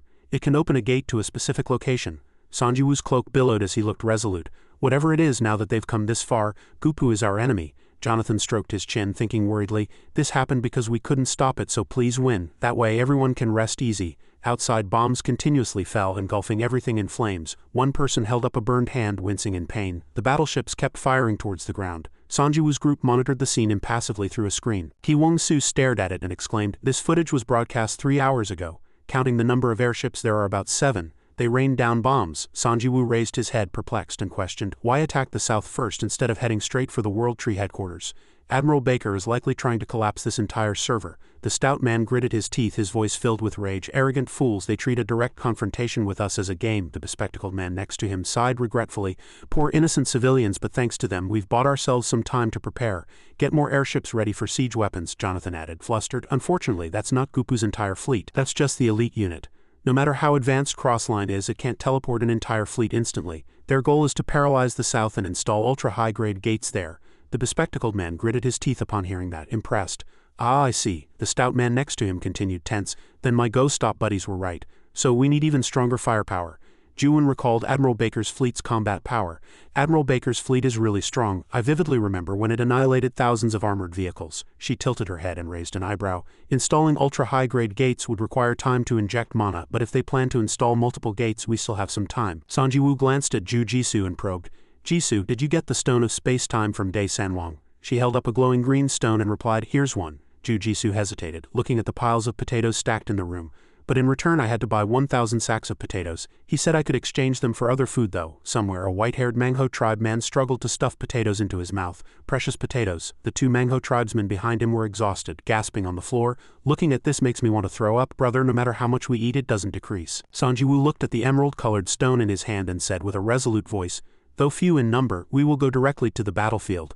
Li Han-ho closed his eyes and exclaimed, that's not a small number. The small city below was engulfed in massive flames, burning red. David looked down and said with satisfaction, this place is in ruins, so it's no different from Philadelphia. The man next to him cheerfully flattered, what a beautiful sight, he continued to report. We are broadcasting to Korea to lower their morale. Admiral Baker also considers this a strategy, he recalled the past, laughing triumphantly. Thanks to that, Philadelphia surrendered quickly. Supported the leader, who was accused of killing innocent people, however. Admiral Baker countered that it was a change for the lives of warriors. David sneered, who knew that the one who viewed war solely in terms of ever-increasing numbers would say such a thing? The man next to him quietly agreed, he has political talent. I knew he'd surpass the student council president someday, but not this quickly. He suddenly put on a serious expression and shouted unpleasantly, what's important is that the Necromancer is a lunatic who won't listen to anyone. Even his comrades wouldn't have expected him to massacre all the crew and shoot down the messenger spaceship. David suddenly wondered. Perhaps the ultra-high-grade gate will be installed in about 6 hours? The man next to him looked at the map and replied, according to the map, the next target is Busan. They suddenly looked up in surprise, their eyes filled with curiosity, gazing at the sky. The man from before became tense and alert. David inwardly uttered a suspicious thought. A shadow plunged from above as the box fell. A notification board suddenly appeared. Warning, the murder box is opening. From the distant sky, Sanjiwoo was bravely charging in his battleship. He smiled with satisfaction. Now, too, a man on the ship spotted his appearance, pointed a finger and warned loudly. Enemy fleet. The World Tree faction's airship fleet has arrived. All units, battle stations. Numerous small ships immediately moved to the front of the large ship upon command, fighting bravely. Some soldiers screamed in surprise upon seeing Sanjiwoo's airship. Bone soldiers, they're attacking us with those, they're crazy, they're digging their own graves. Admiral Baker in the cockpit heard the urgent report and slammed the table in anger. It's reacting to the high-energy layer from the messenger spaceship. he mumbled contemptuously to himself. Do they not know this ship has a shield? Something suddenly flew towards the airship, causing a massive explosion. The person sitting in the engine room scratched their head irritably. Damn it, the shield's broken. What did they just shoot? He looked around suspiciously, and then suddenly shouted, "Black smoke!" A warning message suddenly appeared on the notification board. Warning, top-tier necromancy has begun. Another light flashed high in the sky. The people below saw it and cried out in fear. Oh no, my God! Sanjiwoo looked at the airship he had shot down with satisfaction, muttering cheerfully. Now, too, he soared across the night sky, searching for his next target. Inside the communications room, a man frantically clutched the phone, continuously shouting, Blue Wing, respond? After several failed attempts to connect, he turned his head and reported to Admiral Baker. Connection lost, Admiral. Admiral Baker returned to the communication screen and suddenly shouted with an agitated voice, Blue Wing is moving, I'll contact them. Admiral Baker coldly opened his mouth and ordered them to be shot. His subordinate asked back suspiciously, Yes? He lost patience, aimed his gun at the man and repeated irritably, I told you to shoot them immediately, before there's a hole in your head. The man hastily spoke into the radio, Yes, all units, target Blue Wing. A powerful flash, fast as lightning, shot out, forming an immense stream of energy. The explosion in the air was incredibly spectacular and terrifying. Fresh blood splattered on the illuminated computer screen. The people in the communications room saw a comrade fall and quickly relayed the command. Remaining units, shoot down Blue Wing. Several explosions detonated in succession. The Blue Wing airship caught fire and plunged straight to the ground. People on the scene reported urgently, Blue Wing is crashing. Admiral Baker stood straight in front of the surveillance screen. He crossed his arms and said irritably, These pig-headed fools, do they think that undead controlled by humans are so stupid? The one controlling them is 100 times more cunning than you. Behind him, countless muzzles awaited orders. Admiral Baker said in a terrifying voice, From now on I will only leave what is useful. From Sanjiwoo's airship. He continuously snapped his fingers, muttering, Cancel, summon, cancel. Sanjiwoo frowned, excited. Summon. The skeleton behind him suddenly turned black in the face and replied irritably, Master, he shouted with satisfaction. Complete. A notification board appeared before his eyes. Total power effect achieved. Synergy list through party cooperation 5. Song of Death. Class Synergy. Condition 3 or more LCK players use death magic. Effect. Exclusive skill reaches highest grade. Randomly one skill, Bone Weapon Crafting Master, temporarily reaches highest grade in bone weapon crafting. The skeleton asked in a tired voice, hesitating. Do I have to keep doing this? It's so nauseating. Sanjiwoo stared at it with a judging gaze, evaluating. It's like a random item distributed by the system. And biologically, you don't feel disgusted. The skeleton retorted, complaining, Biologically, I don't move back and forth either. Sanjiwoo inwardly muttered, Why is this guy so smart? Then outwardly said irritably, Get out of the clouds. He sped through the air, speaking with a resolute and confident voice. 2 ships shot down, now 5 left. We'll take them one by one. The artillery corps raised their barrels again, aiming at Sanjiwoo, waiting for an opportunity. He looked around and resolved to himself. Battleships are slower than when, so I just need to watch out for artillery fire. A barrage of artillery was fired, but he was unharmed. Sanjiwoo acutely noticed. It didn't miss, they're adjusting their aim, he speculated worriedly. Look, we've unconsciously fallen into their sights. Another artillery barrage flashed and fired straight at Sanjiwoo. Eliminate the Necromancer. Sanjiwoo's battleship passed safely through the smoke. He glanced at them with contempt, sneering, It's too early to celebrate. They're already getting excited, he suddenly shouted. Bone weapon crafting. Numerous battleships charged towards that ship. They fired several shells, but the sturdy shield protected the ship safely, leaving it undamaged. A man on the giant ship ordered loudly, The Necromancer is still alive. Shoot the ship to clear the smoke covering the target. A resolute voice suddenly echoed, Then destroy that colossal bone. Inside the airship, people looked up in surprise and shouted, What's that corpse in his hand? The battleship was fiercely attacked, couldn't endure, and exploded. Sanjiwoo looked at the burning battleship and exclaimed, What a sturdy ship. Corpse explosions aren't enough to sink it. He raised his hand and exerted force, emitting immense spiritual energy. Let's see if they can withstand this. High-pressure explosion. The man scurrying ignobly along the edge of the airship screamed in horror. The corpse is swelling. A high-pressure explosion activated from 11 corpses, set to detonate in 29 seconds, and the ship was engulfed in another massive explosion. The person who had just activated the skill cheered excitedly, Master and I did it, now only 3 ships left. The battleship was now old and scarred. A man inside the cabin spoke into the radio with a trembling voice. PB Battleship 7 has been shot down. The man behind him gritted his teeth, patted the man in front on the shoulder and wept. Impossible, it was fine just a moment ago. Admiral Baker coldly looked down at the corpses fallen on the ground and said irritably, I ordered you to fire even if the Buffalo Wall exploded. Was that order so difficult to follow? He gritted his teeth and accused, Useless fools, retreat. Admiral Baker's gaze suddenly flashed ominously. He quietly instructed, Furthermore, withdraw the domestic ultra-high-grade gate project. Admiral Baker left, uttering a cold remark. You wouldn't be so useless as to fail even that, would you? The man who had just received the order bowed his head, fearfully and ignobly, replying softly, "Understood, I'll go immediately." Outside, a fierce battle was raging, and a man desperately held up his broken shield, shouting loudly, "No, everyone gather." Jujitsu made a call, informing someone that they had captured the base. Li Hanho saw Sanjiwoo approaching and excitedly boasted, "While you were fighting the air fleet, we captured the gate. We ambushed them and took them out before they even noticed." Jujitsu, with her sword in hand, muttered suspiciously in a corner, "It was too easy, I'm suspicious." Sanjiwoo asked about the current gate status. Jujitsu crossed her arms and reported honestly, 97 complete. Li Hanho pointed at the notification board, excitedly saying, "We just need to inject a little more mana." Jonathan pointed in a certain direction and reported to Sanjiwoo, "Seong-ji-yu, the iron pillars and items are all ready. Now the preparations are complete." He opened his eyes wide, impressed and incredulous. "Truly terrifying, even Admiral Baker's fleet has been shot down." Jonathan raised his head and speculated. Now Gupu must have heard the news of their defeat, even if Admiral Baker doesn't report it. Based on the loss of communication, they'll be preparing too, Juan said triumphantly. "They must be busy." Li Hanho, more excited than usual, shouted loudly, "If the fleet's destruction is true, now's the perfect time to attack." Sanjiwoo suddenly turned his gaze in another direction and informed everyone, "Gupu's headquarters, Washington, is where we're going now." The next morning, boats floated on a bustling river and commands continuously echoed from a small building. "Always maintain Condition 2 readiness after docking." Again, "Always maintain Condition 2 readiness after docking." The purple-haired old man grumbled irritably. "What, are they training stray dogs? Are they going to make us prepare for 4 hours and then just wait?" He turned his head, saw the approaching person, and asked David curiously, "Do you know what happened?" David thought for a moment and replied, "Rumor has it that the Admiral's fleet has been sunk." He crossed his arms and said with satisfaction, "Yes, only one person died in the surprise attack on Philadelphia." "Who was that one person?" "It was the Admiral shooting himself." "This much in half a day already?" The purple-haired old man stroked his hair with satisfaction and offered his speculation. "Admiral Purr must have ended the war," David asked suspiciously. "Really?" He angrily and indignantly questioned David. "Do you think a lucky rookie from Asia can be compared to Admiral Baker? He's probably just found some valuable treasure and is keeping it all to himself." Suddenly, a hole appeared from somewhere and the two exclaimed in surprise, "Wow, the command gate is activating." From somewhere, small tree branches extended and tightly gripped an airship. The person inside the airship screamed in fear, "What? I'm being pulled in. Quickly cut down that strange tree." The voice gradually became filled with helplessness. "No, hey, something's crawling out of the gate." It was Sanjiwoo and his airship, bravely bursting forth from that exit. A notification echoed, "All fleet battle stations, Air Force mobilize." A bespectacled man warily stared at the hole. The ship slowly emerged from beyond the barrier. Everyone was more focused than ever. "It's about to appear. Board the ship and capture it as soon as it emerges." Numerous people gathered by the lake, waiting tensely. The bespectacled man exclaimed in surprised admiration, "The World Tree is amazing. It even stole a battleship." Item information: name World Tree Vine. Grade, mythical. Classification, special equipment. Effect, grasp one end and connect it to another object to pull with immense force. Ultra-high grade, gate closing in 0749 seconds. He held his weapon, leapt forward and commanded, "The gate will disappear in 7 minutes, quickly suppress it." A tense standoff raged fiercely.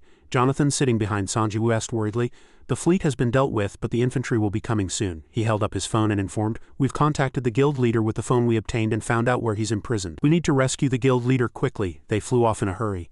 Li Hanho stood tall, enjoying the refreshing breeze, and quietly murmured, "To set foot on American soil after the apocalypse. Am I now an international student who destroys the world?" Jujitsu suddenly spotted something and wondered, "What's that building over there?" Jonathan explained it was the dwarf's forge. All kinds of magical weapons and airships are manufactured there. Jujitsu asked if dwarves weren't a small race. Jonathan patiently added, "Dwarves are a wealthy race." Sanjiwoo inwardly mumbled, "We can transform into dragons, so it's natural that dwarves exist too." Jonathan suddenly turned his head and provided her with detailed information. "It's just a name. That's H Forge. 100 blacksmiths work together. Their harmonious cooperation earned them the nickname Dwarf." He pointed at a distant building and said, "That's Kupu's special prison." Jujitsu looked around and exclaimed, "But the security here is really lax." Jonathan looked down and spotted a familiar face. "Those are Allied forces. They were already here before us." The masked man saw him and immediately shouted excitedly, "Johnny!" He ran over and lightly patted Jonathan's shoulder. "Glad you're alive." Jonathan politely replied, "I was lucky to receive help." Dominic Love suddenly approached and said in a low voice, "Captain Casey, you've worked hard." Jonathan, embarrassed, humbly replied, "President Love, what have I done? Although I caused problems, I believe everything will change as the truth slowly comes to light." She bowed in admiration. "Everything has already changed." Dominic Love smiled brightly at Sanji. "I don't know how to thank you." His eyes narrowed as he inwardly evaluated, "Oh, so you plan to escape all responsibility with such pleasant words?" Dominic Love's next words softened Sanji's malicious thoughts. Of course a material reward would be more reasonable, wouldn't it? He embraced a gentleman in a decaying world and inwardly admired, "Is this what it's like to be a professor?" Dominic Love suddenly proposed with a serious and sincere expression. Please come with me to the capital and tell everyone the truth. Her foot approached a fallen corpse on the ground. Sanjiwoo's party swept away all the intruders with immense force, exuding murderous intent. Dominic Love, startled, stammered, "Unbelievable. The elite capital defense force fell so easily." June looked up with disdain and said, "They are too weak, not to mention their technology, their levels are too low." Sanji suddenly stood in a corner, silently thinking, is this the flip side of relying on fleet power to overcome danger? If everything could be solved by blowing it up, there would be no other method of advancement besides killing. He urged everyone, hurry. Good, this is an opportunity to strike at the heart of Gupu. In the conference room, where numerous flashes went off capturing the speaker, the door suddenly opened and people poured in. An enraged voice echoed, "Who dares to interrupt the committee meeting?" Curses continued to erupt from the audience. "Who dares to bring skeleton soldiers into this sacred place? Traitors!" Dominic Love roared, her face contorted in anger. Everyone calmed down. The people who had just been making noise all froze, unable to utter a single word. Dominic Love looked at Jonathan and said, "Captain K, the airship crewman who was thought to be dead, is actually alive, and the culprit, this necromancer, is also here. So please listen carefully to what I have to say." The man who had been at the podium just moments before walked out, stared at him, and asked suspiciously, "Is he really Captain K? My goodness, what on earth happened?" Jonathan exposed the true face of Veer Baker, who had attempted to seize control of the interim Congress, and detailed information has been reported to President Love, so please listen carefully. Dominic Love stood at the podium in place of the stout man from earlier and explained everything to the reporters below. The man below, having heard all her words, exclaimed in surprise, "Unbelievable, all that was a lie." The man next to him clenched his fist in anger and swore, "Baker, that damn bastard, I knew it." Gordon's terrible teeth were bared and tightly clenched. He lunged in anger and scoffed, "Don't get burned. How do I know if that person is really Jonathan K?" Gordon pointed directly at Jonathan's face. June and Sanjiwoo exclaimed, "Perhaps it's magic replication." Dominic Love must have been deceived. Sanjiwoo asked in a low voice, "Who are they?" Jonathan immediately replied, "He is Veer's closest subordinate." Gon firmly clenched his fist and resolutely announced, "Admiral Veer is still alive and well. He is rebuilding his forces on the Japanese server and will soon exact revenge on Korea. Don't be disheartened."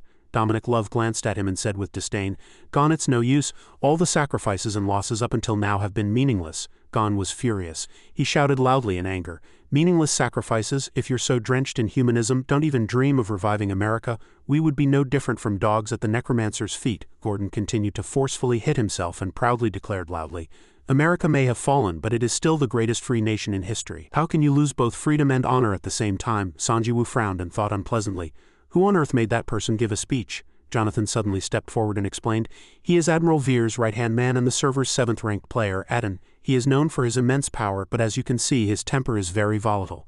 Gon shouted in anger again, "Jonathan, you damned bastard, are you whispering to the zombies who are gnawing away at our freedom? Do you have no American pride?" Sanjiwoo thought helplessly, "As long as it's not me." June was already annoyed with him, and her eyes sharply glared at him, showing her displeasure. "A pride doesn't match your abilities at all," Gordon, startled, shouted furiously. "What? This damn bitch!" The person behind him tried to restrain him. Gordon calmed down, but he lost control, cursed at the person, and then charged towards June. "Shut up!" Gordon charged fiercely, muttering the name of a rushing skill. He struggled with her in a brawl. June suddenly looked at him with disdain and scoffed, "Top 7th rank, truly weak." She swung her weapon once, and Gordon fell helplessly to the floor, unable to resist any longer. Red liquid splattered everywhere. June held her blood-stained sword towards everyone and coldly questioned, "Is there anyone else who needs to adjust their attitude?" Just then, Sanjiwoo suddenly stepped forward and extended his hand, proposing, "Then, considering the war crimes you committed in our country, we should negotiate a reasonable amount of compensation, shouldn't we?" Inside Dominic Love's office, she comfortably leaned back in her chair and asked, "I will compensate you as you demand, but will your faction accept cooperative investment?" Sanji glanced at his faction, thinking inwardly, manpower investment and war damage compensation. Lee Han-ho behind him suddenly frowned in annoyance and muttered, "It's like a hired thug for politicians." A meaningful smile appeared on Sanjiwoo's lips, concealing his true thoughts. "If you offer a reasonable price, I'll support you." When he named his price, everyone was shocked and froze. "Then the compensation I want is to tour your battleship and the dwarf factory." That afternoon, Lee Han-ho observed his surroundings with curiosity and happily admired, "It's like looking at ancient architecture." June widened her eyes and speculated, "It must have been like this when they saw the pyramids." Lee Han-ho suddenly saw a pillar with colorful lights connecting to it and wondered, "But what's that pillar?" Jonathan, like an omniscient scholar, answered him, "It's a blessing magic." Jonathan fluently explained, "It envelops the entire building, and one blessing is activated depending on the item engraved." Sanjiwoo circled the entire factory complex, thinking inwardly, though not on the scale of the world tree, they are also creating blessings themselves. In terms of production, they are far more advanced than us. They passed through a crafting area where several people, hammers in hand, were constantly striking something, sweating profusely. A magnificent and splendid scene unfolded before their eyes. Master H suddenly grew angry and shouted loudly at an employee, "You fool, were you lazy while forging? Henry sees everything from above. Did your brain drink water? Pull yourself together and work." Sanjiwoo's face grew gloomy and he felt helpless. "Didn't they say they weren't dwarves?" Li Hanho admired. "He's like an unyielding old man." Jonathan awkwardly covered his face and whispered in a low voice, "As humans, they are truly lacking." Master H suddenly looked down at where they were standing and shouted suspiciously, "Ha, Jonathan!" He furiously leapt down and ran straight towards Jonathan, shouting, "How dare you drag all this here without permission? You deserve to be thrown into the furnace." Jonathan, terrified, raised his hands in surrender and quickly changed his words. "Master H, don't you know what happened outside?" Master H said irritably. "What does outside matter? The factory hasn't been captured yet, has it?" he said in pain and grew even angrier. "All the airships we built with our blood and sweat exploded. Damn it, you Gupu people don't ask us for anything anymore." Sanjiwoo extended his hand and introduced himself. "Master H, I am not from Gupu. I have come to place an order from outside." He stared at him, then angrily retorted, "You destroyed my airship and now you've brought these brats here?" Master H extended his hand and asked with a greedy expression, "So does this guest have money?" Sanjiwoo triumphantly declared loudly, "Much more than you think," he excitedly thought to himself. "With money you can even make ghosts work." Everyone gathered in the reception room to discuss business. Master H introduced himself. "I am H, the factory manager, a seasoned blacksmith and an elder. I operate the factory, provide jobs and train blacksmiths." He frowned and carefully scrutinized him up and down, then evaluated.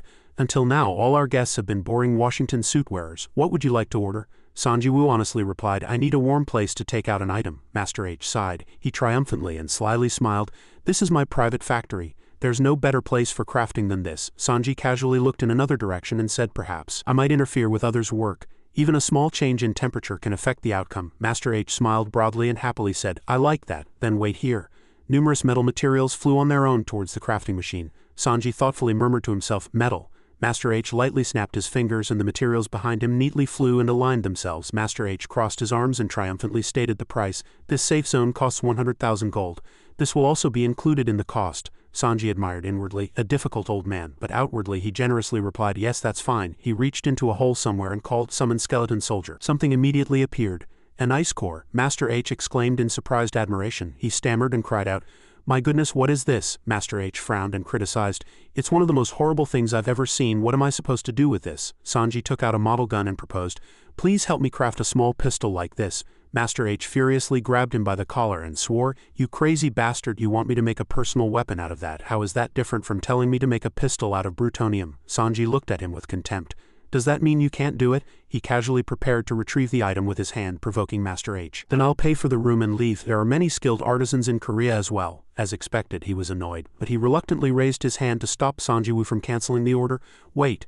Master H still spoke stiffly, "Nothing is impossible at H Factory. It's just very cumbersome to craft." The workers behind him shouted worriedly, "Refuse, please." That evening, under the high moon, Sanji and Dominic Love were comfortably enjoying coffee outside. Dominic Love suddenly admired, "America is truly a complex place. The coexistence of multi-ethnic and multicultural groups in a vast land with 3 servers has led to multi-factions." She paused and continued, "But we overcame hardships and united.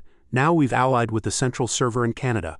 Following the Japanese server, we've also united with Korea." Dominic Love put down her coffee cup with a clink and said anxiously, "I thought everything was going smoothly without major losses, but I realized America wasn't ready yet." Her eyes looked somewhere far away, but her voice was firm. "But I have no intention of giving up or waiting long. This world changes unpredictably if delayed even for a moment." Dominic Love stared at Sanjiwoo, her eyes filled with anticipation. "I hope you will join forces with us, connection with the whole world." He lightly lifted his coffee cup, feeling its warmth, and replied to her, "It's complicated." "More importantly," Sango questioned Dominic Love with suspicious eyes, "weren't the monsters of the Amazon jungle the real problem?" She asked worriedly with an agreeing look, "That's right. You bring a pet dragon with you, right?" Sanji comfortably took a sip of coffee and replied honestly, "Exactly." Dominic Love was silent, speaking with a voice full of fear and worry. "There is an adult dragon in the Amazon jungle." Sanjiwoo exclaimed in surprise, "A dragon? Someone actually saw it?" Dominic Love crossed her legs and admired, "That's right. Fortunately, that terrible creature doesn't seem to intend to leave the Amazon." She recounted the story in a contemplative voice. "In fact, until recently, Brazil was a place where numerous large guilds gathered, especially in a city in the south. Each guild had about 10 players above level 20. Junggu was inwardly surprised. 10 players at level 20? Only Yoon-hoon and I have reached that level in Korea. He immediately questioned the number suspiciously. "It's too unbelievable, is it true?" she said in a low voice. "At first we were surprised to hear that too." Dominic Love, with her chin in her hand, continued to speak. "But in the end it was an undeniable truth. Monsters continuously poured out of the massive dungeon in the Amazon. A terrible image came to both their minds. They hunted monsters daily just to survive. That makes sense. Sanjiwoo frowned and thought unpleasantly. They didn't indulge themselves in a favorable environment like the people in Eastern America. Her face was covered in sweat, but she firmly continued to speak. Even they were wiped out by the Amazon. Just last week, according to news from our delegation dispatched to Rio de Janeiro, a combined force of 13 guilds and 2,800 players departed to eliminate the source of the Amazon monsters. Sanji leaned back in his chair and speculated. And they had to bear that wrath, didn't they? Dominic Love angrily retorted. No, it wasn't just wrath. It was revenge. In her story, the narrative was more vivid than ever. Brazil and all of South America disappeared overnight. Seeing the flames burning in the southern sky, I could only hope that it wouldn't spread further. Dominic Love presented a mission board to him. When we witnessed that scene, we received this mission. The mission board contained a small piece of information along with the content. Disaster mission, name the worst creature, type, elimination or escape, objective, unknown, reward, unknown. You have witnessed the disaster that burned the earth. Its name is Dragon. After burning all life in South America, the dragon returned to its lair to hibernate. However, after 48 days, the dragon will emerge from its lair again. Its next destination is your homeland, North America. You have two choices. Fight back or wisely flee. The dragon will destroy North America and return to hibernation. When it awakens, it will target a new land. Dominic Love raised her head and said worriedly, "This is a hidden mission activated on the Brazilian server." Sanji was silent, thinking inwardly, this is no longer just a problem for the beach. Master H quietly announced, "Everything you wanted is ready." He laboriously admired the exhausted and pale workers. "Damn, I nearly went crazy. My blood felt like it was going to burst." Sanjiwoo picked up the gun, excitedly loaded it and tested it. How is it? A decent result, right? An item information window suddenly appeared before his eyes.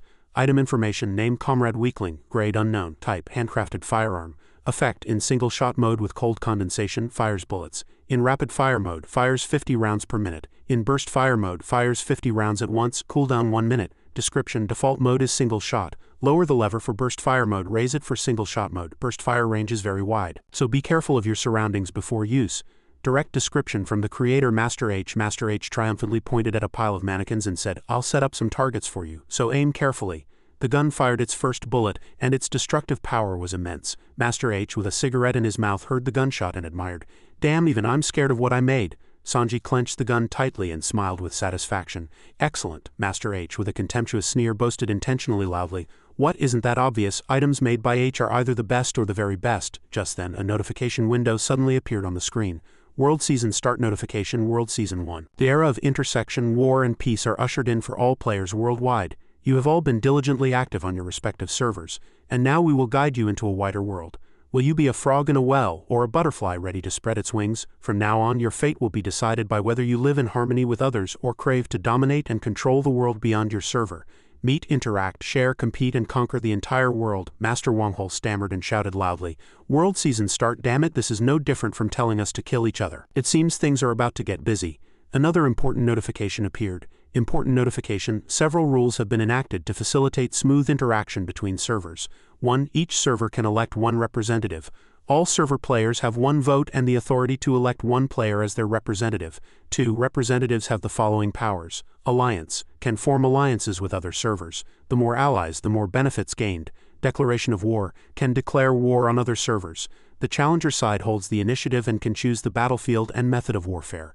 Surrender, can surrender to another server, relinquishing all power. The server becomes a colony, and a portion of the acquired gold is automatically transferred to the player's pockets. Sanjiwoo nodded in agreement. That's right. The next morning, Dominic Love stood on a podium addressing everyone and the reporters.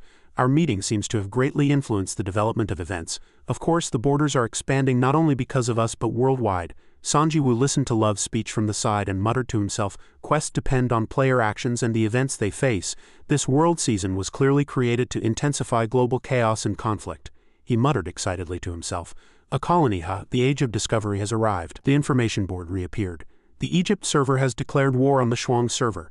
This war will be broadcast live on official channel TR1. Li Han-ho watched it, tense and exclaiming, a declaration of war already.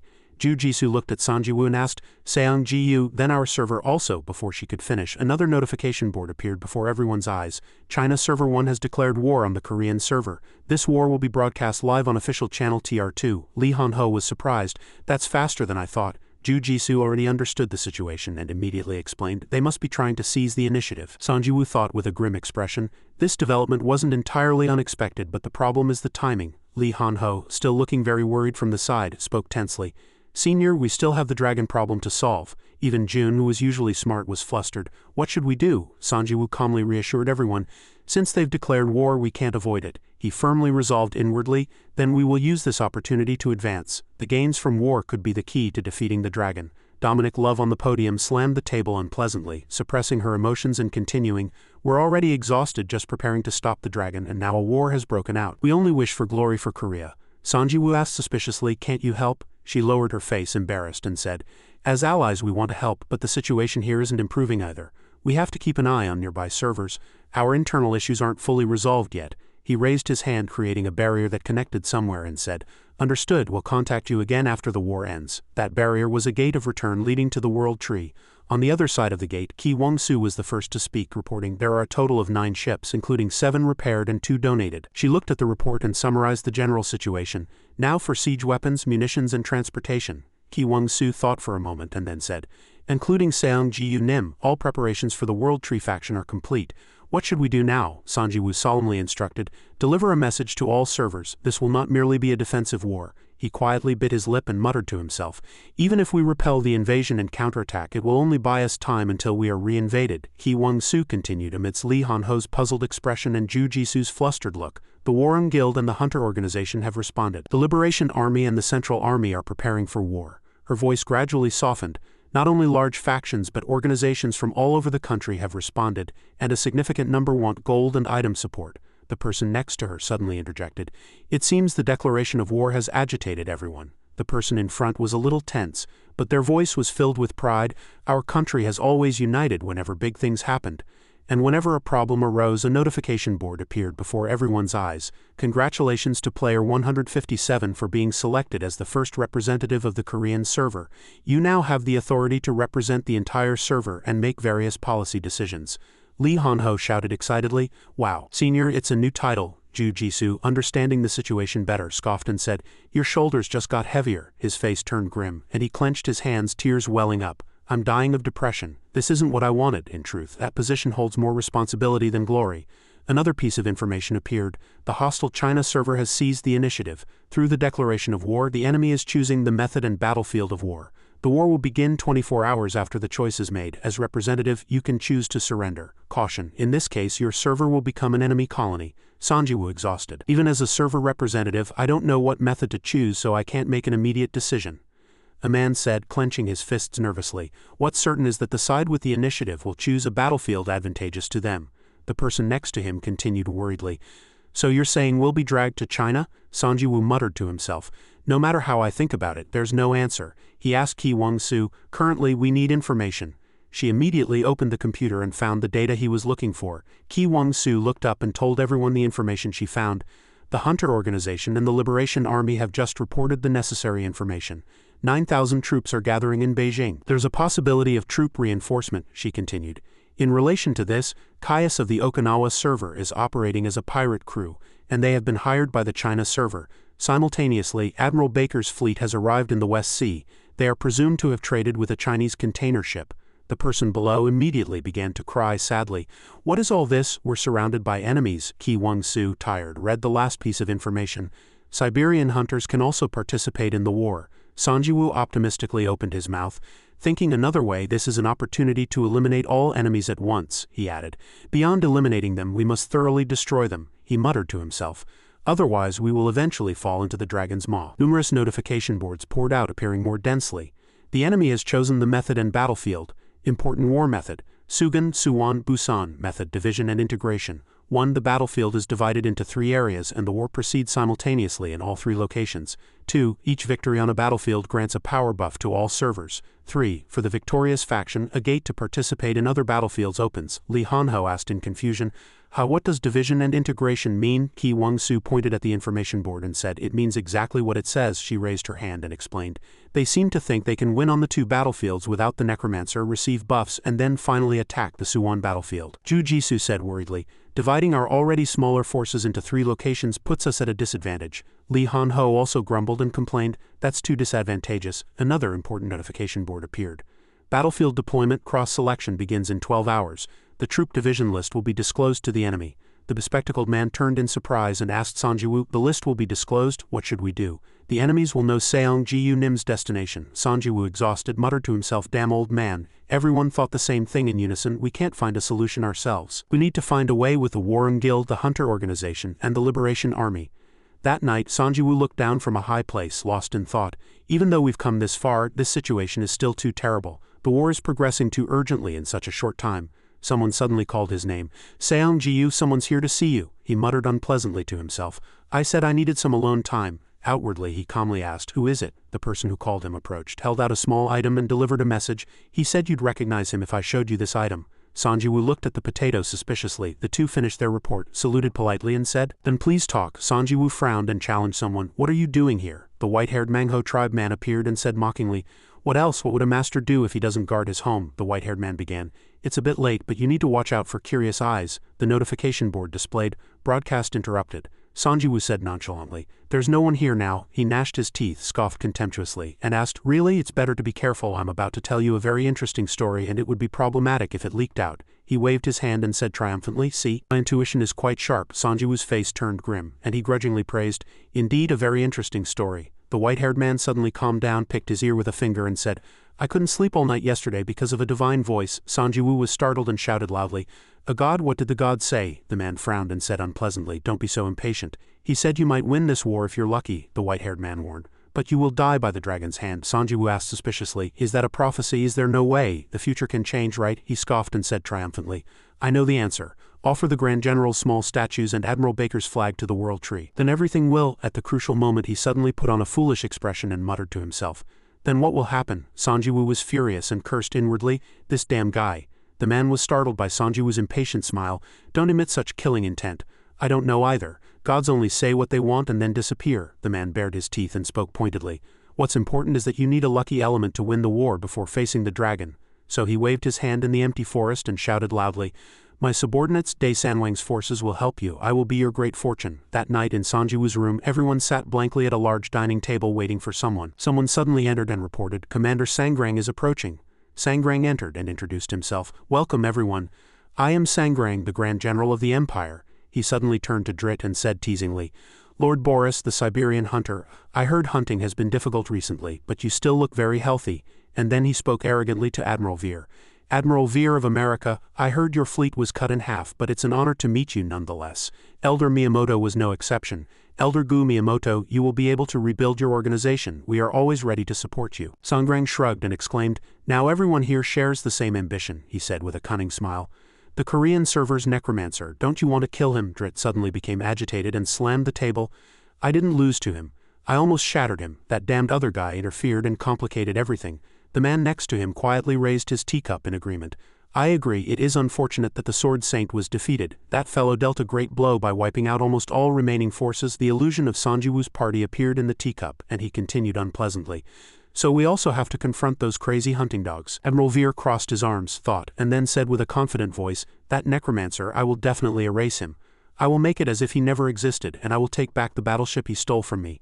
Sangrang looked at everyone excitedly and exclaimed, "What a bold plan! Since you have the authority to declare war in the world season, that wish will be granted." Drit suddenly realized something and asked curiously, "Then that annoying guy who uses lightning isn't participating?" Sangrang said nonchalantly, "That is a problem we need to consider." He recalled something and said quietly, "The highest tier of the Korean server seems to have no interest in events. His past actions also demonstrate that. His goal is elsewhere." A terrifying image along with the phrase "power of hell" came to everyone's minds. Drit shouted in an excited and angry voice, "Right, when he attacked I also muttered about the hell dimension. That damn bastard, I was just caught off guard then. Next time I will kill him." Sangrang solemnly reported, "Our intelligence team, even ordinary soldiers, tried to track him but found nothing other than that he possessed lightning attributes. Since we began pursuing him, all our forces set a record of being annihilated in just 4 hours," he said with a slightly hesitant voice. "Since he won overwhelmingly in every battle, there's no way to thoroughly investigate him." As the teacup was brought to his lips, he said with a contemptuous smile, "That's why the Empire considers him the most dangerous target.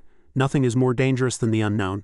Sangrang suddenly remembered something and said cheerfully, "But thanks to Lord Boris we did learn one thing, that he pursues the hell dimension." He calmly uttered terrifying words, 3 hours ago a grade 3 hell gate opened in Tunguska, Siberia." Drit was surprised and muttered to himself, "That guy went to Siberia? Songrang set the teacup down with a clink and continued, "Of course, grade 3 hell gates are not often seen. We were lucky to obtain one," he speculated excitedly. "How could one captivated by the power of hell ignore it? He will jump into it, even knowing it's a trap." Drit, with killing intent in his eyes, joyfully suggested, "Then bring that necromancer to my battlefield. I will rip off his head before he can even resist." Songrang looked at him with contempt. "Boris is the weakest one-on-one opponent among those monitored by the intelligence team." Outwardly, he awkwardly asked, "What support do you need for an overwhelming victory?" Drit unhesitatingly suggested, "Healers, don't send any useless or strange ones. Send the highest grade healers." He tilted his head and exclaimed, "A simple but very effective tactic," he muttered to himself. "According to the report, it was close combat, right?" Songrang thought with complex eyes, "I heard that if that guy hadn't appeared, the outcome might have been different. With a healer's blessing, this tactic is the most certain." He shouted loudly to everyone with satisfaction, "All right, kill that necromancer, we will take care of the rest." A man who had been quiet until now suddenly raised his teacup and asked suspiciously, "Isn't your emperor participating in the war?" Songrang said with a confident voice, "Our army is very strong. The battle will be easier than you think. There's no need for the emperor to intervene personally." At Sanjiwoo's residence, many people stood with their heads raised, awaiting orders. Li Hanho looked around in surprise and exclaimed loudly, "My goodness, all these people are on our side?" The person next to him couldn't help but add, "I've never seen so many people before. This sight is too unfamiliar." On the other side, Qi Wang-su held a monitoring board and explained the current situation in detail to Sanjiwoo. "The Warren Guild has 1,441 members. The Hunter Angbu and Paju allied forces have a total of 964 members. There are 1,667 people from Busan and other areas," she continued, "and the survivors from Pirate Island are 3,021 people." Just then the island survivors approached them, happily waving and expressing their gratitude. "We've come to repay our debt." Sanjiwoo politely shook hands with them, internally pleased. These were the survivors controlled by the pirates and the Hongwa Revolutionary Army. "Though I didn't help them for this reason, they've come at the perfect time." The meeting began with everyone present. Sanjiwoo paused for a moment, then said, "We have about 12 hours left. Let's discuss important issues. How should we divide our forces?" Li Kongchang-hun raised a question. "The Suwon defenses and walls are complete, so they should be fine against a few small units," the person next to him asked anxiously. "But what if the enemies concentrate their forces there? That's the most important fortress." They continued to pour out questions.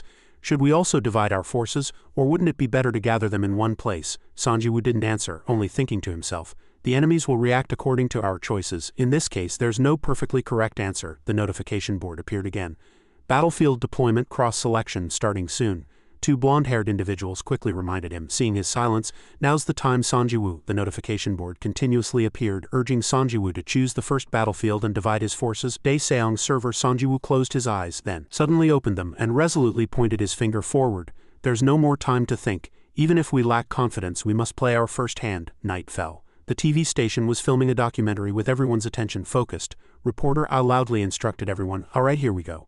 The cross-selection is here.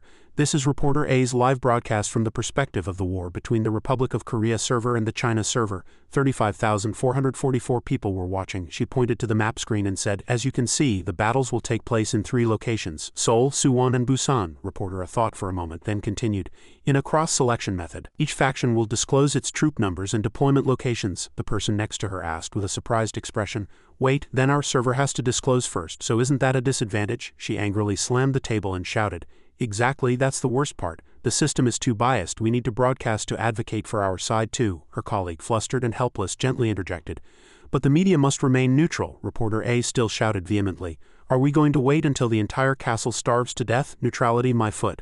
I'm exercising my freedom of expression." The notification board appeared again. "First up, Seoul." The reporter was tense. It started. "Wait, the troops sent are too few." She looked at Ju Jisoo and about 100 elite troops, bewildered.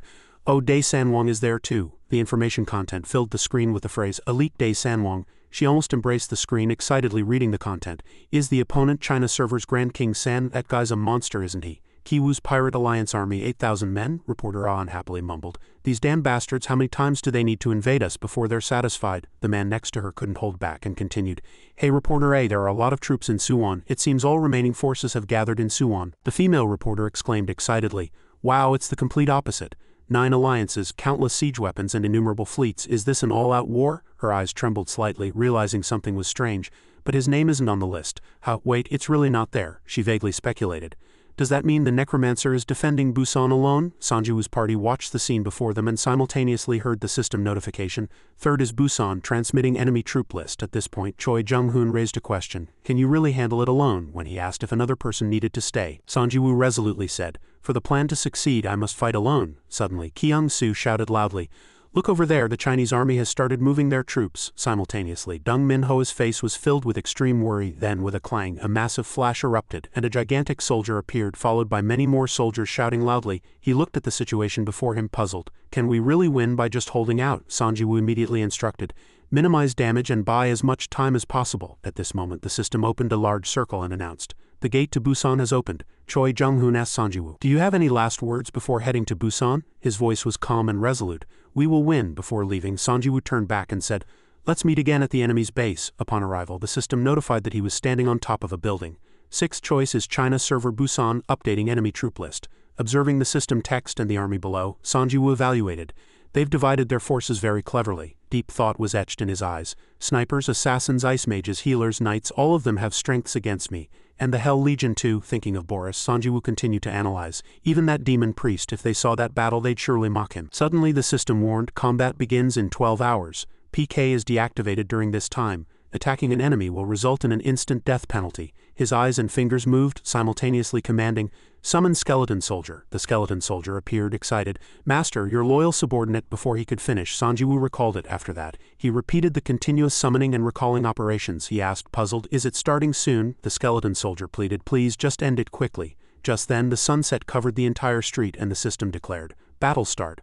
Boris spoke in a powerful voice, "The time has come, Necromancer, you are finished." After that, his subordinates whispered in bewilderment, "What was that twilight of destruction warning about 30 minutes ago?" He was surprised by the golden sight before his eyes, exclaiming, "Ha!" The gigantic golden orb plunged straight to the ground. Seeing it, the skeleton soldier stammered in surprise. "This is absolute power, a true ultimate skill." Sanjiwoo thought inwardly, synthesis effect, harmony of death, 3 essential conditions, almost impossible conditions, as he evaluated.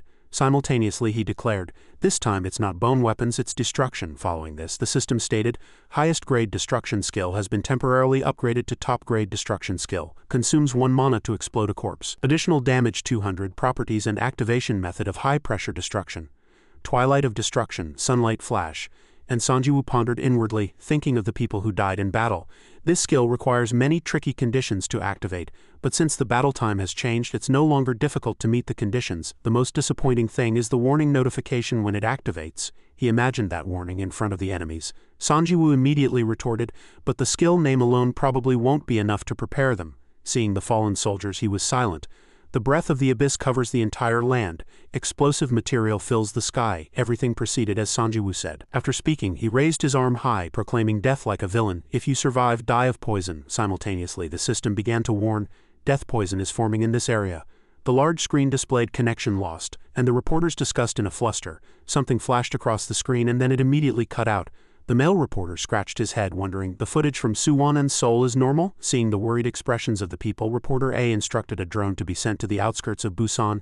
"Everyone nearby, please report." Suddenly, she shouted loudly, "The screen's back on, oh my god!" Reporter A began to describe the scene she witnessed in a shocked voice. "Busan is finished. It's engulfed in something like the breath of the abyss. It's annihilation."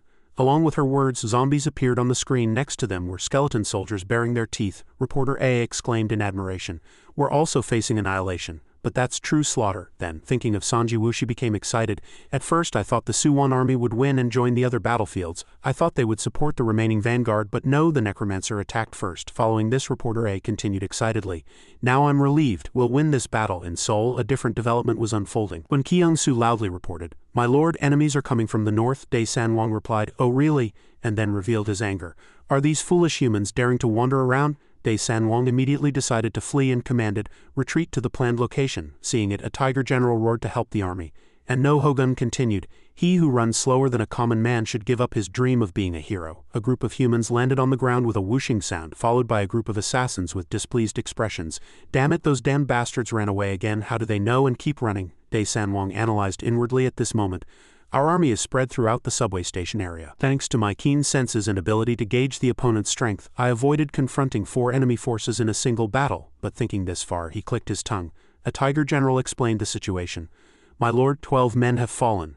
And Jun Jisoo said, "They're tightening the encirclement." Hearing that, Dae San-wong agreed, "Many people have fallen.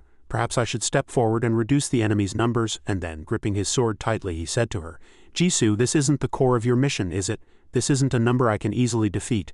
Imagining the scene of them being surrounded by enemies, Dae Sanwong evaluated. Even a slight delay will result in all of us being surrounded. If you try to break through the encirclement, it will only increase casualties. Suddenly, a tiger general shouted loudly. Enemies are coming up, simultaneously, Ju-hoon said. I feel enemies in front too. Seeing the assassins in front, Dae Sanwong concluded, we have to break through the encirclement. There's no other choice. He charged with bombs in hand, shouting loudly.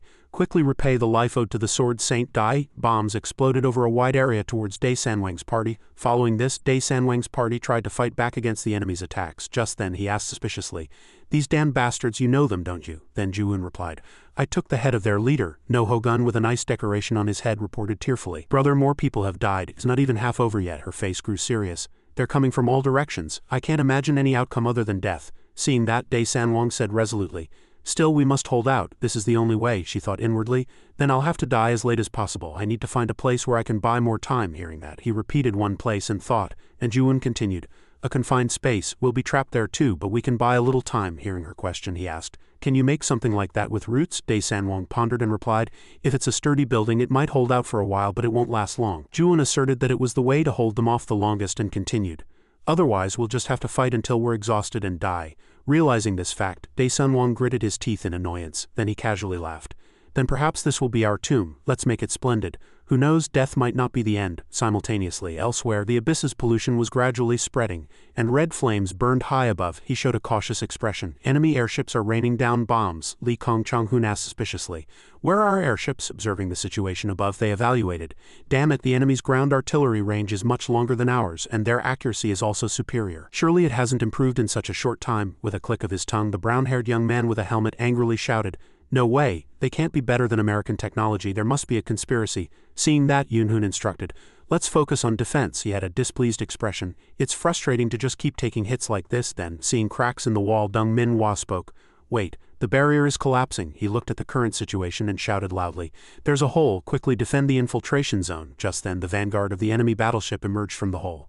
The enemy commander coldly ordered, increase speed and burn down that cursed world tree. Several team members raised their heads and looked up. Reporter A exclaimed in shock, this is a dangerous situation. I thought we could defend this place, but at this rate, Seoul will be finished unless something unexpected happens. She continued to explain the current chaotic situation.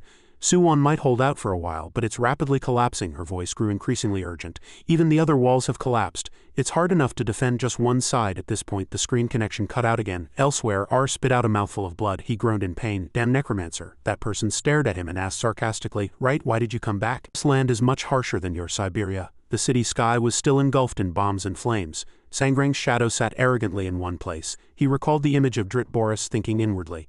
Others said he was strongest when fighting alone. He should be able to defeat the Necromancer. After that, he considered a worse scenario. But we can't just sit here and rely on that. There's always a possibility of failure. And that's why he had sent the Crusader Knights along with the healers he had requested. Sangrang's gaze never left the battlefield in front of him. Like in war, we are numerically and qualitatively superior, so we cannot lose. At this moment, someone reported, General. Shocking information was delivered. The entire city of Busan has exploded. Hearing that, Sangrang leapt up from his chair. What? That person stammered and explained. It was a large-scale explosion. Our allied forces were annihilated. Hearing that, Sangrang sneered, thinking, the Republic of Korea is more difficult than I thought. However, he still spoke arrogantly. But winning amidst difficulties makes the game more interesting. And then he ordered, from now on it's a race against time, he said resolutely. If we can deal with it before he arrives, we can conquer this country.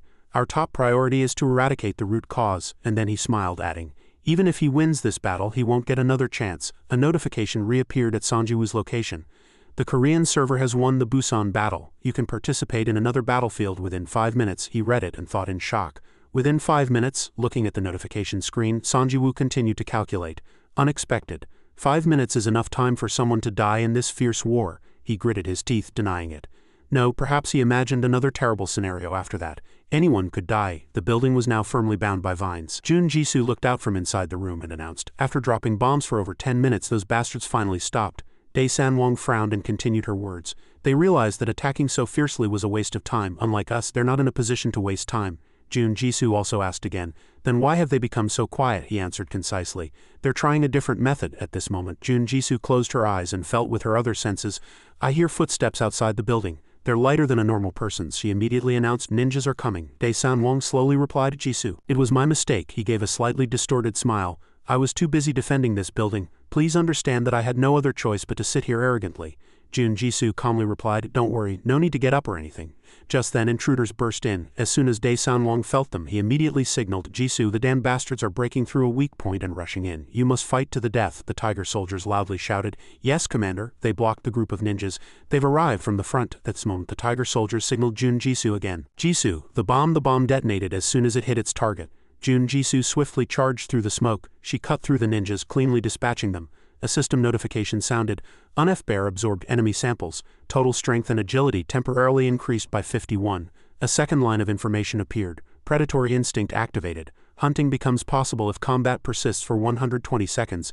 Jun Jisoo's eyes looked a little tired, but she vowed inwardly, "I have to bear the losses. If we're pushed back here, everything's over." The ninjas began to growl menacingly. "Kill her, we'll tear her to shreds." Jun Jisoo swung her sword and enemy blood mixed with the blade. Skill information appeared again. Unf Bear absorbs enemy blood. Total strength and agility temporarily increased by 71. Jun Jisoo continuously swung her sword, spurring herself on. Unable to catch Jun Jisoo, the ninjas changed their plan. "Damn it, leave that cursed bitch alone. We need to get inside and kill that bastard first." But the tigers at the second gate attacked fiercely. They radiated killing intent and questioned the ninjas. "Who are you targeting? No one can pass." As Jun Jisoo cut through the ninjas, a system notification sounded.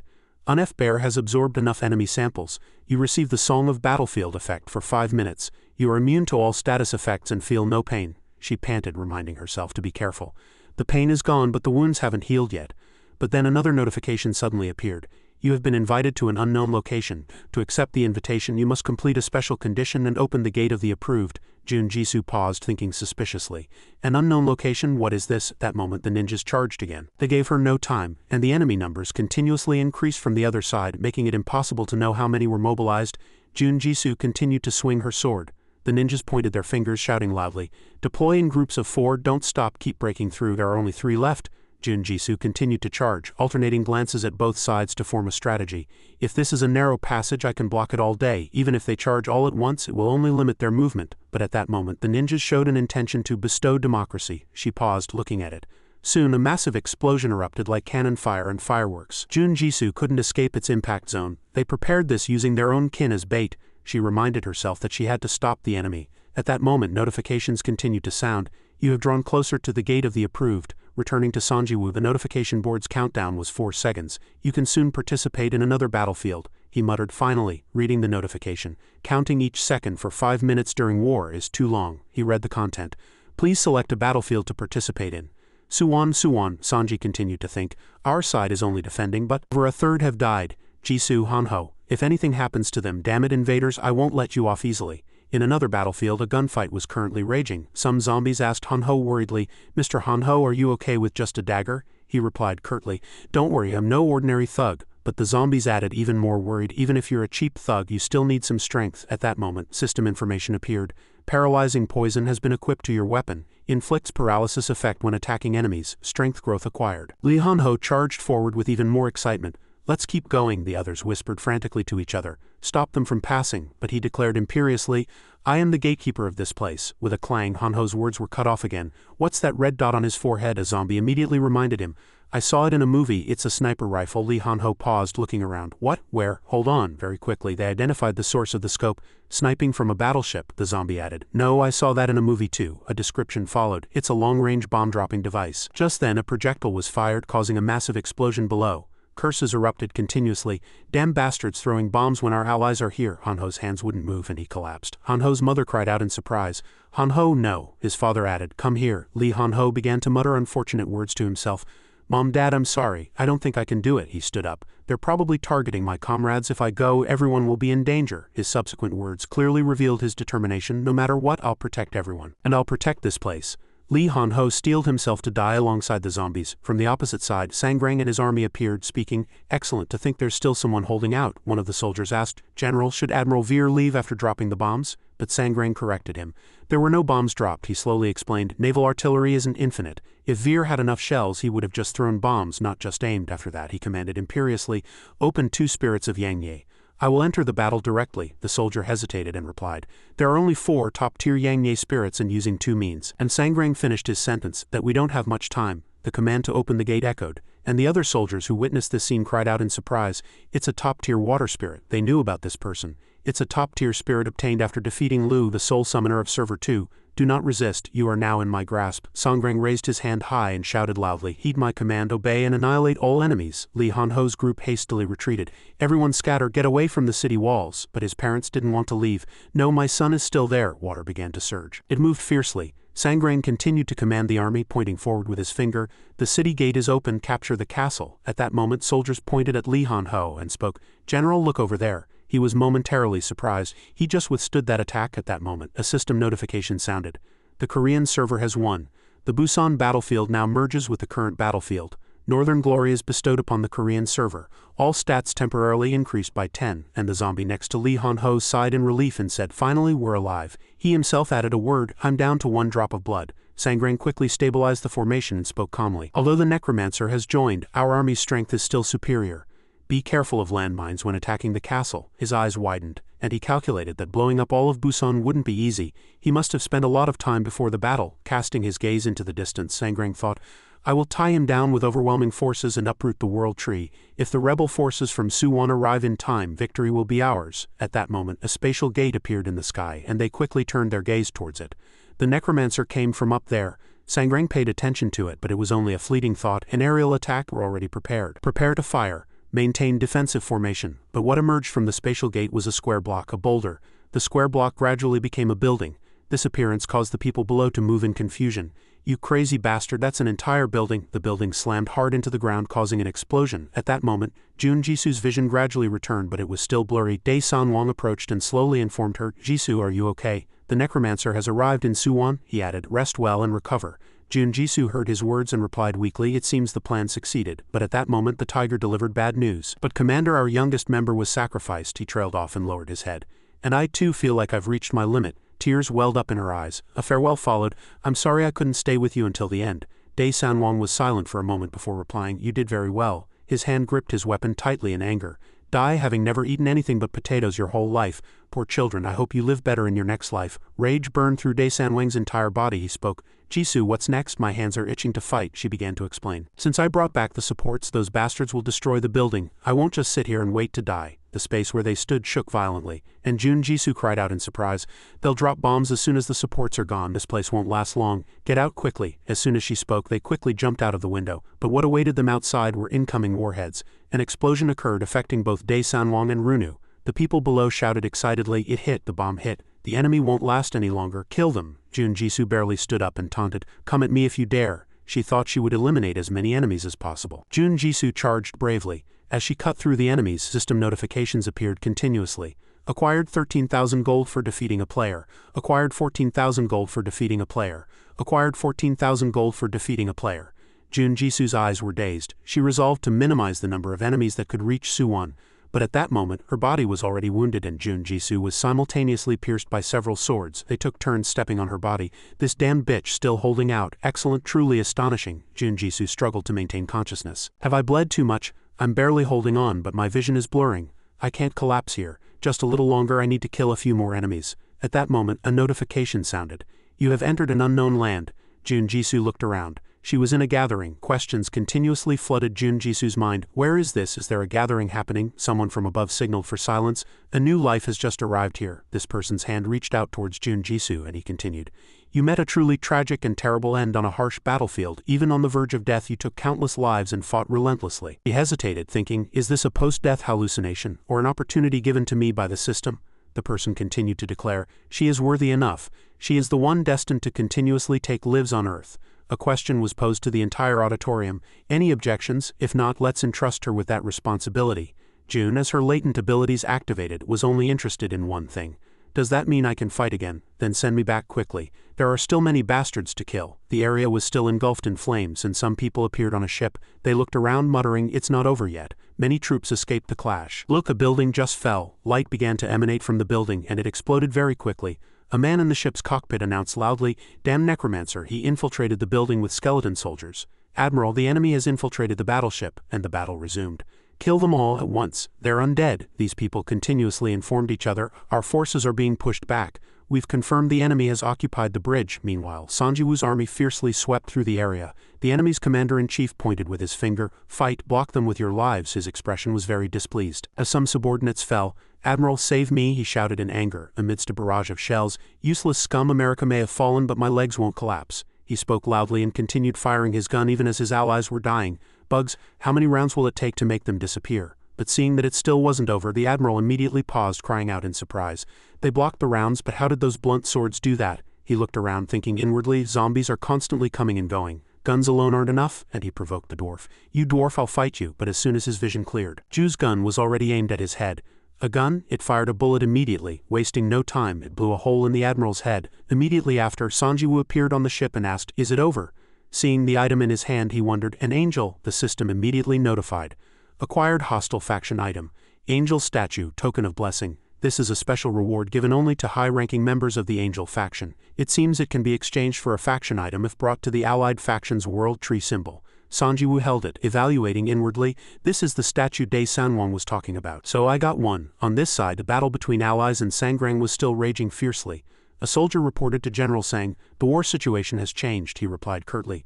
"I know, but it's not time yet." After that, he continued to command, "We will maintain the current situation and await support from Suwon. Once victory reinforcement is secured, we can counterattack." Sangrang had a firm belief in his heart. "If we just hold out, we can win," and the water around him was controlled again. "Right, raging waves, use your anger directed at me to crush the enemy." It charged forward fiercely. Other soldiers whispered frantically to each other. "Retreat, if you're caught you'll die, you're being pulled in." Sangrang declared grimly, "This is the power of the continent. No one but the Emperor can stand against the great power of heaven and earth." The water continued to attack, but at that moment the system also sent a notification. "The high-tier water spirit under your control has encountered a serious problem and entered a stagnant state." Sangrang paused. "What?" he continued to wonder, looking at the water in front of him. "What is this? It makes no sense." A thought came to mind. At that moment a dragon's form appeared in the sky again. What on earth could freeze a high-tier water spirit? Sanjiwu did it. This strange wave was spreading. Wait, an ice defense seed. Sangrang's army looked up at the sky in surprise.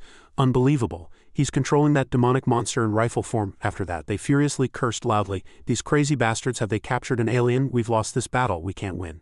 Sangrang hastily turned his head to flee. "Retreat, get out of the battlefield, survival comes first," he thought, consumed by ambition, but was attacked before he could finish his thought. "If we combine our surviving forces with the forces from Suwon," Sangrang fell to the ground. A dagger, even paralysis magic. Li Han-ho appeared next. "Hung Nim, that was an awesome shot. Ni hao ni ku palo ma ni he." Sangrang, enraged by his clumsy Chinese, shouted, "You damned clown, shouldn't languages be translated? What are you saying? What are you? Who are you?" But he merely gave a mocking smile. At times he seemed like a thug, at other times a monk. "Now I've become an assassin. You're caught by me," they shouted with joy. "We won, we really won," but someone immediately reminded them. "It's not over yet.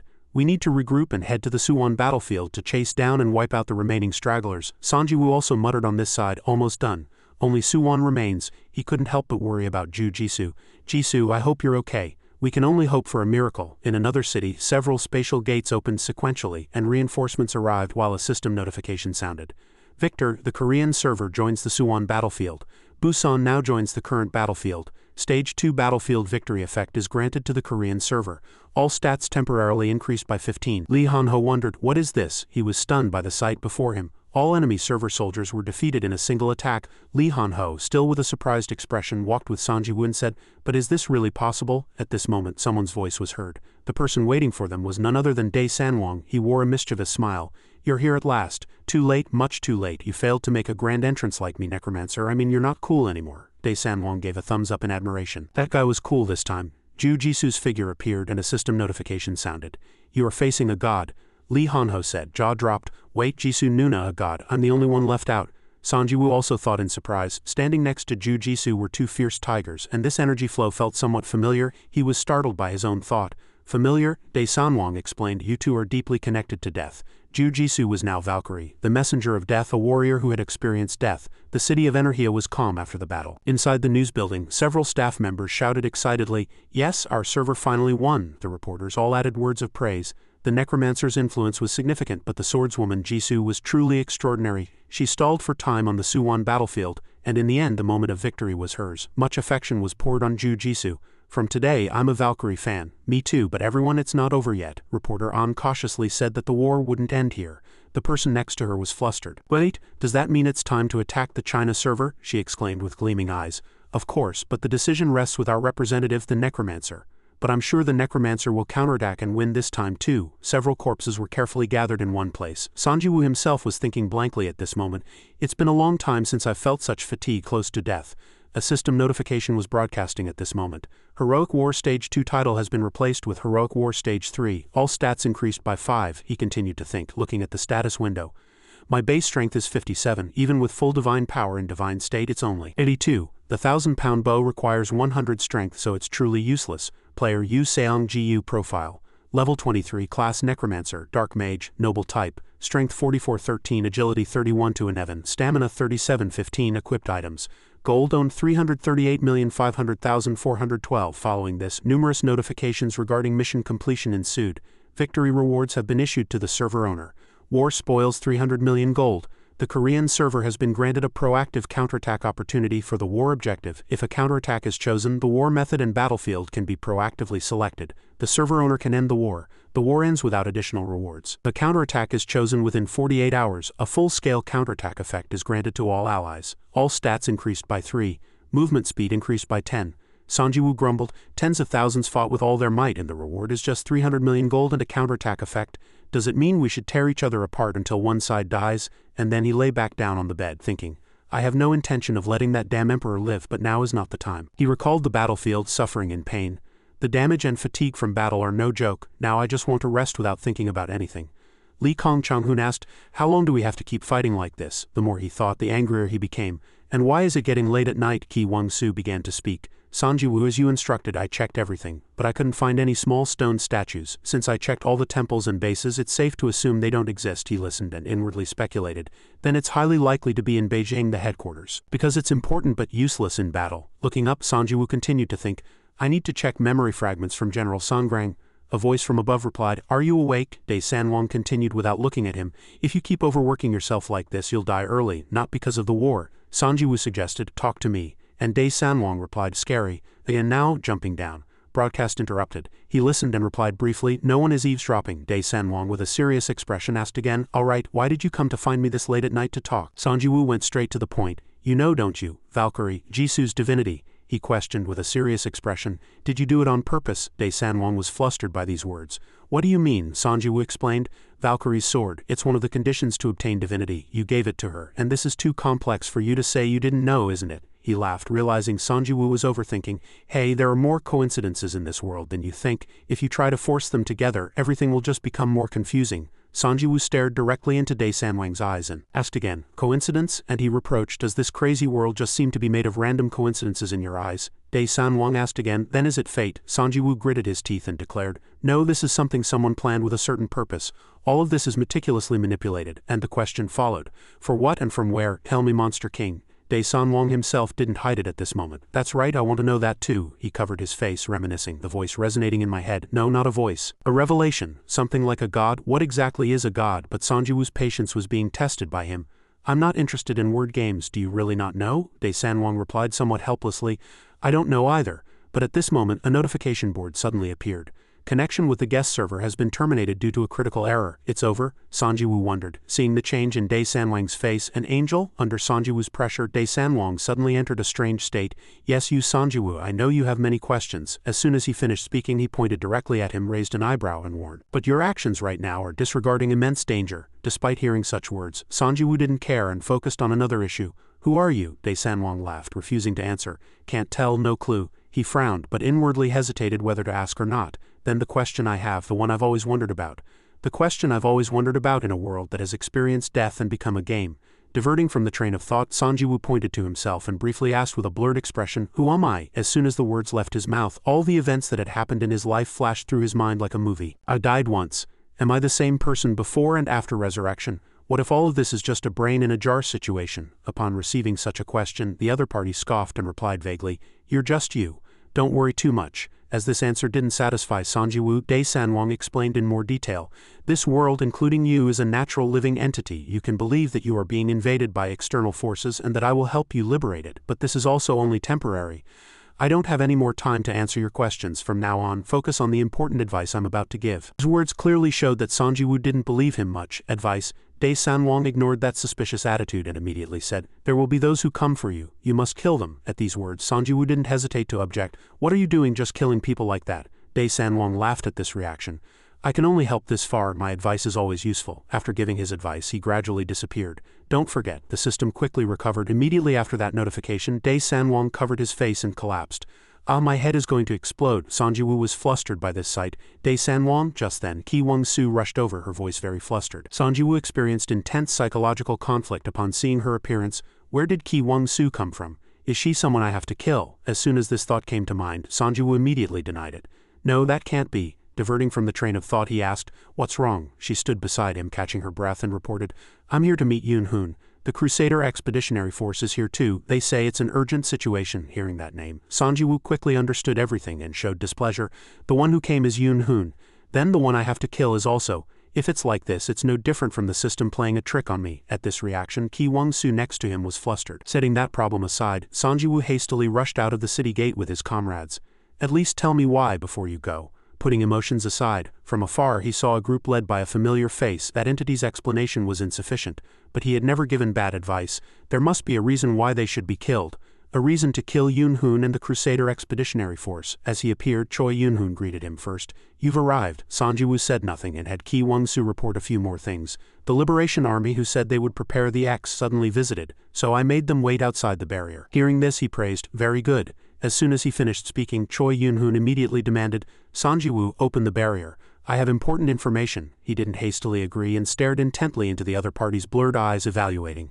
Something's wrong. Just then, a familiar shadow appeared, growling at the group. Everyone was surprised by this phenomenon, and a warning sounded, "Large-scale necromancy initiated in the target area." Taking advantage of everyone's inattention, countless souls flew from somewhere and immediately flew towards Choi Yoon-hoon's group, shouting, "What's this? Catch it!" Lee Han-ho was terrified by this situation. "Senior, stop!" Choi Yoon-hoon, despite being attacked, did not counterattack and calmly covered his eyes with his hand. Sanjiwoo was silent at that action, thinking, "His face is torn, even from the weak attack of chicken bones. Among all the professions I know, the Crusader Expeditionary Force is the most specialized in group defense." After briefly covering his wound, Choi Yoon-hoon lowered his hand and asked, "Sanjiwoo, what's wrong?" Sanjiwoo was silent, wondering one thing. It wasn't activated. As the atmosphere fell silent, Lee Han-ho peered out from behind him and suggested, "Ah, you're hurt. I'll heal you with holy touch." Despite his good intentions, Choi Yoon-hoon politely refused. "No need, there's something more important." As soon as he finished speaking, Sanjiwoo attacked, passing Choi Yoon-hoon. At this action, all attendees were stunned and fell back in surprise. "Senior, are you crazy?" "Sanjiwoo, what are you doing?" But something unbelievable happened. Choi Yoon-hoon turned into a plaster statue after that attack. Removed the Angel's Advanced Terracotta statue, acquired 10,000 gold. As the leader fell, the remaining ones were also dragged along. Everyone was bewildered by this sight. "What is this? Catch the enemy?" As soon as the words left their mouths, they all rushed forward, opening their mouths wide and emitting a mysterious red light. However, Sanjiwoo understood with a single glance the red effect: bombs. They were scattering towards the World Tree. Unable to let this happen, Sanjiwoo immediately decided to use his trump card, Winter Predator Dispersal Mode.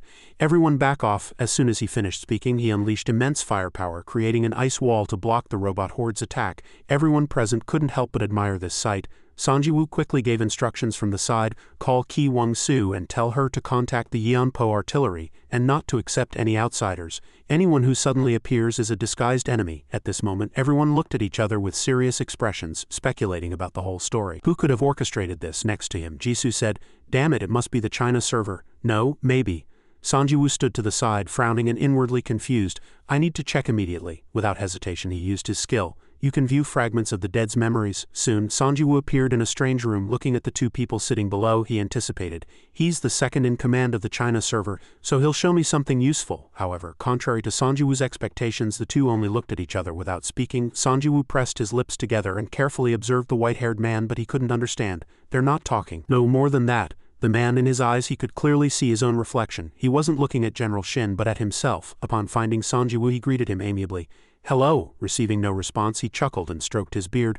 "I said hello, aren't you going to return the greeting?" Chased by that gaze, Sanjiwoo, still showing no movement with his divine eyes, continued, "As you know, we know that you read information from corpses. Basically, the Almighty Emperor humbly admitted the possibility of defeat." At this point, the man no longer showed amiability but rather sneered. "Hey, Necromancer, do you think you can stop the Emperor's blade? The blade of a great nation? How can you compare the blade of this nation, incomparable in wisdom, military, and even its small territory?" After a brief pause, the man extended his hand and threw Sanjiwoo away. "Know yourself and give up. If you resist, that's the end, and if you beg the Emperor for mercy he will enslave you. At this moment, Li Hanho quickly asked when he came to his senses, "Senior, what did you see?" Sanjiwu frowned and instead of answering demanded, "Call the chief, I need Baeksu Ryong's help again." After that chaos, the statues were moved for study, and he was currently examining the situation where the clay figures now looked completely like ceramic dolls. At least it seems like a 4-star profession, and it might even reach 5-star. At this information, Sanjiwu wondered if it was the Emperor's ability. As soon as this thought came to mind, he was seized with fear. A 5-star profession is always the leader of a group, and considering the scale of the server, there might be more 5-star professions under the Emperor's control. Before he could speculate further, Qi Wangsu interrupted him again. "Sanjiwu, you have a visitor." He immediately asked again, "Is it Baeksu Ryong?" Qi Wangsu immediately denied it. He was not a woman, and she said she was Lei Wei, the spirit master of China Server 2. Everyone quickly went outside the city walls where a shadow was already waiting. Sanjiwu, as the leader, spoke first. "Are you Lei Wei?" The other party leaned on a staff and replied with difficulty, "Yes, I am Lei Wei." Though confirmed, his shabby appearance made Sanjiwu half believe, half doubt. "Is she fake?" Despite thinking so, he still asked as per procedure, "You must have had a tough time getting here. Why did you come?" As if sensing his displeased look, Lei Wei snapped irritably, "I didn't come here because I wanted to. I just asked you to check if there were any watchful eyes." Sanjiwu's attention was drawn to these words and he quickly cut the broadcast. "Watchful eyes? Is she talking about that?" After a moment's thought, Sanjiwu answered honestly, "None." Only then did Lei Wei sigh in relief. "Really? That's good. A damn guy who sent me here told me to be careful of those eyes." As she spoke, she quietly took out a statue with a smiling expression from somewhere and subtly looked at Sanjiwu. "You, the Great One, have been blessed by a god. It just so happens that I've become that damned god's errand boy."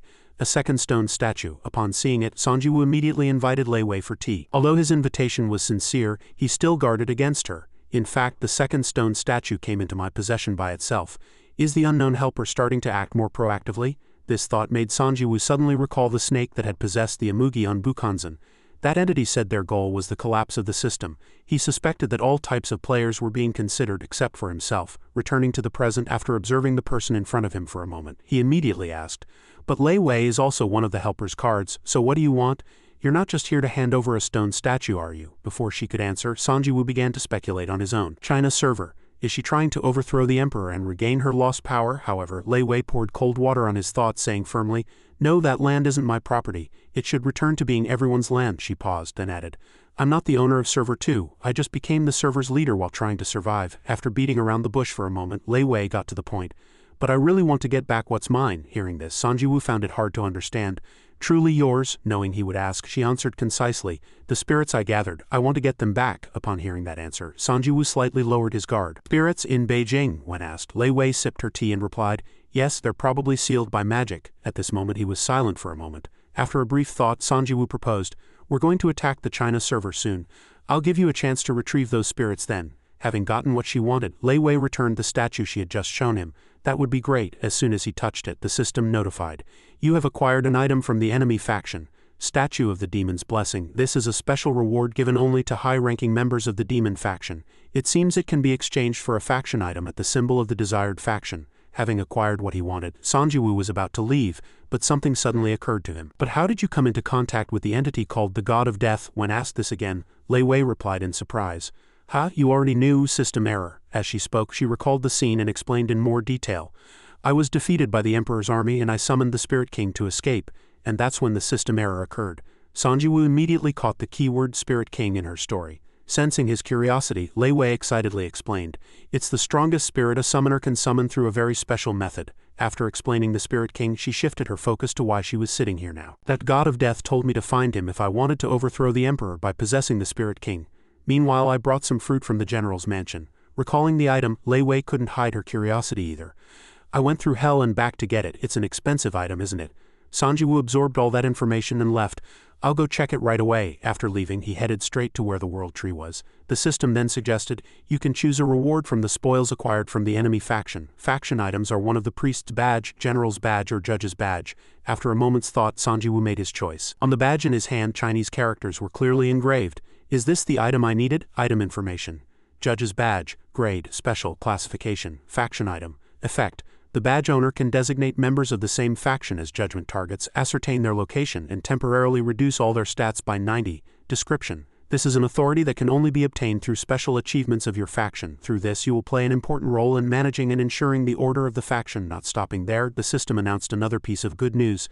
Special conditions met. Master L of Death, Virion the Soul Master, Judge's Badge, Executor of Justice. You can acquire a new divinity, Yama. Everything was happening so fast that Sanjiwoo was slightly bewildered, but he quickly regained his composure and couldn't hide his joy. Now I can have 2 divinities. But where in the world could such a good thing exist? Warning, your current divinity level is insufficient to possess 2 divinities. You must relinquish 1 divinity. To possess multiple divinities you must achieve at least level 25. Reading that notification, Sanjiwoo's whole body slumped. What a disaster. How long will it take to go from level 23 to 2 levels higher? This thought made him suddenly recall the off-road vehicles neatly parked in the garage. The more he thought about it, the more depressed he became. I'm preparing for war now, so I can't go hunting. It won't be easy to complete this before the war begins. Setting this problem aside, Sanjiwoo went to a certain warehouse and asked about the status of the Guardian Archmage. It's not working.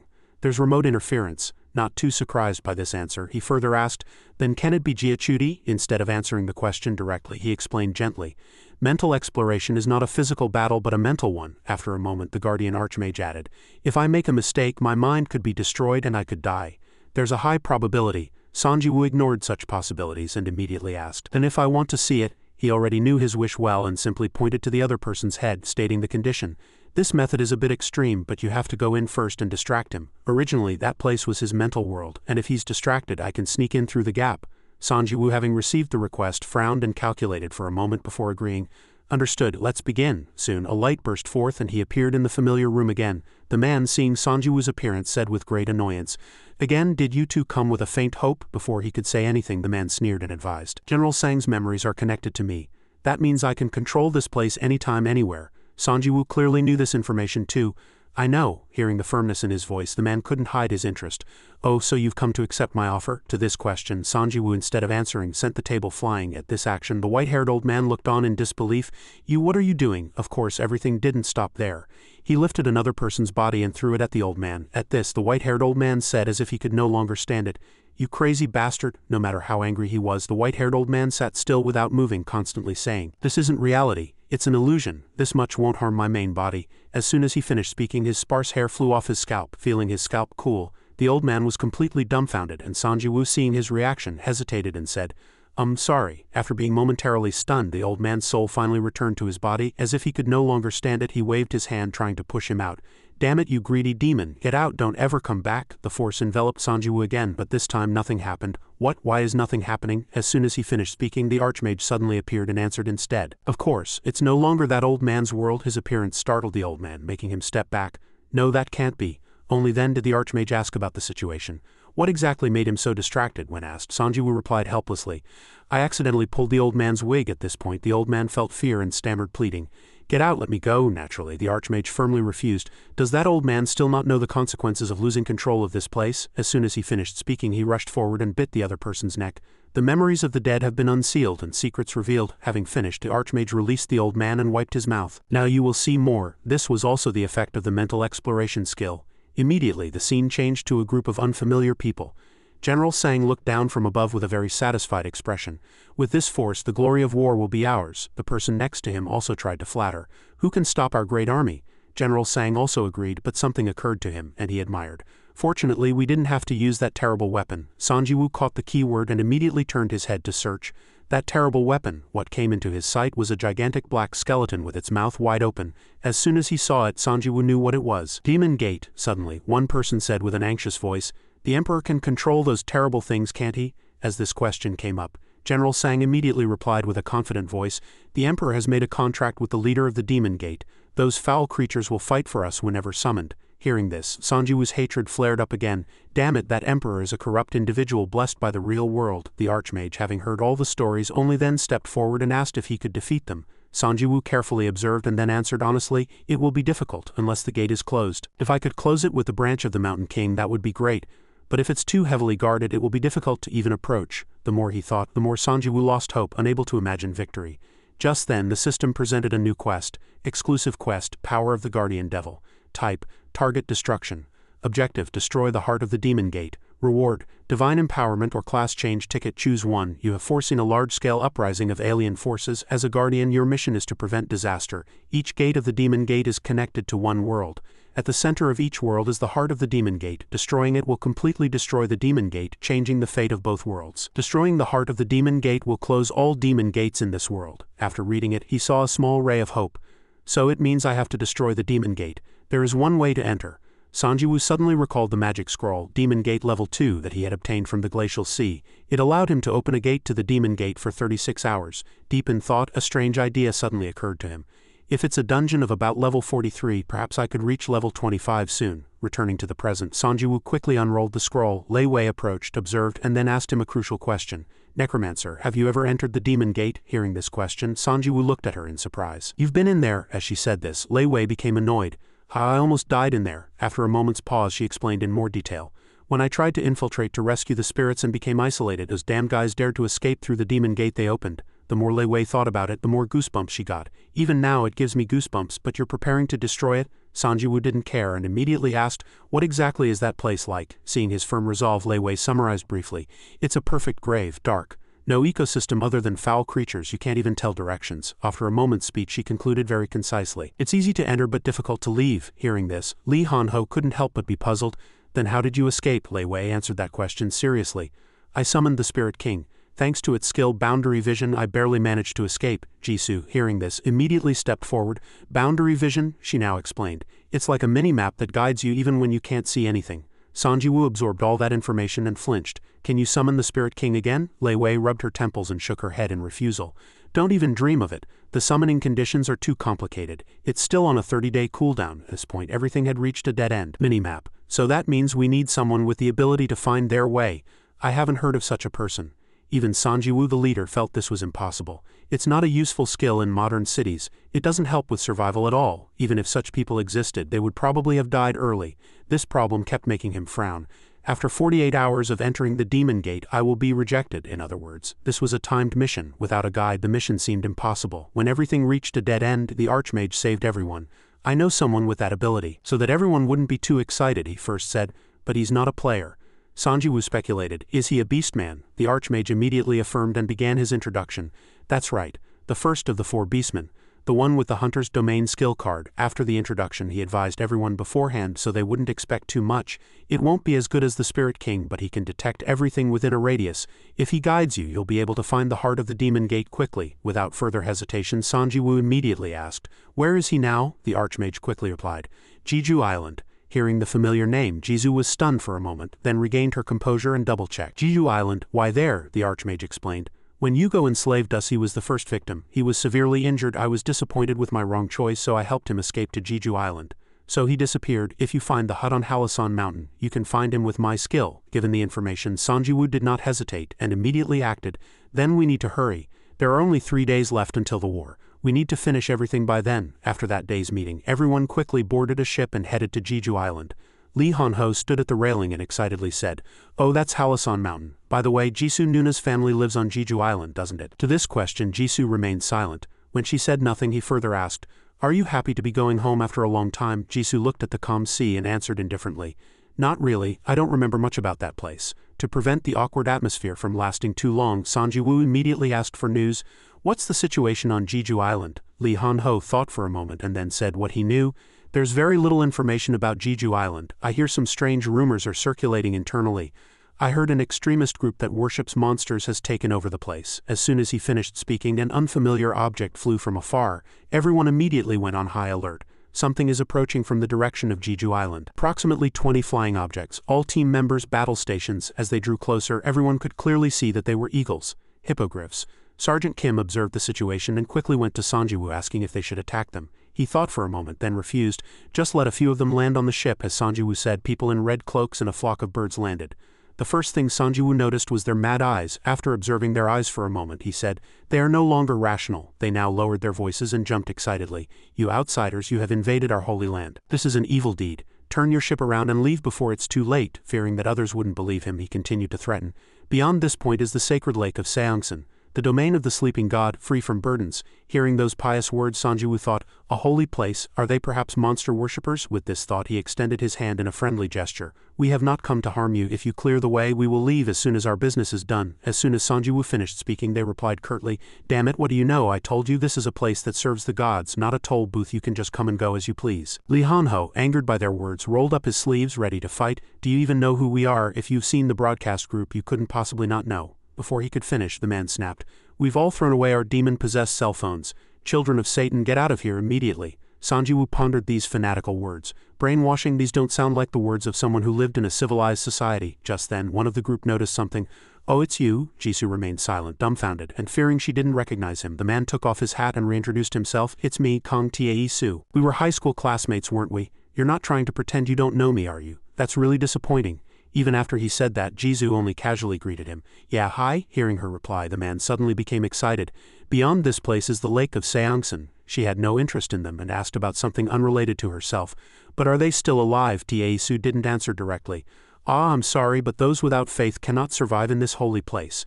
Just when she thought that was the end of it, the man declared wildly, because I burned down that room. Upon saying this, he again showed a displeased expression. Those broths were truly awful. Your family always acted noble just because they did sports since childhood.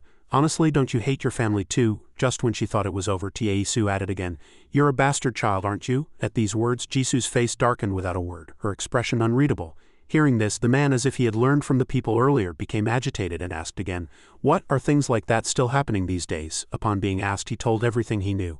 Her family was very famous. Her father ran an Hapkido dojo and changed girlfriends like clothes. At this point, Sanjiwoo could no longer tolerate it. He immediately decided to use a strong hand. My ears are going to rot. Get lost or die. Seeing the gun in his hand, they scattered in terror, mounted their eagles and quickly flew far away. Damn it, demon-possessed fools, I knew it. Sanjiwoo was surprised to see them surrounded by something.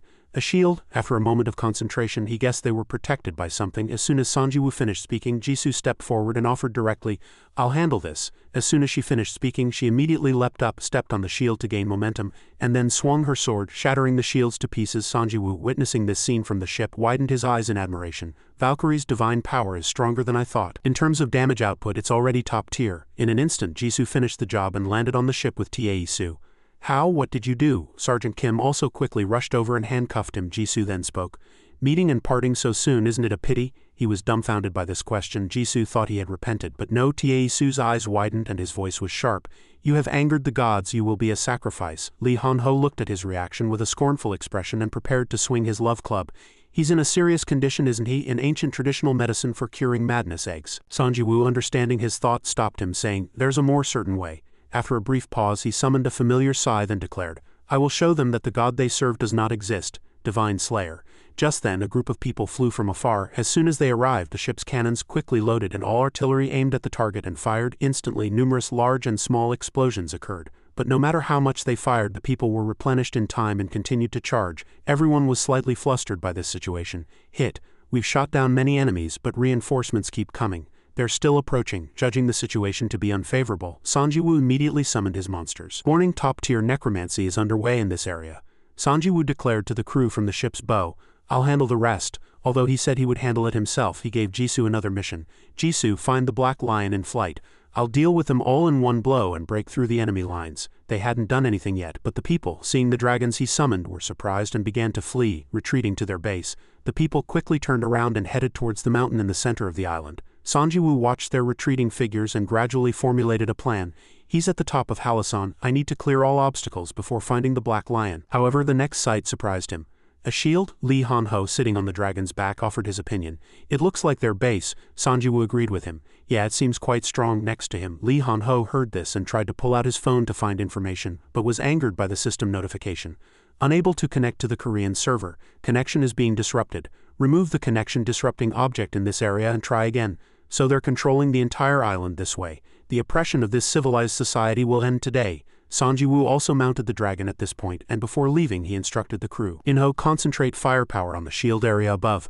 I'll break through from the air. As soon as he finished speaking, Sanjiwoo concentrated all his power and fired at the shield. Immediately, he ordered a charge. The people inside were terrified by the appearance of Sanjiwoo's group. Demon, the demon has invaded. Punish the demon lord. After speaking, some drank medicine while others ate strange plants. Everyone drink the holy water. Fight. Seeing the vials, Jisoo guessed, then ordered her soldiers to charge. Are they being controlled by poison, not brainwashed? There's no other way. I have to kill them. On the ship, the rest of the people were also preparing for battle. Enemy forces detected at the edge of the land. But they're destroying the shield too. Everything didn't end there. A group of people with weapons rushed through the hull. Let's go, this is our only chance. The hostage is over there. Sanjiwoo heard every word and discovered important information. Hostage. That means those cultists haven't completely taken over the island. Both sides attacked each other, but it was, to be precise, a one-sided massacre. Atheists are coming to kill us. A shield-wielding man fought with a fanatic and reminded the woman, Jimin, be careful. Don't worry.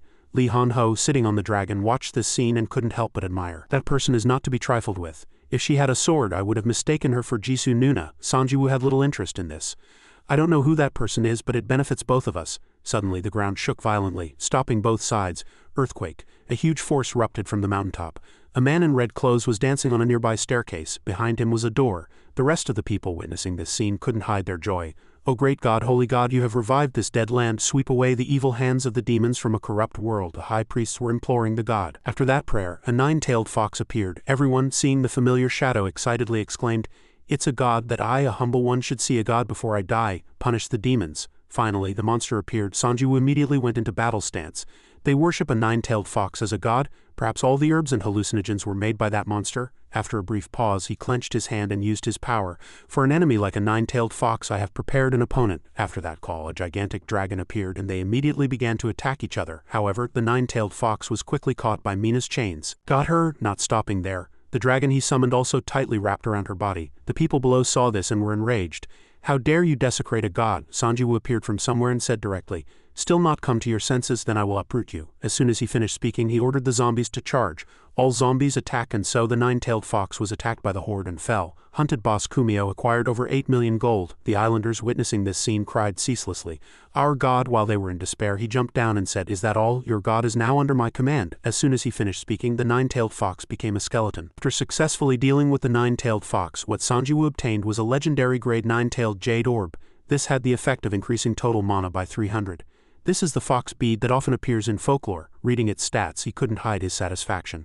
This useful item appeared at just the right time. It will help destroy the demon's lair. Just then, Sergeant Kim came with a group of people. Sanji Nim, these are the survivors of the island. Unlike the cultists, they have maintained their sanity. As soon as the introduction was over, a woman from the group stepped forward and kicked the priest in the face. Damn you, you bastard! Even though the man was being beaten, Sanjiwoo pretended not to see it. The woman continued to beat the priest, and the priest shrieked, How can you do this to an old man? To that excuse, she snapped, You're level 18, the strongest one here. Are you trying to pretend you're being abused now? Weren't you the one who gave them the drugs? Sanjiwoo and Lee Han-ho, witnessing the violent scene, watched and commented. Has he come to his senses? Maybe we don't need this, do we? Yes, madmen need to be beaten to come to their senses. Only after a long beating did the woman stop. I'm sorry, it's hard to control myself when dealing with crazy people. After venting her anger, the woman asked Lee Han-ho about the situation. I don't know what's going on in the outside world. Upon being asked, he sighed gloomily. Oh, it's chaotic to death. My fists haven't had a moment's rest. Just then, a group of people returned with strange wooden sticks. Here, we found this. This is the wireless communication jamming device. This object was a heroic-grade mystery tower which nullified all remote connections in the area, and if more than 10 towers were connected, the effect was further amplified. Seeing it, Jimin finally found it and sighed in relief. Those bastards installed these all over the island, the cultists and monsters. We can't destroy them. As soon as Lee Han-ho grabbed it, he broke it in half. The wrath of the disseminator of human civilization. Peace was short-lived, and Lei Wei came rushing in, her hair singed by the dragon's fire, frantic. Summoner Nim, haven't you arrived at the meeting place yet? Please deal with this dragon quickly. As she ran toward Sanjiwoo, he quickly soothed the dragon. All right, Mir, come here. Next to him, Lee Han-ho grumbled. How dare you treat our good Mir like that? As soon as the dragon ran over, it opened its mouth and swallowed the orb whole. After that, it burped and began to absorb the magical item. With everything resolved, Sanjiwoo finally came to his senses. We're screwed. Lee Han-ho, knowing Mir had done something wrong, endured the pain and suggested, Should we cut open its stomach? Only after a commotion did the group arrive at the meeting place. Jisoo looked at the small hut in front of her with an expression of disbelief. So the Black Lion is in this building? The Archmage confirmed again. Precisely. Once confirmed, she looked around and scouted. There are too many objects around. He didn't hesitate to impart knowledge. We've eliminated almost all surface monsters. Jisoo didn't quite believe the credibility of this statement. She saw the silhouettes of gigantic monsters behind her but said, This place is still full of monsters. Like orgs, without hesitation, she leapt up and sliced them into hundreds of pieces. After finishing, she landed lightly as if nothing had happened. No more. The Archmage, surprised by this sight, decided to flee. I'll go inside and check. As soon as he finished speaking, the two simultaneously went inside and searched every corner. Touching the floor, he used his power to immediately gather a lot of useful information. He is currently with the local residents, not cultists but ordinary survivors. Jisoo was satisfied with that information, but at the same time couldn't hide her curiosity.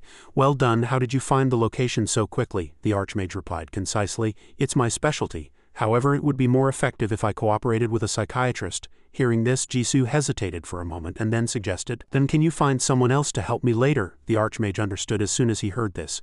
He approached and gently patted her shoulder. I somewhat understand your situation. If there were more time, I could have helped more.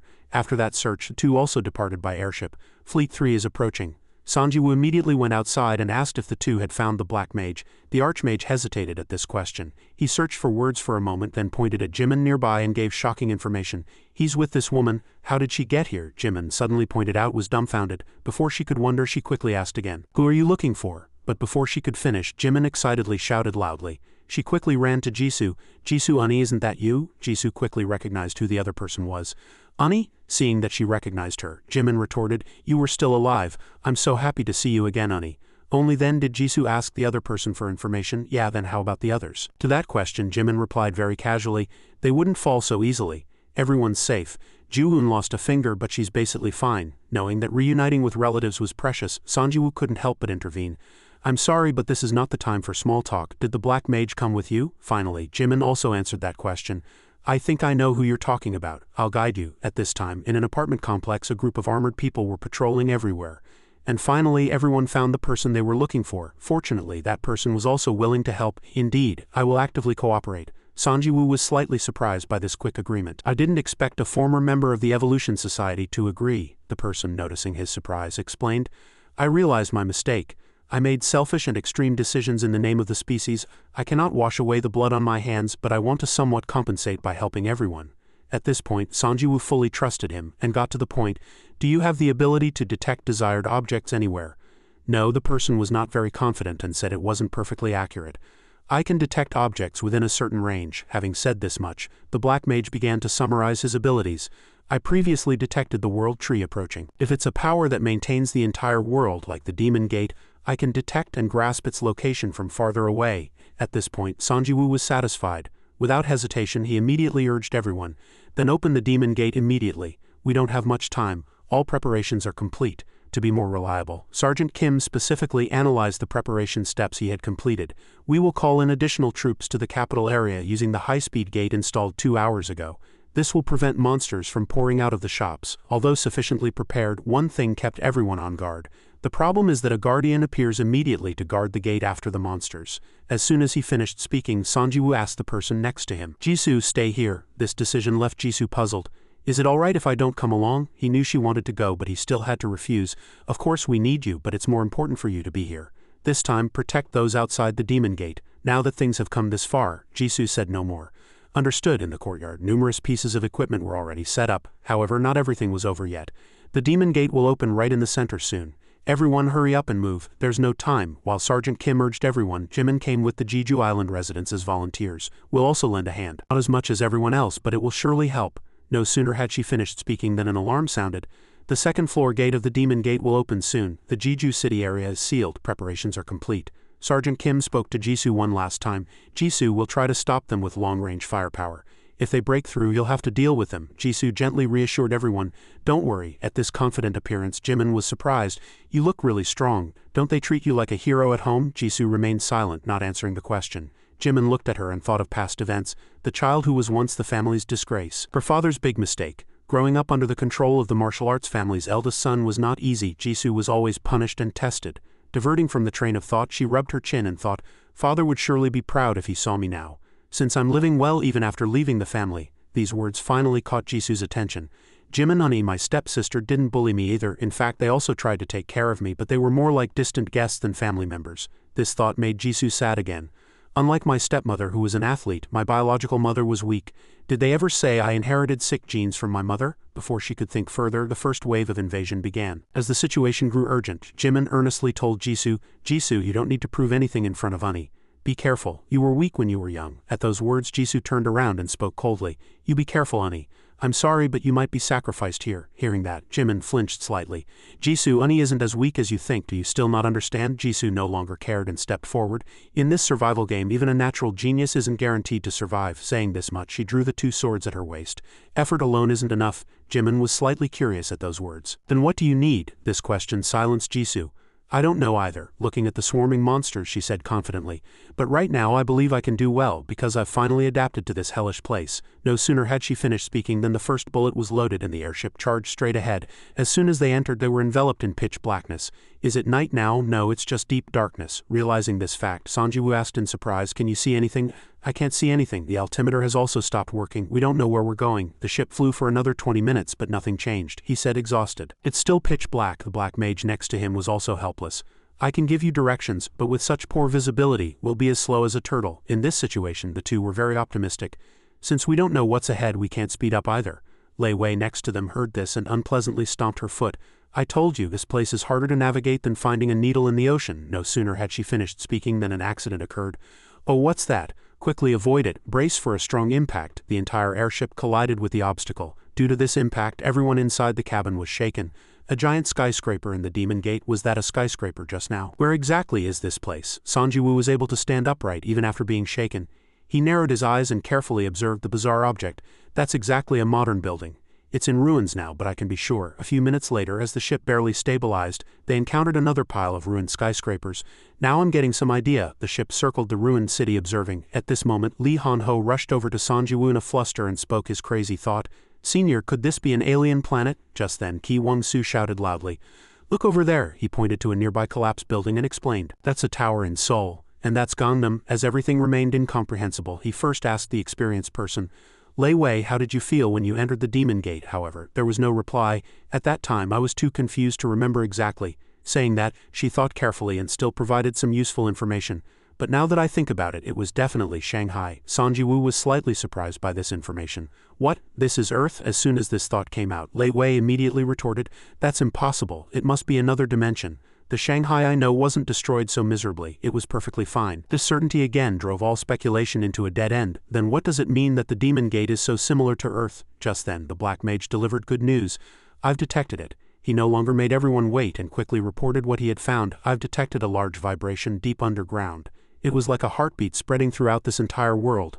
Sanjiwoo finally got useful information and hurried. Where is it? The Black Mage pointed west with his finger. In this pitch-black darkness, the place he pointed to shone brightly. Seeing it, Sanjiwoo commanded without hesitation, that must be the heart of the Demon Gate. Move west as quickly as possible. Everywhere they went, Lee Han-ho and Ki Wong-soo were full of surprise. It's strange. The more I look at it, the more it looks like our hometown. Why would they create a world identical to Earth? Before they could observe more closely, the pilot shouted loudly, something huge is ahead. It's really big. More surprisingly, they saw a familiar circular structure, although slightly ruined. Senior, isn't that Jeju Island? And after a moment, a gigantic tree came into everyone's view. The World Tree. Ki Wong-soo was horrified by the sight of the tree. Why is it there? Lei Wei was also full of surprise. What's going on? Sanjiwoo observed silently for a moment, then dropped a shocking bomb. I know where we are. These words clearly surprised Lee Han-ho. Huh, Senior, you've been here before but didn't tell us. He said nothing, simply recalling the desolate landscape he had seen. It was not much different from now. This is one of the worst possible endings. The background of the meteor prophecy, worst ending too. Sanjiwoo ignored Lee Han-ho's question and asked the Black Mage next to him, do you feel anything from the World Tree? He quickly shook his head. No, it's dead.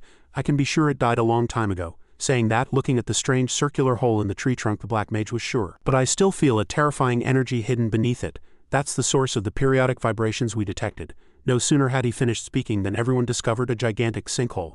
There, right below the center of the tree, is a huge sinkhole, large enough for the messenger to land. After observing the sinkhole for a moment, he said, something seems to have pierced it.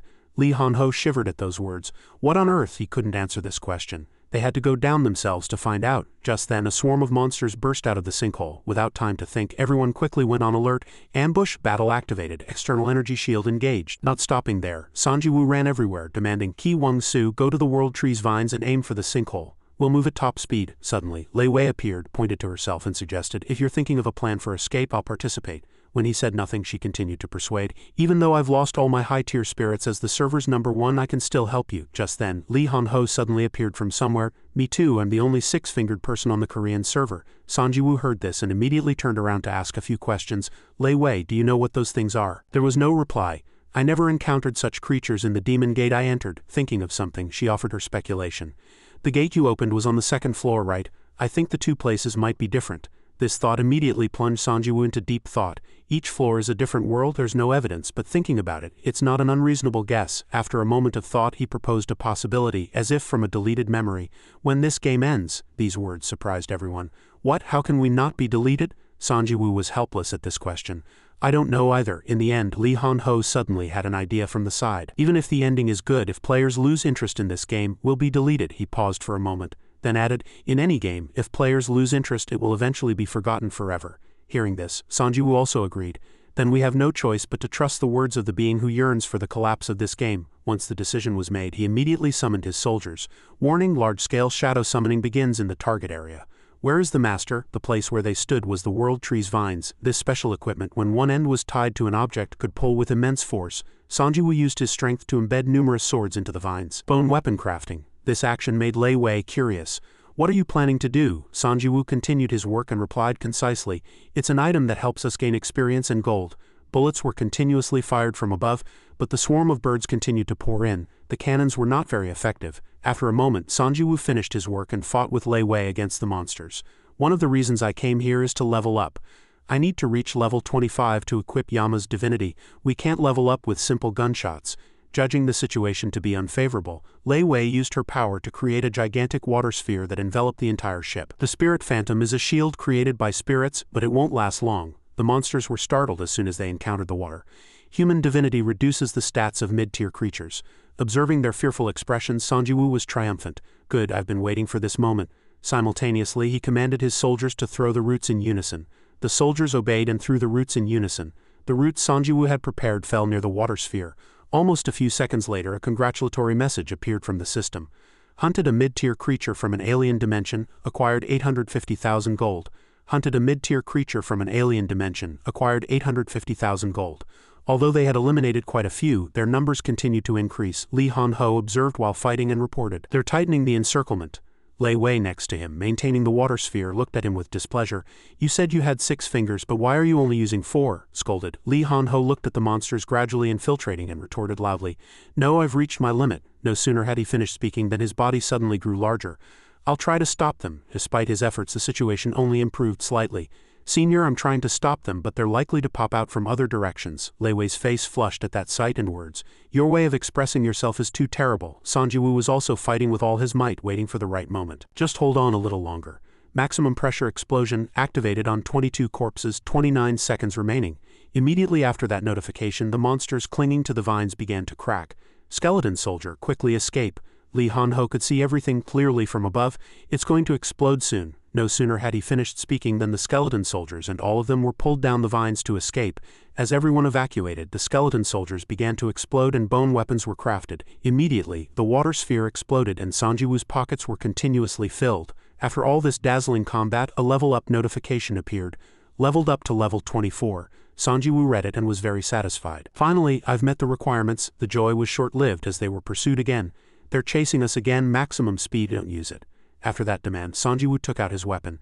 Soul barrage has been injected into the weapon, maximized. I wanted to preserve as many souls as possible, but now is not the time for efficiency. Immediately, countless large and small explosions appeared everywhere. Lee Han-ho was frightened by the monsters gradually approaching. They'll catch up soon. All preparations were complete. He commanded the other two. Hold onto the world tree's vines tightly. As everyone secured their safety, Sanjiwoo leaped onto the ship and charged straight ahead. He fought the monsters alone, crafting bone weapons again. The gate is closed. Ki Wong-soo, knowing what would happen, ran everywhere, encouraging everyone. All crew members, quickly board the ship. We can't delay. Use all your abilities to seal the entrance. Sanjiwoo finished his work, went inside, and asked the Black Mage, in which direction is the heart of the demon gate? It's right below us. As soon as he finished speaking, he proactively led the way. I know the direction, but I can't see the way. We have to find it ourselves. After fumbling for a while, someone in the group discovered something. There's a path going down here, but it's too deep and narrow. Sanjiwoo heard that and told everyone to get auxiliary tools. We need to install special equipment to go down. I don't know if it's the entrance, but we have no other choice. If we don't go down, we'll be torn apart by monsters. Thinking this far, he looked at the entrance to the door. There was a shield, but there were still large attacks. Setting that problem aside, Sanjiwoo thought of something else and paid attention to a strange light. But what pierced the world tree? Something's reflecting from below. Simultaneously, ropes and all equipment were ready. We're all ready to go down at this moment. Everyone outside was facing considerable difficulties. These guys have completed their first attack. The next attack will begin in 20 seconds. The reason everyone was surprised was that all the monsters were lying on the ground. There were no easy enemies to deal with. Over there were the Valkyrie and her bodyguards. Jimin was horrified. What's their defense? They're almost immortal, another person interjected. The merchant is no pushover either, and don't even get me started on the mages, however. There were other factions as well. In the distance, a Taoist-like person was escorted by 2 warriors. They wondered, who are those strange guys? I don't know what their profession is, Jimin admired. Thanks to strong comrades, Jisoo has grown so remarkably. It's no wonder she's so confident, and she clenched her fist, thinking worriedly. With just one sword, suddenly, Jisoo stood in front of her, holding her sword, and said resolutely, "Ani, step back." Jimin was puzzled. Why, she was serious. He's faster than I thought. Right in front of the battlefield, a giant monster walked out of the demon gate. In the center of its body, hellfire was burning. System message. Mini-boss Demon Gate Gatekeeper has appeared. Someone was shocked. Gatekeeper? It stomped the ground with its immense weight. Immediately, everyone felt as if they were thrown to the ground without exception. 1,000-pound pressure weighed on their shoulders. Jimin was extremely surprised. What? Status window. It's difficult to breathe due to overwhelming presence. All stats reduced by 50. The root-like body slowly revived and the roots writhed, extending forward. It collapsed to the floor and Jimin urgently shouted, "Jisoo, be careful." Jisoo quickly charged and she flew up. The previous pressure no longer seemed to exist. System message: invisible power has been nullified by your divine state. Thus, 2 summoned beasts flew up with Jisoo's attack. Her eyes were filled with golden light, but they contained a sharp and strong will. Mother died giving birth to me. I sometimes resented my mother for leaving me with a frail body. No matter how hard I tried, the talent gap between me and them was too wide and the stares were filled with contempt and malice. From my second year of middle school, I lived apart from my family and gave up on competing with them. But now, with Seong-Ji-Yu, I have overcome countless limitations, continuously striking and slicing the body of the Demon Gate Guardian monster. Jisoo's resolve was firm. It was distinctly different from her unfair childhood. They charged continuously, breaking through the Demon Gate Guardian in front of them, and the 2 summoned beasts cautiously warned, "Lady, be careful, there's one more." Before they could even get close, a wave spewing like lava suddenly launched. Sweeping away the path in front of her, Jisoo swiftly tilted her body to dodge. Below, Secretary Kim summoned a holy shield to block the attack. His red cloak fluttered. No one had anticipated this sight. Impossible. Jimin was also terrified. 2 more of those terrible monsters, Barely gritted his teeth. HMPH, we can stop it if we go all out, Kong-hoon, hiding behind him, hastily said, but there won't be time to attack. Jisoo stood before another Demon Gate Guardian that had just emerged from the portal and said in a cold voice, "Then only we can fight." The 2 summoned beasts replied in turn, "Understood, let's fight properly." But yet another unexpected event occurred, though this time it was entirely positive. The guardian behind them suddenly burst into flames. Dae Sanwong appeared from somewhere, grandly and belligerently shouting, "These rascals, were they trying to fight alone behind my back? What traitors," he casually instructed, his hammer resting on his shoulder. "I'll hold this one so the lady and the 2 monsters deal with that one." The 2 summoned beasts were speechless. "Oh dear, Captain, you're having a hero complex again," Dae Sanwong unpleasantly urged. "Move quickly, before these guardians cause any more damage. Anyway, there's a lot to do, so stop messing around." The 2 summoned beasts swiftly leaped onto the monster's arm. The guardians swung a few tentacles and Jisoo, not standing idly by, warned them to be careful of laser attacks. The 2 summoned beasts simultaneously approached the monster's head, both relentlessly landing punches with all their might. Left, right, Barely delivered a decisive blow, saying, "We're no longer the rookies you knew, Captain." But suddenly, spheres of light exploded from both sides of the guardian's head, and the summoned beast shouted without time to react, "Damn it, what is this?" Numerous slashing attacks crisscrossed the space in a chaotic flurry, but she continued to fly. "But it's okay," Jisoo's mind was firm, "I can cut through all of this." The monster also saw her. Abundant mana continuously accumulated in the cracks of its head. Jisoo was tense. "I've reached a divine state through countless awakenings today, and I've become much stronger." As the guardian opened its head, a laser, spewing like lava, fired directly. But as its head slowly closed, the monster surprisingly saw a blade appear at the top of its head. Jisoo's voice was cold. "Can you only do laser and tentacle attacks? Then this will be your end." As soon as she finished speaking, she descended immediately, resolutely and cruelly splitting the guardian's body symmetrically into 2 pieces. Elsewhere, the other monster was also cleanly dealt with by Dae Sanwong. They were blinded by the flash, unable to move. A system notification also appeared. Demon Gate Level 2, second wave complete. Next wave begins in 20 seconds. Jimin watched the battle from beginning to end, bewildered. "Jisoo has truly changed so much from before." Jisoo landed, casually saying, "At the martial arts dojo, I didn't know how to improve. I just had to try hard every day," and she fell silent, recalling a certain retreating figure. "But you can't get strong just by existing. You have to overcome your limits. That's why Seong-Ji-Yu always won." Elsewhere in a dark passage, the ghost knights were leading the way. Anho looked left and right, exploring the interior of the tree and assessing. "It's like a hunting ground." Ki Wang-su asked curiously.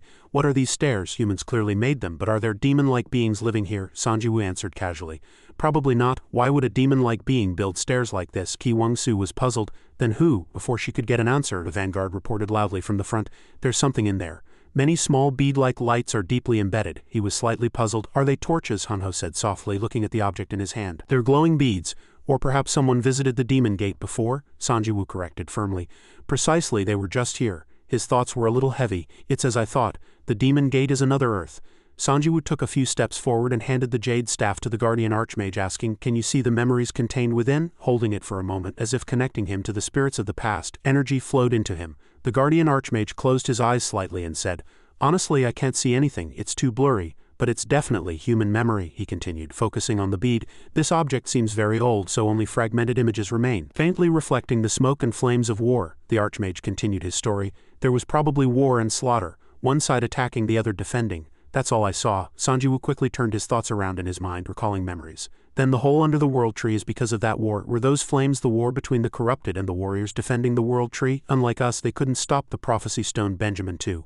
So what was the result of that war? Just then, Ki Wang-su suddenly shouted loudly, Sanjiwoo, there's a corpse ahead. Hanho was also surprised. A corpse. Everyone moved there together and watched. She pointed to the bottom of a hole where gold and silver treasures were piled up and said, Senior, no matter how I look at it, it's a trap. The person who fell into the trap must have, before she could finish, Hanho, already consumed by greed, tried to jump in.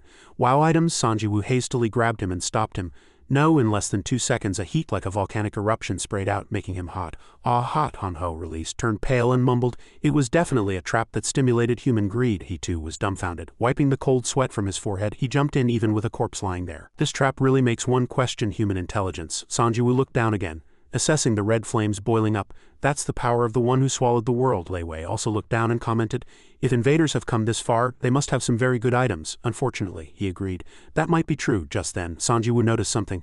That is, a skeletal hand was raising a scythe from within the flames. He exclaimed in shock, It's the scythe of death. Sanjiwoo's eyes widened and he thought, Is there another reaper in this world? If I could get that, would I have 2 legendary scythes? He immediately leapt down. Lei Wei screamed in surprise, Necromancer, are you foolish too? Contrary to her worries, Sanjiwoo was very calm. Don't worry, I've experienced these flames before. After that, he slowly transformed. Below were hot flames, and debris sank sparsely. Sanjiwoo took his position. In his mutated reaper state, he finally pulled up the scythe of death. Now I'm sure. The necromancer of this world died here. Suddenly, a system notification appeared. Warning, you must witness death to possess this item. Sanjiwoo was puzzled. He recalled his memories. I was instantly killed by Drake. I witnessed death. Not long after, the system displayed another notification.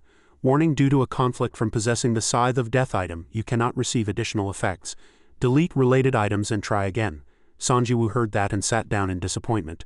Does this mean I should give my twin scythes to another subordinate to create another Lich? While he was thinking, the system continuously urged him. Warning, the target lacks the ability to handle the item. His subordinate stood on the beach worried. No, Sanjiwoo thought, I don't know what level is required. He remembered a subordinate who always called him master and was always happy. I'll have to give it to Victor. He's the one who set the Lich level. Above, Hanho shouted, Senior, it's too difficult. Can you check that item quickly? Lei Wei also frowned unpleasantly. Sanjiwoo resignedly said, just a moment. After that, he took out 2 items. Item information. Name, Tome of Demonic Sorcery, lowest grade legendary, classification orb. Effect greatly enhances the undead summoning effect of the owner's death magic spells. However, if one without death magic spells opens this book, they will receive the Reaper's Curse. Name, Lethal Cunning, legendary grade. Classification, Ring. Effect, one-handed weapon attack power increased by 20, dagger critical hit chance increased by 50 when mana is injected, sleight of hand increased by 300 when master's sleight of hand is activated. This surprised Sanjiwoo. Numerous item lists appeared around him. He exclaimed in admiration, It feels like inheriting the legacy of my ancestors. Numerous notifications poured in. Maximum subordinate count increased by 10. Death perception. When Death's Echo is used, the master additionally summons 5 unnoticed undead. Using Reaper's designated mage, 5 new skeleton mages can be additionally designated after a moment. Hanho, wearing the Lethal Cunning ring, was moved. Oh my god, look at this glowing sight.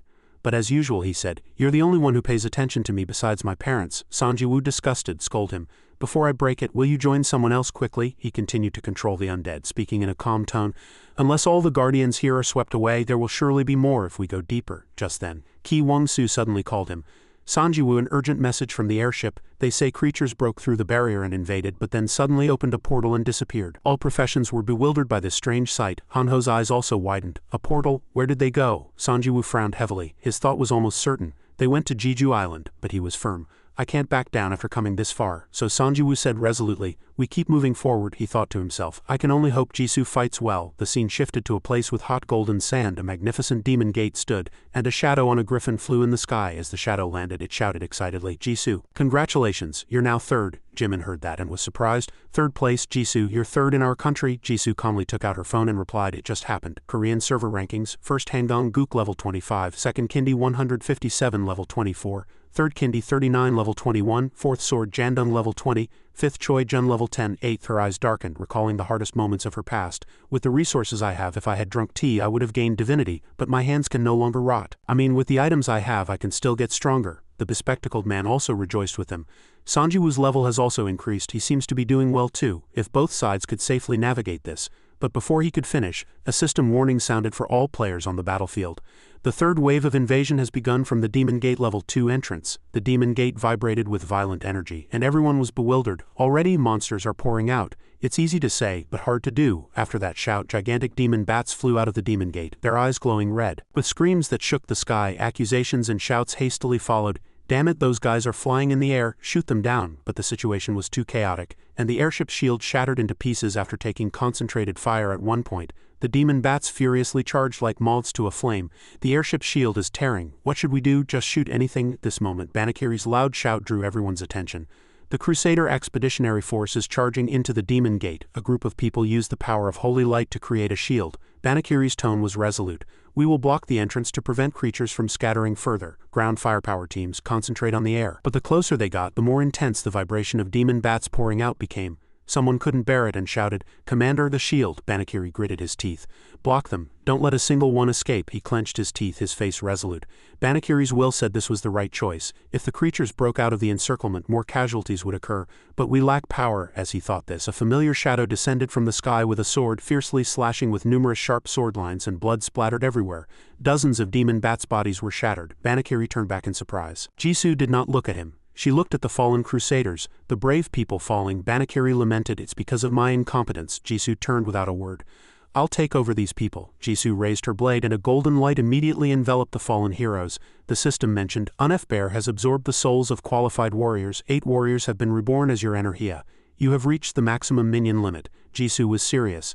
If there's something you want to protect even in death, don't give up and fight. Synergy list. Bully Soldier level 3. Classification, Attribute Synergy. Condition, 20 or more minions with divinity. Effect, health increased by 70, all status effect resistance increased by 50, shield generated equivalent to 150 of health. The warriors rushed into battle. Jisoo also furiously slaughtered wielding her swords. The system continued. Intangible entity level 4, classification, attribute synergy. Condition, 2 or more charmed entities in spirit form. Effect, movement speed increased by 35. Someone was so overwhelmed they couldn't close their mouth. Are those really our comrades? Banakiri asserted. They were before, but now they move without fear of death. Jimin looked up, unable to believe her eyes. Jisoo, what on earth have you been through? Jisoo furiously split another monster in two, simultaneously. The system notified that you had leveled up to level 22. It also declared a mission. Exclusive mission. Title, Guardian's Qualification. Type, Boss Monster Elimination, Demon Gate Commander-in-Chief. Reward, Permanent Divinity or Class Change Ticket. Choose one. You are fighting against alien dimension demon monsters invading this land. Through this, you have been given the opportunity to obtain the Guardian's Qualification. If you eliminate the core entity of the invading forces, the boss monster, you can send a powerful warning message to the invaders. The Demon Gate Commander-in-Chief will appear after the second wave ends. If the target is not eliminated within 24 hours, the Guardian title cannot be obtained. Jisoo was silent. The Guardian title that Sanjiwoo got. I thought it was too far out of my league, but I finally made it here too. Back inside the world tree, architectural structures enveloped in roots stood before them. According to our calculations, we've descended to the bottom of the world tree. Hanho raised his head and continued. For a demon-possessed tree, it has surprisingly massive structures. Sanjiwoo said indifferently. It must be an artificial base built by the corrupted. A tree can't grow like this in the first place. He approached and examined it. Another cliff, I can't gauge its depth. The heart of the demon's lair is probably below here. Without hesitation, he summoned a few bone dragons and said casually to everyone, it's this big so we can ride the W down. Everyone got on. Hanho climbed onto a bone dragon, looking down in admiration. It's like riding a submarine down. Ki Wong-soo also said, filled with emotion, it feels like sinking into a dark sea. Sanjiwoo warned them to be vigilant as there might be traps. However, before he could finish, his gaze shifted elsewhere. "How, there's something on the wall." He discovered thick long scratches densely covering the walls of the deep hole, and they looked quite gruesome. Sanjiwoo suddenly widened his eyes. Scratches. Traces of a gigantic monster. "Did the Guardians come down here and fight something?" Ki Wong-Su suddenly shouted. "I can see the bottom. A few people went down first, controlling the W." Sanjiwoo refocused his gaze downwards. Hanho spoke up. "It looks like there was quite a big battle. There are siege weapons too. A large-scale battle must have taken place." Suddenly his eyes gleamed and he shouted excitedly, "Senior, isn't that a golem? You see it too, right?" He pondered. "MK3 isn't MK." Lei Wei approached and exclaimed, "That's an iron golem, a high-grade one among golems. As far as I know, it's controlled by the golem master of the Mongolian server." Sanjiwoo was disappointed. "It's better than mine." Suddenly, Mir shot out from his shadow and flew like an arrow along the path of the abyss. Sanjiwoo was startled. Mir is using shadow movement. Where is it going? He saw Mir leaping onto a giant white bone. This gigantic bone is, the Archmage Guardian next to him nodded meaningfully. "Summoner, look at the skeleton." Sanjiwoo finally paid close attention. "Wait, the owner of these scratches carved into the cliff." He gazed into the distance, aghast. "It's a dragon," someone said. "Isn't that a boss monster?" Sanjiwoo replied, puzzled. "That's a dragon knight subordinate," Hanho said with a frown. "Senior, that's an adult dragon, isn't it?" "Yes," he confirmed. Hanho's face hardened as he continued, "But it's dead." Sanjiwoo tensed. "Yes, that's important." He still found it somewhat unbelievable. "Was this dragon hunted by the corrupted or the Guardians? After we finish the war with the Emperor, we'll have to stop the dragon." Sanjiwoo decisively waved his hand, instructing Ki Wong-Su to search this entire place. He was inwardly certain. This is an opportunity to gain information on how the dragon died. Before long, an item was indeed found. Item information. Name: Supernatural Snare. Grade: Unknown. Type: Player crafted. Effect: Unknown. Description: Made from materials imbued with special power, but now its source of power has vanished, rendering it non-functional. Ki Wong-Su added, "It was found near its shoulder blade." Hanho's eyes widened. "So the corrupted tied its wings with world tree vines?" Sanjiwoo frowned, holding a rope thicker than his wrist, and immediately denied it. "Then those scratches were from the dragon falling? It's hard to do that in this small cave. Even harder in the air, over there." The Archmage Guardian placed his hand on a piece of the dragon's skull. He was feeling the flow of power, he said sharply. "This dragon was very despairing even after being tied up. After it fell, it didn't budge even under a one-sided attack. It seemed to be protecting something." Sanjiwoo was surprised. "Protecting?" Suddenly, Lei Wei hurriedly called out to him. "Summoner, there's something here." Item information. Name: Ascalon. Grade: Mythical. Type: Greatsword. Effect: All stats increased by 5. Magic resistance increased by 10. Grants Dragon Slayer effect, applying 300 additional damage when attacking dragon-type creatures. Description: Originally a sword with a different name, it gained the name of its adversary when it fatally pierced the heart of a dragon. Sanjiwoo thought inwardly, Dragon Slayer. Unexpected gain, the Archmage also asked curiously. Then is that item the price he paid for holding out? It would be unreasonable if the dragon hadn't curled itself up to protect something. He thought so too. At this moment, Ki Wong-Su discovered something new during her exploration. She shouted, "Sanjiwoo, there's a huge door here." Sanjiwoo was puzzled. Was the dragon blocking it? Ki Wong-Su continued, "You need a special condition to enter." He waved his hand, controlling mana, and said casually, "Let's check." After making the dragon a follower, however, the system suddenly displayed a notification. A special condition is required to revive the next corpse. Certificate of qualification.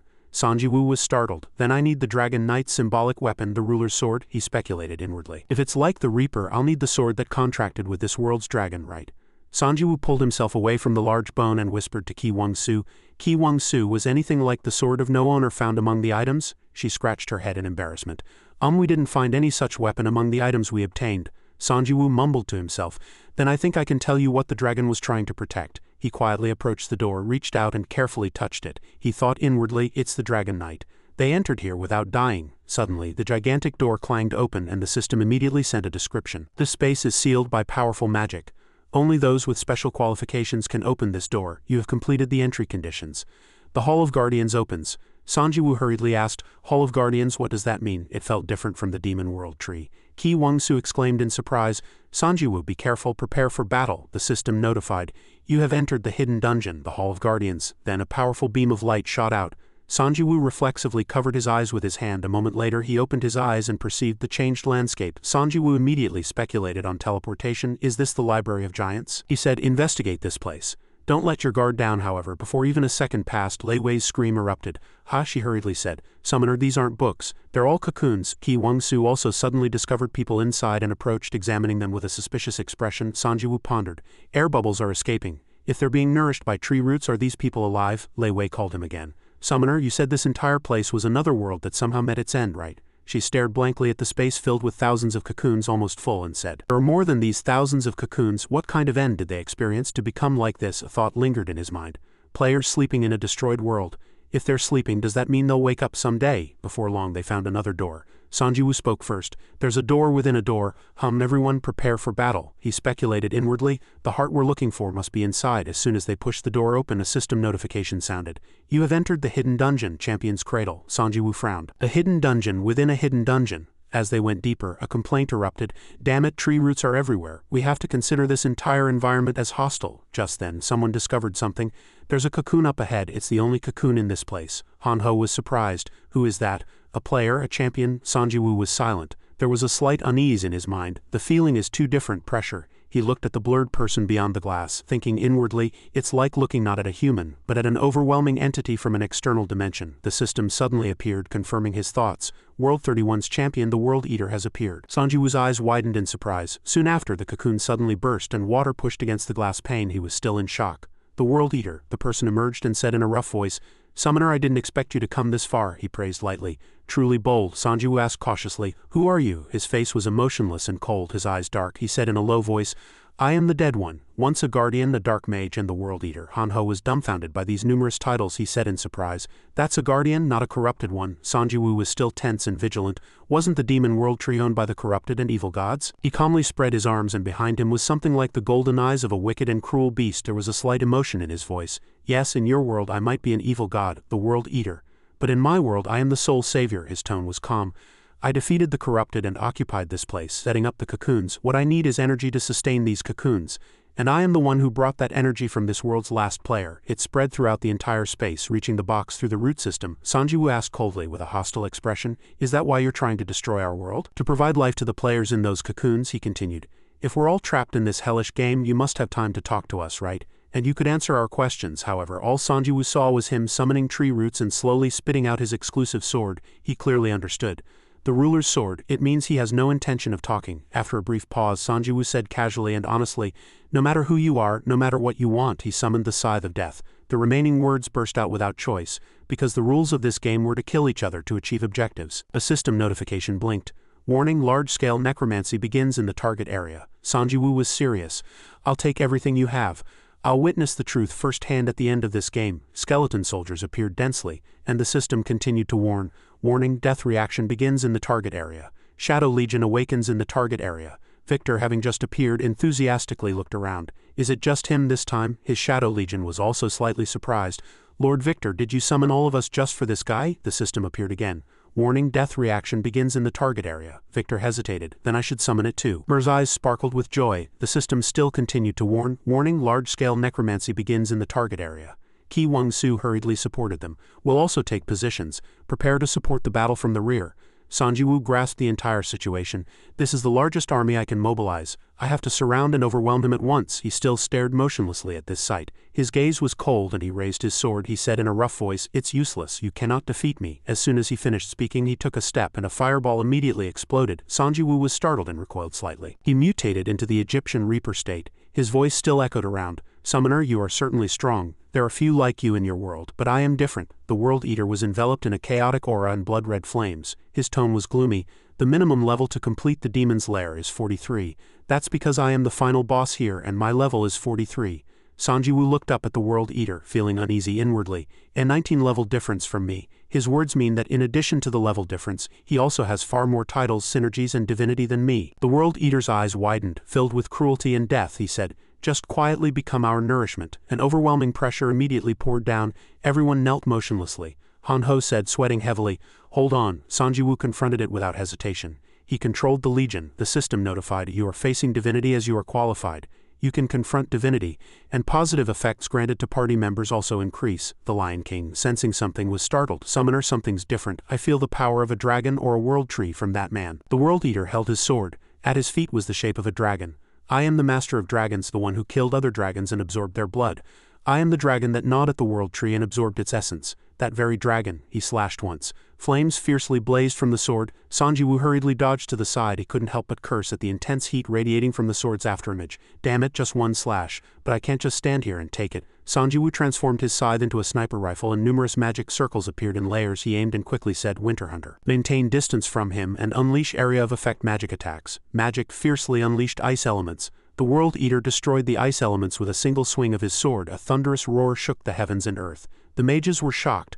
Impossible. Lei Wei hurriedly ordered them to prepare other area of effect magic. However, before she could finish, she was enveloped by a terrifying aura and felt as if she would freeze. The system warned, "Dragon's intimidation has activated, freezing creatures of a lower grade than the user." They immediately collapsed, trembling all over and unable to stand. Sanjiwoo gritted his teeth. "We need to create an opening," he commanded. "Winter Hunter, focus fire and take him down." The ice elements were about to surge forth again, but the World Eater forcibly shattered the ice with a single sword, creating a huge gap. Simultaneously, Sanjiwoo cast a spell and appeared behind him with teleportation. Shadow Shift. The system notified, Soul Strike skill has been maximally injected into the weapon. Sanjiwoo unleashed a full power strike. Got him. The attack, borrowed from the essence of the Star Sea, fiercely slammed the World Eater to the ground. However, as the brutal skill retreated, the World Eater transformed into a hell demon form, and with no visible wounds on his body, he calmly said, "It's useless." He also landed on the ground, silently evaluating this bizarre transformation. What is that form? Is it invincible? It probably can't last long. As soon as that thought crossed his mind, the World Eater returned to human form, but his eyes were still eerie. He said with a cold face, "Give up. Even if you don't die here, you'll die anyway." Sanjiwoo was surprised. "Are you talking about the Demon's Lair gate you opened in Beijing?" He worried inwardly. "That's right, even if we escape from here, there's no future. So we have to win." He was confused. "But how? With the resources I have now, there's no way to win at all. I need greater power." For the World Eater, a moment's silence was too much of a waste. He quickly rushed forward and Sanjiwoo flinched, retreating. Midway, a shadow leapt in and blocked him with a cold voice. "Don't you dare touch him." Sanjiwoo was surprised. Minho hung. The World Eater narrowed his eyes, his face darkening. "Ha!" The sword was aimed at him. He gripped Minho's wrist tightly and snarled, "That's not something someone like you can use." The World Eater approached Minho closely, looking at him with blood-red, eerie eyes. He asked, "Do you know what kind of sword that is?" Minho suppressed his trembling and averted his gaze. He replied in a firm voice, "I know," he growled. "Is that not the sword of the vanquished, held by losers in both worlds? It's the perfect tool for both you and me." The World Eater curled his lips and said, "Don't mock it when you know nothing. You don't know how many allies I lost to wield this sword properly. I ran, received help, and was protected," he recalled. "I was more powerless than anyone, but I knew that one day things would change." The World Eater shouted in a fit of rage, "That's why I had to sacrifice everything for the future of this world." He exploded with enough force to shatter Minho's wrist. "This singular sword is the power I gained by enduring until the very end, at the cost of all my blood and perseverance. None of you would understand. Put it down now." Sanjiwoo stepped back and told Minho to throw it to him. But Minho couldn't throw it. His wrist hurt too much to let go, but then Minho suddenly asked. The World Eater coldly replied, "What?" At this, Sanjiwoo intervened again, judging in a dark and contemptuous tone, "You are the epitome of incompetence. I think I can see why this world ended. Your allies dying because of you is a failure," he said seriously. "Our world's Dragon Knight was different. Though it was a brief encounter, he neither fled nor sacrificed anyone. Instead, even at his end, he entrusted the future." The World Eater approached him passively and told him to say it again. But Sanjiwoo stepped back. "I don't want to either." The World Eater ignored Minho and walked past. He came to his senses and thought, "Did I hit a nerve? Anyway, I created an opening." Immediately, a skeleton soldier hanging from a root above threw something at him. Sanjiwoo shouted at Minho to catch it. A system notification immediately appeared. "Your subordinate, the Knight of Death, has completed special conditions and reached the Lich state." Minho caught the scythe of death thrown by Sanjiwoo. He was suddenly surprised without time to react. "What is this power?" The system continued. "Synergy effect granted due to teamwork. Demonic flames blazed so fiercely they almost completely enveloped the Shadow Legion. Synergy list 7 hidden existence of the apocalypse. Classification, class synergy. Condition, 4 or more necromancers at Lich stage. Effect, exclusive skills are upgraded to top tier. You can randomly acquire exclusive skills of the 4 horsemen of the apocalypse." The World Eater, engulfed in blazing demonic flames and the breath of death, asked, "Who are you?" He was slightly bewildered. "What did you just do?" Sanjiwoo thought it was the first time he had felt an emotion other than rage from him. He feigned ignorance. "Why are you flustered?" He suppressed his guess and said, "Transcendental skill. So, top tier wasn't the highest skill information. Name authority of the 4 horsemen of the apocalypse, transcendental grade. Type, passive cost reduction. As long as the apocalypse synergy is maintained, the following additional effects are granted for 60 minutes. Authority of war. Summon and gain command of the apocalyptic legion sealed in the abyss. Authority of famine. Create a sanctuary of death connected to the abyss in a designated 10 kilometers radius. Authority of pestilence. Damage magic and curse magic effects are greatly increased. 400. Authority of death. Gain power from deaths occurring nearby. All skill effects 1 per death. The World Eater's eyes widened. 2 scythes of death and 4 liches? Impossible. He looked as if he would explode in rage. This synergy cannot exist. Sanjiwoo thought so too. Considering the game's background, it was almost impossible, even after countless variable processes in the modern world. Lich was the limit, and infiltrating a collapsed world to acquire another scythe of death would have been extremely difficult. That's why it's a transcendental skill. Sanjiwoo sneered, a corner of his mouth turning up. "You claim to have seen the end of the game, but you don't seem to understand much." The World Eater approached, radiating killing intent. Summoner, even if you gain such synergy, nothing will change. You cannot defeat me. My level overwhelms yours, he said nonchalantly. You truly know nothing. Level isn't everything in this game. After speaking, he lightly struck the hilt of the scythe of death against the floor. A magic circle immediately appeared. The system flickered. Summoning the Apocalyptic Legion sealed in the abyss through the authority of the 4 horsemen of the apocalypse. Please select the army to summon. 1 Punisher Battalion, summonable.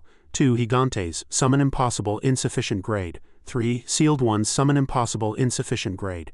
As the World Eater approached, the demonic flames intensified. He positioned himself and the 4 liches within the summoning range of the magic circle. Sanjiwoo quickly made his choice. In fact, there wasn't much of a choice.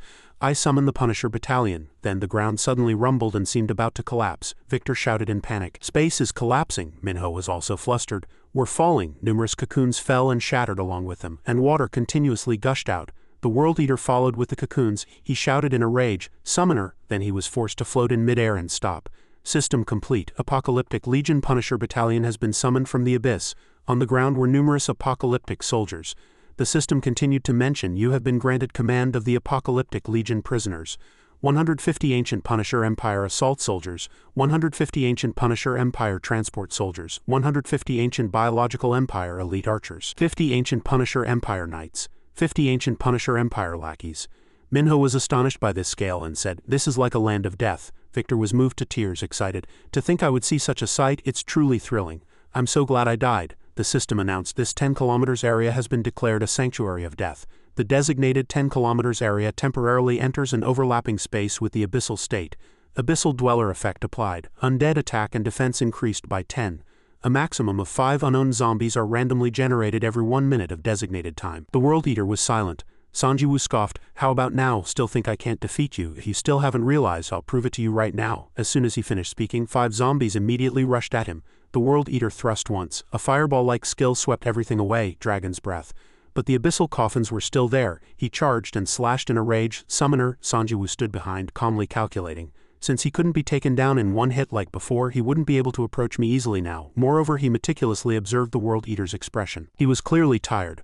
A level 43 Knight class player getting tired so easily, Sanjiwoo continued to retreat, controlling his legion to wear him down. He kept analyzing the root cause in his mind. Even I, at a much lower level, don't get this tired in a short battle. It's as I thought. His body isn't normal. Sanjiwoo swung his scythe and all sorts of weapons appeared behind him. He shouted fans. He fiercely fought the World Eater. Beams of light continuously flashed. Sanjiwoo meanwhile kept thinking, if I exhaust his mind with irregular attacks, an opening will appear. This is a composite attack of legendary and mythical weapons. He tried to use Dragon's Breath again, shouting insignificant beings, but before he could even unleash it, the effect was nullified. Due to the warrior's contribution, the weapon has been sealed.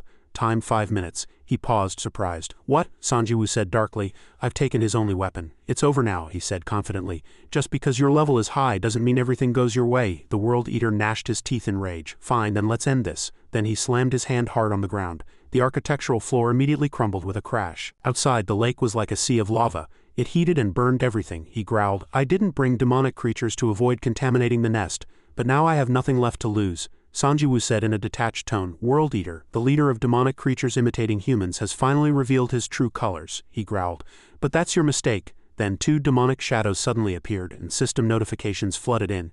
You have hunted a low-grade creature from an external dimension and acquired 500,000 gold. You have hunted a low-grade creature from an external dimension and acquired 500,000 gold. You have absorbed death and all skill effects have increased by 1. You have absorbed death and all skill effects have increased by 1. Duplicate notifications continued to ring out. The World Eater could no longer stand it. Truly preposterous synergy. Sanjiwoo scoffed, you've been asleep for too long. Then he turned again and slyly taught him. What I mean is you've completely lost your instincts. You should have gone looking for your lost items first. The World Eater was still enraged. Unfair. Is this the only dirty trick you can pull? Sanjiwoo did not reply, enjoying it. This is a compliment. If he has no more hidden cards, I will finish him. He became vigilant. Wait, the attack from the pit has stopped. What's going on? A giant black hand suddenly rose from the lava flames. He tensed. Something other than monsters is entering. Thud, the gigantic hand slammed down towards him, and a head with a massive eye stared at him. Sanjiwoo quickly controlled his magic to transform into a bird and escape the danger. The system introduced. The second Demon's Lair Commander-in-Chief monster has appeared. Victor trembled in fear. Everything here appears abnormally, Minho also added. If it has powerful firepower like the Gatekeeper, the situation could change. Sanjiwoo resolutely ordered his soldiers to block it. The monster forcefully pulled out a world tree root with one hand. When it swung it, the skeleton soldiers were crushed. He frowned uneasily. Simple physical attacks are ineffective against the army of death. Suddenly, the gigantic monster pulled its body free and its enormous eye convulsed. It let out an ear-splitting scream and opened its mouth, spewing out a bizarre liquid. Sanjiwoo was surprised. It's vomiting, he observed and speculated. It's acidic liquid. They won't be able to properly resurrect, Sanjiwoo shouted helplessly. Playing with such disgusting toys, the World Eater replied. Do you think I like such things? He continued. You wouldn't know that to survive in a hell like this you have no choice but to become a king of hell. That thing is one of the worst creatures created by the apocalypse. A gigantic body, an eye replacing its head and a massive mouth filling its belly. The World Eater's voice was very hoarse. That thing wasn't made to be hunted, it was made to be a hunter. His mind was consumed by madness. The balance has now shifted to me. Summoner, you were excellent, but this is your limit. But Sanjiwoo didn't think so. He reached out and grabbed his sword, he said in a friendly tone. Actually, I just made a new friend, a friend you know well. Item information. Name, Banmang Ruler's Sword, Mythical Grade, Type, Two-Handed Sword, Effect, all stats 6, ignores 30 of target's defense effects, grants Dragon Slayer effect applying additional damage when attacking dragon-type creatures. Description. This sword originally had a different name, but when it fatally pierced the heart of a dragon, it gained the name of its adversary. This sword is the key to awakening the Black Dragon, and due to its previous owner's achievements, a symbol of the chain that controls dragons. A new name has been granted. Sanjiwoo added, but please, no tearful reunions. Simultaneously, a thud and a cracking sound echoed from the wall. And the wall exploded. The Black Dragon appeared in phantom form, roaring and charging. System, congratulations. You have proven your qualification. A great being has become your subordinate. The World Eater was horrified. What is that skeleton? He said calmly. Then show me, Sanjiwoo shouted. Who's the real hunter? Immediately, the Black Dragon raised its claws and firmly seized the monster. The monster shrieked, and without hesitation, the Black Dragon breathed fire into its colossal eye. The commander-in-chief monster roared in agony. He calmly watched the Black Dragon unilaterally dispatch the monster, admiring it. The durability and hardness of bone ignore even acid. Truly beautiful. Even though it's made only of bone. No, precisely because it's made of bone it's more beautiful. Finally, the Black Dragon crushed the monster's eye, killing it. System, congratulations. You have hunted the second Demon's Lair Commander-in-Chief monster and acquired 45 million gold.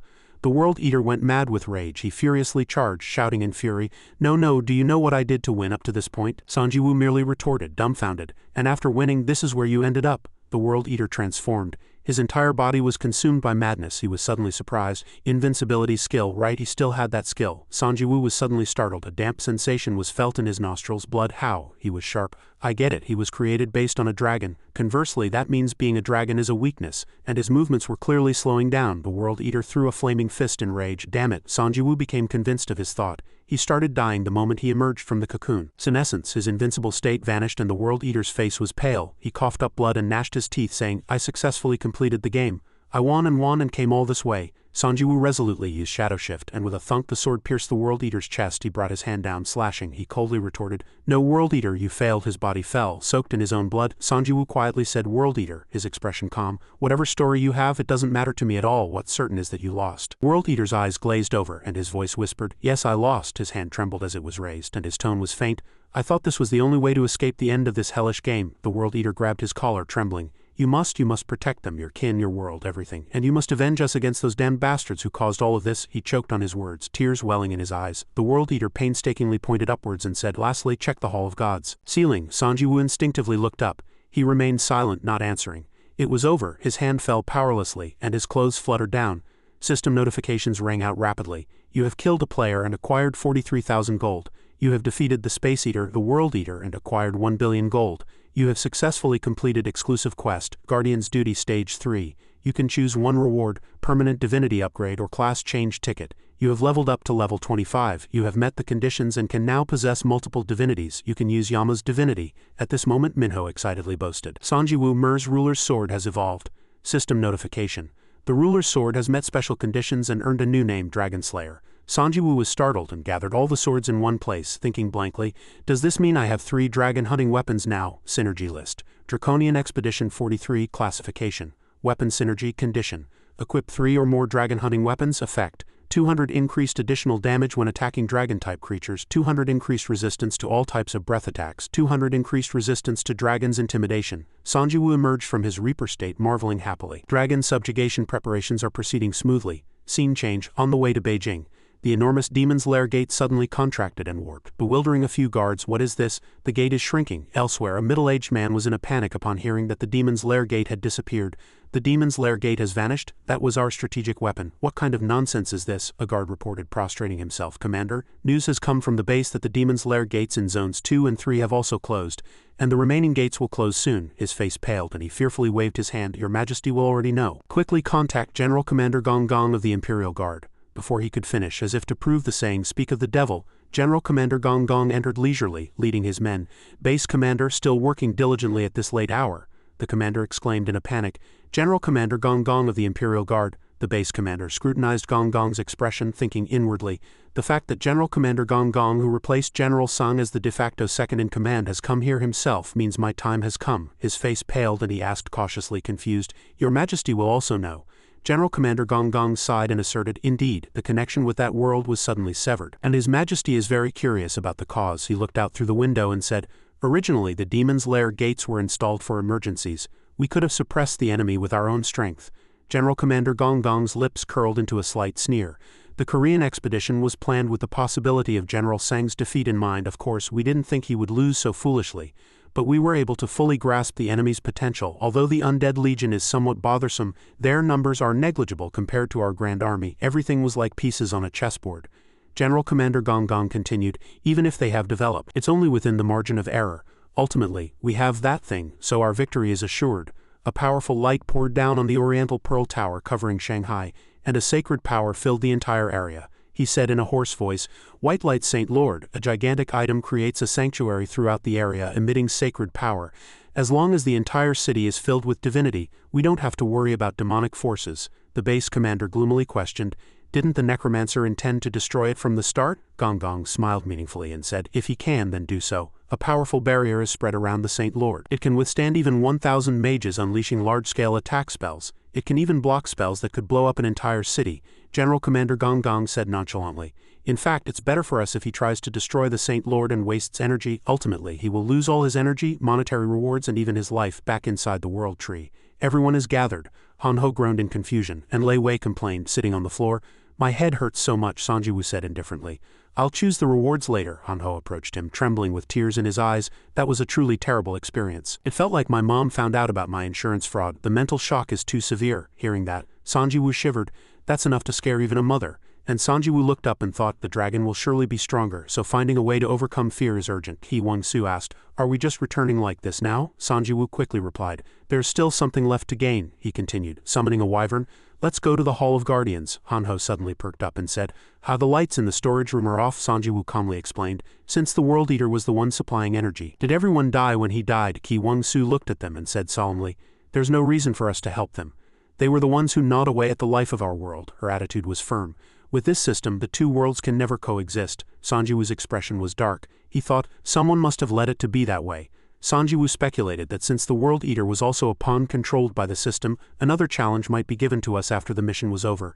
If things continue like this, our world will, he imagined himself trapped within it. It might become the next demon's lair. Suddenly, Ki Wang-su shouted loudly, there's a passage near the ceiling over there. Sanjiwoo said, Han Ho and I will check it and follow, so you two go out first and prepare for escape. Ki Wang-su was surprised to hear Han Ho's name. Eventually, everyone boarded the wyvern, leaving only the two of them at the World Tree's core entrance. Han Ho wiped his face with a towel and cautiously asked with difficulty, wasn't that the trace of a trap on the corridor wall? Sanjiwoo replied indifferently. That's the trace of flames spewed from a disgusting mouth, Sanjiwoo thought in silence when the World Eater died. That also got destroyed. Suddenly, Han Ho shouted in a panic, Senior, over there. He looked at it, and Han Ho's voice was filled with excitement. Oh, that's definitely a valuable item. It was a orb-like object floating on a pedestal. Item information. Name, World Tree's essence, grade, mythical type, unknown, effect unknown, description, extraordinary power is contained within. Sanjiwoo touched the essence orb and thought, essence, Day Sanwong used the mountain's essence right.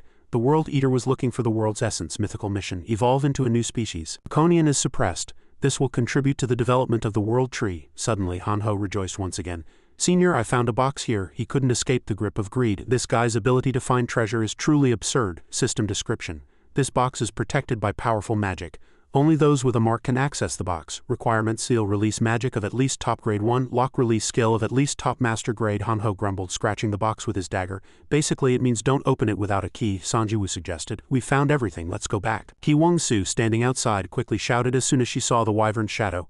Sanjiwoo, we can depart immediately. Are we escaping right now? He suddenly thought. Now that I think about it, that light has been there since we first arrived. Sanjiwoo turned his head and quickly said, wait, there's one more thing to check. He went to the glowing indentation and exclaimed, just as I thought, item information. Name, 1000-pound bow, grade, legendary, type, arrow effect, unknown, description. You can feel a formidable power, but it cannot be used alone and requires a basic set item. Sanjiwoo's lips curled up. Wait, did this arrow create that big hole in the world tree? The system's congratulatory notification rang out again. Set item, slaughter of gods has been completed. Item information, name, 1000-pound bow, grade, mythical, type, bow effect. An ordinary person can never draw it. Usage conditions, strength stat 100 or higher. When the bowstring is drawn, arrows are automatically generated and the sunset skill is activated at the impact point. Sunset causes a gigantic magical fire explosion near the impact point, capable of turning the area to ash. Use with caution, cooldown 10 days. Slaughter of gods activated when the 1000-pound bow is equipped to the bowstring and fired. Ignores all defensive effects of the target object and causes terrible destruction. Cooldown 10 days. Sanjiwoo was speechless in surprise, and felt a slight fear of the arrow in his hand. If only I can draw it, there will be nothing I can't destroy. If only I can draw it. The system notified, Demon's Lair gate has been sealed. He quickly returned to the airship. The airship took off. Sanjiwoo, are we departing right now? Inside the airship, he looked up at the item window and thought, it's time to choose the rewards now. First, he made Yama's Divinity permanent. System notification, Yama Divinity has been permanently granted. Skill information. Name, authority of Yama, grade, demigod, type, passive and active, cost, none. Description. You can acquire the authority of Yama by gaining divinity for only 1 hour each day.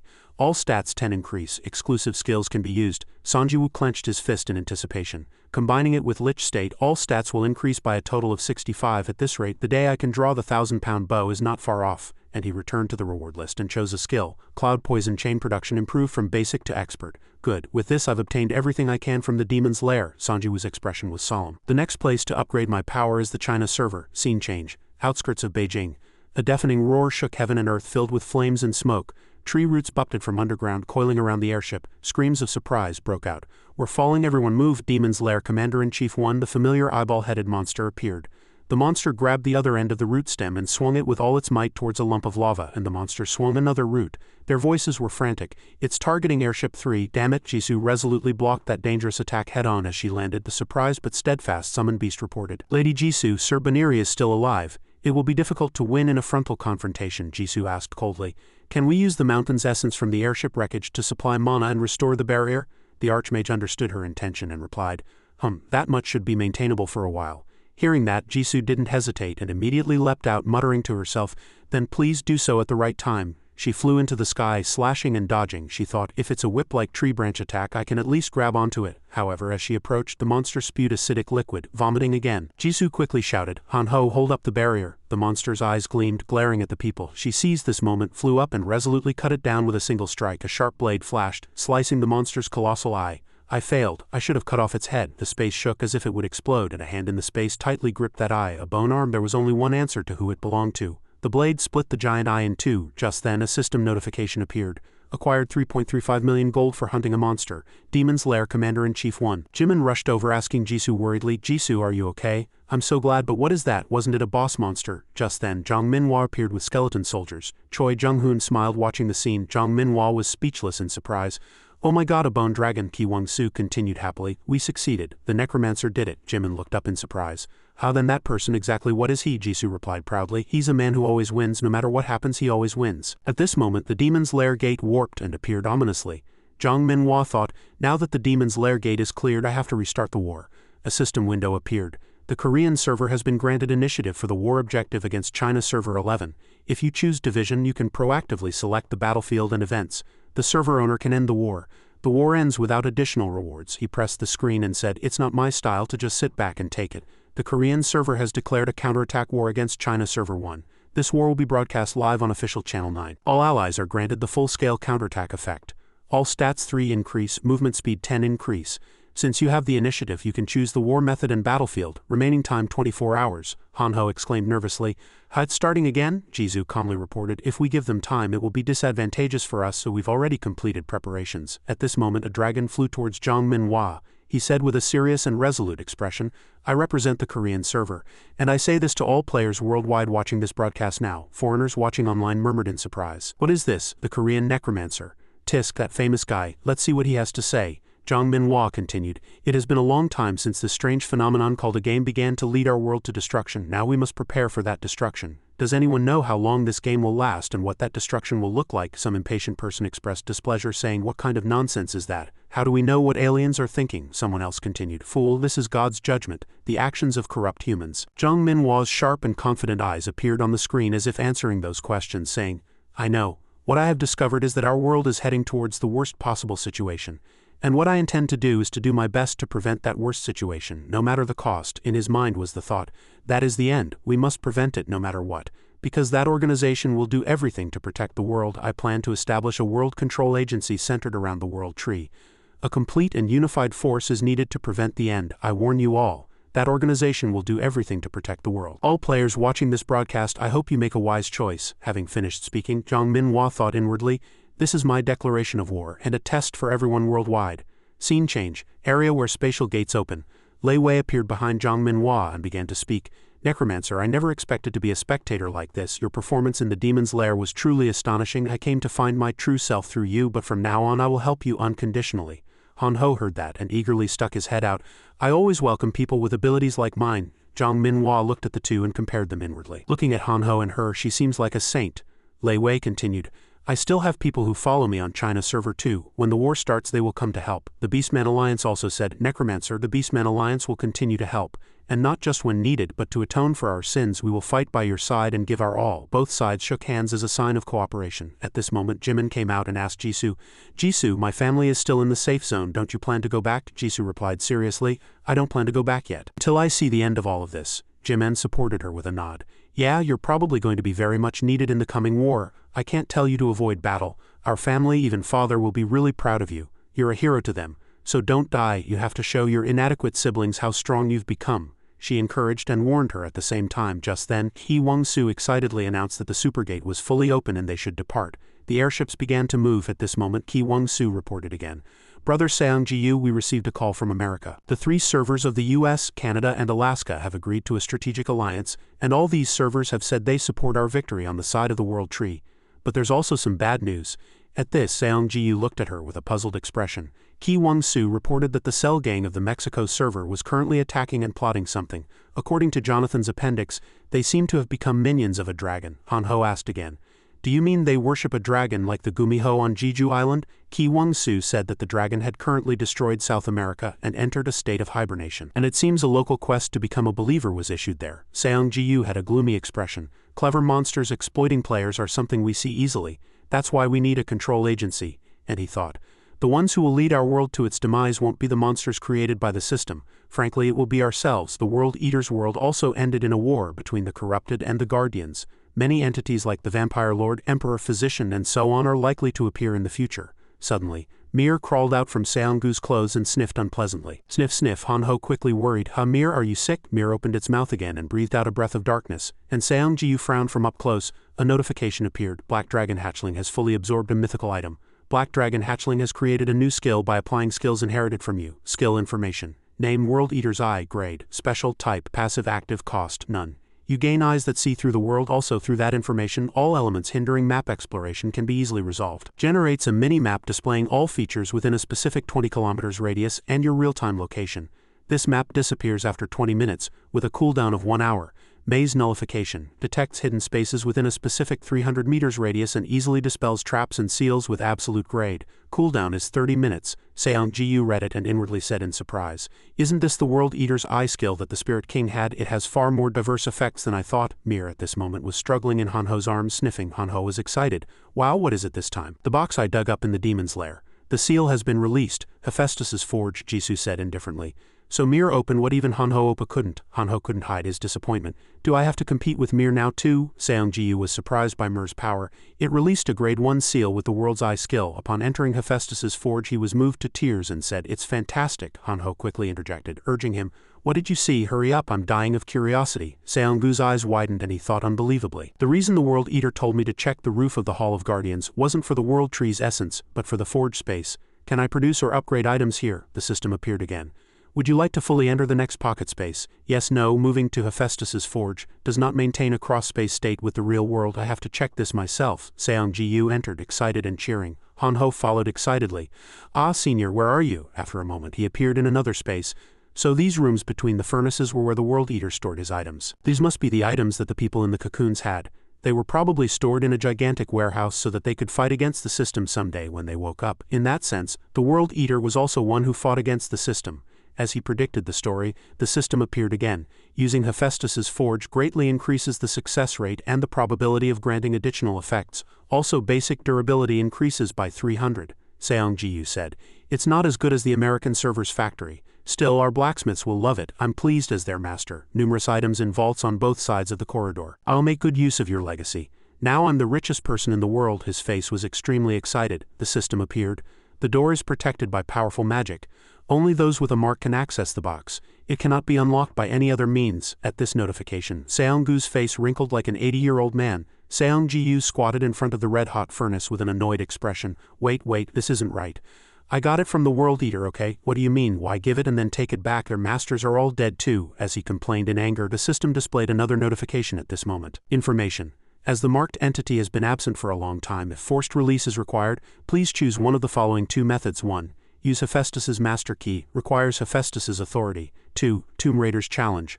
Only one attempt is possible every 24 hours. Seong Ji-yu read it and said, I can absolutely not do number 1, there's no easy way. Damn it, then it's only number 2. Just then, a wave of force exploded in the air and a golden guardian appeared. A huge, muscular, glowing man appeared and Seong-gu's face turned eerie. The best, Hanho. Good, it won't be a complicated challenge. Summon death, but the damn system crushed his confidence. A special force is at work in this space. Skill use is restricted.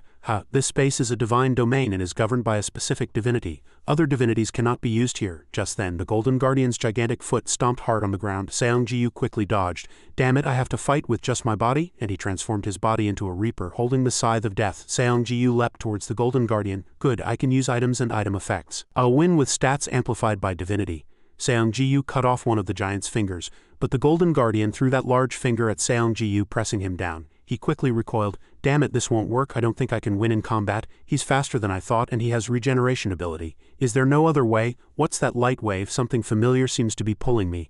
I have to go there. And Seong Ji-yu shouted. Best Hanho, hold on a second. The system appeared. The seal of the door has been released by the marked entity. It has opened. Numerous weapons fell onto Seong-gu's head. Weapons.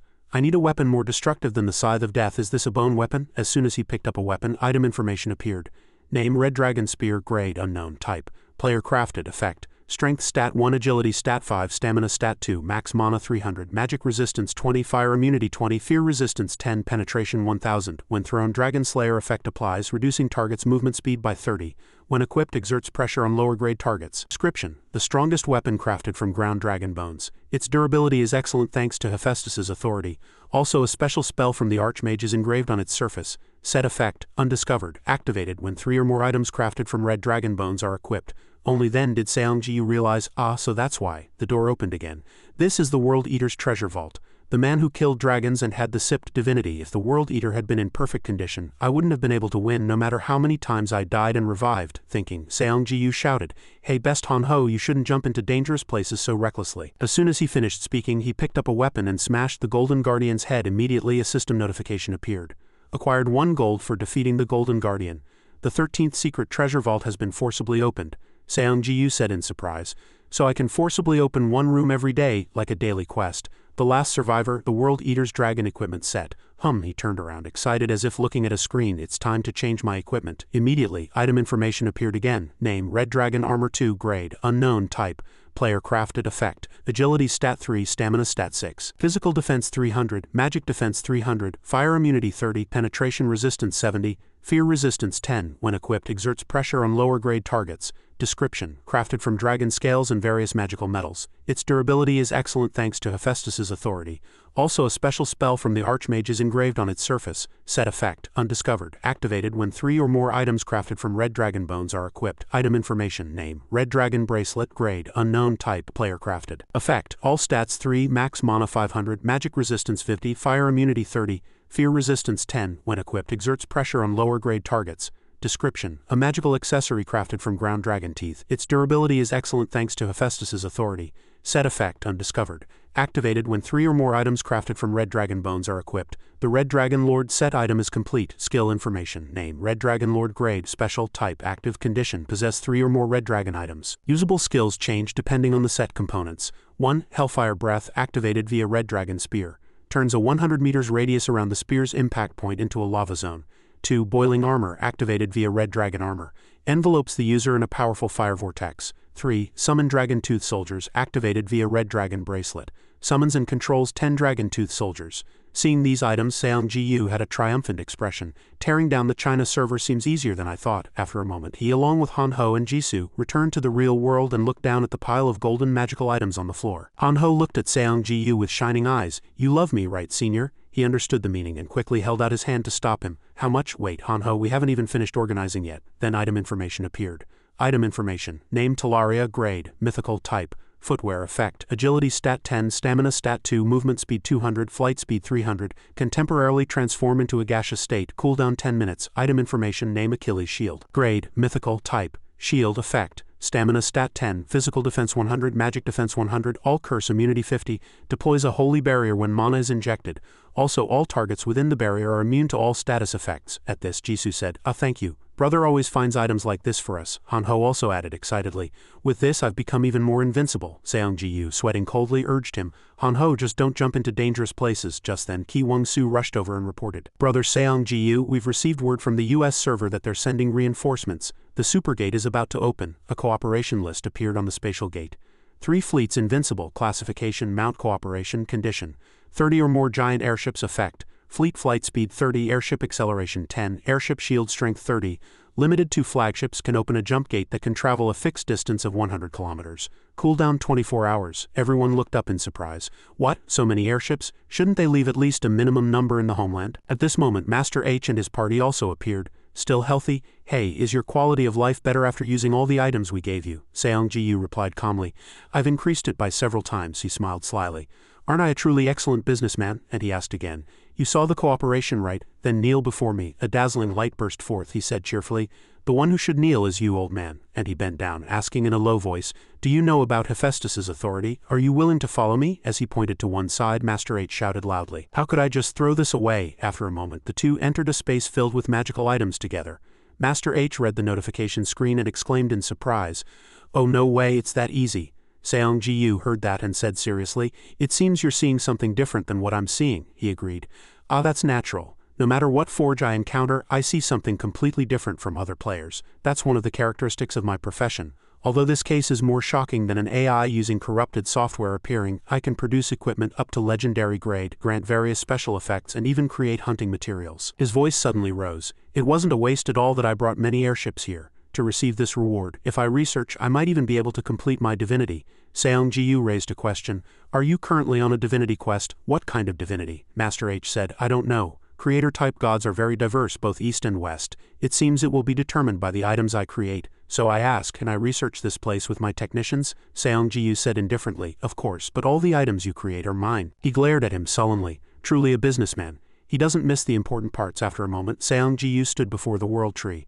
World Tree Growth Stage 2, currently 11 grown. He stared at the light in his hand and thought, it will surely have a great impact on the World Tree. Item information. Name World Tree's essence, grade, mythical, type, unknown, effect, unknown, description, extraordinary power is contained within. Seong Ji-yu continued to analyze the situation. If it reaches the next stage and surpasses its growth stage, immense effects will appear. Now is a time when long-term skills are more important than individual combat power. Today, we need to strengthen our infrastructure even further. As he spoke, he tossed the orb of power into the air, using an item that can nourish the World Tree, which is at growth stage 2. Immediately, a surge of power erupted around them. A system notification appeared at once. The World Tree has reached maturity stage 3. You are connected to the World Tree and your stats will increase by a certain amount. Health stat increased by 1. World Tree maturity stage 3, 55 grown. Seong Ji-yu thought cheerfully, it's grown tremendously. The next stage will probably be the completion of the World Tree. At this moment, several helicopters flew overhead. Lee Kong-hoon and Ki Wong-soo watched from afar in admiration. Good heavens, where did all those airships come from? We're still flying around in helicopters, Choi Young-hoon asked, sweating profusely. The World Tree has grown bigger too, hasn't it? Seong Minhwa replied, it's a bit surreal. To be honest, it's a little scary too. After a moment, Seong Ji-yu came out to greet them. You're here, Seong Minhwa hastily asked with a curious voice. Seong Ji-yu, what's your secret to growing so much in such a short time? Seonggu's expression hardened. Who knows, it's probably because of those damn things that keep bothering me. Seong Minhwa's lips twitched. If that's the secret, I don't want to follow it. Choi Young-hoon spoke again. Is everyone else here? Seong Ji-yu turned around and replied. Yes, behind him. People were lined up waiting expectantly for Seong Ji-yu. Other groups were also waiting in line. Fighting against the catastrophe that plunges the world into chaos is the birth of a single focal point.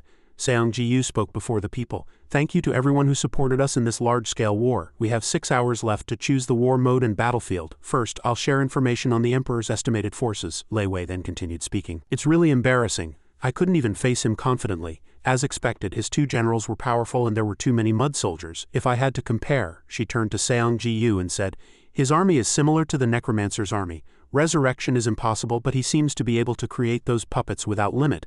They're probably still being produced and stockpiled underground in Beijing at this very moment, Seong Minhwa exclaimed in surprise. That means delaying the attack won't gain us anything, Choi Young-hoon continued. We're only giving them more time to strengthen their forces. The Beastman representative also chimed in. We won't choose Beijing as the battlefield, will we? Seong Ji-yu thought quietly. The player we need to watch out for is the Emperor.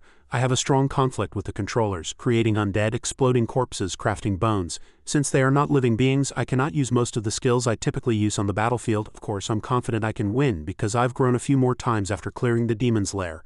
But what if all predictions are wrong and the worst-case scenario occurs? At this point, he quietly checked the item information for Designated Revival Scroll. Designated Revival Scroll grade. Special type, consumable effect, revives at a designated location upon death. His hand clenched tightly.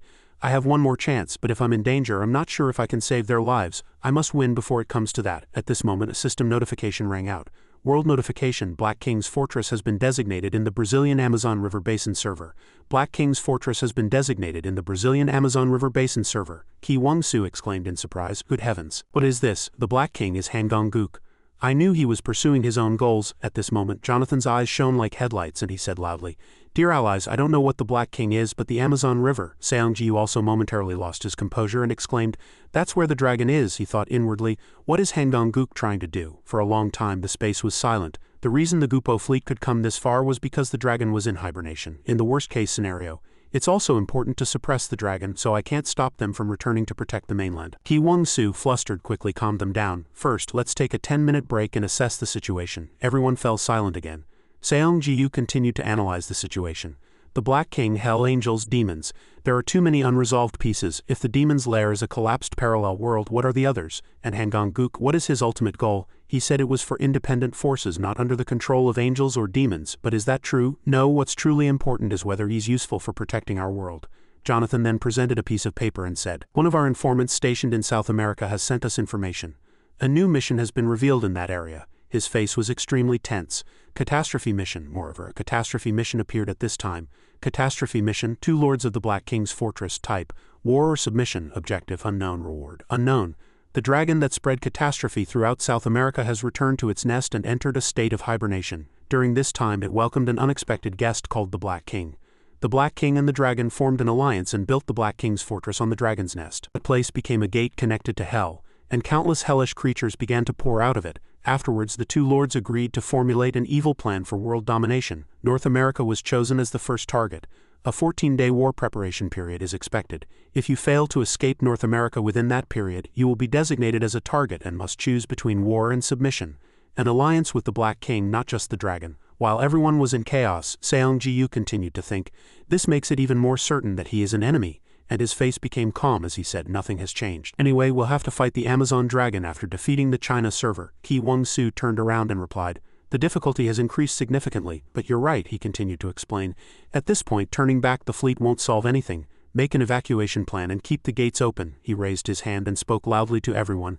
Let's win this war and gain greater power. And with that power, let's fight the Amazon catastrophe. The system window appeared again.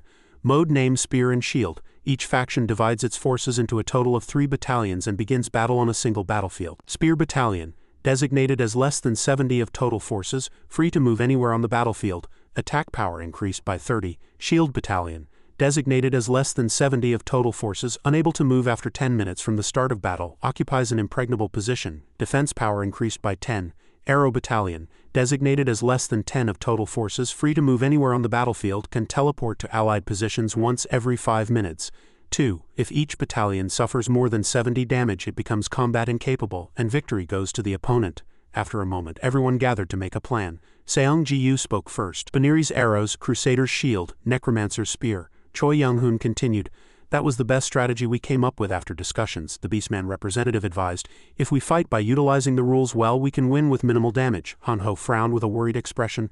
Then where are we setting the battlefield? Seong Ji-yu exclaimed, startling everyone.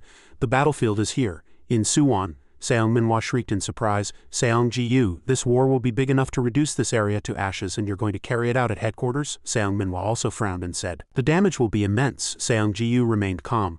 To be honest, Ju Jisoo and I won't lose to the enemy. The enemy will probably target our shield, which has limited movement. Can you guarantee they won't break through the shield? Choi Young-hoon was silent for a moment. That's impossible, Seong Minhwa asked again. So that's why you said we'd fight at headquarters. However, others were still confused.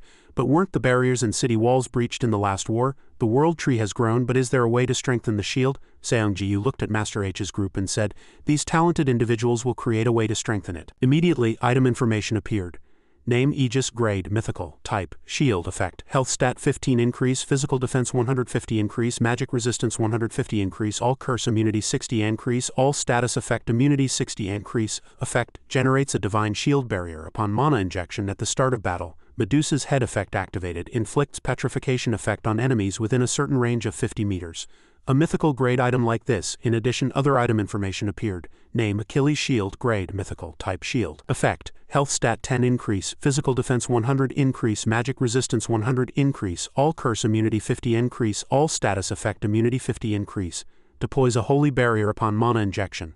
Also, all targets within the barrier are immune to all status effects. Han-ho then jumped up indignantly and protested. What about my shield? I said you could use me as material, Master H retorted. Why would I take something that didn't exist in the first place? And he asked again. Then what do you want from me? Seong Ji-yu exclaimed. 4-star architect, 5-star blacksmith, you two please build a city wall around us. Master H asked as if he had misheard. What do you want us to build? Seong Ji-yu calmly repeated. It doesn't have to be a city wall. Just something that will absolutely not collapse. I want a large-scale fortress reinforcement weapon to lead the war to victory. Master H shouted, do you think that's reasonable? Seong Ji-yu cut him off. We only have 24 hours left. There was even a bright smile on his face. Oh, and I'd like to tell you, all our lives depend on you, just so you know. With just these words, Master H continued to sweat. After a moment, a notification appeared. Battlefield deployment. The designated location will begin in 12 hours. The list of forces to be deployed will not be disclosed. Barrier construction has begun, Ki Wong-soo said. Seong Ji-yu, there's a problem. There's a 2 kilometers gap between the outer barrier and the city wall. But defense is most effective when the city wall and outer barrier are in the same place. We'll have to set up bait or traps, Seong Ji-yu explained seriously. When setting up traps, please bury the monster corpses deep underground so the enemies don't notice. At this moment, Master H exclaimed in admiration. Damn it, this is the first time I've been worked so hard in my life. Seong Ji-yu turned around and asked, what's wrong? He said with an exhausted expression. What else? The item you requested. At this moment, the system also quickly sent a notification. You have witnessed the aura of a masterpiece. Health and mana regeneration speed increased by 20. All stats increased by 1. Item information, name. Guardian silver statue grade undetermined. Type. Player crafted effect.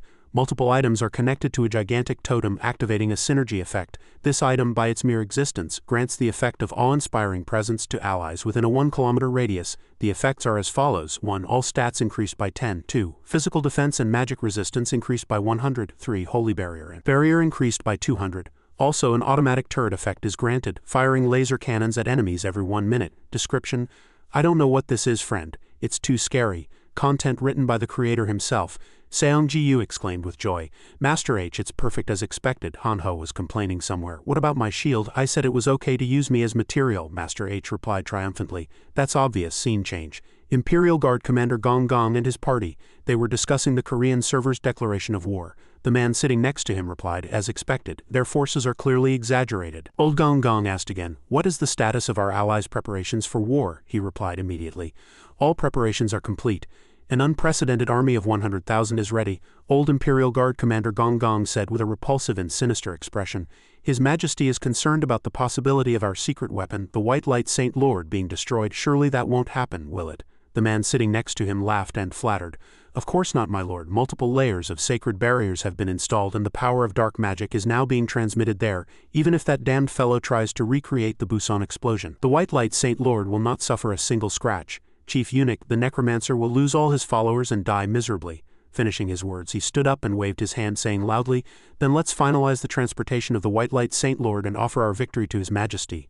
At this moment the two factions officially began to confront each other. War preparations were complete. At this moment space shook and golden light streamed down. Official channel live world season 9 million viewers. Ki Wong-Su shouted a warning, "Our ship is on screen, we can't expose the number of our fleet." Han-Ho hastily fumbled for his phone and asked, "More than this?" Seong-Ji-Yu said seriously, "They'll also be hiding their forces. That means the forces on screen aren't all of them. But on their side, high-grade golems are also visible," Lei Wei speculated. "Those must be reinforcements sent by the Mongolian server's golem master. There are a few troublesome ones there and they'll probably be assigned to the Arrow Battalion. They summon gigantic horses that fly through the air and can use defense-ignoring skills. They charge in a spirit state," Jonathan chimed in. "They're optimized forces against airships," Choi Young-hoon gritted his teeth and exclaimed. "Shield Battalion. Assemble, we won't be breached again," he thought inwardly. "I've experienced enough failures and failed again. I admit I can't succeed as much as the Necromancer, but at least this time I'll go beyond my limits and succeed in defense." On this side, Seong-Ji-Yu turned around and called Ju Jisoo. "Both the Emperor and I are professions that command many followers. That means he also has weaknesses like me. If we take down the Emperor, all his army will be incapacitated." Ju Jisoo asked again in surprise, "Are you talking about assassination?" Seong-Ji-Yu said it wouldn't be easy, but if they capitalized on the moment when the Emperor and he directly confronted each other, it would be possible. "Lei Wei, you need to find the location of the high-tier spirits. That's why I assigned you to my battalion." Lei Wei quickly unleashed her power.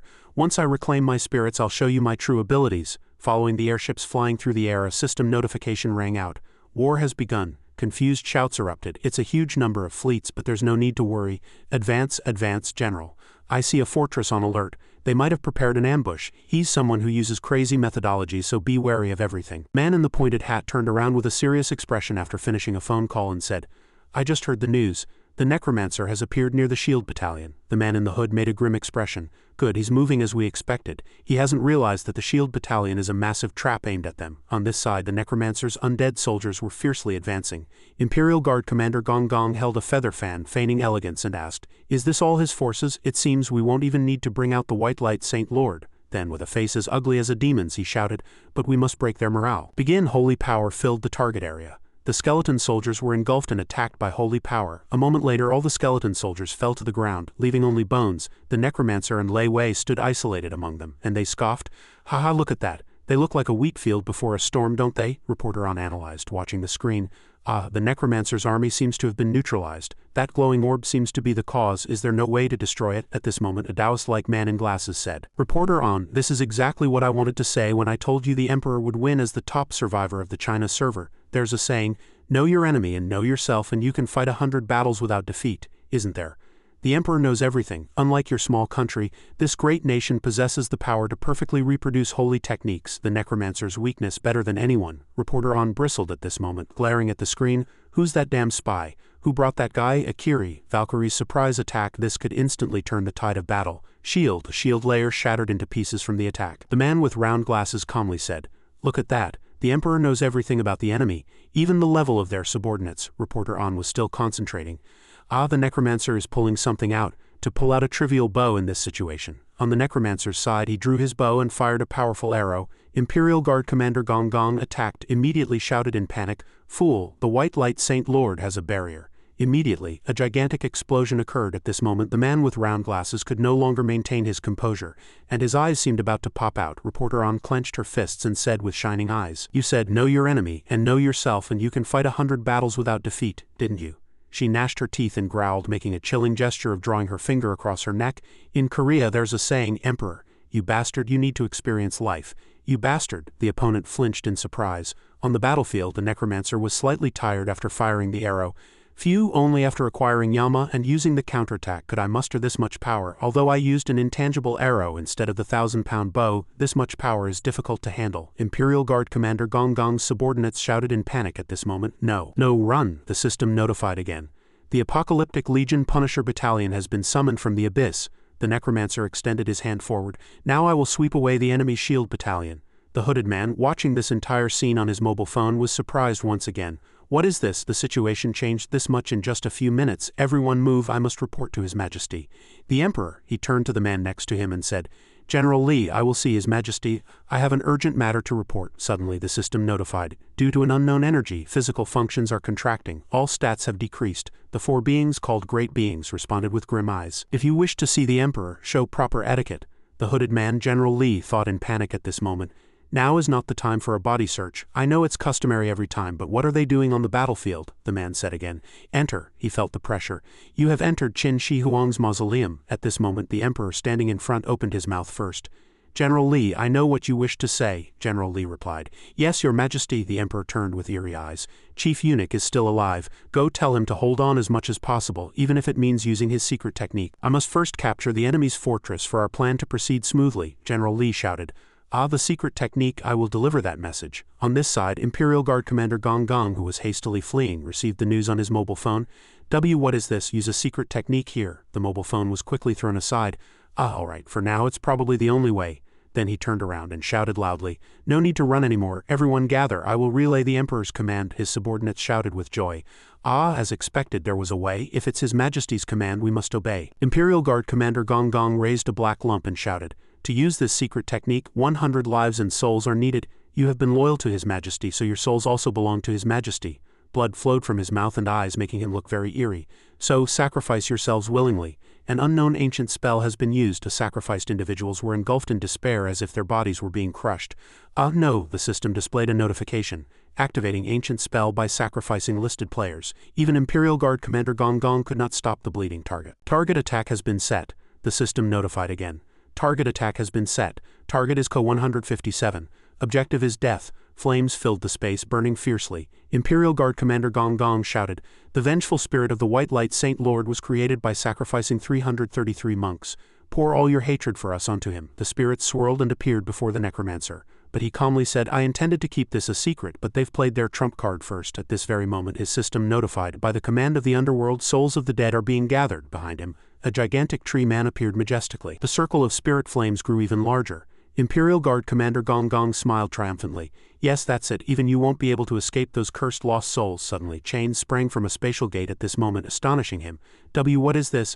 Underworld's command has been activated in the target area. The Necromancer still stood with an indifferent expression. All vengeful spirits are under control. I intended to keep this a secret, but his subordinates shouted in panic at this moment. But they played their trump card first. Chief eunuch, at this moment a hand was raised. Everyone run, since it's come to this, I'll clean this up and sweep them away. The Necromancer's power erupted outward, and that power began to devour the enemies like spirits. The Necromancer opened his mouth again. By the command of the underworld, I gather the souls of the dead. I believe the Emperor will be with the Shield Battalion, which has the best defenses. Isn't he the type who always prioritizes his own safety? If so, the battalion he's in is this one. General Li stood next to a giant cannon and shouted, The barrier is destroyed, we're out of mana. He connected a new mana tank to the barrier crusher. Shells were flying from the ships. Deploy the barrier. Mana depleted. Replace the barrier's battery. Goyeza was a legendary blacksmith from China's spring and autumn period. Don't worry. This was crafted in Guizha's great facilities, the continent's finest forge. The world's top continental technology. It's done. We've breached the World Tree's barrier. A gigantic explosion occurred, blowing away the shield. Soldiers advanced. Jonathan once again broke out in a cold sweat, worried. The enemy's golems are setting up siege weapons. An explosion occurred, attacking everyone below. All ships fire simultaneously. They are ignoring the damage and overwhelming us with sheer numbers. Cavalry on horseback charged, shouting, Maintain distance from the enemy and retreat. Many enemy forces are infiltrating the ship's barrier. Jonathan was greatly flustered by this sight. Those are Mongolian flying cavalry. They use a skill called Spirit State Charge. Urgent shouts rang out. Ship 11 is falling. Ship 9 severe engine damage. Ship 17 has deviated from its course. He was extremely tense. Damn it. Suddenly at this moment the Mongolian cavalry commander charged and was slashed once in the neck. The one who appeared in a splendid manner was Jisoo.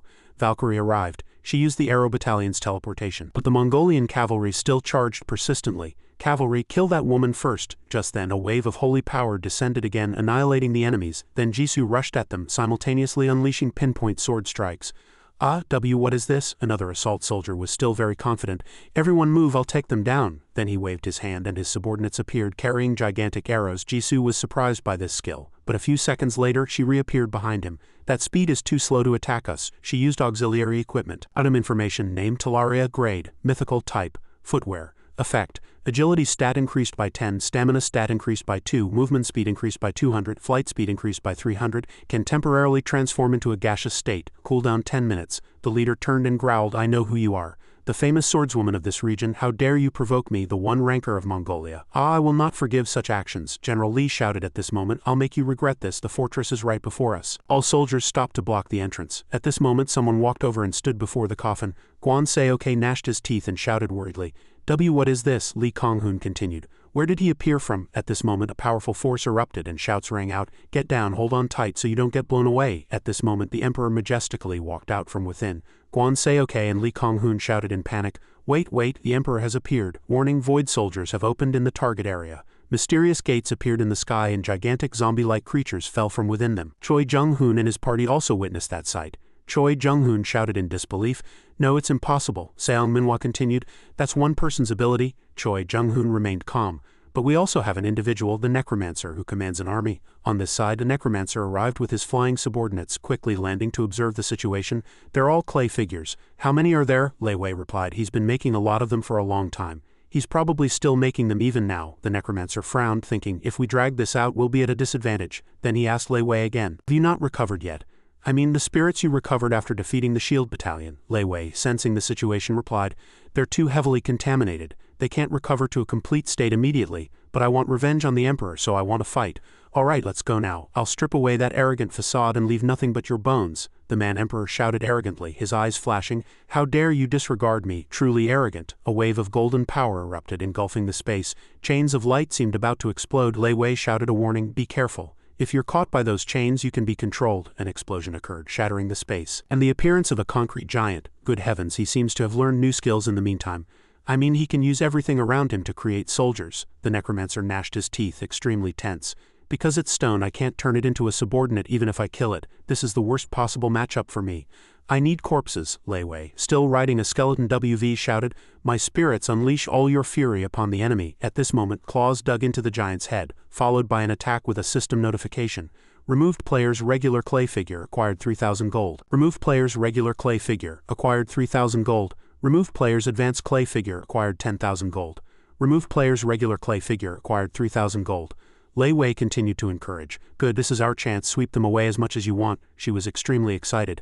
Ah, this feeling is truly long overdue. Below, General Li continued to shout at his subordinates. While His Majesty confronts the Necromancer, we will capture the city walls. The Mongolian cavalry was also confronting Jisoo. They fought and hurled insults. This damn woman, we need to defeat her quickly and join the main fight. At this moment, Ki Wang-su shouted, Statue of the Guardian, appear. The system appeared. The Guardian's silver statue grants the awe-inspiring presence effect to the target area. 1. All stats increased by 10. 2. Physical defense and magic resistance increased by 100. 3. Holy barrier and barrier increased by 200. Jisoo fires petrification lasers every 1 minute. The Guardian's silver statue's 2 eyes shone. The Guardian's silver statue stepped forward majestically, wielding a weapon, followed by a wave of power. The enemy shouted in panic, My body, what is this? Don't get hit by the petrification laser. Ki Wang-su shouted, Dedeploy the barrier, it's too late. Above, Jisoo was still unleashing sword energy. The Mongolian cavalry shouted, this damn woman, kill her to the end. No, we must approach first. Suddenly he smiled grimly. This foolish woman, no matter how confident you are in your speed, how dare you come so close? You are surrounded. Jisoo was engulfed in a wave of golden power at this moment. And suddenly numerous bombs flew in from the air. Bombs! Jisoo leaped into the air and dodged. Below, a gigantic explosion occurred. And no, the cavalry should have covered the siege battle from the air. The enemies began to panic. There's no way Valkyrie is this strong. And that mage controlling corpses. I think they're much stronger than we anticipated. Could we actually lose? General Li, hearing these words, shouted a warning. That won't happen. Look at His Majesty. He's still continuously deploying soldiers. If we just hold on for now, the Emperor will soon finish them. A body was floating in the air amidst gigantic flames. The Necromancer thought inwardly at this moment. The monster corpses I hid deep underground. I secretly injected mana into them. There's no way something like a salamander can kill the Emperor. I will end him myself. The Necromancer calculated and leapt into the air. He rushed forward to attack the Emperor. Soul Barrage skill has been maximally injected into the weapon. Numerous attacks were fired simultaneously. Hit. It was blocked by the barrier, but I can finish him with the next attack. The Emperor extended his arm and fired power. The Necromancer also counterattacked using his Winter Predator skill. Then he rode that power and flew back. The Necromancer growled, splitting the Emperor's body in two. This is the end. Half of the Emperor's head still glowed with the red light of a clay figure flickering.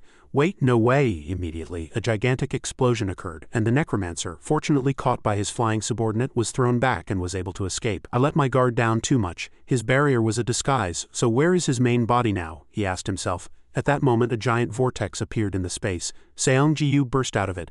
Damn it, I need to retreat. A system notification popped up, saying the Sunset Tribe had begun. He again focused on the mysterious woman below. Is this wind her attack? Didn't the Emperor only have one divinity? Suddenly, lightning began to strike in the darkened sky. Seong Ji-yu was puzzled. I don't know what her profession is, but she's controlling wind and water, and this is the middle of enemy territory. I need to retreat for now. Everything was back to square one. Thinking so, he flew away from that dangerous area. The Emperor stood next to the woman looking at Seong Ji-yu. Is that guy the necromancer who controls corpses? I knew about him, but he's more troublesome than I thought. His face darkened. I need to change the plan. I must conquer the city walls before that guy can pull any more stunts. You deal with him until then. The woman clasped her hands and received the order. As you command, I shall cut off his breath. The Emperor refused again. No, the whole world is watching, so I will do it myself. You just need to act as I wish. War is like governing a great nation, so no action should go against my will. At this moment a system notification popped up, stating that a legendary grade clay figure was releasing energy from a special item. Hero Avatar Guan Yu Unjang has been summoned through artifact linkage. Hero Avatar Lu Biyu Fengshen has been summoned through artifact linkage. The Emperor turned again and said, I'm going to the city walls now, so do your best to prevent that guy from even stepping on my shadow. Seong Ji-yu felt flustered on his side. Damn it, I destroyed so much but nothing has changed. That guy is heading for the city walls. They've changed their strategy. That guy thinks attacking the city walls is easier. Lei Wei asked again, shouldn't we stop him? At that moment a bone wyvern was in the middle of a gigantic vortex. Lei Wei asked loudly, whose skill is this? Seong Ji-yu quickly replied, it's that woman who controls wind and water. Lei Wei shouted, she's the one who imprisoned my spirits and performed the yin-yang ritual. A follower of the Emperor and a divine being, the female follower below said at this moment. Necromancer who controls corpses, you cannot pass here. Seong Ji-yu quickly regained his composure and said, confident aren't you? You're just trying to buy time. Lei Wei, first we need to find out what her divinity is. If we know her divinity, we can deal with her quickly. Suddenly, the woman interrogated him with sharp eyes. You have two divinities, don't you? Anubis and Yama. Seong Ji-yu immediately realized he was doomed upon hearing that. Wait, does she have eyes that can see through a player's abilities? This wasn't part of the original plan. Lei Wei's face was blank, unable to hide her concern. What should we do? She's already figured us out. The woman below waved her hand again and continued. You've gathered two divinities, it's useless. The Grim Reaper won't work on me. At this moment, countless demon faces were in the air and the woman's vortex swallowed Seonggu's power. He was very worried. Even invisible ghosts are getting caught up. That means my divine power works on the undead too. The woman below at this moment had a terrifying expression and exuded even greater power. The power bestowed upon me by the great Emperor is that of a divine dragon. It's different from your puny divinity. Seong Ji-yu felt as if he would freeze at this sight. A dragon? Lei Wei was speechless. This guy is really stupid. He just blurted it out himself. Seong Ji-yu at this moment summoned a weapon and retorted to the woman below. If your strength is in discerning your opponent's information, then you should have known that your information is valuable. You've just turned yourself into a rabbit in front of a hunter. At this moment, Seonggu's core followers appeared and simultaneously, a system notification appeared. Synergy effect has been activated through cooperation with allies. 4. Hidden Dragon Slaying Expedition. Classification, Weapon Synergy. Condition, equip 3 or more dragon-slaying weapons. Effect, 200 increased additional damage when attacking dragon-type creatures. 200 increased resistance to all types of breath attacks, only applies to wearer. 200 increased resistance to dragon's intimidation. The woman saw this and shouted with an enraged expression, you outsiders dare, I'll show you who the real rabbit is. Immediately, countless gigantic vortices appeared and swallowed him. Lei Wei struggled to avoid those forces. Summon her, she's stronger than when I fought her. If I fight her with my spirits, they'll be bound. Seong Ji-yu charged towards her and shouted, Lei Wei, fall back, only my subordinates and I can pass. The vortices became denser and denser, and airships moved lightly in the air. Below, gigantic explosions continued across the ground, and the internal situation was completely obscured. Gigantic clay figures appeared within it. Some of the enemy's troops have been destroyed, but they're constantly being reinforced. If they get closer, they'll break through us. Keep firing, Ki Wong-su tensely ordered his unit. Finally, we've reached the city walls. The figures are climbing the city walls and continuously being thrown. At this moment, the Emperor stood on the shoulder of a giant. Sergeant Kim's unit was flustered. What is that? A hand, a rope. He's going to control us. Be careful, don't get caught. The Emperor was exuding power from the front. The Guardian. The Guardian was caught by the rope of power at that moment. Both eyes shone brightly, glowing golden. And that power descended, causing pain to everyone below. Run away. Sergeant Kim quickly turned back and asked, is that the Emperor? Han-ho, the Emperor attacking you was also a fake. We can't trust him. The Guardian's support effect has stopped, Han-ho shouted. No, haven't the enemies gotten stronger too? Choi Yong-hoon had already jumped into the battle. Anyway, we have to defeat the Emperor first, Jisoo declared calmly. I'll do it. If you finally take on the mission, I'll destroy that statue and protect the city walls. At this moment, power was directed towards the Guardian. At that moment, the statue's foot lifted and then, as it strongly stomped the ground, everyone was surprised and stepped back. One person calmly shouted to everyone, reminding them, "Everyone, stay away from the statue. We'll destroy it with artillery fire." Just then, the other foot stomped the ground and suddenly power surged out, preventing its movement. Was that a spear throw? I guess I know how troublesome this statue is. The enemy started moving and H and the blacksmiths made it so strong. Hanho gritted his teeth and said move. He began to use his main skill. Item information appeared.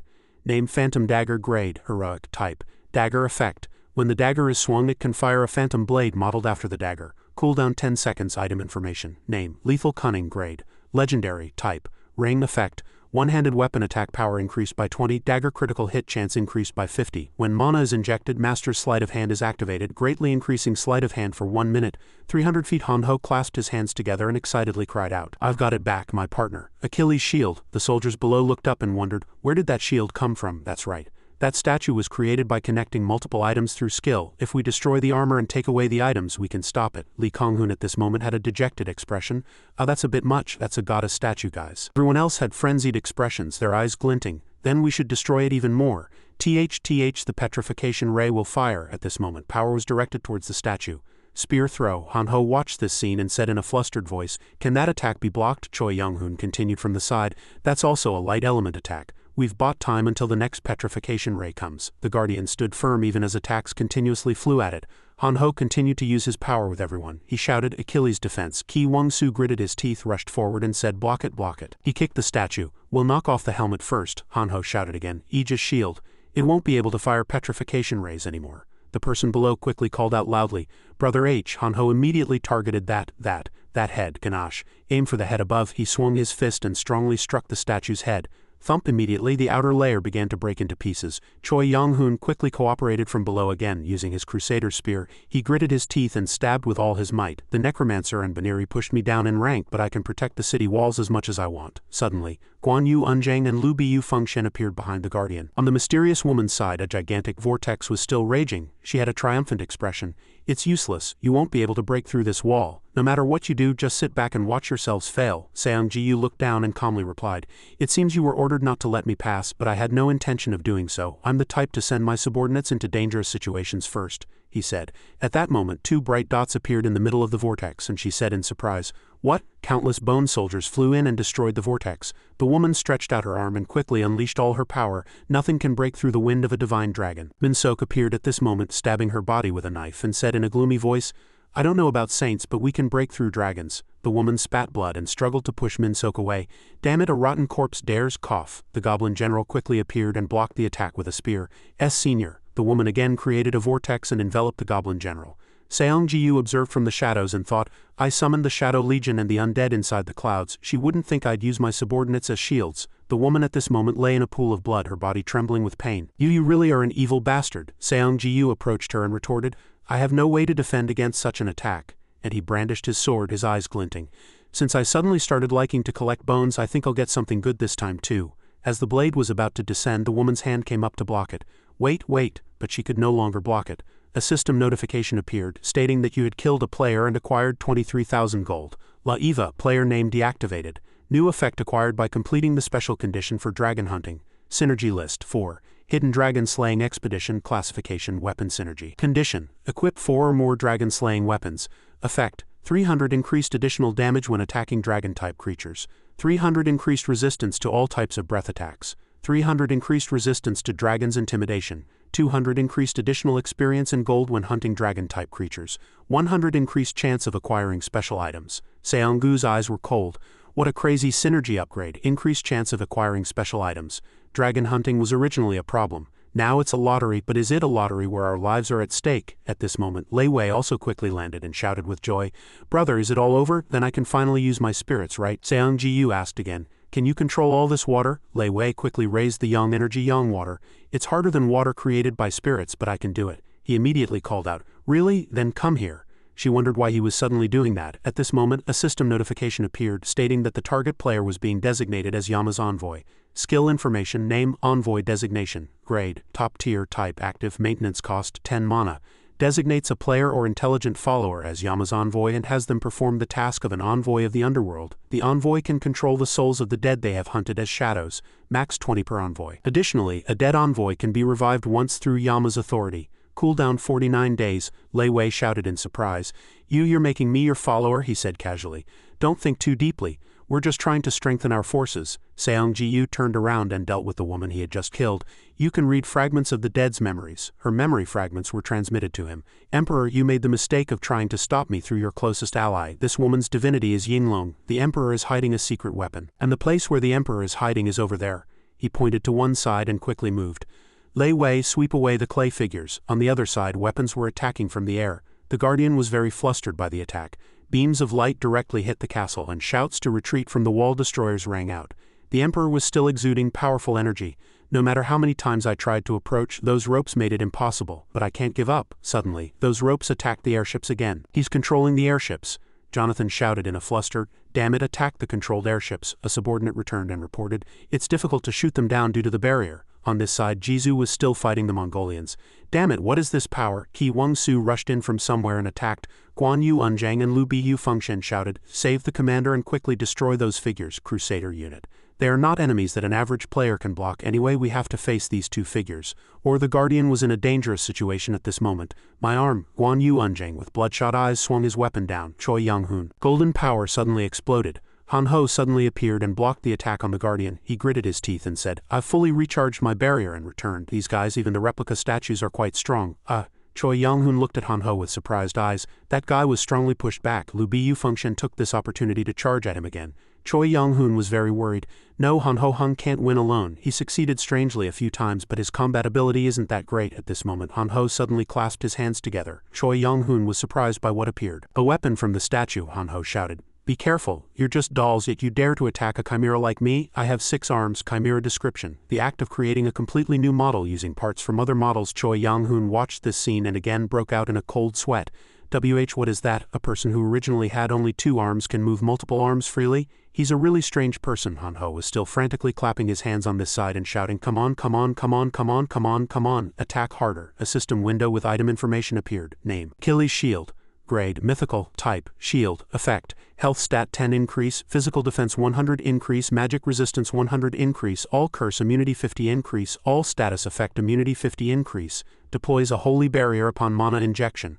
Also, all targets within the barrier are immune to all status effects. Han Ho stuck out his tongue excitedly, with a very perverse expression. You're too close. Why are you listening to the enemy and doing this? The weapon is stuck, he shouted again.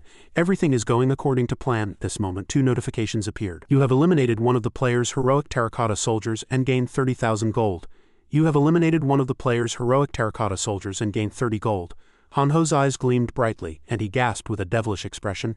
Phew, the enemy general has been eliminated. Choi Young-hoon admired him inwardly. He's truly bizarre, so bizarre, but as expected of Seong-gu's group, they're strong. Suddenly, he called out loudly to Han Ho. Han Ho turned around and replied, why? Just then, a powerful wave of force poured down and small fragments scattered in the air. Han Ho stopped in the smoke, his eyes fixated on the scene, dyed red. If artillery fire had come from the airship, would I have endured it first? Choi Young-hoon, who was behind him, asked, sweating, can't you protect me anymore? Then another powerful attack poured down, breaking everything it touched.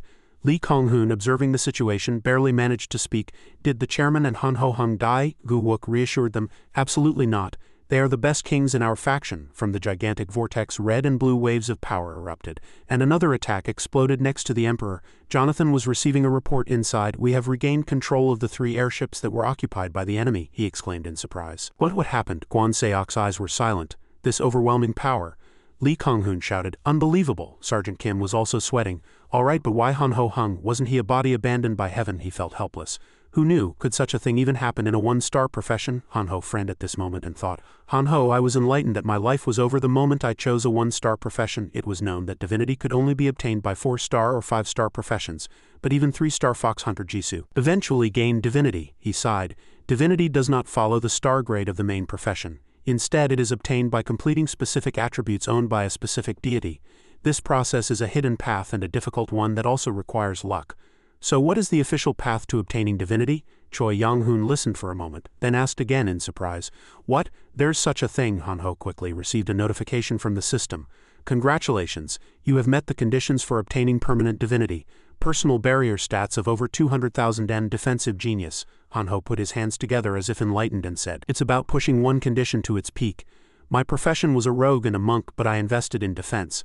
I invested in defense because I didn't want to die, it just happened, and since it was over anyway, I invested in defense, and that's how I obtained divinity. Or I ruined the game." Choi Young-hoon, seeing this, started sweating again. Can he obtain divinity that way? A notification appeared in the system window. You have gained the power of the Northern God, Black Ghost divinity permanently granted. Each time your divinity manifests, you enter a demigod state. All stats significantly increase. 10. You can use the skill master of absolute defense. You can use the skill master of yin energy domain. You can use the skill master of war avatar transformation. The Emperor gritted his teeth and made a face. This worm-like fellow has really created an unexpected situation. Warning. Black Ghost avatar transformation begins in the target area. A wave of power overwhelmed him. Magic circles appeared in space. Lei Wei began to worry as the situation became dangerous. Damn it, Seong Ji-yu slowly thought. Even Lei Wei's water wave is losing strength. There's a terracotta army, but many players still survived. It's an unreasonable demand to break through the army with only water and no support. Lei Wei glared ahead. I don't think I can get any closer. Seong Ji-yu reassured her. Just hold on a little longer. If you just hold on, the item will arrive. Just then, Hanho flew in from afar. Seong Ji-yu said, "He's here." Hanho, upon arriving, announced loudly, "Necromancer Nim, I've brought the item you requested," he exclaimed excitedly. "Good, the war with the Emperor begins now." The skeleton soldiers were silently waiting for Seong Ji-yu at this moment. Then they all slowly moved in an orderly fashion. Reporter An, watching the screen, exclaimed in surprise, "Where's the Necromancer suddenly going?" The bald man next to him continued, "He is further away from the battlefield than where the fierce battle is taking place. It's a terracotta soldier." At this moment a huge horde of terracotta soldiers was pouring down. Reporter An was very flustered. "What is a terracotta soldier doing in a place like this?" the bald man speculated. I don't know, perhaps there's something he needs to protect." At this moment, a wave of force slashed at Min Sok. He let out a painful scream from the attack. "It's a heroic terracotta soldier." Is that Shang Yu Ji, said to be comparable to Guan Yu and Lu Biyu?" Gong Gong exclaimed at this moment. "Comparable? Don't make me laugh. He is Overlord Shang Yu. He is known to be the strongest among all heroes in Chinese mythology." Reporter An turned to him and glared unpleasantly, saying, "Shut that damn guy's mouth," he continued. "The Necromancer is finished now. I thought on the battlefield, as expected, that damn guy will protect the Emperor." Then he shouted, "Min Sok Hung, please stop that guy. I'll go take down the Emperor as quickly as possible." Min Sok replied, "Understood." Seong Ji-yu headed towards the coffin-shaped object. "He's there. The Emperor is there." Seong Ji-yu rushed in, trying to enter. He quickly entered with magic. "You have entered Qin Shi Huang's mausoleum. You have been classified as an intruder and will not be forcibly ejected." He observed the situation cautiously. "What an unpleasant space. The fact that I came in without subordinates means that now." At this moment, the Emperor, standing far away, opened his mouth as soon as he saw him. "You made a mistake. You entered my domain yourself. The fact that you jumped into the most dangerous place, knowing it, means you have a plan, but that thought itself is a mistake." A notification appeared in the system. "This space is a divine domain governed by a specific divinity. Other divinities cannot be used here." Seong Ji-yu was surprised and thought, "It's the same type of space as Hephaestus's forge." The Emperor continued to speak. "One who uses his own death as a weapon has walked into death himself. Compared to your success, you have truly brought about a miserable end for yourself." Seong Ji-yu calmly retorted, "Is it because there are eyes watching, or are you just trying to act cool and go directly?" At this moment, numerous terracotta soldiers surrounded him, and the Emperor had a triumphant expression. "What can you do here? Your main power summoning is sealed, and I have an army." Suddenly, Seong Ji-yu calmly retorted to him, "Sorry, but this isn't the first time I've been in a space like this." Just then, a notification appeared in his system window. Skill information. Name Red Dragon Lord grade, special type, active condition. Possess 3 or more Red Dragon items. Usable skills change depending on the set components. 1. Hellfire Breath, activated via Red Dragon Spear, turns a 100 meters radius around the spear's impact point into a lava zone. 2. Boiling Armor, activated via Red Dragon Armor, envelopes the user in a powerful fire vortex. 3. Summon Dragon Tooth Soldiers, activated via Red Dragon Bracelet, summons and controls 10 Dragon Tooth Soldiers. Seong Ji-yu said, "Even in a special area I can still use item skills." Summon Dragon Tooth Soldiers. At this moment, Dragon Tooth Soldiers appeared in the air. They began to attack the terracotta soldiers.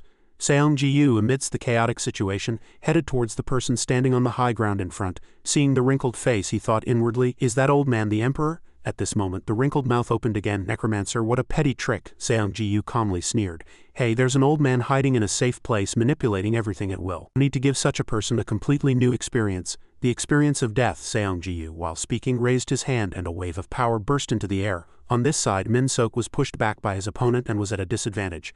"Damn it, I can't delay any longer. The plan has gone awry. The fact that I can't get the item she brought means I can't take my subordinates to where the Emperor is.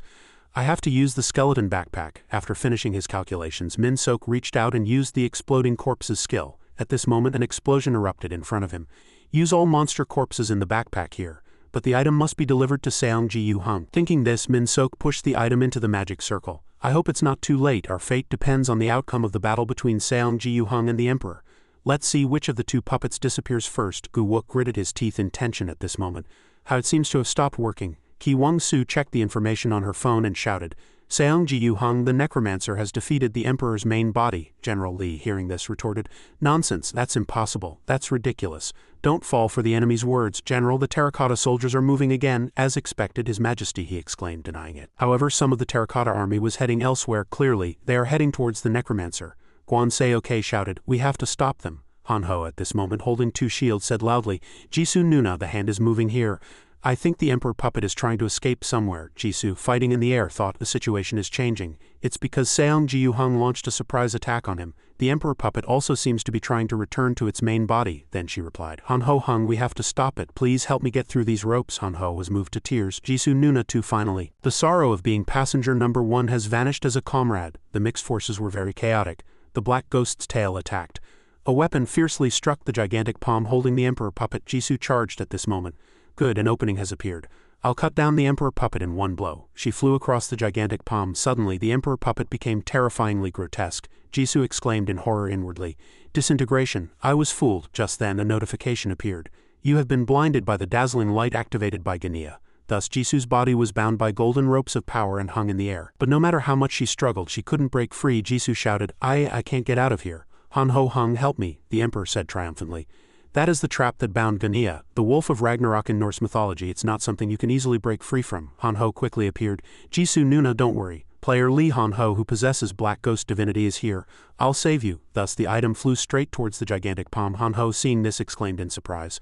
Ha ha ha, instead of saving it, jumped in. I didn't expect this. Jonathan inside the airship commanded after seeing this. All fleets, prepare to fire. His subordinate returned and said worriedly, Friend and foe are mixed. He reassured himself again. Surely he won't die. He's a divinity specializing in defense after all. I think so. Suddenly, someone appeared and spoke. Wait, these are humanoids, werewolves. We only need to lure the target towards the Necromancer, right? If so, instead of artillery fire, shouldn't we use the item we installed on the ship? On this side, countless vines were quickly stretching forward. The vines stretched out and grabbed the fingers of the gigantic palm. They were the vines of the World Tree. At this moment, a loud notification sounded. All fleets, disperse, but divert the palm's movement and continue to cut the palm. Suddenly, the gigantic palm disappeared from that spot. It's disappearing. Where is it going? Then an explosion occurred, and Seong-Ji-Yu landed in the ruins, saying, It's finally over. The gigantic statue too, your army is finished now. But the Emperor calmly retorted, Yes, Necromancer, but all the tricks you prepared are also exposed now. A notification appeared in the system. Oppressor's hand, the Emperor releases a strange power, he continued. Compared to you, I haven't used a single skill yet. Seong-Ji-Yu frowned, observing the situation. The gigantic palm is manipulating objects. He quickly recovered it from the city wall. Immediately, countless golden ropes sprang out and grabbed the dragon-tooth soldiers. The flames of the dragon-tooth soldiers were the power of the red dragon, and the Emperor's ropes could not control them through these flames, yet he was not finished. The Emperor at this moment raised one of his wrinkled bony fingers. Oh my first skill has been blocked? Seong-Ji-Yu still worried inwardly. If I misjudge, the situation could immediately turn around, he continued. This is my second skill. Half of the terracotta army has attacked your village. Power exploded, and numerous terracotta soldiers reappeared. Seong-Ji-Yu gritted his teeth, snarling, Are those petty puppets your second skill? Have you used up all your skills? A gigantic pillar of flame erupted from the gigantic palm. The Emperor chuckled, hearing this. Phew, the Necromancer threw his spear. Does that mean you've used up all your skills? A warning appeared in the system. Warning, Hellfire breath is forming in the target area. You have eliminated one of the player's intermediate terracotta soldiers and gained 3,000 gold. You have eliminated one of the player's intermediate terracotta soldiers and gained 3,000 gold. You have eliminated one of the player's intermediate terracotta soldiers and gained 3,000 gold. You have eliminated one of the player's intermediate terracotta soldiers and gained 3,000 gold. You have eliminated one of the player's intermediate terracotta soldiers and gained 3,000 gold. Then Seong-Ji-Yu continued, Alright then, let's talk, just the two of us. The Emperor's eyes flashed. I still have many puppets, but now we're on equal footing. Perhaps you are superior in terms of physical strength. If this wasn't my domain, two gigantic eerie eyes appeared. A warning appeared in the system. Warning, Oppressor's gaze activated in the target area. You have been exposed to Oppressor's gaze. All your physical functions are severely degraded. Warning, if exposed to this state for too long, you will become vulnerable to mind control. Thus, Seong-Ji-Yu gasped under the pressure. The Emperor continued to speak. This world moves by my power, you can never defeat me here. Seonggu's body, bound by those ropes, was dragged closer to the emperor. How interesting, Necromancer, you're smiling. At this moment, Seonggu smiled, baring his teeth with a twisted expression. Boiling armor. Activating the red dragon armor's boiling armor. Immediately, his body mutated and became grotesque. The ropes binding him also stretched, then he gritted his teeth, jumped back and retreated. His attack was blocked by the golden ropes. The emperor looked up calmly. Is that your last hidden skill? Now I'm starting to get bored. Then he pulled Seonggu towards him again and lifted him. Do you still not understand? Nothing can deceive my eyes within my domain. Not even the dragon-toothed soldiers secretly approaching me. Or perhaps you can't understand but refuse to acknowledge it. If you intended a surprise attack on me, you should have aimed for my head, although it still wouldn't have worked. Just then, Seonggu held up a box and shouted, "No, I didn't make a surprise attack, you fool. Get in." A notification appeared in the system. Hephaestus's forge entered. Beams of light shot out from the space. The old emperor was dragged into the space. He looked around in astonishment. Where is this place? Seonggu landed beside him and replied, "This is a new arena. Good. Here neither of us can fairly use divinity. It's a perfect arena for us." The old emperor was flustered from the start and demanded, "Were you planning to drag me in here?" Seonggu immediately admitted, "That's right. If you want to leave this place, place your hand on that anvil and say escape." Suddenly, the old emperor's face contorted and blood ceaselessly spewed out. He hastily covered his face. This bastard." Seonggu laughed and stretched. "Coincidentally, many of my enemies are old, so attacking old people has become my specialty. Unfortunately, this isn't a war right now but a combat event." As he spoke, he excitedly continued to hit his opponent. Outside, reporter On watched the scene and laughed heartily with satisfaction, but at the same time she covered her face with her hand, feigning sympathy. This is too cruel." The bald man next to her was speechless. "Reporter On, take your hand away," she continued to say. "I know he's an enemy, but attacking an old man breaks my heart." The one-on-one battle between the two commanders used only their physical bodies, however it was too imbalanced a fight. Inside, Seonggu was still gritting his teeth and attacking his opponent. It's hard to compare with a combat class, but the Emperor's stats wouldn't be low with so many level-ups. The fact that he's fine despite taking numerous fatal blows is proof. However, the old Emperor, despite continuously spitting blood and being hit, stiffly shouted, "Your movements are terrible." Seonggu deeply considered his future missions. "I have to overwhelm the Emperor." The old Emperor covered his ceaselessly bleeding mouth and swung his sword. This barbarian, shut up." Seonggu coldly exposed him. "As I thought, you've never used your body before. You've lived too arrogantly, playing the king from the start," the old Emperor shouted. "Swordsmanship," but the sword missed widely. He bent over with an extremely enraged expression. "Necromancer, even if this is a domain of authority, we can still use item skills. Get ready to crawl back into my domain of authority. Escape." He touched the object. At this moment, the system notified. When using Hephaestus's anvil, the success rate and the probability of granting additional effects are greatly increased. Also, basic durability is increased by 300. Seonggu looked at his opponent in disbelief. "What on earth are you doing?" The old Emperor grabbed the wall and shouted, "Escape." Seonggu couldn't help but smile and reminded him, "You shouldn't blindly trust an enemy's words," he shouted in fury. This swindler." Seonggu interrupted the old Emperor. "If you wanted to play king longer, you should have stayed hidden in your own domain." As he spoke, he delivered a sharp blow to the old Emperor. Immediately, a notification appeared. "Killed a player and acquired 29,000 gold." A moment later, there was a huge bloodstain on the floor and Seonggu stood before the enemy's corpse muttering to himself, "It's over. I finally defeated the Emperor." Suddenly, a bizarre wave of power exploded and he was surprised and recoiled. "The Emperor's soul, where is it going?" The soul flew to one side. Could he still have a hidden trick? What a terribly persistent old man. Seonggu stared at it coldly. "If it's like this, I have to finish him completely in one go." Outside, Guan Seok and Li Konghoon were fiercely attacking the clay figures and breaking through. "They're agitated," General Li shouted. "Hold on, when His Majesty returns, victory will be ours." At this moment, a subordinate pointed with his finger. "General, something is flying over there." "That is His Majesty the Emperor's bizarre soul," he shouted. "Your Majesty, His Majesty the Emperor." The wave of power quickly entered the coffin, and soon a hand crawled out over the edge of the coffin. "This damned necromancer, how could you pull such a trick?" A notification appeared. "Your soul has been absorbed by a terracotta soldier." The sight of the old Emperor's soul entering a terracotta soldier was truly ridiculous. "Fortunately, I had 3 replicas prepared. I lost the one-on-one battle, but I will win this war." 2 bizarre eyes continued to move with the gigantic hand. The system notified again. "Warning, oppressor's gaze activated in the target area." Ki Wongsu shouted in a panic, What? He's back out." Seongminhwa's face turned pale. Just a moment, did Seonggu lose? That can't be." The system continued to notify. "You have been exposed to oppressor's gaze.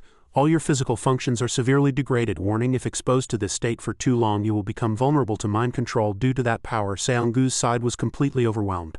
"Ah, my body won't move," Hanho unconsciously exclaimed in admiration and clasped his hands together. "Ah, your majesty." He quickly shook his head to clear his mind. "Ah, what am I saying?" At this moment, the emperor, looking younger than before, opened his eyes and spoke. "Yes, it should have been this easy.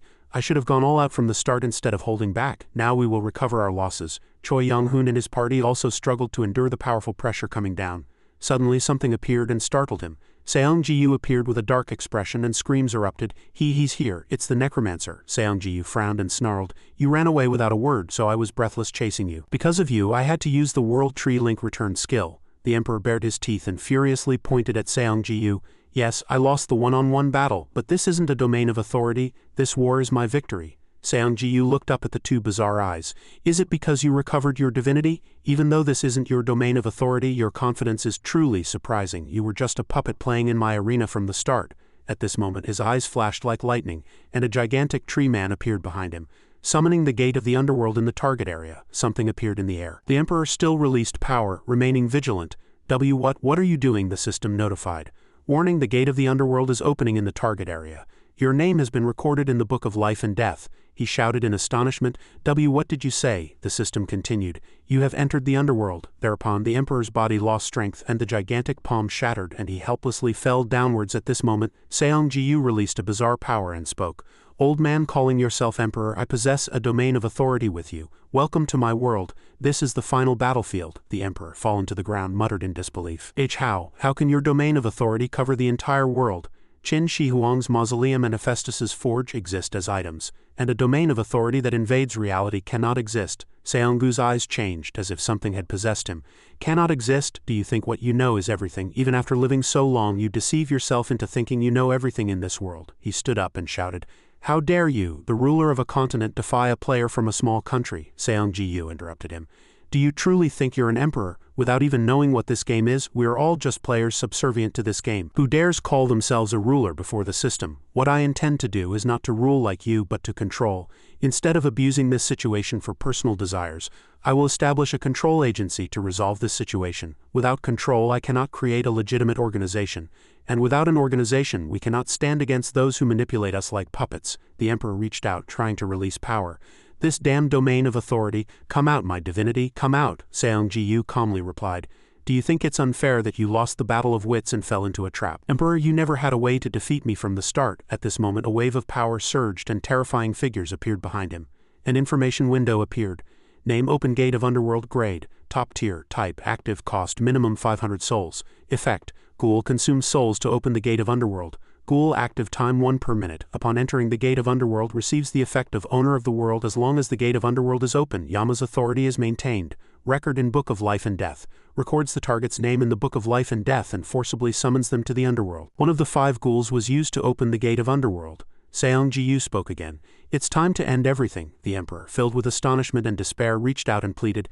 "Just a moment, Necromancer. It seems it's too late now, but can't we still talk? I will be useful to you. The control agency you want to create will need a lot of power. I alone would be far better than tens, hundreds, thousands of random subordinates. Don't think about now, think about the bigger picture." He tried to persuade him. Seong-ji-yu calmly retorted, "Talking about the bigger picture." Then his eyes turned cold. "I'm sorry, but I don't deal with dead fools. Ask me again after you're dead." The emperor, affected by the power, shouted in astonishment. Just a moment," Seong-ji-yu declared. "Punish evil." A notification appeared. "Punishing evil in your domain of authority, the underworld." A very terrifying process appeared. Soon the figure of the old Imperial Guard Commander Gong Gong, bleeding from his eyes, nose and mouth, became even clearer. There were eerie arm shapes in the space. They began to disappear in midair. A drone flew by, filming the entire scene. The live stream screen displayed official channel Live World Season 9 feet. 18,496,415 viewers. Reporter on soared with delight. It's over," the bald man next to her also shouted with joy. "The war is over." Thereupon reporter looked at old Gong Gong again with a sly expression and removed the bandage covering his mouth. "Mr. Gong Gong, the emperor lost. This entire scene happened in the underworld." He was gagged at this moment and shed tears and snot in despair. "Saint, stop," she continued to mock him. "You said the emperor would win, but the result is completely different. What a great nation. I wonder what was wrong with that great nation." At this moment the assistant again raised a question. "The war with the emperor is over, but there's still work to be done, right?" She then shouted as if she had just remembered. "That's right, the Amazon of the Brazil server and the Black King's fortress there. Will it be the start of a new war for the World Tree Faction's control agency?" A moment later, everyone held a victory celebration together. Qi Wang-su reported enthusiastically. In this war we captured 5,441 prisoners of war. Lei Wei is currently occupying and controlling Beijing, and from Beijing, the Emperor's base, we seized core facilities, items, gold, and storage. Seong Ji-yu replied cheerfully. Then our World Tree faction can quickly recover our losses, Qi Wang-su said with a dignified and confident expression. Don't worry about that. We spent a lot of money in this war, but we earned much more by winning. Han Ho said with a nonchalant and triumphant expression. He's my senior. Jisoo hastily asked. How much did we earn? Qi Wang-su enthusiastically declared. Seong-ji-yu Oppa will be the wealthiest player from now on. We'll be printing money. Seong-ji-yu, following that declaration, raised his wine glass with an it's-nothing expression. At this moment, a notification appeared in the system. Colony list. China Server 1, collection rate 50, total gold income 150.5 million. China Server 2, collection rate 10, total gold income 34.5 million. 3. China Server 3, collection rate 10, total gold income 31 million. The city space quickly became blue and peaceful again. In the conference room, Qi Wang-su shouted in astonishment, What? We're investing 1 billion gold? No, isn't that too much to invest right now? Seong-ji-yu replied seriously. There's no guarantee that we'll win the next war. Therefore now is the time to invest as much as possible. Please call Master H, he calculated inwardly. Magic technology will become more important from now on. No matter how much of a dragon it is, it won't be able to stop a rich nerd. At this moment, Master H closed his eyes and said helplessly, Why are you calling me again to make me do more work? These days my heart pounds whenever you call. Seong-ji-yu said with serious eyes, I won't beat around the bush. Hephaestus's divinity or other blacksmith divinities, can you acquire them in the near future? Master H broke out in a cold sweat. He's making my heart pound again. Then he replied, well, I think I've found a way to some extent. Every time I create a legendary grade or masterpiece item, a notification appears saying getting closer to an unknown condition. This must be a sign that I'm approaching divinity. Seong-ji-yu immediately said, Good, then keep making them and acquire divinity quickly. He had a troubled expression. I'm fine, but do you know how much gold that will cost? Operating Hephaestus's forge alone costs 1,000 to 1 million gold.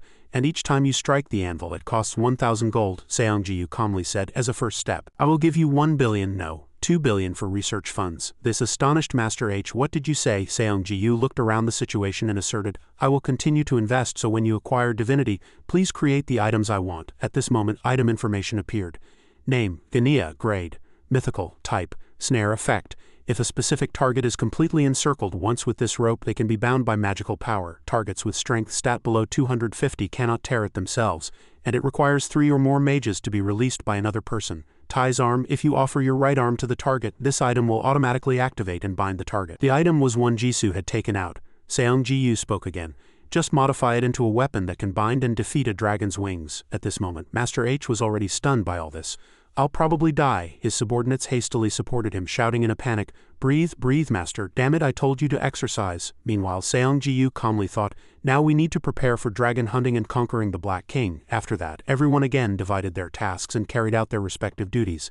A notification appeared in the system. You have witnessed the aura of a masterpiece. You received the blessing of illusion for 30 minutes. Health and mana regeneration speed increased by 20. All stats increased by 1. Qi Wang-su enthusiastically looked ahead. Seong-ji-yu looked at her in astonishment. This building is a masterpiece, Qi Wang-su replied somewhat triumphantly. We carved Seong-ji-yu Oppa's achievements on the exterior walls, Han Ho happily continued. As expected of my senior, Seong-ji-yu inwardly lamented. Are they trying to embarrass me to death? At this moment, Qi Wang-su again pointed to the numbers on the elevator lift and explained, the architect's skills are getting better and better. Magic technology elevator. They say they can build a city in a month if they have enough materials. Inside, a person stood and passionately introduced everyone. Summoner, welcome to the International Media Center. This place monitors the communities of 20 servers and quickly receives news from around the world. I designed this building and this is the most important part of it. It's where you can post to the world server community, which means you can send the World Tree faction's messages to the entire world. Seong-ji-yu listened to the announcement and praised, Good, send a message about joining the provisional committee right away. He then calculated inwardly that this message would be an opportunity no one could refuse, the first international conference since the game started. No power would miss the chance to become a founding member of the control agency. The entire world would focus on the Korean server at this moment. The designer continued his announcement. Australia, Vietnam, Mongolia, Russia, Laos. 23 servers have already responded, Hanho exclaimed in surprise. Can world servers really gather at this speed? Seong-Ji-Yu replied, of course they should, he thought to himself. If the system welcomes this phenomenon, we might be gambling with the system right now. Suddenly, the designer shouted, this is, he hastily turned around with a flustered expression and reported, we received contact from the Brazil server. The Black King's fortress has said it will participate in the provisional committee. Seong-Ji-Yu was taken aback. What exactly is Hangong-guk planning? He bowed his head. Looking at the screen, the designer spoke again. This is a message for the summoner. Seong-gu's expression became tense and serious. I will go there with the dragon. Do not forget that our enemies are angels and demons, the absolute races. It is not players I intend to declare war on an attack, but them. 2 hours ago, they opened the gates of heaven. Prepare for the final battle. After a moment, Seong-Ji-Yu and everyone else stood in silence before the screen. Seong-Ji-Yu analyzed the situation again. Divided into 2 factions, angels and demons. Fierce competition and war unfolded as one of the main scenarios. For those watching this game through the system, this was not what they wanted. Ki Wong-Su said, according to our investigation, many servers have left the Absolute Race faction. At least before the Absolute Races began their hurried movements, Seong-Ji-Yu heard that and thought, if we can establish a control agency, they will no longer be able to do anything. When I try to break the scenario through peace and harmony, they are initiating extreme events. Then he asked again. He said the gates of heaven have opened. Who investigated? Ki Wong-Su replied. We have screens of Rome, Washington and the one in Seoul. The system displayed a notification. A new event is about to begin. After a moment, blue gates formed in the sky of each region. Ki Wong-Su continued to report, looking at the screen. Next is India Server 2, Mumbai over there. That's a red gate. The gates that have appeared now will be 2 colors. I think blue is for angels and red for demons. He then asked, what is the information from each server community? Ki Wong-Su replied. They say faction missions have been given to players who belong to the Absolute Race faction, to contribute to occupying each city. Seong-Ji-Yu thought, if this is the case, I have no choice but to postpone the provisional committee. After all this effort, everything has crumbled with one intervention from the system. First, I must maintain contact with the Black King's fortress. Since they know more than us, I must adapt to the situation. At this moment, Jisoo also spoke up. Seong-Ji-Yu Oppa, are you going to cooperate with Hangong-guk, the Black King? Can we trust him? Seong-Ji-Yu said awkwardly, no, I never trusted him from the start. I just didn't confront him because there was no reason to fight, he thought to himself. Whatever his goal, he has decided to begin a conquest by allying with the dragon. Seong-Ji-Yu shouted. He could have suggested cooperating with players instead of the dragon. He cannot be a good person. Scene change. Jongno, Seoul. A giant deep hole appeared and a system notification popped up. A new event is about to begin at 000. World Season Guide start. World Season 2. Age of Strife and Submission. To all survivors worldwide, the 2 absolute races have made an important decision. After loosening the ties of unity over the world, they have decided to tighten those ties again. They will do so through violence and widespread judgment. However, one sole opportunity for atonement has been given. Within 48 hours you can reconsider your mistakes and submit to the absolute races. Remember, the most important thing now is whether you can survive. This is all. Important information is as follows. After 48 hours, the judgment of the absolute races will begin simultaneously in the major cities of each server. In subsequent events, 2 choices, strife and submission, will be given, and different rules will be applied depending on your choice. Seong-Ji-Yu read the information and exclaimed, as expected, the system has switched again. Option 1, strife. You must fight against the invasion of the absolute races. The battle will begin on one city battlefield. If you successfully defend one city battlefield, you will be offered 3 other city battlefields where the invasion is still ongoing. You can choose one of them to teleport to. Battle ranking points will be reflected as follows. Eliminating a regular angel demon 1 point. Eliminating an officer class angel demon 10 points. Eliminating a boss class angel demon 50 points. Successfully defending a city battlefield 100 points. Completing a hidden condition 300 points. Basic victory reward 100,000 gold. Lee Kong-hoon exclaimed in surprise.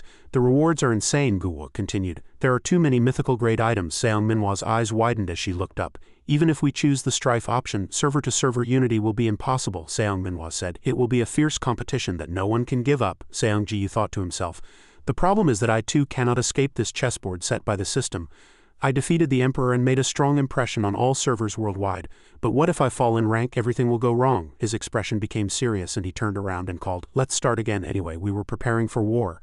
48 hours left until the invasion. We will pour all our resources into this war. Scene change. Elsewhere. Seong-Ji entered the magic engineering room. Everyone followed him. He spoke, we have stored the most important items of the World Tree faction in this warehouse.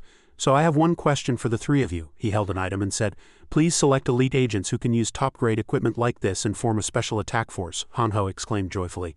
Me, I'm so happy, but don't you think I'm lacking compared to these two? Wouldn't it be better to choose Han Ho Hung? She was slightly confused. Seong Ji-yu thought, he's already a monster at picking up items, then replied, I don't just want a team with high levels and good equipment. Choi Young-hoon spoke up. Special attack force. Does that mean an attack force to achieve a special objective? What is that objective? Seong Ji-yu held out his phone and said, it will appear soon. So go and see for yourselves. After a moment, a group of people stood before something glowing blue. That is, Seong Ji-yu looked at it and said, that is one of the Special Attack Force's objectives. A strategic aerial maneuver using the Jeju Island hippogriffs will also participate. Now you know why you're here, right? The system displayed a notification. Choose between strife and submission to the absolute races. Seong Ji-yu immediately said, of course I choose strife. The system said, you have chosen to fight the absolute races. The absolute races will descend upon this land and hunt you down. Important battle rules. 1. When the invasion begins, you will automatically be moved to the nearest city battlefield. 2. If you successfully defend one city battlefield, you will be offered 3 other city battlefields where the invasion is still ongoing. You can choose one of them to teleport to. Battle ranking points will be reflected as follows. Eliminate regular angels demons 1 point. Eliminate officer class angels demons 10 points. Eliminate boss class angels demons 50 points. Successfully defend a city battlefield 100 points. Complete a hidden condition 300 points. Seong Ji-yu began to analyze the direction. If we start the battle in Seoul, the next places we can go are Taiwan, China, or Japan. Ideally, we should finish the battle quickly and go around the surrounding areas to gather as many allies as possible, and the defense success score is 100 points. If done well, we can get our faction's players on the rankings. Blue orbs appeared in the air and airships passed by. Ki Wong-soo observed the situation and reported, the WPU fleet is returning. Although it wasn't originally ours, it's a bit sad to see them go. Seong Ji-yu now jumped from the top of the building and said, Master H's team worked hard to create it, and we have our own new aerial fleet. After a moment, a group of people flew over. If the two of you lead the flight and Ms. Ju Jisoo handles perimeter security, Choi Young-hoon turned around and shouted. Mages and crusaders must always prepare defensive magic, she thought. Mr. Young-hoon will decide whether to attack or defend from the center. Ki Wong-soo inwardly exclaimed, the World Tree Fleet and a special attack force. If we have these two, we won't be pushed back in the air even against the absolute races, right? Summoner, Stormy has gained a new skill. Then she landed. Seong Ji-yu asked in surprise. A new skill, she explained. It's called Flight Command. We gained that skill while continuously training hippogriffs in flight as a team. With the skill effect, the hippogriffs now follow Stormy better. I've raised Stormy since it was a chick and now it has tasted power, just like my companion monster. Let's become rulers of the sky, Seong Ji-yu could only say. Well, you did great. At this moment, someone rushed in flustered. Summoner, there's something you need to pay immediate attention to. On Master H's side, a statue is gradually being formed under countless hammer blows, he said with a triumphant expression. I called you with good news. I've opened another treasure and got something quite good. Seong Ji-yu focused on something else. Then the answer is to break it with items, he still continued. And we've also developed a technique to revive golden guardians. If we utilize that technique, how about applying golem technology? Seong-gu's expression became dangerous. Who is it? I believe I won't release that control. A loyal dragon must serve first. Lowly human, what item came out of the warehouse? Master H held out an hourglass. It was a time attribute item. Item information. Name, time support grade, unknown type, mythical, description. Unintelligible time equations are contained within, making its use undiscoverable. His eyes meticulously observed the item. The description is too vague, but based on my experience, this will be used as an upgrade item to infuse special attributes. Perhaps it will reduce the cooldown of item skills or increase their duration. Seong Ji-yu reached out and summoned his scythe, replying, then will this work with that too? Master H said. This is a summoning item related to divinity. Such a thing cannot even be placed on a regular anvil. He held the scythe and turned around. But this isn't a regular anvil either, so we should at least try, right? My hand might slip. Seong Ji-yu tried to stop him in surprise. Wait.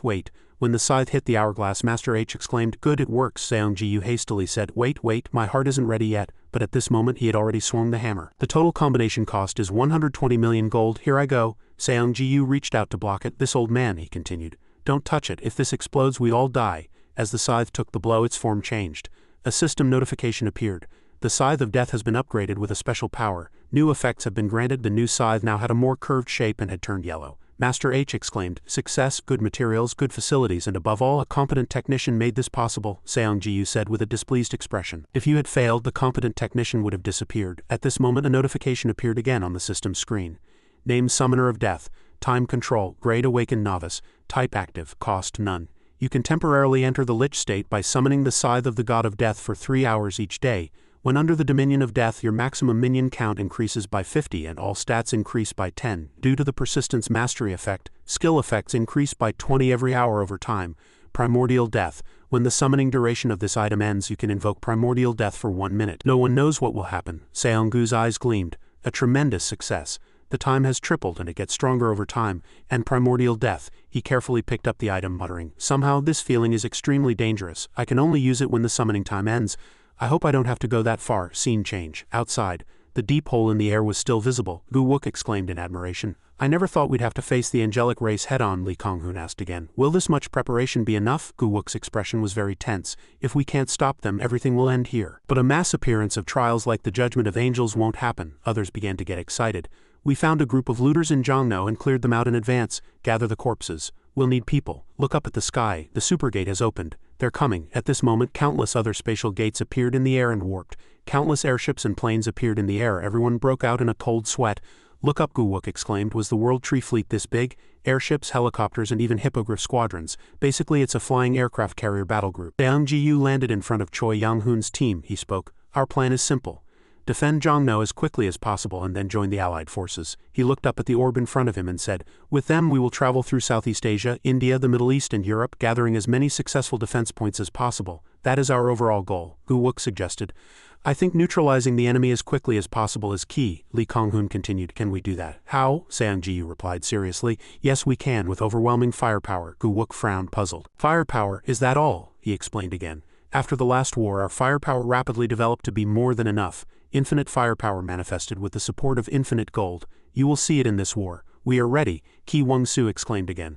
"But they're not coming. They're already saying they started on the attention server," she reported, looking at her phone screen. Seong Ji-yu speculated. "It seems the angelic race here isn't ready yet. Since we started late, we'll lose that many points," Han-ho asked worriedly. "Does that mean they'll charge as soon as they're ready? Is there no way to attack them first?" Ki Wong-soo replied. "Since there's nothing certain, it would be best not to act rashly," she suddenly gasped in surprise. "How Rome has fallen." Han-ho was even more confused. "It hasn't even been 5 minutes since it started?" As the scene shifted to a place engulfed in flames, it looked horrific. People struggled to save those in danger. Han-ho watched the situation in awe. "It's completely destroyed," Ki Wong-soo continued. "They were united and divided into strife and submission. That's why the server was wiped out." Sanji-woo gnashed his teeth and said impatiently, "Now it's our turn. Prepare." At this moment the system notified again. "Warning, the descent of the Angelic Legion begins in the target area." A beam of light, the appearance of the angels, put everyone on alert. "No, they're all angels," Ki Wong-soo pointed and commanded. "Concentrate all firepower." Han-ho also shouted. "Let's show them the taste of our new cannon." Fresh out of the oven, in the sky another massive explosion occurred, filled with smoke and flames. A super powerful explosion of enormous scale erupted in the middle of the city. Countless powerful flame energies poured down, causing immense destruction. The current situation looked very chaotic. "This is the success of much effort." The young woman was overjoyed. "The effect of our newly developed chain explosion bomb is truly astonishing." The man next to her was also very excited, continuously pouring in ammunition. In front of that achievement, Sanji-woo only thought deeply, "It must be a special magic shell made from World Tree wood. With its explosive power it can simultaneously sweep away an area, and it also has a 40 defense penetration effect. Its operating method is very unique. We made this cannon with mono batteries developed on the China server. It can fire those shells continuously." The commander hastily ordered to change the battery and load ammunition quickly. Sanji-woo looked at the sky-destroying cannon. The infinite firepower strategy, completed with the magic technology of the Korean and Chinese servers, is working well. Suddenly a subordinate checked the time and reported, "Senior, 1 minute left." He remained calm. "Yes, it's time to prepare for something bigger." Next was a new invention that looked like a magnificent formation. "This is very interesting. A mechanical catapult combined with world tree vines and ogre sinews. We will summon Victor and throw a top-grade corpse bomb. The engine is precisely aimed and the target is the gate where the angels emerge. Fire!" With that shout it was launched with immense speed and power. Finally, as the bomb hit the gate, angels flew all over the sky. At that moment Sanji-woo was startled. The system continued to display notifications. "You have eliminated a regular angel and gained 1 point. You have eliminated a regular angel and gained 1 point. You have eliminated an officer class angel and gained 10 points. You have eliminated a regular angel and gained 1 point. You have eliminated an officer class angel and gained 10 points. You have eliminated a regular angel and gained 1 point. You have eliminated a regular angel and gained 1 point. Now they were very flustered, flying everywhere. Sanji-woo thought inwardly, it worked. They rushed in like beams of light. There must have been many more angels gathered inside.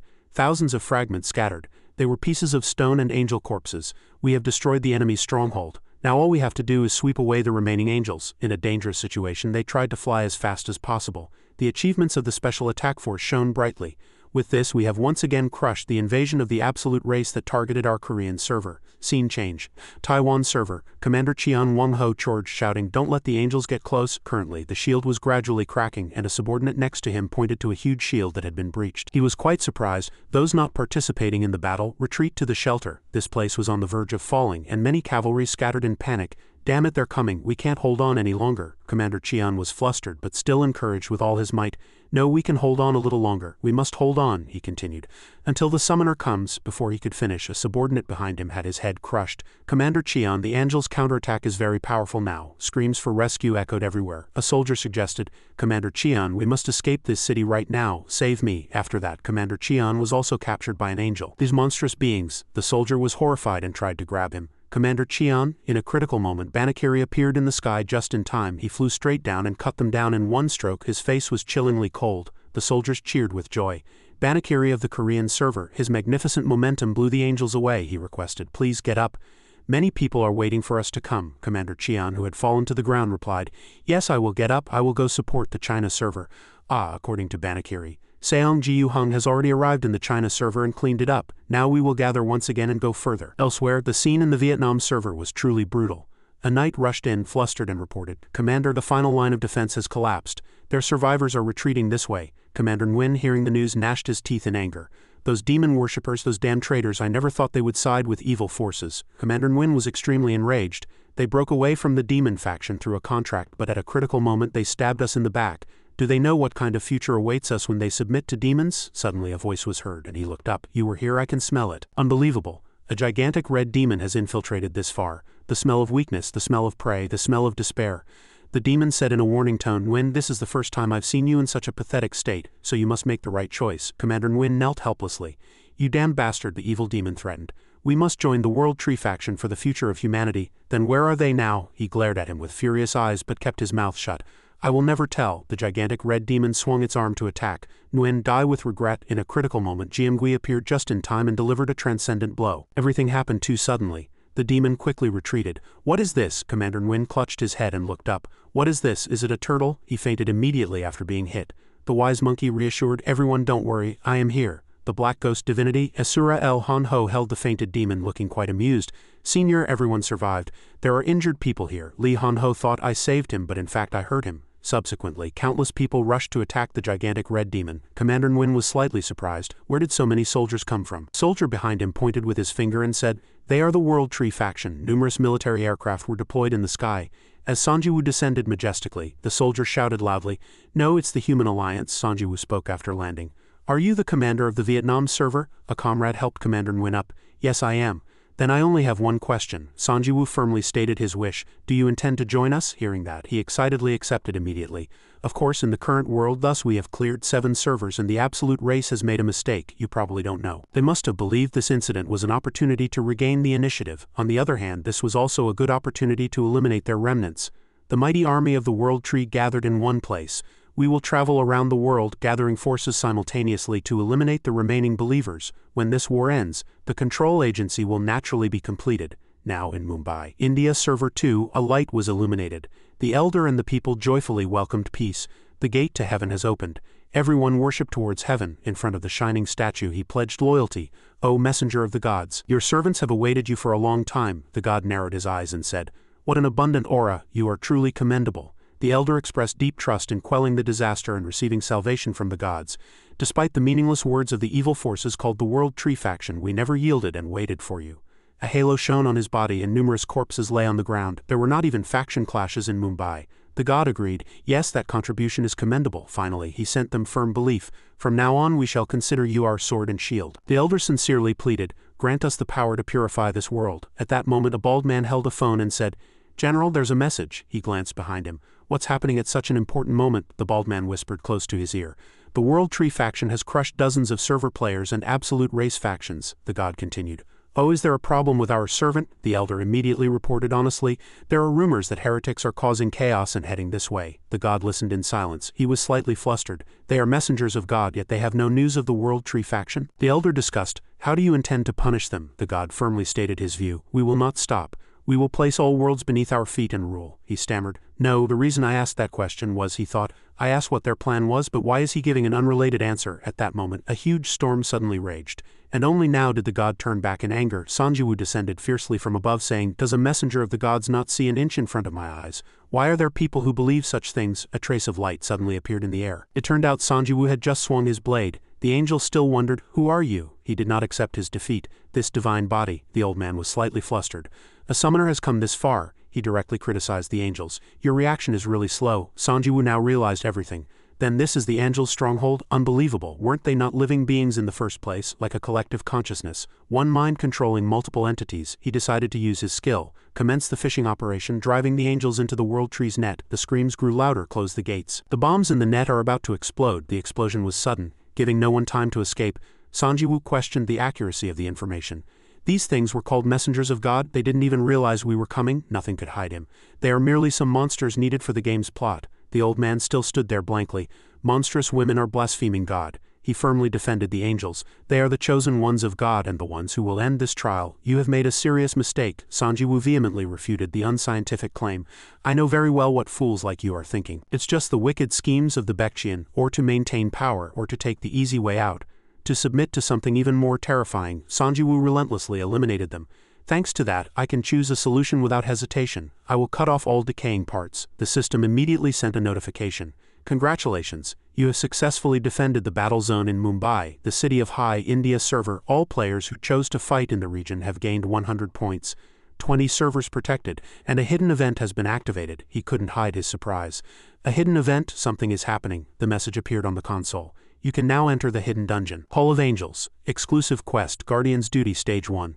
Type, Destruction. Objective, destroy the Hall of Angels. He seemed to know this well. Special Awakening, Dimension Devourer. Wasn't that a title related to the World Eater? Sanjiwoo felt a sense of doubt about life, thinking, will I also become a World Eater? A being who devours other worlds to save their own? He was very tormented. I refuse such a tragic fate, but I need power. Everything was as Sanjiwoo expected. This is the way to the angel's stronghold. With this we are getting closer to the end. The system confirmed again. You have entered the hidden dungeon, Hall of Angels. He reminded his companions to be careful. We are entering the Hall of Angels. We don't know what's inside. Everyone form up and be extremely vigilant. Light filled the entire space. Sanjiwoo couldn't help but worry. A white desert. Ki Wung-soo was awkward and didn't know what to do. Where should we go? This landscape gives no sense of direction. Riding on the dragon's back, he commanded his subordinate. There's one way. It surprised me. Sanjiwoo needed help. Lend me your power. The system provided detailed information about the power. Skill information. Name. Eye of the World. Grade. Special. Type. Passive active. Master's guidance. Maze nullification. Traps and seals of absolute grade can be easily dispelled. He always planned carefully before acting. We need to use the skill and find a starting point to set the direction. If we use it now, we'll only get a blank map. Hanho suddenly spoke up. I can feel a huge energy controlling this world from the northeast. Ki Wung-soo was overjoyed. The best supporter in the world, it will definitely work. Battle is my specialty. But Hanho encouraged directly, just stand still and concentrate. Someone shouted loudly. Sanjiwoo, there's something on the ground over there. He saw the collapsed scene, the angels' corpses. That means the angels fought something within their own stronghold. Someone immediately discovered it upon hearing. I see something that looks like a building in the distance. Sanjiwoo was even more certain. It's a good time to create a map. The system helped him wholeheartedly. The Black Dragon hatchling is generating a master's map for this area. Sanjiwoo was not very surprised. It's like looking at a mini-map of the game. He wondered about the strange symbols. What is this place? The message clearly explained. Area details, location, Divine Cradle. Owned by the Angelic Faction. Purpose. Angel Production. Located 18.45 kilometers from current position. This information exceeded Sanjiwoo's expectations. More detailed information than I expected. She suddenly looked down. There's something else here. Ki Wung-soo knew all this well. The airships are different from ours. They're using transportation like airships. Hanho couldn't feel safe at all. Why are there airships here? Did another server besides America come here first? Sanjiwoo wouldn't let that happen. Anyone who invades the core of the absolute race. The space suddenly ignited for unknown reasons. He hastily urged, okay team, be careful. That place is the Divine Cradle. All units move to the explosion point. Flames erupted from underground. Sanjiwoo roughly assessed the situation. The two large holes look like traces of being attacked by something powerful. Angels are coming out. Ju felt the situation becoming more unstable. They're flustered. Banakiri was also slightly flustered. It seems one of their leaders was attacked by the enemy. The mysterious figure was very happy.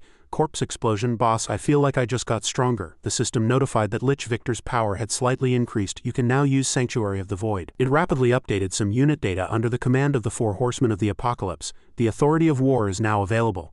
Please select units to summon the Legion. A1 prisoner platoon is currently summoning. A2 gigantes are summonable. A3 sealed ones cannot be summoned. The overall grade is too low. Everything happened too quickly for the gigantes. This was always used whenever such things occurred. Angels poured into space, blaming all sins on humans. Worthless, meaningless creatures dare to invade our cradle. You are nothing but dust drifting in the vortex of a colossal destiny. Moreover, though I said infinite, it's just ordinary dust, the angel rebuked loudly. Such low-level creatures have come this far. Sanjiwoo has nothing to worry about. Are the ones who came before us inside that building? He and Hanho said simultaneously.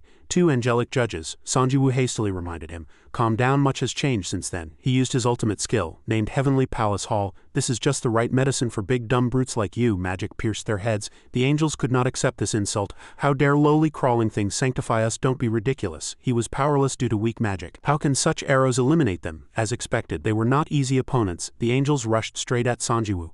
Now it's our turn. His power exploded. No, not yet. The notification window displayed Sunfall activated. Good news came from the system. You have hunted a high-ranking angel and acquired 60 million gold. It naturally did not remain still. Insignificant creature dares, the system issued a warning. Sanjiwoo's bowstring has expended all energy and will not function for a while. Time remaining until recovery, 24 hours. Sanjiwoo was lost in thought. Damn it, should I use arrows on the bow now? Beams of light shot into space and a massive energy scattered dust everywhere. He would never have expected to meet the Demon King here.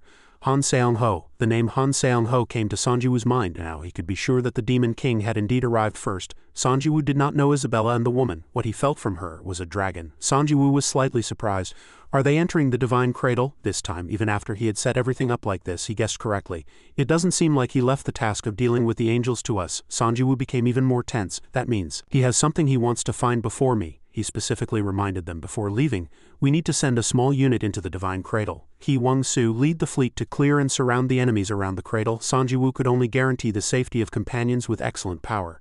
The people who will enter with me are Han-Ho, Jisoo, Choi Young-hoon and Lei Wei. A total of 5 people. Nothing will change if there are more people. He was always cautious. Their opponents were the Demon King and a dragon. Sanjiwoo did not forget to instruct her. Ki Wang-Su, stop by the forge and deliver a message to Master H. Tell him I want to use it right now, the item I requested earlier. It hasn't been tested yet, but now is when we'll need it. Dragons flew into the abyss. Han-Ho kept looking around and exclaimed, this place is really huge. Jisoo easily guessed that the building on the ground was merely a lid to conceal this facility. Lei Wei saw this place for the first time. Doesn't this structure resemble the bottom of the World Tree Demon's lair? Sanjiwoo meticulously observed every detail. They may not be related, but this underground space is quite similar. The question in his mind remained unanswered. Under the World Tree, there was the World Eater. So what's at the bottom of this place? Nothing escaped his gaze. Choi Young-hoon's honeycomb structure was on the floor. He quickly covered his nose. What's that smell? Are angels burning below? He looked up at the sky. It seems the attack penetrated the cradle. What kind of firepower is that? Choi Young-hoon reported the incident based on the current situation. The attack penetrated deep into the cradle and spread, sweeping away all the angels inside. Sanjiwoo spoke as if he had known everything for a long time. The lingering heat, the angels who survived must be trying to escape. He assessed the situation. It seems all angels were eliminated with 2 attacks. He thought the solution came from one source. Right now, only Dragon's Breath. Sanjiwoo was confident in that method. I saw the World Eater use it, but the power of a living adult dragon is on another level. Suddenly, there was movement. Startling his party, Jisoo barely spoke. Sounds like a fight. Sanjiwoo didn't think deeply. If Han Seong-ho came here, it must be because of the World Eater's quest. He probably received the quest before me. Sanjiwoo never acted rashly. I will first send a ghost to scout for safety. Min-sok and Victor covered their rear to prevent ambushes. The ghost he controlled quickly moved forward to scout. Sanjiwoo stood dumbfounded in his spot. Ha! A notification came from the system. Your subordinate ghost has been destroyed. His premonition had never been wrong. Something is ahead. Jisoo immediately recognized it as a person.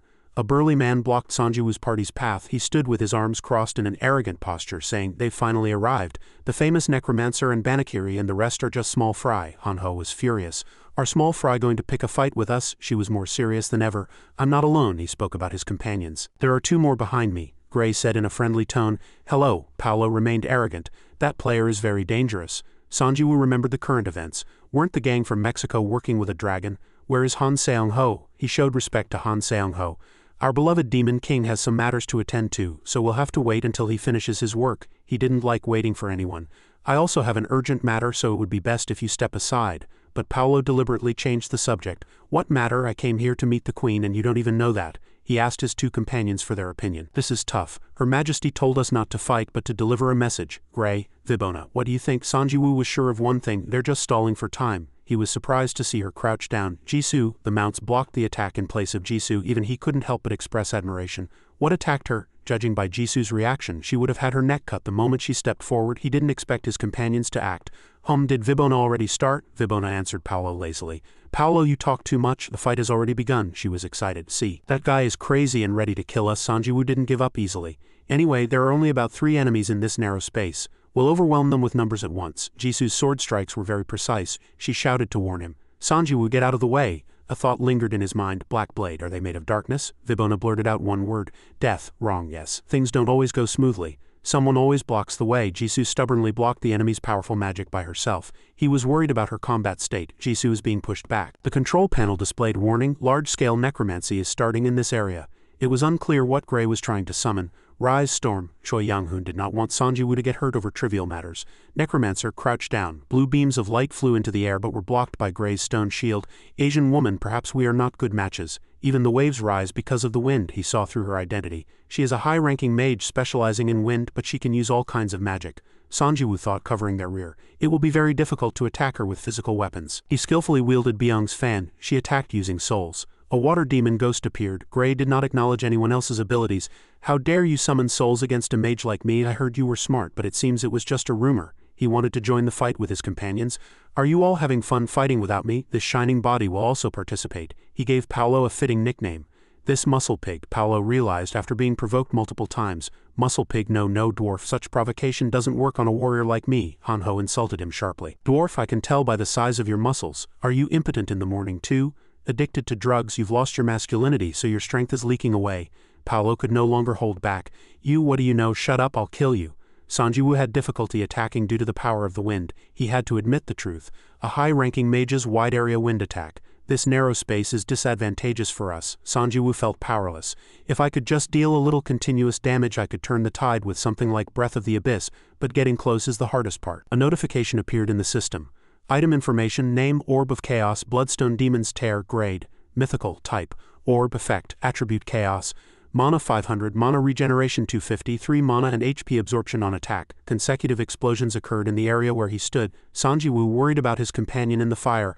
Hanho hastily corrected him. Senior, don't mistake me for that fake. Paolo boasted of his noble status. Who are you calling fake? We are the Emperor's special forces appointed directly by the Demon King. Vibona failed to remind her companion Paolo. Gray couldn't contain her anger. I told you not to treat those guys like children. Victor saved his own life. My master is in danger.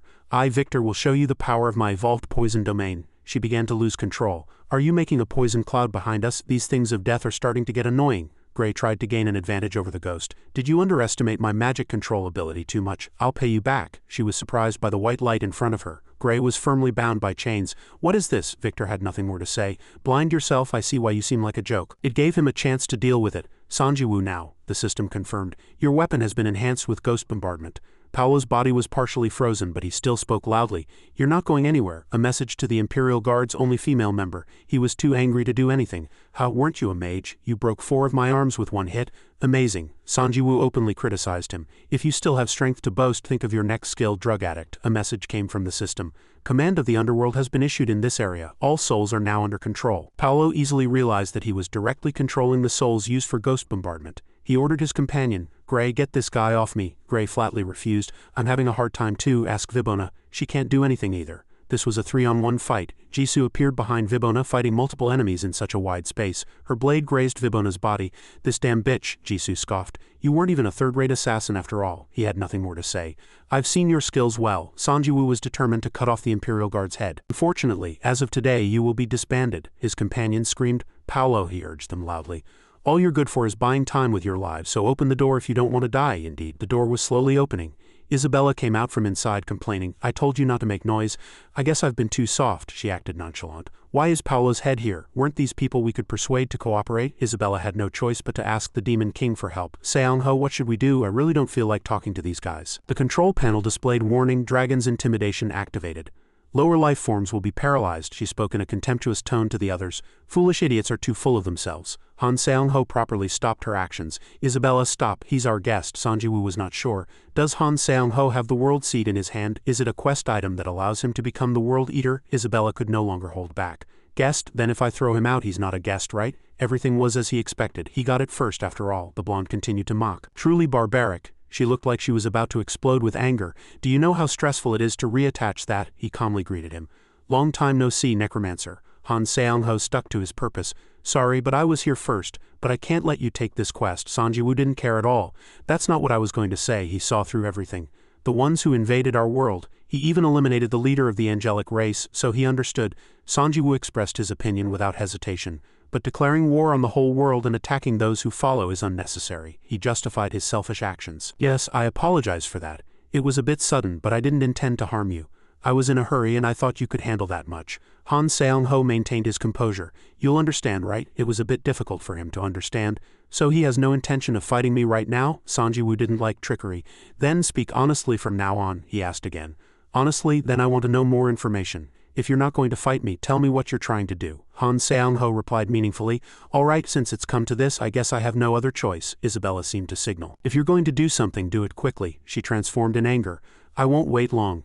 If you become an enemy, I'll burn those arrogant bastards one by one. He suddenly nodded slightly. He suggested to Sanji-woo, what I'm trying to do, my goal has always been to avoid destruction. That's all. For that, I will become the World Eater and save this world from destruction. And I hope you will help me do that. Sanji-woo didn't fully trust Han Seong-ho. Then exactly what are you trying to save us from and how? Han Seong-ho mentioned the manipulators. This game is a disaster for us, but for someone else it's just entertainment. He tried to reassure Sanji-woo. So to save this world we have to please them, right? I know who they are and I know exactly how to please them. This made him suspicious. He knows the game operators. How does he know all this? Han Seong-ho declared firmly. This isn't the first time. Sanji-woo was mentally shocked. What? He continued speaking. I told you, Necromancer, I've played this game before. Han Seong-ho spoke of a painful past to Demon's Lair. Which world reached its end? You must have seen it too. There's more than one world that ended in destruction, just like my home. Sanji-woo understands this definition better than anyone, like the World Eater. He claimed to be someone who originated from another world. I experienced it firsthand and know it's true, but there's no way to prove it. Han Seong-ho shed tears to show his sincerity.